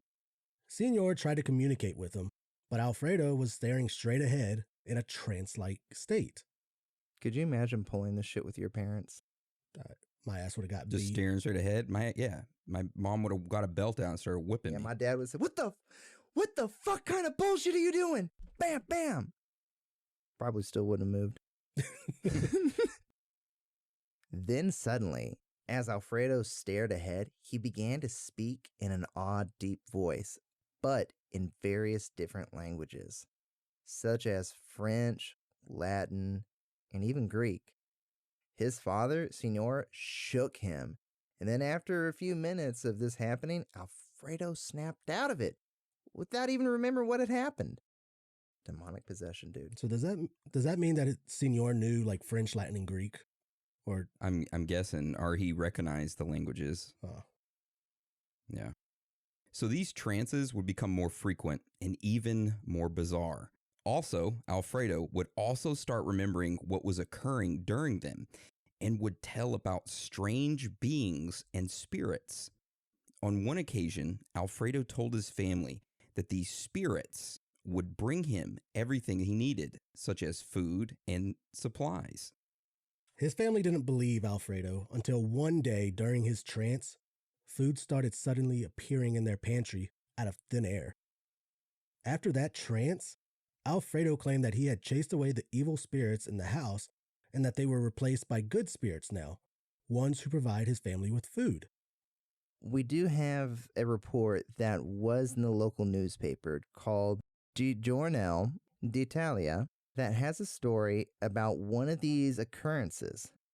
The report says, one evening, the little Alfredo Pansini, aged 7 years, while the rest of the family were present, fell into a sleep and began to speak in a voice which was not his own, saying that he had been sent by God for the purpose of driving away the evil spirits.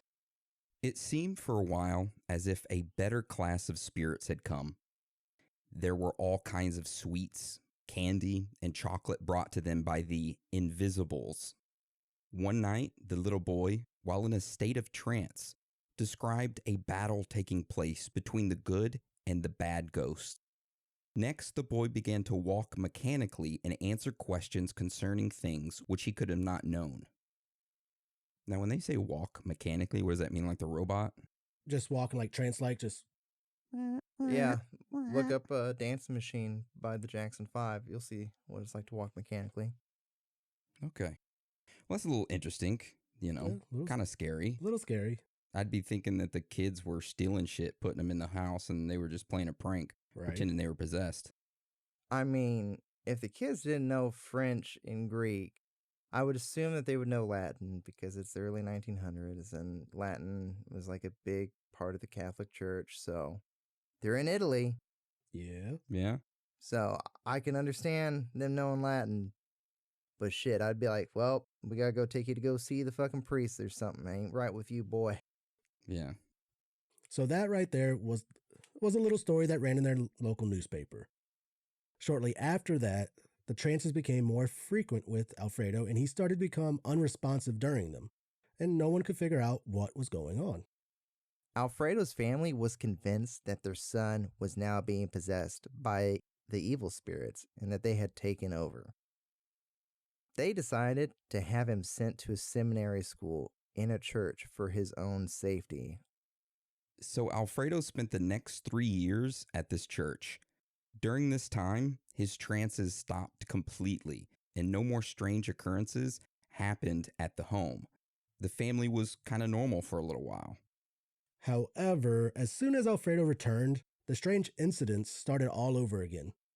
Not only did Alfredo fall into a trance again, but on the day that he returned, his younger brother Paulo fell into a mysterious trance as well, for the first time ever.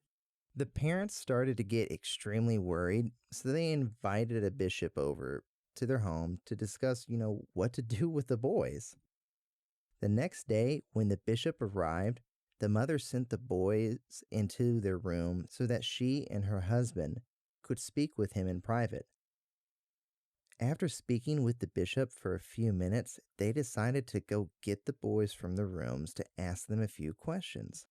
When they opened the boys' door to the room, they were gone. They started to look around the house for them and then got a phone call. They answered the phone, and it was from a person who knew the family and lived in the same town as them, a few miles away.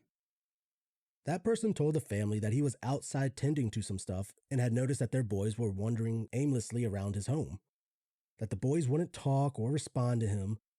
Signor Pensini told the person that he would be there in a bit. He left and picked up the boys and took them back home. As soon as the boys got back home, Signor accused them of sneaking out and disobeying their order to stay in their room. He put them back in their room and locked it. Signor walked into the living room and immediately received another phone call. This time it was from his brother, who lived many miles away. Signor's brother had told him that both of his boys just arrived at his house and they weren't speaking to him. They knew what was coming. God. They knew what was coming. He about to tell the brother, get him warmed up. Ooh. Yeah. And then we were running, Papa. Signor hung up the phone and ran into his boys' room, and they weren't there. So he left and took his carriage to his brother's house. Upon arriving there, both Alfredo and Paulo snapped out of their trance. He thanked his brother and put his boys into his carriage and started his ride back home. Almost halfway back home, Alfredo and Paulo vanished out of thin air, right in front of Signor's eyes. This frightened him, and he hauled ass back home. Upon arriving back home, Alfredo and Paulo were standing in front of the home, staring at it. Could you imagine that? I'm pretty sure the father started to think he might have been going crazy at this point, right? Did he think, okay, did I really go pick up the boys from my brother's house, or was I hallucinating the entire thing? That's what I would have been thinking. Like, did I really get the phone call? Yeah. Am I fucking sleepwalking? Yeah. Wait, they had phones before carriages? Yeah, or before cars? Yeah, right? Fuck, I don't know. I'm not a historian. Hold on. When was the first phone? first one was like 1860 or something like that. 1876. Yeah, so the phone's first. I was just like, wait a second. Okay. Why is he riding a fucking carriage?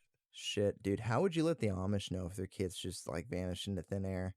Carrier pigeon. Yeah. Grable, your kids are down at the house again. Ishmael Jebediah is down here again, staring at me. You want to come get him? You want me to start beating him? All right, so these instances of teleportation, they just continued. That local newspaper that we talked about, the G Journal, DE Italia, that one. Yeah. Well, they wrote another report about some of these occurrences, which I figured we'd go over right now. So the report says, the whole family was sitting at the breakfast table at 12:30 p.m. They had just run out of wine, so little Paulo was sent to the kitchen for another bottle. He did not return. He ran outside with it and started drinking it. Woo, fuck him! The blood of Christ today, boys! Jesus Christ is in me! Jesus Christ! A half an hour afterwards, Alfredo suddenly disappeared. At 1 p.m. that same day, both boys were found in a fishing boat on the sea not far from the port of Barletta. They began to cry, and the fisherman himself, frightened almost out of his wits by their sudden appearance, took them ashore, where by good fortune they found a coachman who knew them and took them home. In other occasions, they had the same thing happen to them, where they randomly arrived in various towns around Italy, far from their home, and were brought back to their parents. Imagine that running in the newspaper. Everybody must have thought you were crazy, kind of, right? Or they were trying to get away from their parents. Yeah, it's like something's happening at home. It was the 1900s. They didn't give a shit. That's true, too. True. Like, true story. My dad's dad, grew up on a fucking,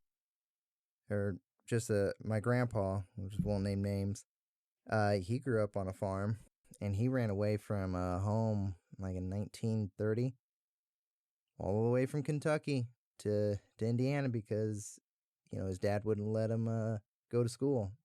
And he was getting his ass whooped every day, so he hitchhiked all the way from Kentucky to Indiana. And he didn't have anything higher than a 6th grade education. Boss. Yep. Dude, how do you think that fisherman fucking felt? Just like kids screaming and he's over here like, oh, what the fuck? How'd you get in my boat?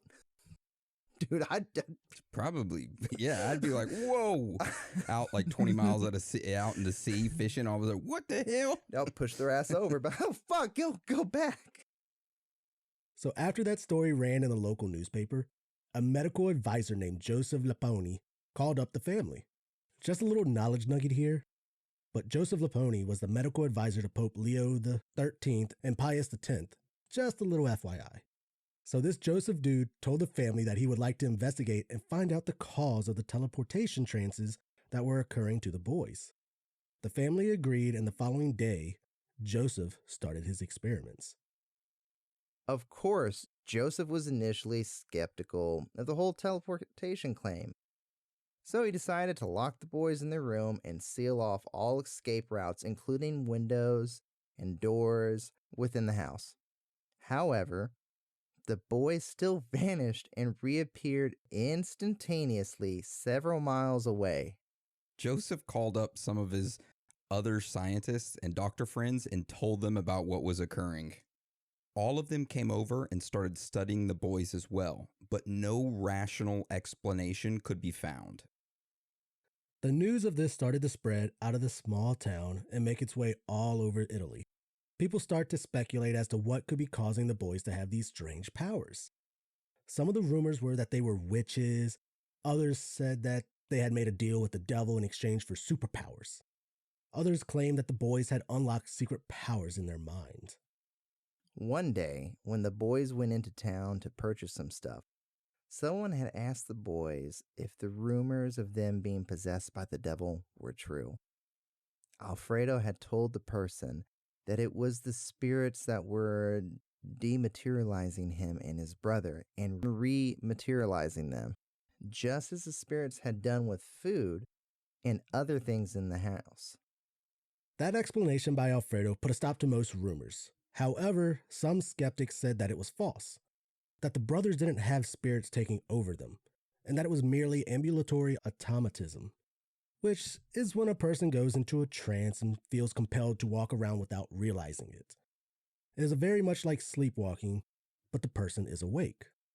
Now, there was a report in the Annuals of Physical Science, which is a peer-reviewed scientific journal, that spoke about this case of the brothers and the ambulatory automatism. The report said, with regard to the mysterious disappearance of the two Pensini brothers and their almost instantaneous appearance in other locations, the hypothesis most easily accepted by the Italian savants who looked into this matter is that it is a cause of ambulatory automatism.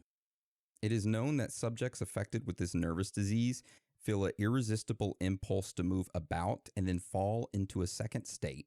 When they return to their normal state, they have forgotten all about it. Dr. Petrus of Milan does not exclude the hypothesis that the two boys, in a state of muscular hyperesthesia, might traverse, walk, or even run distances of 30, 40, 50, even up to 90 kilometers without resting. Nevertheless, he asked how they could possibly walk or run 14 kilometers, which is, 9 miles, in half an hour. Which, they run a mile in, 4 minutes nowadays? Ain't no way those kids are running a mile in 4 minutes. Okay, 5. No. Dude, those kids probably ran a mile in 14 minutes. Were they fat? No, but you still got to think, what 7-year-old is going to be running a mile in 4 minutes? One running away from a bishop. Sub 9 minutes. No kid's going to be running a mile in sub 9 minutes. One running away from the Lord. Oh my God. Dr. Petrus also adds, how is it that these two lads never attracted the attention of a passerby when the main roads of these districts were always frequented by numerous carts and people on foot? So that explanation right there from the scientific report would be accepted by the majority of the individuals in Italy. However, it still didn't explain any of the poltergeist activity that surrounded the entire thing that was going on. Yeah, so even after that scientific report was published, the boys would continue to pull off countless disappearing acts, always appearing miles away instantaneously, often out of locked rooms or even sometimes in full view of witnesses. Wherever the boys went, they gathered crowds of individuals around them, some of them in awe and some of them in fear of their abilities. This would continue for years until the boys reached puberty. After that, the episode stopped and they lost their powers. It's messed up, right? Like great Samson that had his hair cut off by Delilah. So those boys got their hair, they lost it. So that's pretty much the end of the story of the family. And this case was discussed by a lot of people. However, there isn't anything documented about what happened to the family or the boys. And no one has any video documentation of their teleportation or anything like that. So tried to look for it, couldn't find any. But I thought it was an interesting story, Well, of course, they probably wouldn't have video documentation back in that time. But no newspaper articles at all? Yeah, there was newspaper articles, the Italian or whatever. Oh, yeah. Damn, dude, I can't even find a picture of these guys. No, I couldn't find a picture of them. Nothing. It was hard to find shit on them. So that makes us wonder, could these two boys really do what everyone said they could do? Teleport to another location in the blink of an eye? Is there some rational explanation for this? Or is it all an example of powers we may never understand? So that takes us into our next segment, which is strange facts and findings. Now, we are going to start off with this strange fact and finding with some other cases of human teleportation throughout history. All right, so just like Hans mentioned, our first strange fact and finding we're going to go over is pretty much about other cases of human teleportation in history. And the first one that we're going to talk about is an individual named Gil Perez. So this story of teleporting dates back to the 16th century, back in Manila, Philippines. Gil Perez was a soldier stationed at the governor's house in Manila on October 24th of 1593. One day, due to lack of sleep or being restless the night before, Perez got tired while he was on shift. So he said, you know what, I'm going to lean against this wall and take a quick nap. Well, he did take that amazing and relaxing cat nap. Yet, when Perez woke up, he said, I don't think I'm in Manila no more. Perez walked around to find someone to talk to, and when he did, boy, did they blow him away. He was told that he was in Mexico City. Perez couldn't believe what he had been told because it was impossible to be in Mexico City since he was just in the Philippines on October 24th. Well, the church got a hold of Perez and questioned him for days. Now, Perez told the church that he traveled from Manila to Mexico City, and I quote, "in less time it takes a cock to crow." Perez also told them about how the governor was assassinated prior to his arrival in Mexico. Well, guess what? The church didn't believe Perez, and they threw him in jail for being a deserter. For 2 months, Perez sat in that jail until a merchant ship arrived from the Philippines. When the ship docked, the sailors on board brought news of the governor's death like Perez had told the church 2 months earlier. Even more compelling is that one of the passengers on the ship recognized Perez and went to the church and confirmed that he saw Perez in Manila 2 months earlier. So the church ended up believing Perez finally and, released him from jail. That's odd. Do you think they really believed him, or they were just like, what kind of witchcraft are you into? They were probably just like, we don't have enough evidence to really keep you, and people keep saying, oh yeah, we saw him there. Oh yeah, I know him. Burned him at the stake. Yeah, they probably were. I mean, I'd burn him with that hat on. Yeah, he does have a fancy hat on. We do have a picture of him. We'll post it up on the Patreon link. So go to the Patreon app. I'm sorry, Chris. It is a glorious hat, man. Glorious. I wish I had feathers like that.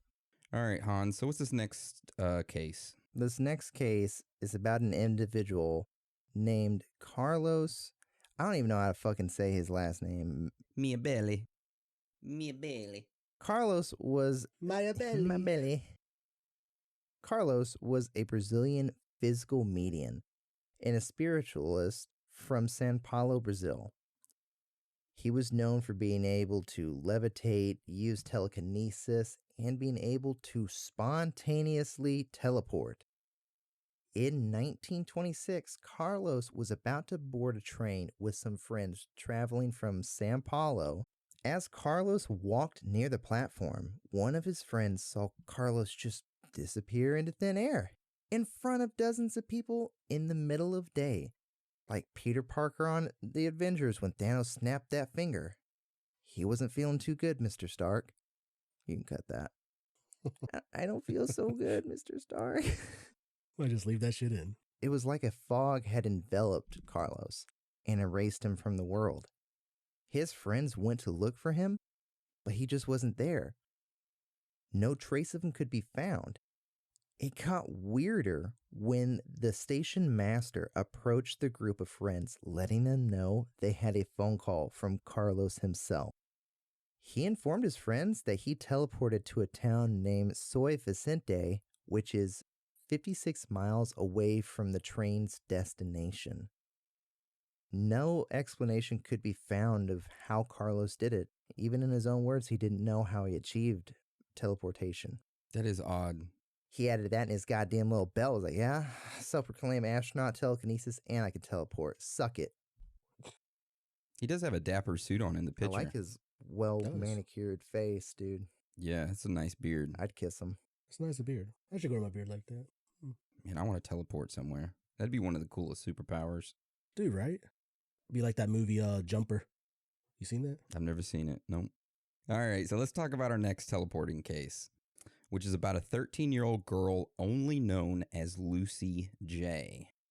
So in 1865, Lucy had already exhibited some strange powers.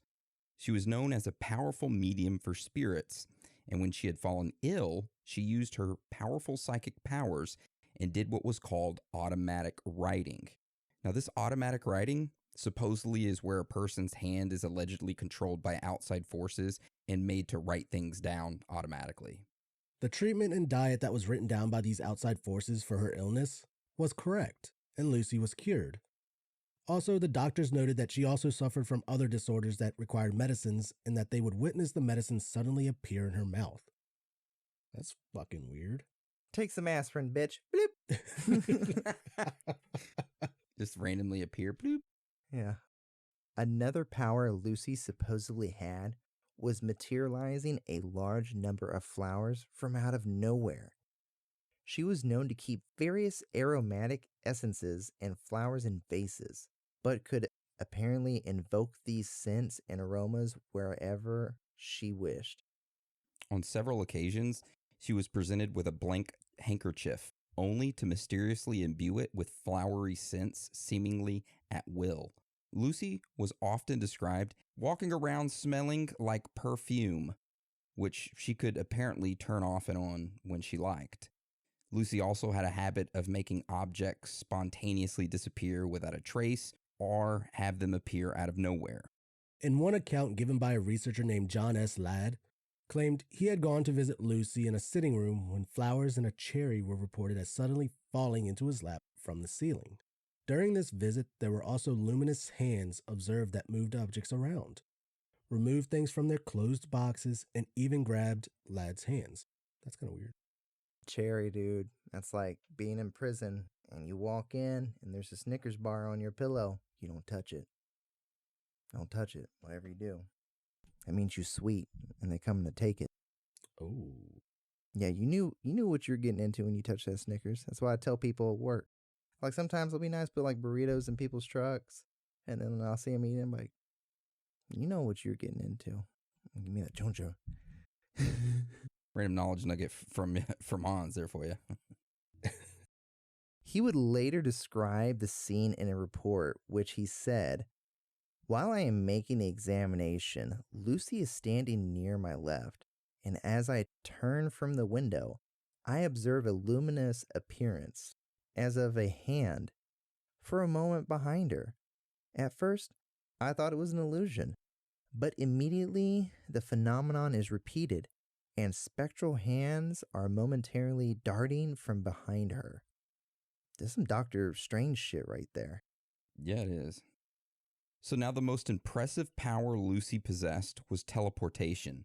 On many occasions, she was seen to simply blink out of existence, only to return later just as abruptly, often carrying objects such as flowers, branches, or plants from faraway places, among other things. She would claim that while she was away, those in these far-flung places were unable to actually see her, although she was fully aware of everything around her and could mostly interact with her environment. So kind of like, that reminds me of, what is that called? Out of body is... astral projection? Yes, astral projection. That's what it reminds me of. Anyways, go ahead. In July of 1865, it would be one of the most notable moments of her teleportation. Lucy spontaneously appeared at a lecture at the City Hall in Charleston. When asked by the startled people around her how she had so miraculously arrived, she calmly explained that she had come down through the roof. Bitch falling through the roof? How do you fucking like write that down and be like, you go home to your like wife, how was City Hall, sweetheart? Well, little bitch. Yeah, she just said, I came from the roof. And we were like, okay. Lucy would later describe how she had been whisked away and carried into the air over trees and houses, which she could clearly see flying and blurring by below her. She then claimed that she was transported to the Cambridge Cemetery, where she had met her dead grandmother and been given an oak branch, which she still carried with her when she mysteriously appeared. She also claimed that she had met a mysterious girl, who through her description to be the deceased daughter of one of the attendees of the lecture. Damn, so she's doing like some Chris Angel mind freak stuff. Dude, I think she was I want to say evil or good witch. She was a little witch. She had that little branch now. She could control that power. Oh, you think it was a big one and she rode it? Kind of like a witch? Earth, wind, and fire, back to the Shire. All right, so that's another case of teleportation right there. And kind of strange, but not as strange as this next one that we're going to talk about, which is seances. So our next strange fact and finding revolves around a seance that turned into a teleportation. So in 1926, a boy named Vittore Scotto of Italy had passed away.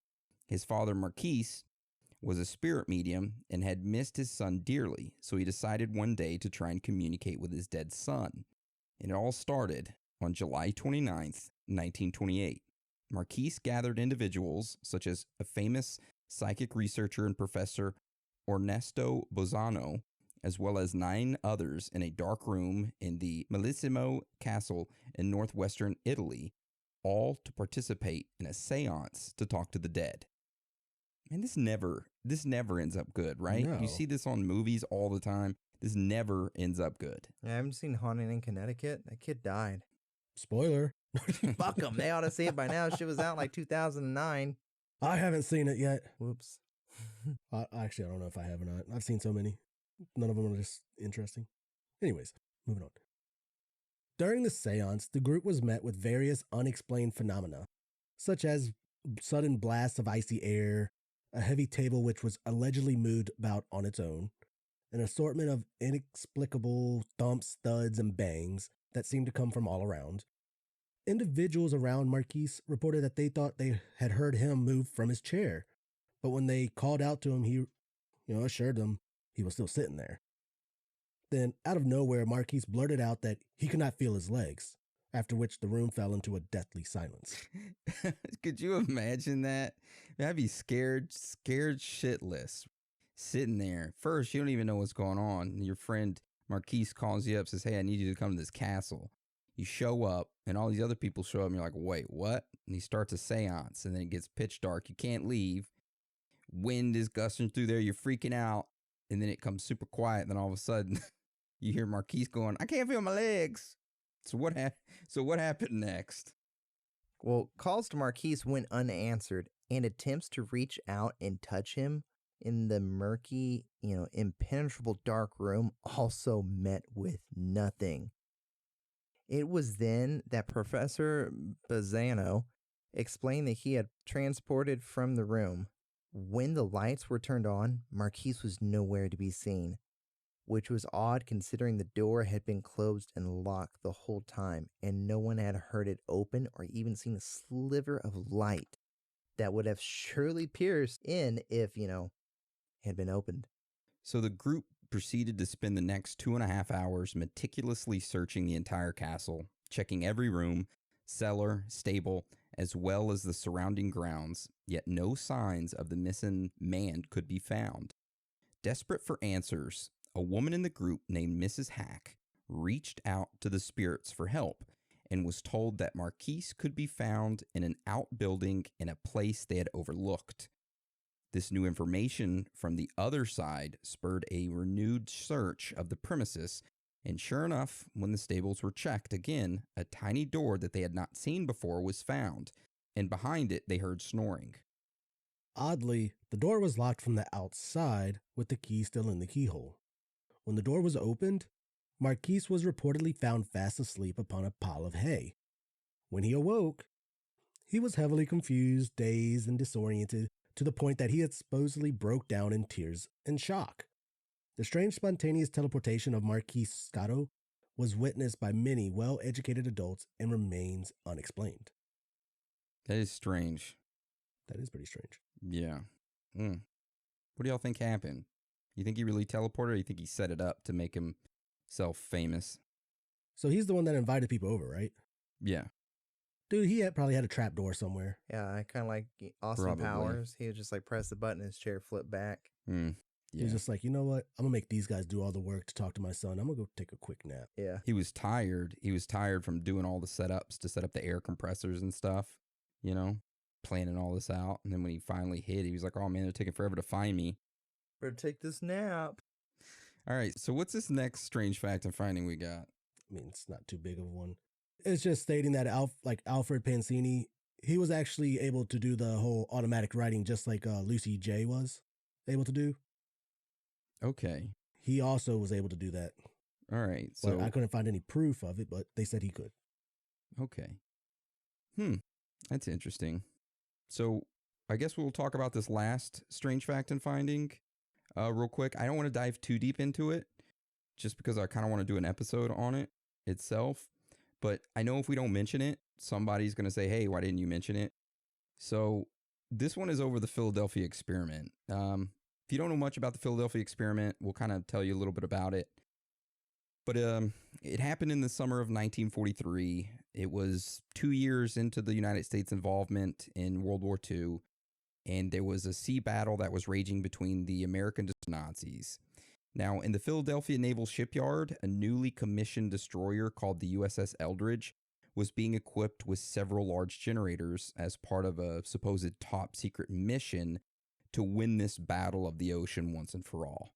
Now, there was a rumor aboard the ship that was kind of like being talked about, that these generators that were being installed were designed to power a new kind of magnetic field that would make the warship pretty much invisible to enemy radar.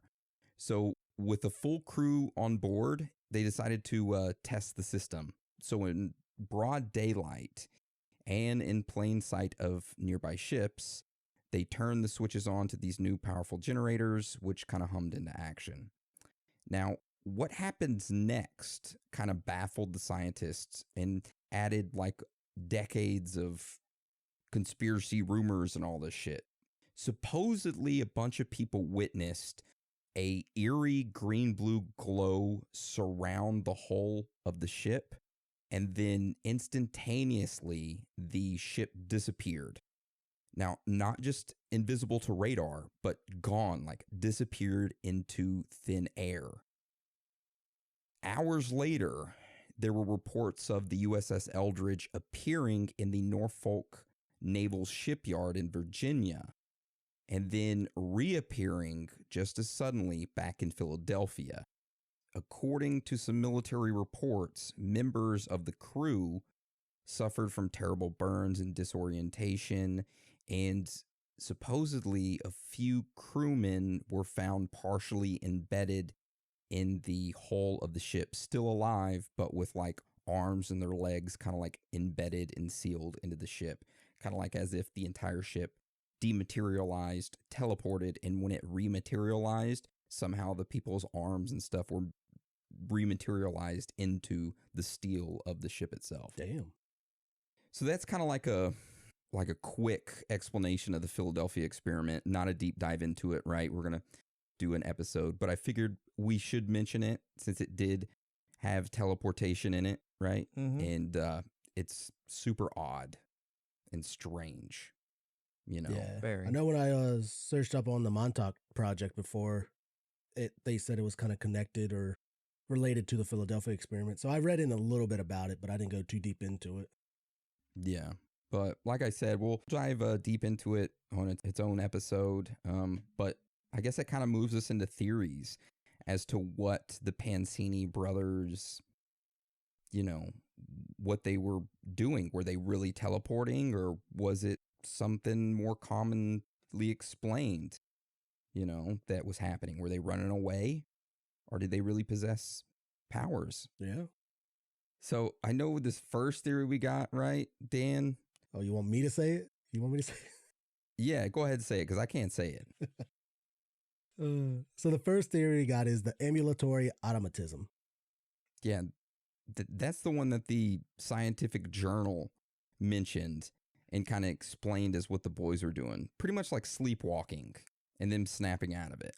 Yeah, they go into, like a second, you got like the first phase of like sleepwalking or whatever, but then it's like, they say they go into like a second phase of it to where they're actually awake and doing it. But when they snap out of it, it's like their memory is just wiped of what they just did. So. Strange. Like they said, though, it doesn't explain like the poltergeist, like activities going on, stuff moving from here and there, stuff appearing. Do you think the poltergeist activity could have been the boys themselves? Like, let's just hypothesize real quick. What if the boys really did have superpowers? That they were able to teleport, and the whole house itself, the things moving around, were the boys subconsciously, I don't know, moving shit with their powers and not knowing? So like telekinesis? Yeah, or like maybe the home had like a wormhole or something, and the boys were able to access it. I mean, I can get behind that for the fact like things were being moved around, but objects that were never there, like food and stuff, just starting to appear in like their shelves and all that stuff. It's like, where'd they go to get it? I guess their consciousness or whatever leave the house to go get it and then bring it back real quick. Maybe the government, or maybe the aliens, or government, or aliens, or whomever had some type of previous experiment before on that land, and that was like some end thing for teleportation, right? You know what I mean? Like finish line. And it was never closed. Oh, so kind of like Skinwalker Ranch, except that, not people's, animals dying. The, spirits are like, hey, by the way, I saw that you did good today, boys. You did good on that test. You get an apple pie. Yeah. Oh, strudel. Yeah. Oh, that's German. And the start line of that portal is somewhere else, like a grocery store, like 20 miles away. Where's our food going? Yeah. Where the fuck's it at? Yeah. The husband opens it up. Got another bag of fucking rice. I swear to God, we're gonna lose my shit. Yeah. I don't know. What's wrong with rice? Hear me out. All right, we're hearing you out. All right, like we only use like a low percentage of our brain. Sounds like wonky badonkey, true story. But what if like we've all seen the movie Lucy, right? Yeah. Where she unlocks 100% of her brain and she's able to like fucking do some weird stuff. Well, like what if these boys used a part of their brain that would normally be dormant and not active, and like ESP type shit, they were like doing it and not understanding how, like, what happened, and they grew out of it instead of like constantly doing it to where they could always retain it. They just did it for entertainment fucking factors. At when they got older, they're like, oh, okay, yay, we're gonna reappear like 20 miles away, and then once they hit puberty, like, it stopped because either one, they stopped caring, or two, something changed in their brain and they just couldn't use it anymore. It's not a bad theory. I like it. I was just thinking about it. Or the fact that they were actually possessed, because you look up like possession and stuff, a lot of weird shit happens supposedly when you're possessed. You can wake up other places. I was reading police reports about possessions the other day, and there was a kid at a hospital, and I want to say in 2014. Mm-hmm. He was holding his hand of his grandma, and he was supposedly possessed, and was talking to a nurse, and the nurse thought the grandma was like crazy, right? And the kid started walking towards the wall, and the grandma was like, stop, and wasn't listening to him, and he started to walk up the wall and then walk on this route, like the ceiling, and then stopped and then hopped down, all still while holding his grandmother's hand.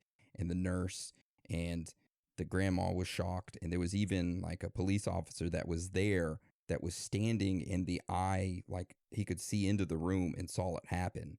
And they all had to fill out a police report about what they saw. Well, I mean, so maybe. Yeah, because you look at it, a lot of possessions, you speak a language that you don't know. Let's say they didn't know French or Greek. And, you speak a language you don't know.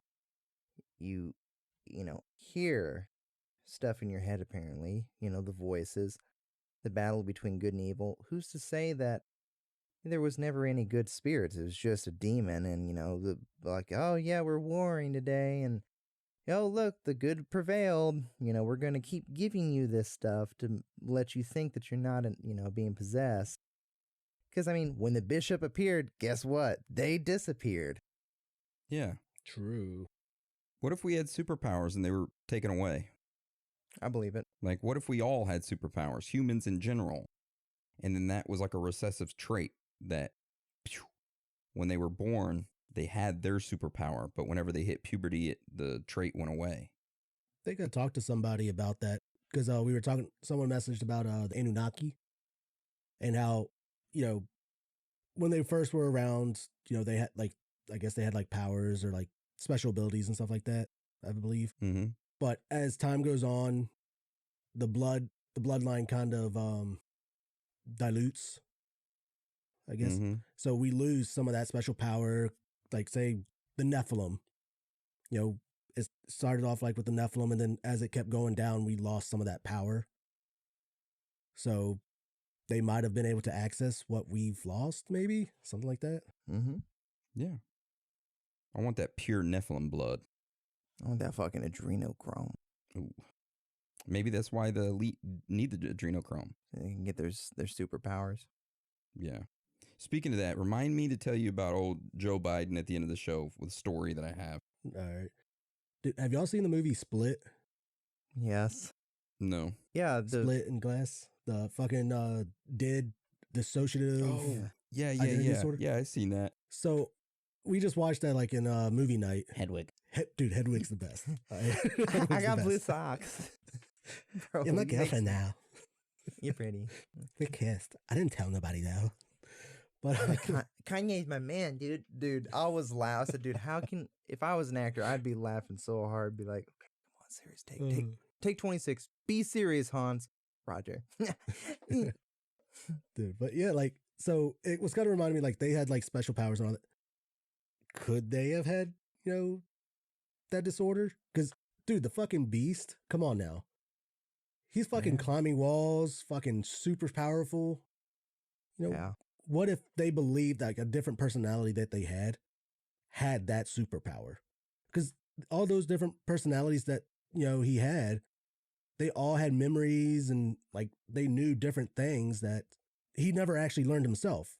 So maybe these kids, because I mean, I'm not saying I'm very knowledgeable about it because I'm still learning about the stuff, but it's caused by like trauma and stuff. It seems like at a young age. So maybe they had something like happen to them that we don't know about that started causing this. Well, and we can't forget that it quit whenever the kid went to church for 3 years or that school for 3 years, right? And then when he came back, it started again. But not only him, but his brother as well. Yeah, his brother then started it when he came back. So it was like spread. Got away from a bad environment, maybe? Maybe the father was messing with him, old senior. Putting chemicals in the water. I don't know. Yeah, maybe it was. Maybe it was the chemicals in the water. Yeah. I don't know. So what are these other two theories we have written down here? One of them is a reality shift. In this particular case of teleportation, this could be a form of reality shift. Sometimes it's usually just your mind shifting into a different reality and then coming back if you choose to. Kind of like the Mandela effect, Yeah. This one, though, is with the physical property of shifting your entire physical and mental forms to another reality, possibly, and then shifting back and arriving in either a different spot, or the same one. That would just depend on the person's, shifting realities. So it is possible that these two brothers knew traveling around and getting out of certain situations. Maybe. Yeah, they didn't want to talk to that priest. They left. Yeah. Dude, I looked like if you've gone to the subreddit for reality shift, it is a big thing. Like it is a huge thing. People shifting their supposedly there is a way for you to learn to do it to shift your reality every now and then. If you want to get away, people know how to do it and stuff. I was reading up and there was definitely a way to physically do it as well. But most commonly it's just your mental state, which some people try to disprove it saying that it was mostly just you having a lucid dream. But I mean, I'm not going to argue it. I don't know much about it, but it sounded interesting. Yeah. So what's this last theory we got, Dan?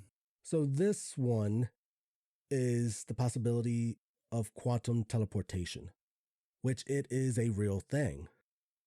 But currently it's only at the stage that it is one particle at a time that can be teleported.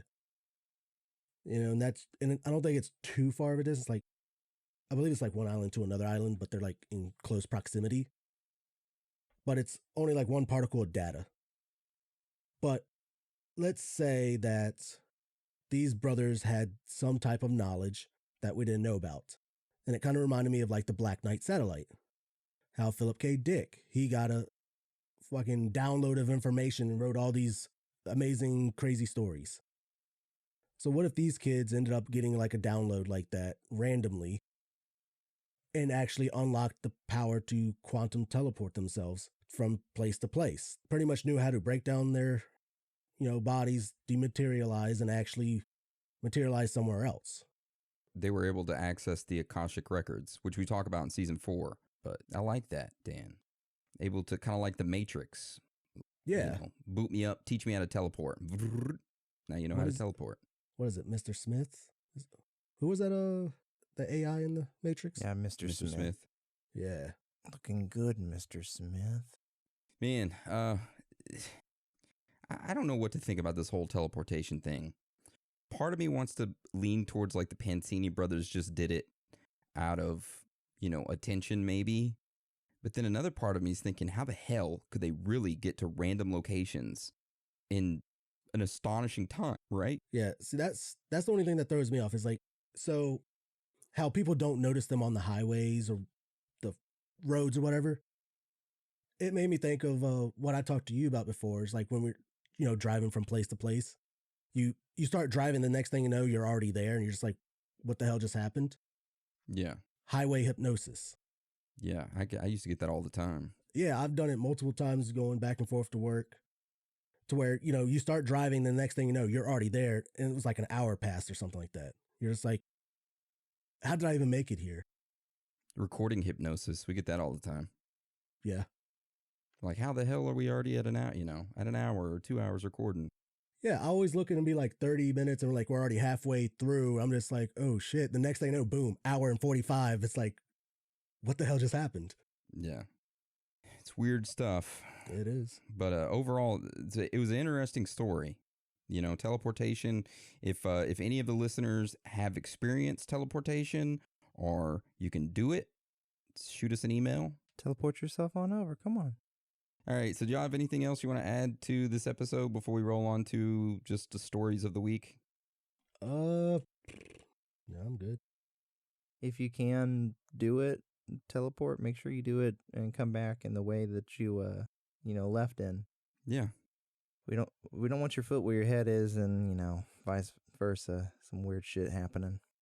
No, and like how I was reading up on reality shifting, if you can do it, like some people on the forums, they talked to, well, obviously the ones that decided not to come back, you can't ask them anything.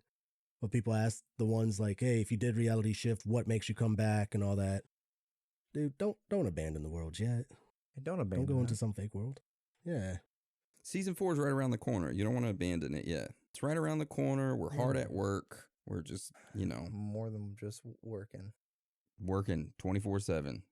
Get ready, because it's coming right at you and all over you. There gonna be some big heavy hitters. Y'all gonna be. Oh yeah, there's gonna be no holding back. People say we're government controlled. Well, season 4, you're definitely gonna know we're not government controlled because we're coming out. We're gonna get shut down, baby. Guns. We'll get shut down. Guns blazing. We're gonna get this fucking seashore shit fucking paperwork in the mail. Cease and desist. Yeah. Immediately, right at the start of season 4, first episode, we're gonna get hit with cease and desist. Boom! I know it, dude. I do too, and that's why I wanted I asked. That's why I was like, do we just do as like a Patreon? Because straight up, do we put it as regular? And you're like, fuck it, we're doing it regular. It's like, hell yeah, all right. Fuck it. Hell yeah, man. Bring them in. Hit us with a cease and desist. I'm cool with it. We're no holding us back. Ain't no strings can hold me down. Well, never really any strings. No, there's never really been. No. Yeah, saying we're controlled by the government, that's why we're not doing certain topics. No, it's because we choose not to right now. Yeah. What, season 4? Boom! Yeah. Yeah, that's Dan's right now. He's doing middle fingers. So just we want No, you I'm to not, know. Hans. No, I'm not. No, I'm not. All right. So there was something else I wanted to talk to y'all about real quick before we roll this episode off. I really started to look into our president, Joe Biden. I know some people are like, he's not my president, whatever. I'm not into politics. I don't take either side of the political party. But what I can tell you is that there is 2 Joe Bidens. Oh, yeah. Oh, yeah. There's 2. How do you explain the earlobes, man? Right? They're 2 different people. I've been fascinated with that for the past few days. You got a picture of it?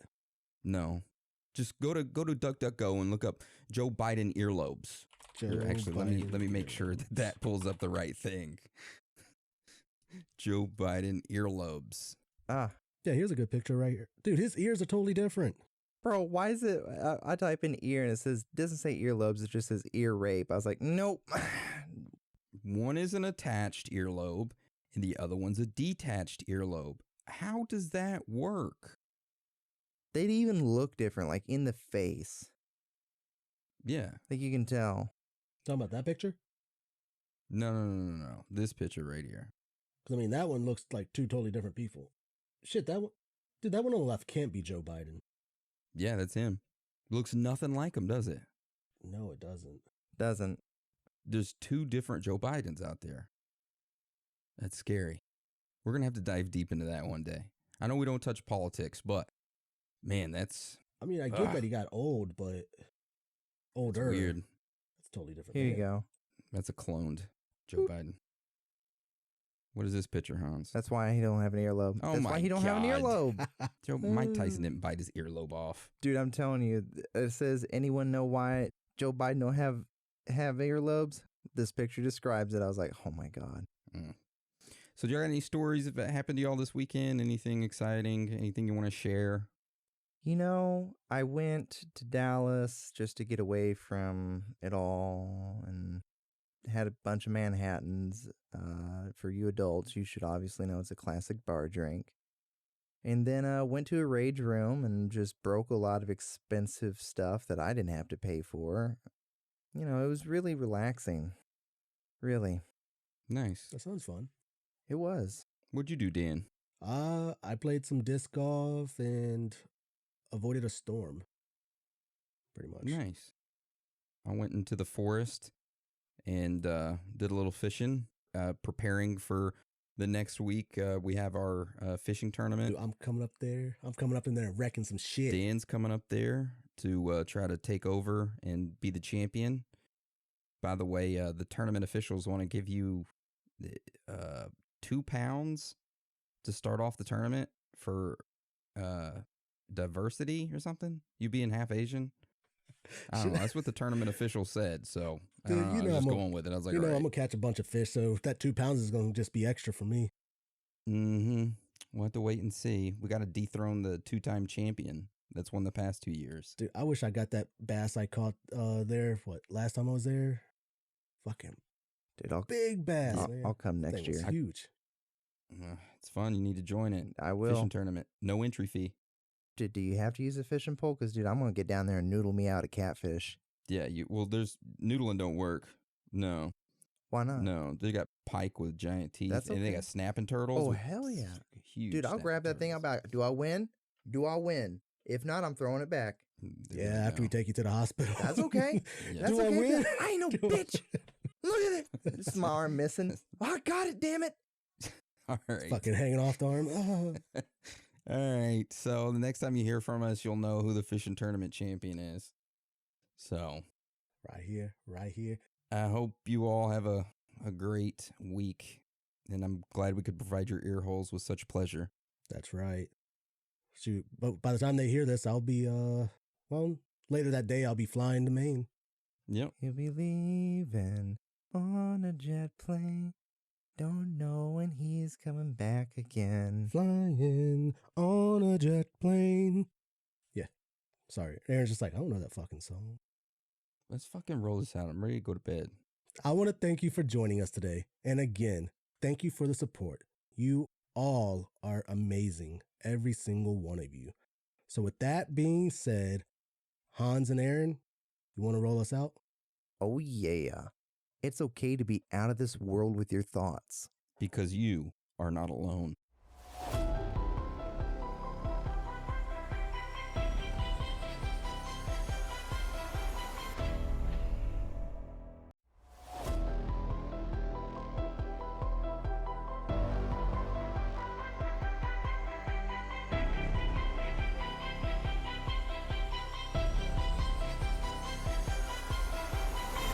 Welcome to Theories of the Third Kind.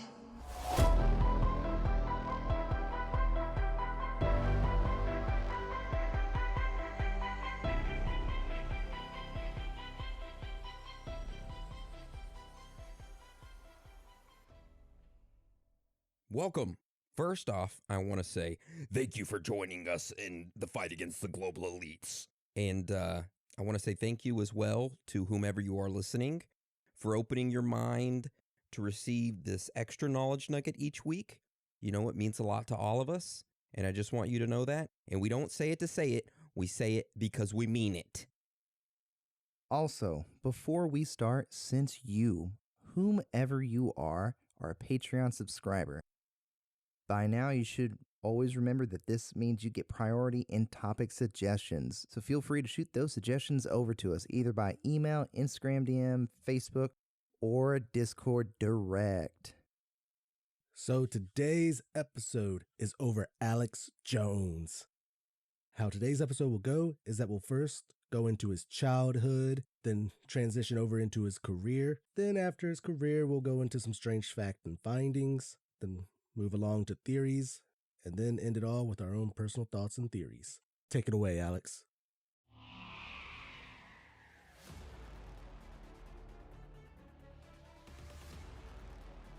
Ladies and gentlemen, a lot of individuals, especially the sheeple that follow the globalist elite scum, like to think that I am a CIA plant or that I'm Bill Hicks. Well, on today's episode, Theories of the Third Kind is going to set the record straight. Patreon exclusive. Thank you for that awesome intro, Alex. Now take a seat and listen to your own childhood and this amazing episode about you. All right, Brother Aaron. Oh my God. All right, so just like every topic each week, we have to start where it all began. So we're going to go into his childhood. So, Hans, can you start it off for us? Of course. Alexander Emmerich Jones was born in Dallas, Texas on February 11th, 1979. His father was a dentist and his mother was a homemaker. His family was fairly normal, and Alex initially spent the first years of his childhood living in Rockwall, Texas, which is a town just outside of Dallas. Side note, I used to live in Rockwall. I lived there for about almost 2 years. Really? Yeah. It was up near Garland. Yeah, I know where that is. Yeah. So, a little ritzy area. Was that when you were visiting your uncle? Uncle Alex? Yeah. All right, continue. Tell us about his teenage years, Dan. All right. When Alex was a teenager, his family relocated to Austin. He attended Anderson High School, where he played football and graduated in 1993. After graduating high school, Alex briefly attended Austin Community College, but ended up dropping out. In 1995, Alex worked for a public access cable TV program in Austin, Texas that had like a call-in format, which is just where people call in, by the way. Then in 1996, 1 year later, he switched to radio and began hosting The Final Edition on KJFK radio station. Through this show is where he often expressed his belief that the United States government was involved in the Oklahoma City bombing the year prior. Now, he started to receive a lot of mail from listeners and fans who not only appreciated his belief, but also provided him with more information and proof of his theories that he would talk about on the radio station. In 1997, Alex started on a project of creating a documentary film titled America Destroyed by Design. He used an outdated VHS camera that he had to borrow and the editing equipment at the TV studio of his full-time job.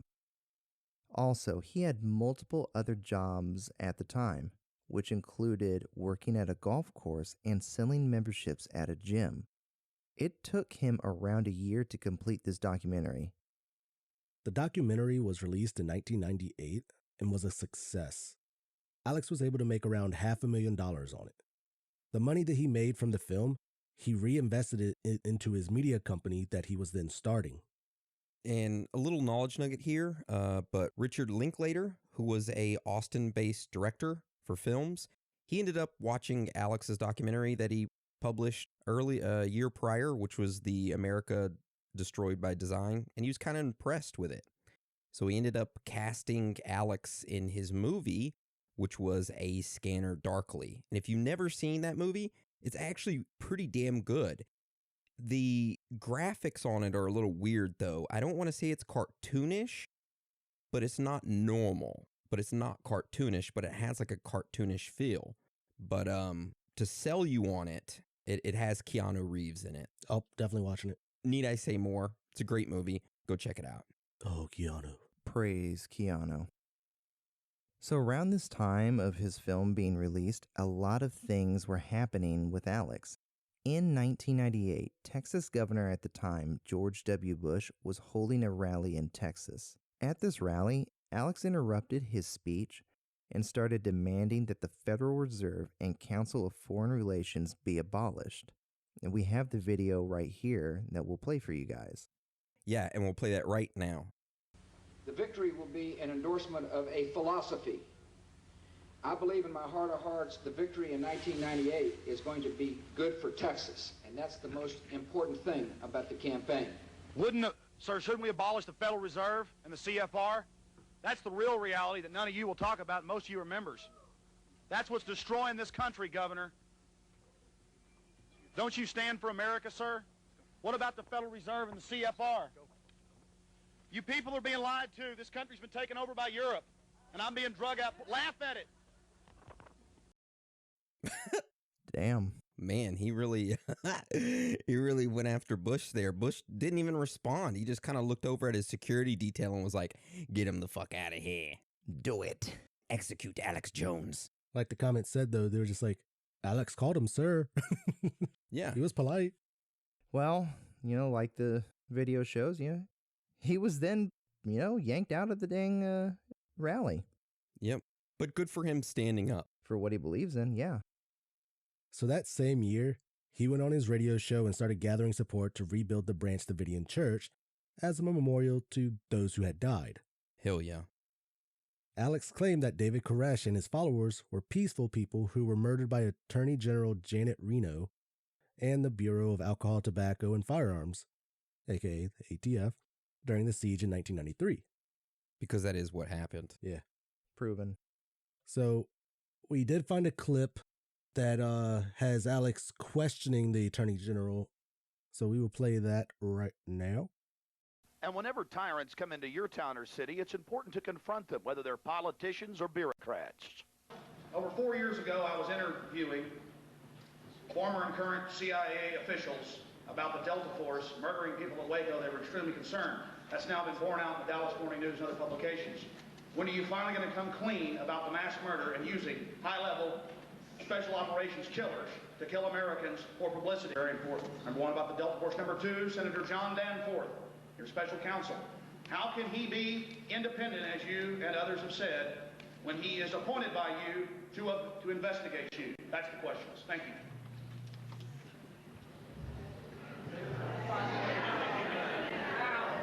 The crowd giggled and laughed, and Reno refused to answer the question. Makes you proud to be an American. Dude, she was pissed. Do you see her hand on the podium? Gripping that, dude. She was like, oh, fuck. It didn't seem like she had anything to say. Nope, she was like, you're on the next hit list. Oh, I'm going to send Delta Force after you, Alex. But with these B12 vitamins. So those type of confrontations is what kind of started growing Alex's listener base, and his following, so to speak, is that those type of like call outs, I guess you could say, calling out the elite for their bullshit, So a year later in 1999, Alex's radio show started getting the highest ratings ever. Actually, the ratings were so high, it received the highest ratings in Austin, Texas, and won the Austin Chronicles Readers Poll for the best Austin talk show radio host. Now, even though he was the man and everybody wanted to listen to him, and he was bringing in these huge ratings for the radio show, he was fired later that year for refusing to broaden his topics. They were like, look, you got to get away from all this conspiracy stuff, all these fringe theories you're talking about, and talk about something else. And he's like, I can't talk about anything else. It's all I know. That's what I'm passionate about. And they're like, you're fucking fired. So the station's operation manager did note, he said he went on record saying that Alex Jones's views on certain things made it difficult for the station to sell advertising. So that's the whole thing was. I mean, yeah, he was bringing in listeners, but no advertisers wanted to pay for any spots because they're like, ugh, he's talking about some weird stuff and we don't want to be associated with it. So yeah, that was in 1999. Alex was questioned about his firing, in which he stated, and I quote, "It was purely political, and it came down from the high up.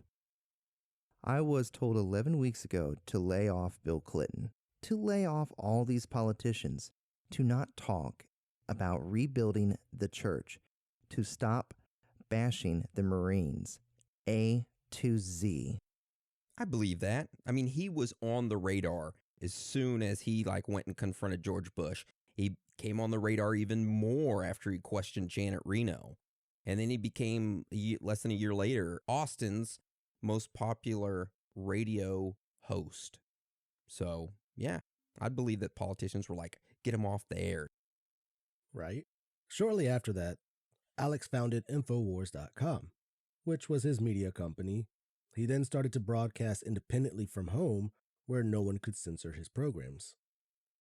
In 2001, Alex Jones's radio show, which was the Infowars.com, it ended up becoming very popular and was syndicated on 100 stations nationwide.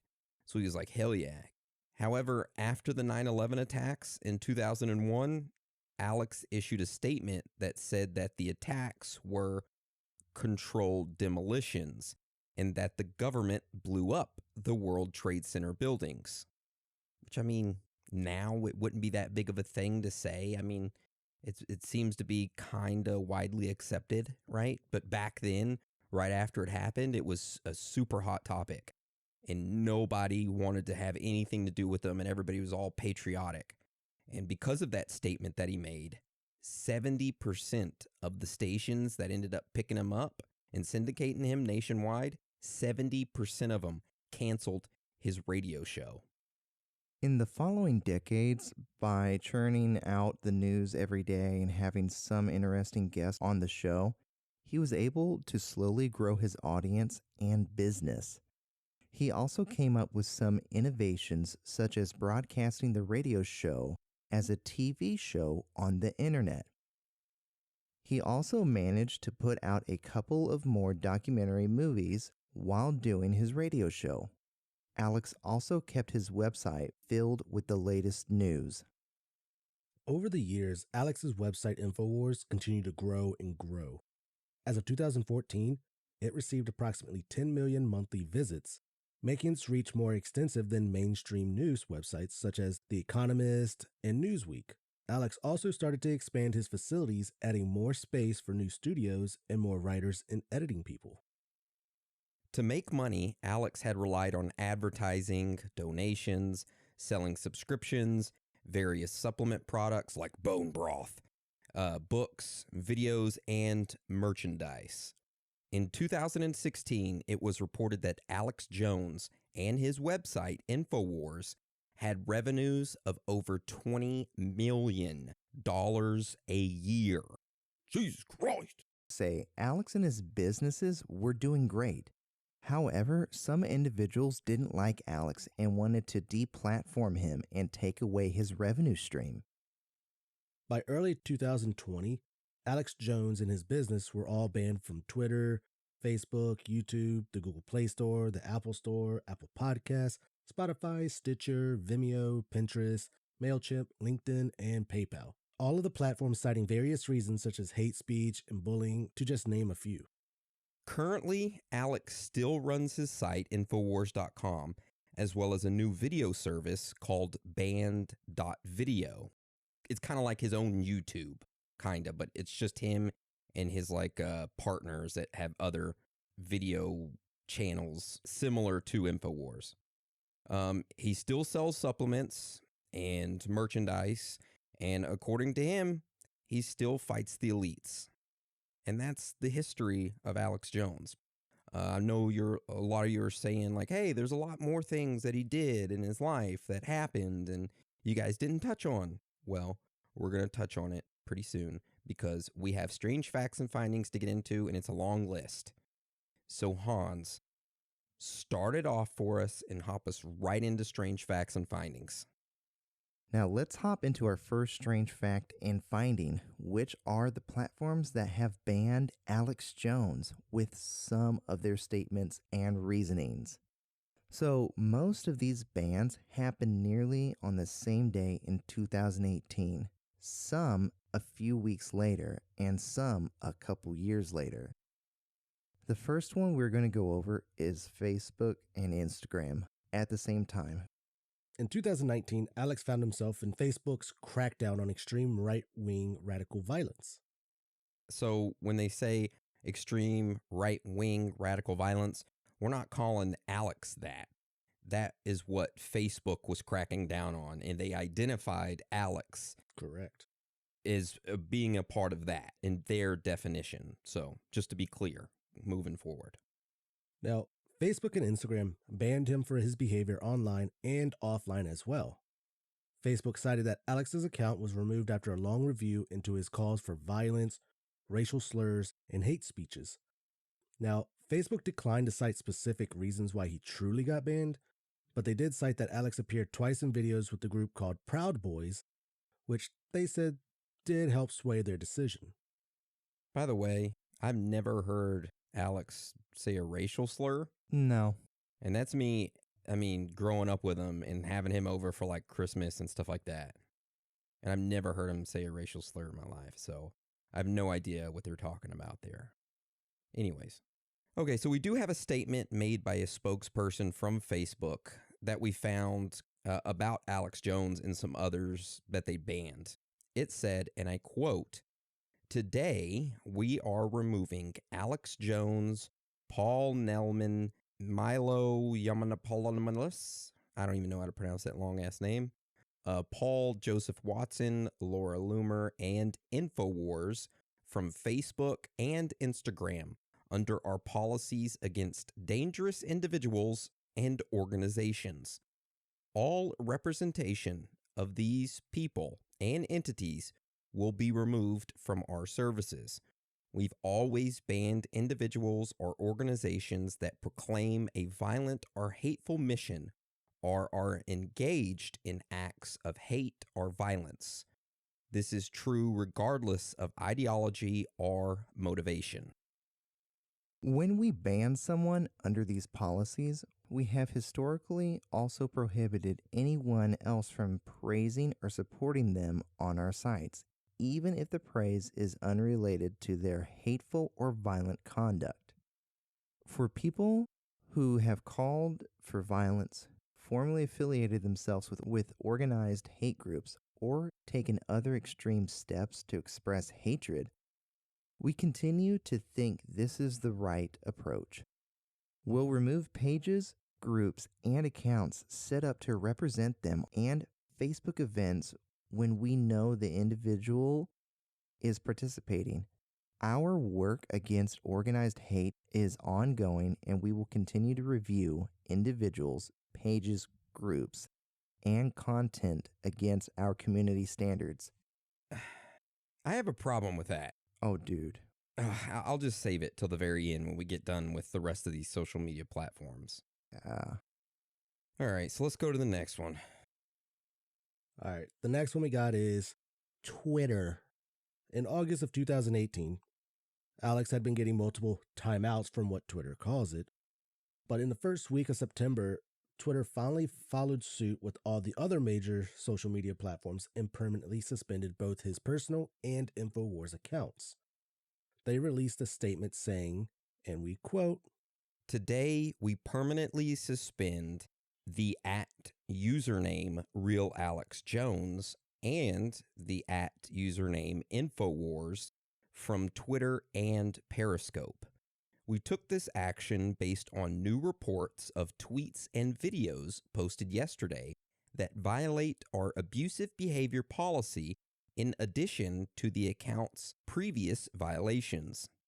As we continue to increase transparency around our rules and enforcement actions, we wanted to be open about this action given the broad interest in this case. We do not typically comment on enforcement actions we take against individual accounts for their privacy.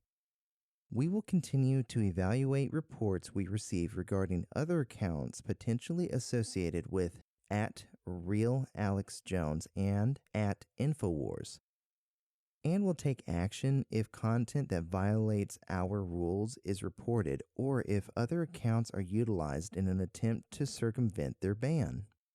So, one of the reasons why he was banned was that CNN, they literally just kept reporting Alex Jones's tweets to Twitter saying they were in clear violation of the platform's rules. So every time he got reported by them, Twitter would pretty much say, hey, delete these tweets, which he did and his company, Infowars, did as well. But CNN reporters seem to have kept, for some reason, going after him.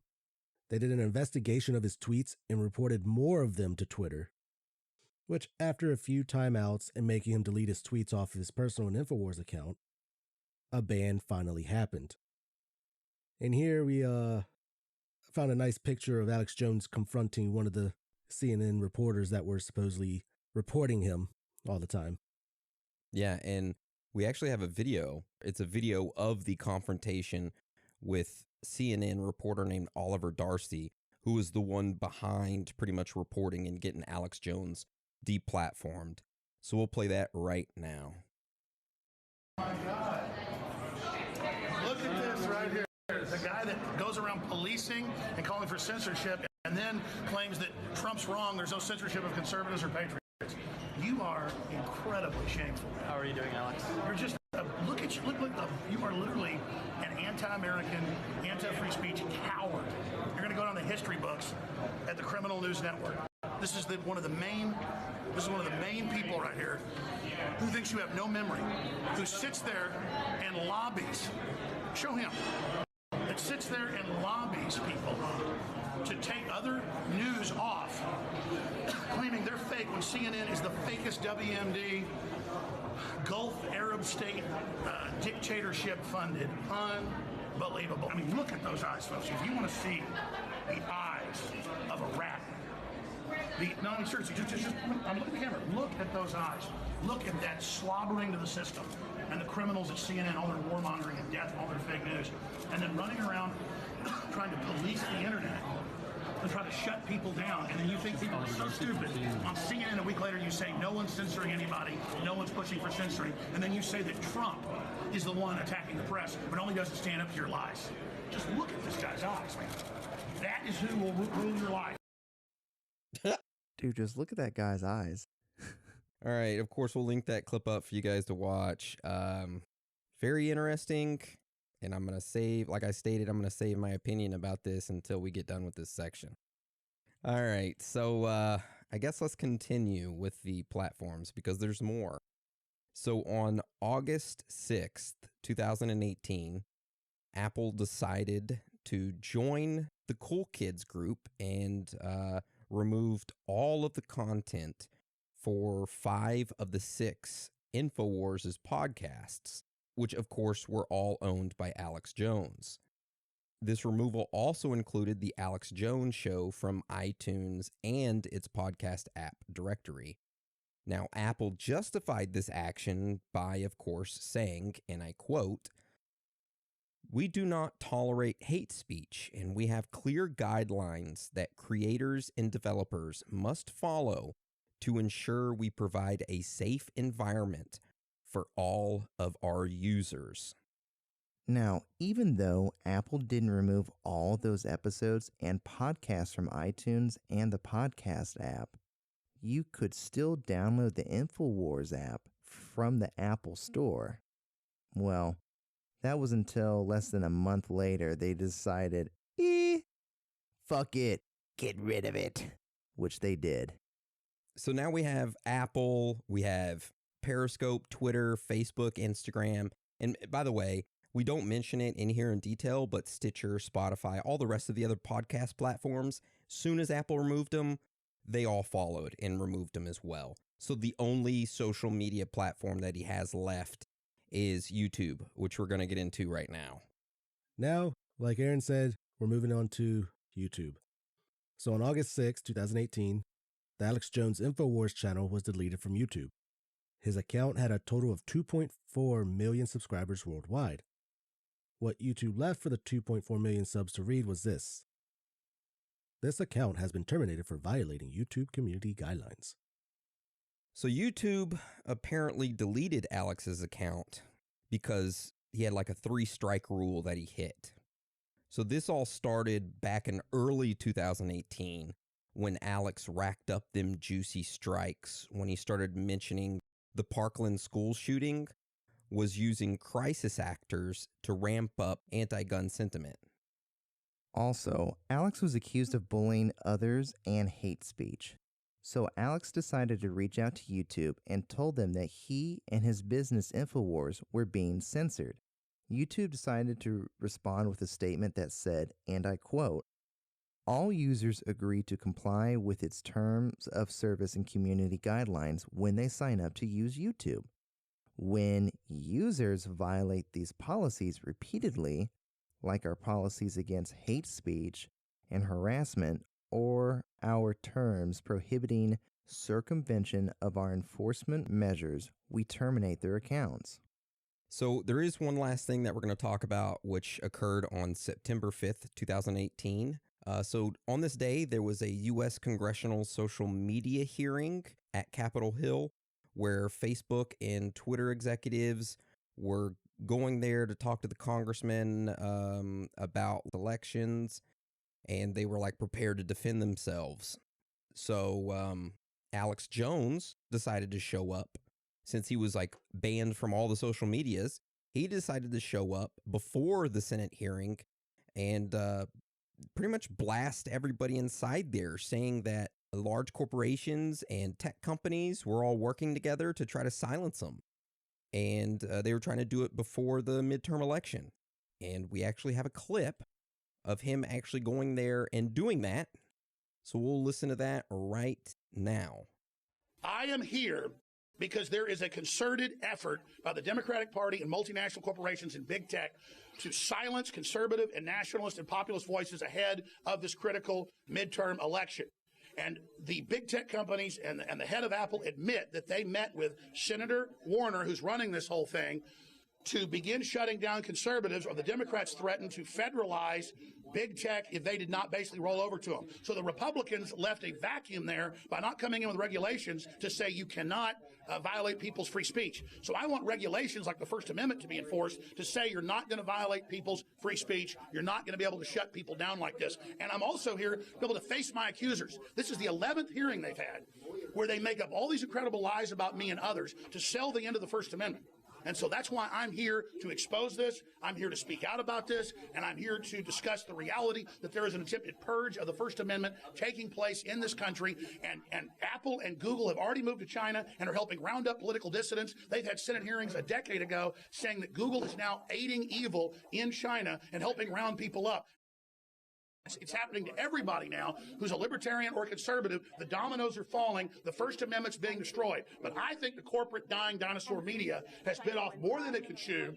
And what you've done is only going to make people be that much stronger and fight for free speech that much more. But I'll say this, shame on the mainstream corporate media. Shame on the mainstream corporate media for not defending the First Amendment, but instead attack dogging, calling for federal regulators to shut down independent free press, working with big tech. These big monopolies need to be broken up, and these are digital commons, they've said in their own words, and under federal law, and they shouldn't be in there controlling what individuals are saying in those private discussions and in those discussions online if it's not criminal what's being said and what's being done.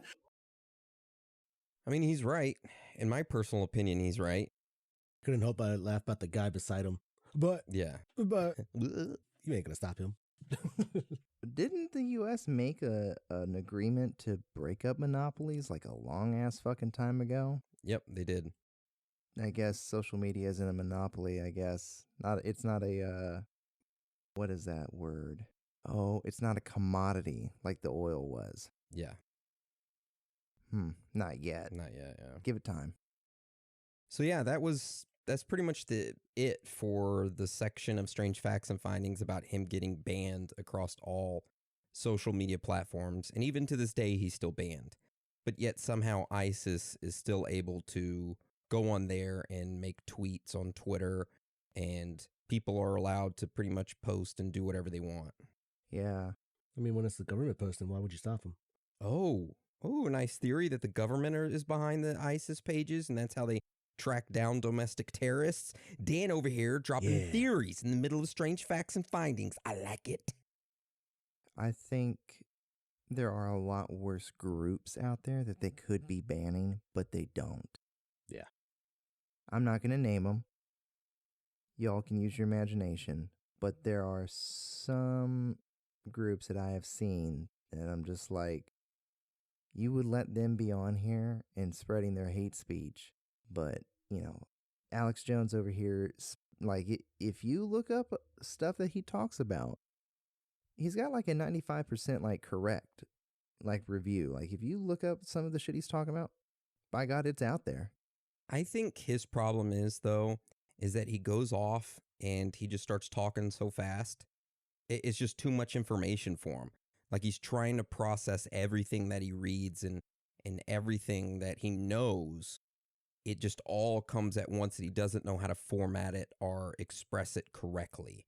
And he's so used to presenting information to listeners who have a short attention span, which is effective majority of the time. But when you have these articulate individuals who are very relaxed and want to attack you, and all they believe is mainstream media, you have to approach them in a different manner when you're speaking about certain things. Otherwise, if you go towards them full blast with all the information and go, they're deplatforming me, and not only that, but they're fucking shipping babies off to Africa where they're being sacrificed to Moloch, and this is what's going on with the elite reptilian space. And it's like the people, they automatically will label you right then and there a crazy conspiracy theorist, and they won't listen to what you have to say any longer. I think that's where he messes up. All you guys, girls, aliens, we could get him just to read that part. Bro, he'd read it so fucking fast. Alex, you want to do that? You want to read that part? No, I think I'm good over here. I'll just listen. All right, man. Well, let me know if you want to. So I guess let's move on to our next strange fact and finding, which we talked about it on our regular episode. We did an entire regular episode over this. So, Dan, tell us about it. On July 15, 2000, Jones infiltrated the Bohemian Grove cremation of care, which he called a ritualistic shedding of conscience and empathy, and an abuse of power, which when he infiltrated, he got video. So we have that video here, and we'll link that up on our Patreon page for those that haven't seen it when listening to the regular episode. So you can check that out there. But now, in 2004, Alex was at a Republican convention. While he was there, he confronted David Gergen about the dealings happening at Bohemian Grove. And for those of you who don't know who David Gergen is an American political commentator and former presidential advisor who served during the Nixon, Ford, Reagan, and Clinton administration. So, better than us trying to explain the interview, we actually have it right here where Alex confronts David. And we're going to play that for you right now. Hey, Mr. Gergen, can we talk to you for a second? Where are you from? I'm Alex Jones. I have a TV show in Austin. I make documentaries. Just a few questions about the convention. Yeah, well, is there a camera, or are you? Yeah, right there. Just about. Yeah, but I just want to get your permission first. Here. Okay. It's local. I've got. No, I understand. Just about a minute or two. Okay, great. We're talking to David Gergen, and he has advised several presidents, and of course has written quite a few books, and is I would call you a political pundit or researcher. Commentary at Over the Hill, whatever. Okay. How long you been in New York? About 4 hours. What do you think of this circus? Well, I haven't seen all the protests yet, but I've never seen as much security for a convention as we have here. And it's, the city's almost closed down. I think it's remarkable. I think it's an unfortunate turn for politics that we have to have this many police around. There's been a lot of news articles and reports saying that there's a heightened risk of terror attacks. Do you think that that's? Do you think there's a chance of that? Or comments? I think, well, listen, they just arrested, I think, or broken up some plot allegedly to somebody wanted to blow up subways. Yeah, I think it's a very real danger. And you've got Madison Square Garden is sitting right, basically on top of a train station, and Boston Convention was right on top of a train station. Yeah, I just have to remember that trains are very accessible, vulnerable, and that's what happened in Spain. They went after trains and they blew some trains up, and it wasn't very expensive. So I think there's that danger, but I think the police are on top of it. They're treating this as a special security event, which means there's not only the obvious police around, but believe me, there's a lot of private stuff going on here. Okay, one last question. I read a Washington Times article many years ago where you had a comment about the organization, and then now it's been in the Wall Street Journal, it's been in a lot of different newspapers, and that's the Bohemian Grove. And back in, 1996, when you joined as a Clinton advisor, the Republicans were criticizing you. Oh, what about Bohemian Grove? And then you countered them by saying, "Hey, I don't run around in the woods naked." What did that mean? I don't know what quote you're referring to. I'm not aware of any quote like that. Listen, I am a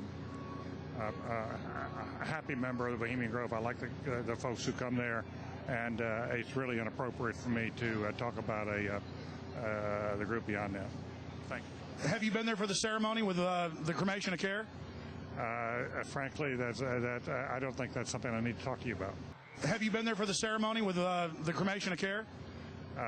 Frankly, I don't think that's something I need to talk to you about. Really? That's right. Well, I'm Alex Jones, and I snuck in there in 2000. I'm the guy that blew it wide open and got the video. It's been on national TV. Well, I disrespect you for that. You do? I do. But there's a lot of big public officials going in there. Don't we deserve to know? You took I don't know anything about you, and I don't know anything about your film. But if you go in there with an understanding, you violated that understanding by releasing that film, and I don't respect you for that. Really? But we have public officials. I'm sorry. You took an understanding when you went in there that you would not do that film, and did you have an understanding when you went in there? No. Did you crash it? Yes. Yeah, and it has no trespassing signs there too, doesn't it? No, they put them up after. Oh, I'm I sorry. just walked in. I'm sorry, sir. I've been there before. I know what the circumstances are, and I'm sorry you violated the understandings. That was not a gentlemanly thing to do. But what about the ritual? Is the ritual gentlemanly? Sir, everything. I don't owe you this comment. I know. I appreciate This is what's called ambush journalism, and I disrespect you for that as well. So thank you and goodbye. The ritual? It's none of your damn business. Oh. That's right. Listen. You go around and make understandings with people and violate them. You ambush people on the streets, and that's inappropriate form of journalism. If you wish to practice that, that's fine, but don't ask others to respect you for it. If you want to, you can do. You're a free American, like anything you want. If you want to be uncivil and rude and ungentlemanly, that's up to you. But don't expect the rest of us to say, "Oh well, you're there, Mr. Gergen." I'm sorry, nobody sets policy in there. We try to be gentlemen, and obviously, you don't belong there. Weaving spiders come out here. Yeah, that is a 3-pointer. Woo! Dude, best interview. Hell yeah, it was. That was a 3-pointer. Holy shit. That's how we need to go about interviewing. He set that up so perfectly. He warmed them up, and then he didn't even mention Bohemian Grove until the very end. Oh, God. That was great. You could see how mad that dude was getting. Oh, yeah. He got extremely mad. I don't respect you. No, I don't. I don't respect you for that. I like how he shook his hand while he was telling him that. He's like, yeah, I'm the guy. Like, grabs his hand and forcefully shake. Yeah. He's like, I did it. Oh, that's awesome. All right. So I guess let's move on to the next strange fact and finding. So, Hans, tell us about this next one. Well, Alex interviewed a Hollywood director named Aaron Russo. Just a little backstory on Aaron real quick. Aaron Russo was an American entertainment businessman, film producer and director, and a political activist. Some movies he produced and directed that you might know are Trading Places, Wise Guys, and The Rose. I've never seen any of those. I think I've heard of Wise Guys. In 2006, Alex Jones interviewed Aaron Russo, who was friends with Nick Rockefeller.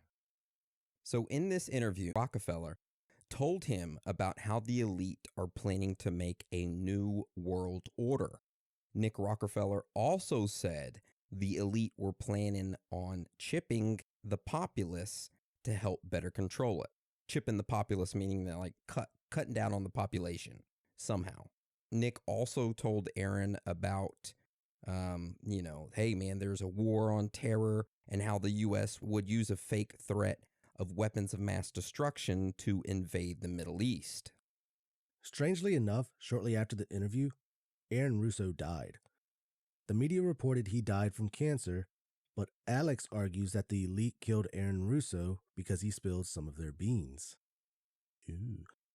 Okay, so we do have the full interview of Aaron Russo, but it's like 2.5 hours long, so of course we're not going to listen to it, but we are going to link it up. It's a good interview. So make sure you go and take a look at that. Yeah. It's very good. All right, so what's this next strange fact and finding? So this next strange fact and finding that we found is about the Sandy Hook shooting and the assumption that it was just a hoax. Alex Jones, for years, has been stating that the Sandy Hook incident was just a hoax used to help in the fight to take away the rights to bear arms. Well, the families of the students of Sandy Hook ended up filing a lawsuit against Alex Jones for defamation. Alex then went into that courtroom and stated that he was under a form of psychosis to where he believed that everything happening to him and around the world was just staged. So there is a short clip of him saying that. It's only like 20 seconds, which we're going to play right now. And I've, I myself have, almost had like a form of psychosis back in the past where I basically thought everything was staged, even though I've now learned a lot of times things aren't staged. So, I think as a pundit and someone giving opinion, that, my opinions have been wrong, but they were never wrong consciously to hurt people. So that was his claim. Anyways, the parents of the victims of Sandy Hook ended up winning the lawsuit. We believe it was like around $100,000 that Alex Jones ended up having to pay him, somewhere around that. But the main consequence of this would be that a lot of the platforms, social media platforms, also used this as a kind of like a thing to be like, hey, this is why you're getting banned, or this is why we banned you. It's because of this shit like this. You take theories and you take them too far, Alex. You take theories too far. Too far. Yeah, but anyways. All right, so let's head to the next strange facts and finding. Dan, what can you tell us about this? All right, the next one we have, it's known that Jones believes that there are crisis actors that are deployed to mass shooting areas, national man-made disasters, and big news-breaking events. But a late-night talk host named Jordan Klepper believes that Alex Jones himself is a crisis actor. He states that Jones is a crisis actor since he drums up the anti-sentiment towards mass shooting victims. So that's more like a theory rather than a strange fact and finding. Just based, it's like a theory that Jordan thinks that Alex Jones is a crisis actor himself, which... Yeah. I don't know. I mean, it's a good theory. Yeah, I've never heard of that one. Neither have I. He's like really big on crisis actors like David Hogg, which we will be doing an episode over that eventually. Don't know when. That David Hogg shit was such BS because he was not there during the shooting. He was home, but he claimed he was there and the media ran with it. But didn't he show up at like another school that just got shot up too? Yeah. Yeah, so it's like, how do you like go from one school to another school and all of a sudden it gets shot up? I don't know. It's weird. That's going to be for its own episode, but better watch out. Coming for you, David. All right, so let's go to the next strange fact and finding. This next strange fact and finding is over the fake coronavirus treatment. Whether it was a joke or he really thought it worked, Alex Jones's store website, InfoWarsStore.com, was selling a certain type of toothpaste called Super Blue toothpaste. Now, you might be thinking, what's so special about this toothpaste, Hans? Let me tell you. On his site, it claimed that this toothpaste, called Super Blue, would kill the whole SARS corona family at point blank range. God, that's even better than Kenneth Copeland blowing it away. Blow it away. Yep. The New York Attorney General ordered Jones to immediately cease and desist selling and marketing products as a treatment or cure for the coronavirus. That is the best possible outcome that he got. Yeah. Because it could have been way worse. Could have got sued. Yeah. Yeah. But I mean, there was like, I think 2 other sites or something like that the Attorney General went after as well to cease and desist. Because it wasn't just him doing it, but got to involve the Super Blue toothpaste. Y'all ever heard like how he says just to beat the coronavirus? Vitamin C? No. Vitamin C, D, and zinc. Okay. I mean, those boost your immune, doesn't it? Yeah. Mm-hmm. Some shit that you should be taking daily. Yeah, I do. He was telling one of Joe Rogan's like staff that got it, like, hey, take it. And then like after the guy got the coronavirus, he was cured after like 5 days. He said, see, I told you, dude, that's all you ever needed. Damn. Reminds me of like Nostradamus. All right, so let's move on to the next strange fact and finding. So this one comes from a former employee that worked for Alex Jones. And they wrote an article about, you know, what happened during their time working as a video editor for Alex. So the editor talked about how he was recruited by Uncle Alex and made the big move to Austin where InfoWars was at. They start off in the article talking about how they are speeding down the road and swerving through traffic, heading towards a polling location with Alex Jones in the car.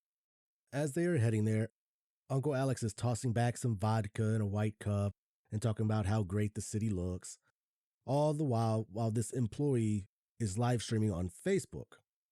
Now, why? They were heading to that polling station so Alex could play the victim about not being let in to vote. Alex had instructed him that morning to title the video this was going to be for on YouTube, Alex Jones Denied the Right to Vote. So they already knew what the video was going to be called and everything before they left that morning. So Alex already planned to stir up trouble when he got there, so he could play, in his words, the victim. Of course, they got there and Alex Jones does what he does best, causes a scene and is moved from the polling station. Sure, the vodka didn't help either. So the employee then goes on and talks about how the InfoWars store sells an iodine supplement that quote-unquote shields against nuclear fallout. He was tasked with creating an advertisement for this supplement, which would run on the TV show, and he used clips from Fukushima and Chernobyl in this, and Jones loved it. Which, by the way, iodine supplement floods your thyroid, which protects you against all the gamma-emitting rays. There's nothing wrong with that claim. That's exactly what it does, and that's what they give you during like a nuclear fallout, is an iodine 131 supplement, which I would advise not taking it, because if you're allergic to it, you'll fucking die immediately. So it's one of those things you don't know if you're allergic to it until you take it. So, yeah. Now, not long after that was posted, the supplements were being sold. A video was uploaded to YouTube by someone else. It showed someone holding a Geiger counter, which if you don't know what that is, Aaron, do you know what it is? Tell us. All right, so a Geiger counter is a type of a radiation monitor, but it doesn't monitor, well, it monitors contamination, disintegrations. So you have a radiation that irradiates particles in the ground, right? And then those particles decay. Well, when they decay, they emit counts off of them. So you can measure how much radiation or radioactivity is in those particles with that Geiger counter. It's basically like a probe that you pick up and you wave it over things, and if it goes ding ding ding ding ding ding, ding, that means there's particles, radioactive particles there at that specific spot that you waved over. So there you go. I use one every day at work. Nice. Thanks, Aaron. I knew you would explain it better than I would. But yeah, so this video showed someone using a Geiger counter, and it displayed high counts of radiation, or sort of say contamination in the particles, readings on a beach in Half Moon Bay in California. That video went viral, and Uncle Alex saw it, and he was just like, oh, this is an opportunity. So he sent the employee, along with a reporter, a writer, and another cameraman to California. When they arrived, overnight they had shipped multiple Geiger counters to them, even though they had no idea how to read or work them. So, Aaron, do they come calibrated? Well, it depends on what company you're buying them from, but majority of the time, no. They do not come calibrated. So you have to stick them in this machine, and then you go inside this other room, which then you turn on a computer that has a video camera that you can look into the other room with, because you open up a source and you expose that source to the Geiger counter to make sure it's calibrated within the certain ranges. So you'll shoot that radioactive beam at that Geiger counter, and you'll read it, and the beam is supposed to be like, I don't know, like 4R an hour. And if the Geiger counter only reads like 1, then you shut off the beam, you go inside there and you adjust the settings to where it reads 2, and then you open up the beam again, and then if it reads 2, then it's calibrated and good to go, which Geiger counters won't read that. They're for like very, very, very minute amounts of radiation, or I say radiation, but contamination, right? So when he's saying he saw high counts of readings on a beach, I mean, I can go to Walmart and get those little, what do they use? Those lantern mantles or whatever. Huh? You get one of those and you stick it up next to a Geiger counter, that motherfucker will go crazy. Some smoke detectors have a americium-241 source inside of it, which is radioactive. Yep. That will make a Geiger counter go absolutely nuts. So there you go. And by the way, that source is concealed inside there, and it's not going to leak out, and it's not harming you whatsoever. It doesn't emit, so you're good. But just know if you do take it apart, you will get sick. Yeah, don't take it apart. Yes. It's alpha. You don't want that ingested or near you. No. So they went all around California, like Crescent City, Diablo Canyon, nuclear plant in Avila Beach, asking fishermen if they could test the small fish they caught from the nearby pier. No matter where they took readings, there were no high readings of radiation other than the naturally occurring radiation. Because if you didn't know, radiation occurs naturally, so if you got a problem with it, send Aaron an email, sue him, do whatever. He's our radiation guy. Go ahead. Boom. So because he couldn't find any of these readings, this pretty much infuriated Alex. Now, this is all according to this reporter that wrote this article that used to work for Alex. He's telling this story. So Alex was infuriated. He was hoping that there was something that he could report on, that there was like radiation going crazy somewhere, so that would help with the sale of his iodine supplement. So after he found that out, he started learning like more and more as he worked. This reporter was learning that, hey, my main thing was keeping Alex from getting angry, and that was a big part of his job. But it was almost impossible because his outbursts were unpredictable. He stated that Alex had anger issues and that he definitely showed it at the office. One time he got pissed that the blinds got stuck on the window, so he ripped them bitches off the window. I mean, I would have done that. Yeah. I've done it before. All right, this next one. Alex saw the water cooler had some mold in it, so he took a knife out and decided to stab it over and over. And then when he got done stabbing it, he smashed it on the ground. I mean, if I need to get it into a smaller trash can, yeah.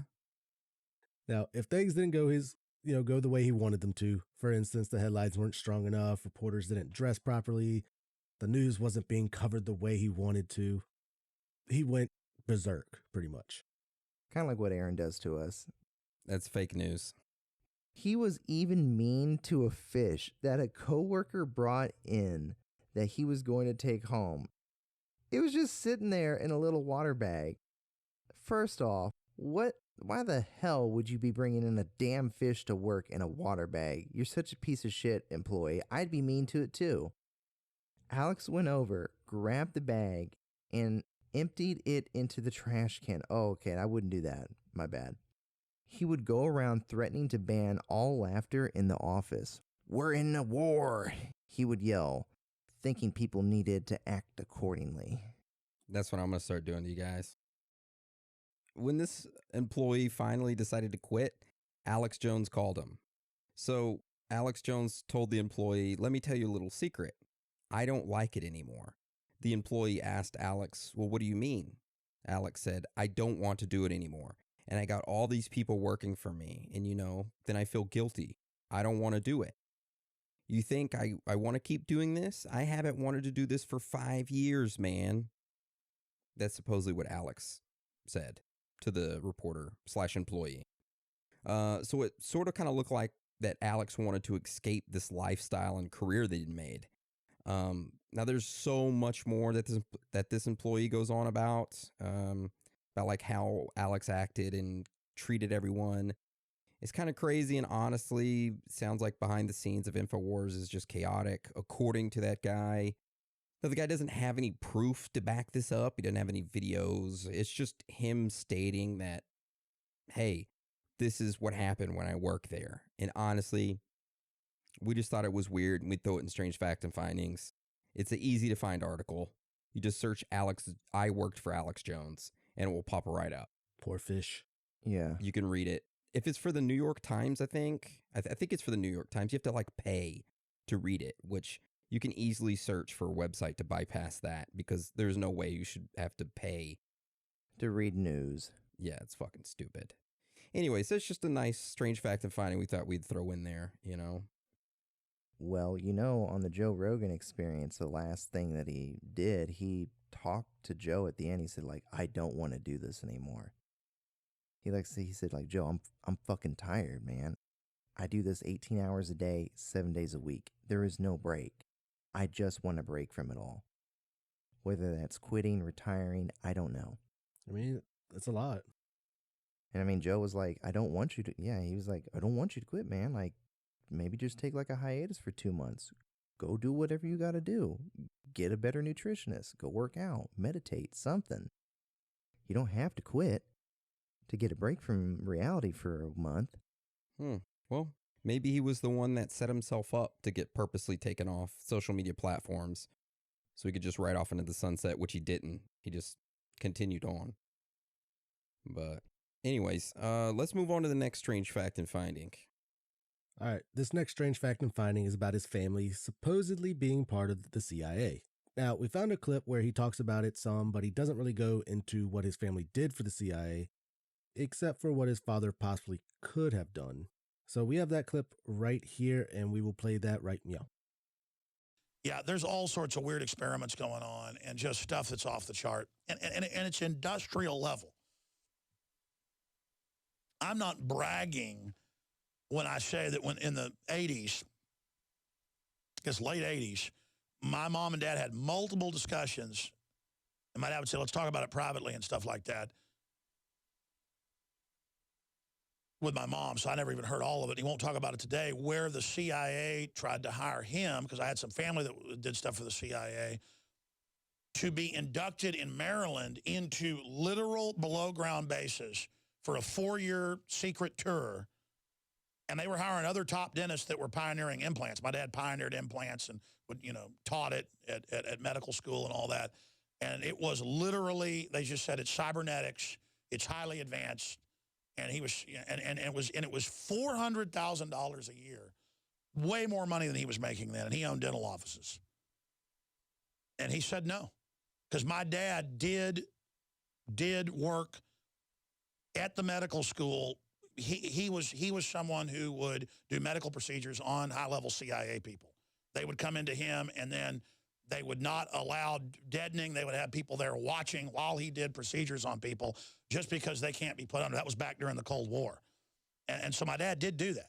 Probably get mad at me even telling this. But the whole point is that what that guy was talking about, it's reportedly really bad what's going on now. You name it, Island of Dr. Maru level stuff, ladies and gentlemen. All right, so pick it back up, Hans. Now, that was interesting. He didn't go into detail, but he brought it up. We did find something else that is kind of suspicious about both his parents. We believe during the court case for child custody, his father testified in court on April 24th, saying, in part, that he has made millions of dollars over the past several years creating front companies that contract business with InfoWars. Then his mother testified saying that InfoWars is a family business and that she and his father are both heavily involved in all aspects of InfoWars operation. With Alex saying his family worked for the CIA, this kind of connects that it's possible that InfoWars is a government intelligence operation. And here we kind of have like a little graph of the Alex Jones family, and we'll link the picture.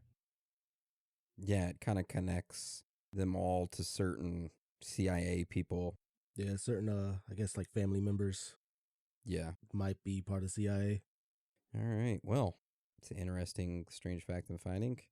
So let's go on to this next one, which this next one is kind of more like a random knowledge nugget about his father kind of getting him into the career. So after moving to Austin, it was Alex's father who got him into the public access show, that first one that he was doing.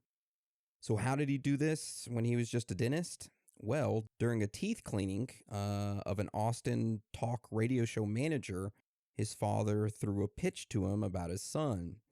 And he's like, hey, man, my son's a good speaker. He's smart, blah, blah, blah. And, you know, the Austin talk show radio station manager was like, okay, I'll hire him. And that's how it worked. And it began the career of Alex Jones. So there you go. A random knowledge nugget. Who would have known?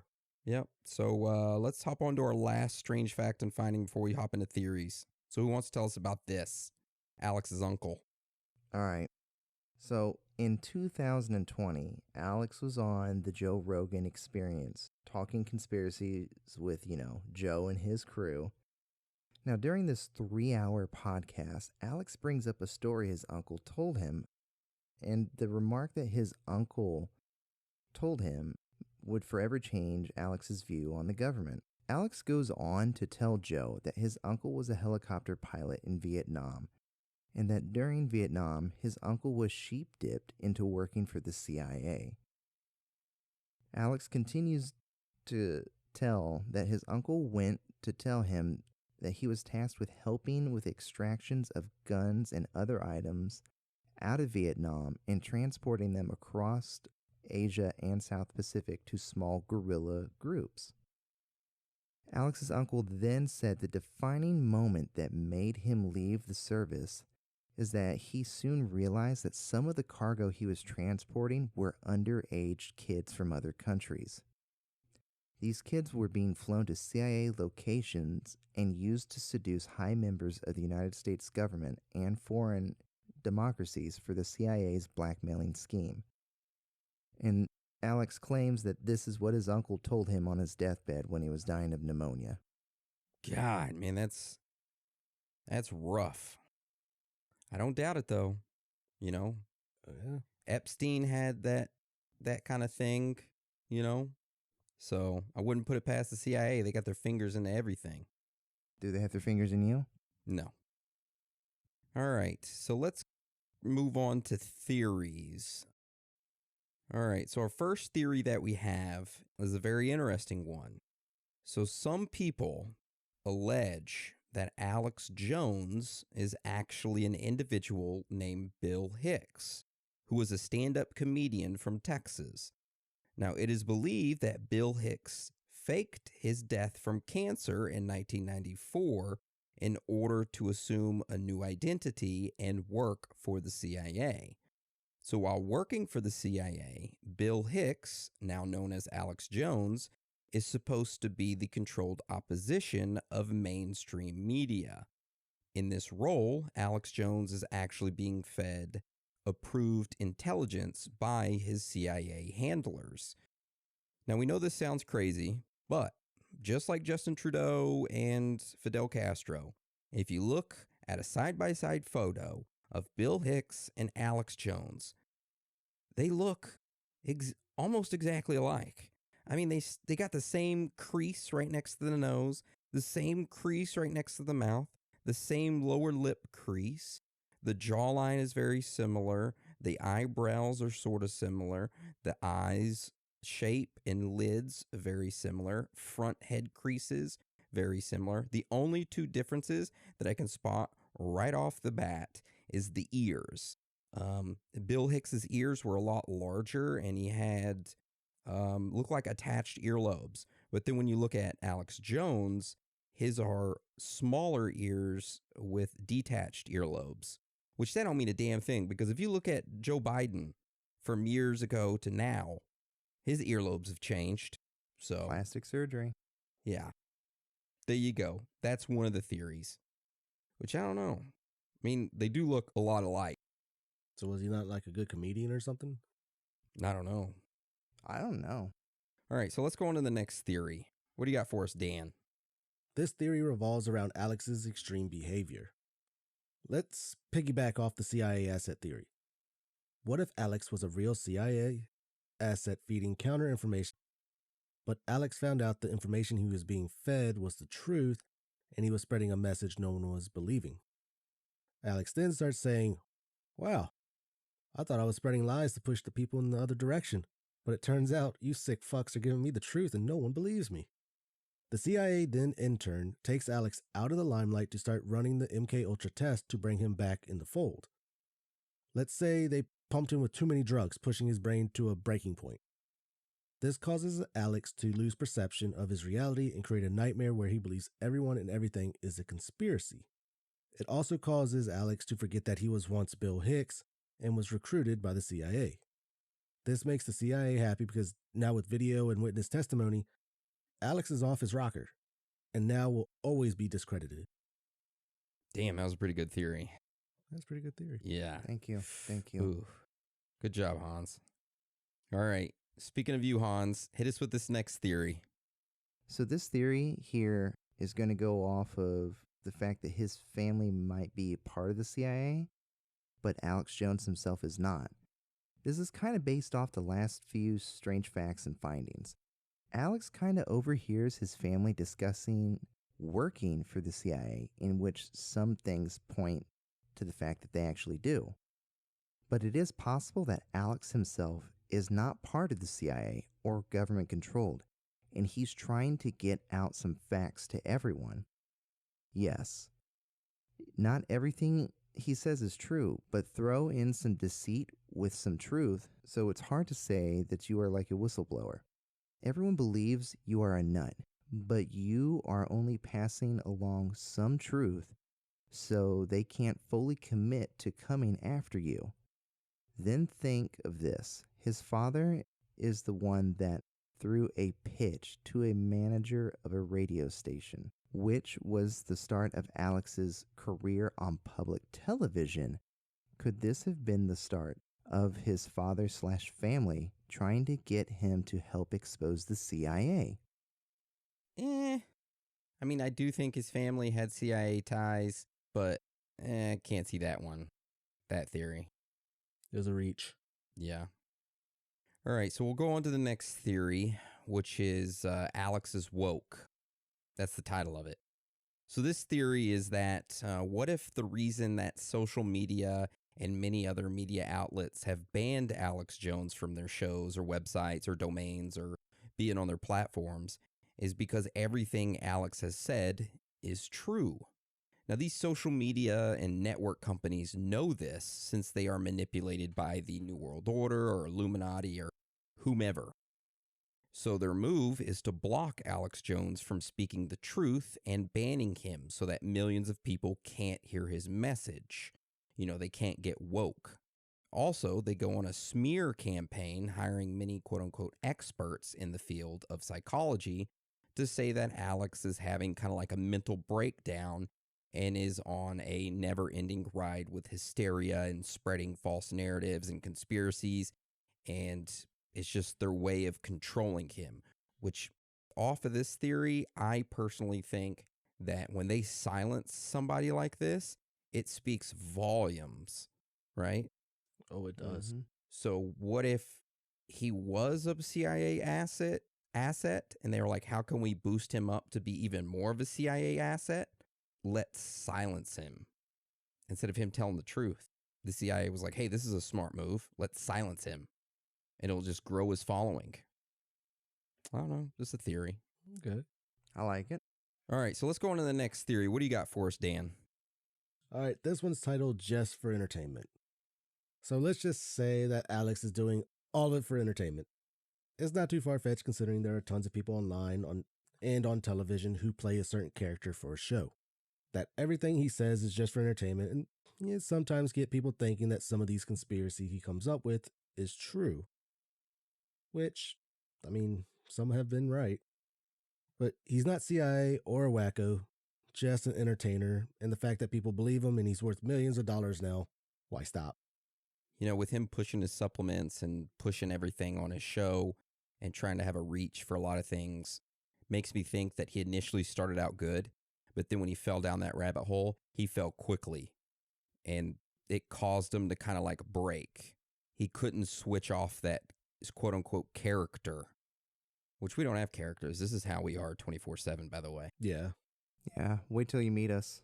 Yeah. We're not that exciting. No. Aaron takes naps and doesn't wake up. When do I take? I never take naps. What are you talking about? I never get to sleep. That's a bullshit lie. When we were up in Maine, and we were all doing some demon rituals trying to wake you up, and you wouldn't wake up. Oh yeah, that's right. I took a nap because I was tired. That was literally the last time I've taken a nap. Because you wouldn't wake up. I was like, "Hey, buddy, we're hungry," and you didn't wake up. And I said, I was "Everybody, like, fuck get you in here, guys. Go cook your own meal. What are y'all, my start kids? summoning the demons." we were going out to eat. Come on now. Yeah, we were going out to eat. Yeah, fuck you, dude. It was family dinner. All right. Some good food, by the way. That was some good food. Let's go on to our last theory. What do you got for us, Hans? Money! This theory is the fact that Alex Jones may just be a fearmonger. Knowing how paranoid people can be, he takes advantage of that. He sells supplements that can shield against radiation, then tries to find somewhere with high radiation. He tries to sell supplements / toothpaste that will kill the SARS/Corona family. Knowing how gullible people can be, he makes money off of them. They follow and support him no matter what he says because he is against, quote unquote, the system. But in reality, he is playing the people just like the system does. I can probably say that's almost the most plausible theory in my opinion. Sorry, Uncle Alex. Money ruins people. Dude, people actually bought the fucking toothpaste. It's just like... Man. Money ruins people, you know? And I think he maybe got bought out by the CIA or something. Because, I mean, his earlier stuff was real good. Now it's just... It was. So, if you had to put your finger on what you truly 100% believe as to what Alex is, do you think he's a CIA asset? Do you think he's just in it for the money and he's playing the people? Do you think he fell too deep down the rabbit hole? What do you think, Dan? Gun to your head. Money. I absolutely believe money because a little random knowledge fact here is that he was in a big custody battle for his, I think, first 3 kids. And how much he was worth at that time, it was like cut in half because of all the, I guess, child support and everything, fees and all that shit he had to pay. So at the time, I think that's probably when he decided to turn for the money because he wanted more money. He wasn't as worth as, well, I wouldn't say worth. He didn't have as much as he used to. And, you know, when you lose at least half, that's a big hit to you. I believe his earlier stuff was good, like you said. I believe he was very into conspiracies, into theories, and figuring out what the hell was really going on. And he was for the people. But then he kept climbing down that conspiracy rabbit hole and didn't stop. And he realized, ooh, the more outrageous I be, the more outrageous the claims are, whether they're true or not, and I'll sprinkle in a little truth in there, the more money I make and the more listeners I get. So I think that's what it is. And he became sort of like an entertainer rather than a truth seeker. And he learned that, hey, I can make more money off being an entertainer rather than a truth seeker. So that's the path he went. Now, with me saying that, in his deposition during his custody battle, he did state that he was an entertainer. And the person that he portrayed on InfoWars was a fictitious character, quote unquote, that he hypes up certain things. I remember hearing that. As like an entertainer. Yeah. So there you go. That's what I believe. And that quote of him saying that actually made him lose the custody battle, I believe. Yeah. All right, Hans, what do you think he is? If you had to put your finger on something. Honestly, I'm going to say this. Even though he's like really out there with how he delivers his messages, because he is, and he you know, he's very passionate about what he does. I'm going to say like he knows what he's talking about. I don't think he's a CIA asset guy. I think he's, like you all said, he climbed down the rabbit hole. Because a lot of the shit he talks about, it comes true. Or it doesn't come true. It's very factual. Like he's got a high percentage rate of like being truthful with what he's telling you. But in the end, he is just like the corporations, and he's just raking in that money at this point. He can quit at any time. I think a lot of the stuff he does anymore is just a stunt to get the whoa, woe is me, this is happening to me, the crazy, they label me as the crazy conspiracy guy. But, you know, and I also think he puts a bad image for conspiracy theorists in general. Oh, absolutely. Because when you talk about conspiracy, oh yeah, when you think of conspiracy theorists, or you talk to somebody like, yeah, like that guy that like goes out screaming at people, and you're just like, you mean Alex Jones? Yeah, no. Because when I try to spread the word of the podcast, like, no, because I listen to InfoWars, and that's a bunch of rambling bullshit. I'm like, yeah, but we do hours and hours of research, and we try to deliver it in a good way to you, not just, let me tell you about this, brother. They're putting chemicals in the water, and then you got to look at Operation Lockstep, and don't forget about the Jeffrey Epstein. And you're just like, what? Hold the fuck on, Alex. Let's just start with the frogs being gay, then we'll work our way somehow to this. And he really gives, you know, conspiracy theorists a bad name. Maybe that's his role as a crisis actor, or as a quote unquote entertainer, is to paint all conspiracy theorists like him, when not every single one of us is like him. And he gets free money out of it too, so I mean, shit. Corporate greed. He gets to smear all conspiracy theorists. That's the only way I can see him being the way he is. He could just be an actor, the entertainer. And that's how he does it. It's a character. All right. Well, I agree with what you say about him being kind of like the face of conspiracies, right? Yeah. He's like the bastard child. He is. Damn you, Uncle Alex. You had to ruin it for the rest of us. Way to go. All right. Well, I guess that's the end of the show. Do either of you have anything else you want to add to this? Nah. Hans? I'm good. All right. Well, I enjoyed doing an episode over Alex Jones. You know, it's different, highly requested. So here y'all go. Hopefully y'all liked it. Yeah. And if you didn't, tell Alex himself about it. Yeah, send him an email at alex at infowars.com, which I don't even know if that's his email. You got to go check. I don't know. Just go to the contact section. I'm sure he'll answer your phone call. Yeah. All right. Well, that's the end of the show this week for Patreon. Did y'all do anything interesting over this past weekend? No, not at all, actually. Oh my God, you're so boring. What about you, Hans? I moved into my new house. Oh my God, you're so rich. Oh yeah, dude. I'm so rich, guys. China. No. I've moved into my new house. It's nothing fancy for all you listeners. It's literally just a box underneath the underpass. But, you know, that was pretty much my whole weekend. Nice. I didn't do much this weekend. I just watched some college football, did some research for Bohemian Grove, and that's about it. I'm dealing with like this post-nasal drip or whatever. I don't know, it was like a mild cold I had last week or some type of like mild flu. And now like my congestion will not go away and it just sucks. So I don't know, I may be dying, which if I do, I guess a spot for a new host will be opening up. It will not. We will resurrect his ass. Either that or we're going to have a fucking Ouija board every single episode and we're going to bring you forth and we're just going to ask you questions. Oh, little do we know that little ceremony that we had to perform was actually the immortality shit for Aaron. Yeah, for Aaron. Oh, on the Bohemian Grove episode? Yeah, on the Bohemian Grove. Yeah, I just need you guys to just read this. I can't be the one reciting it.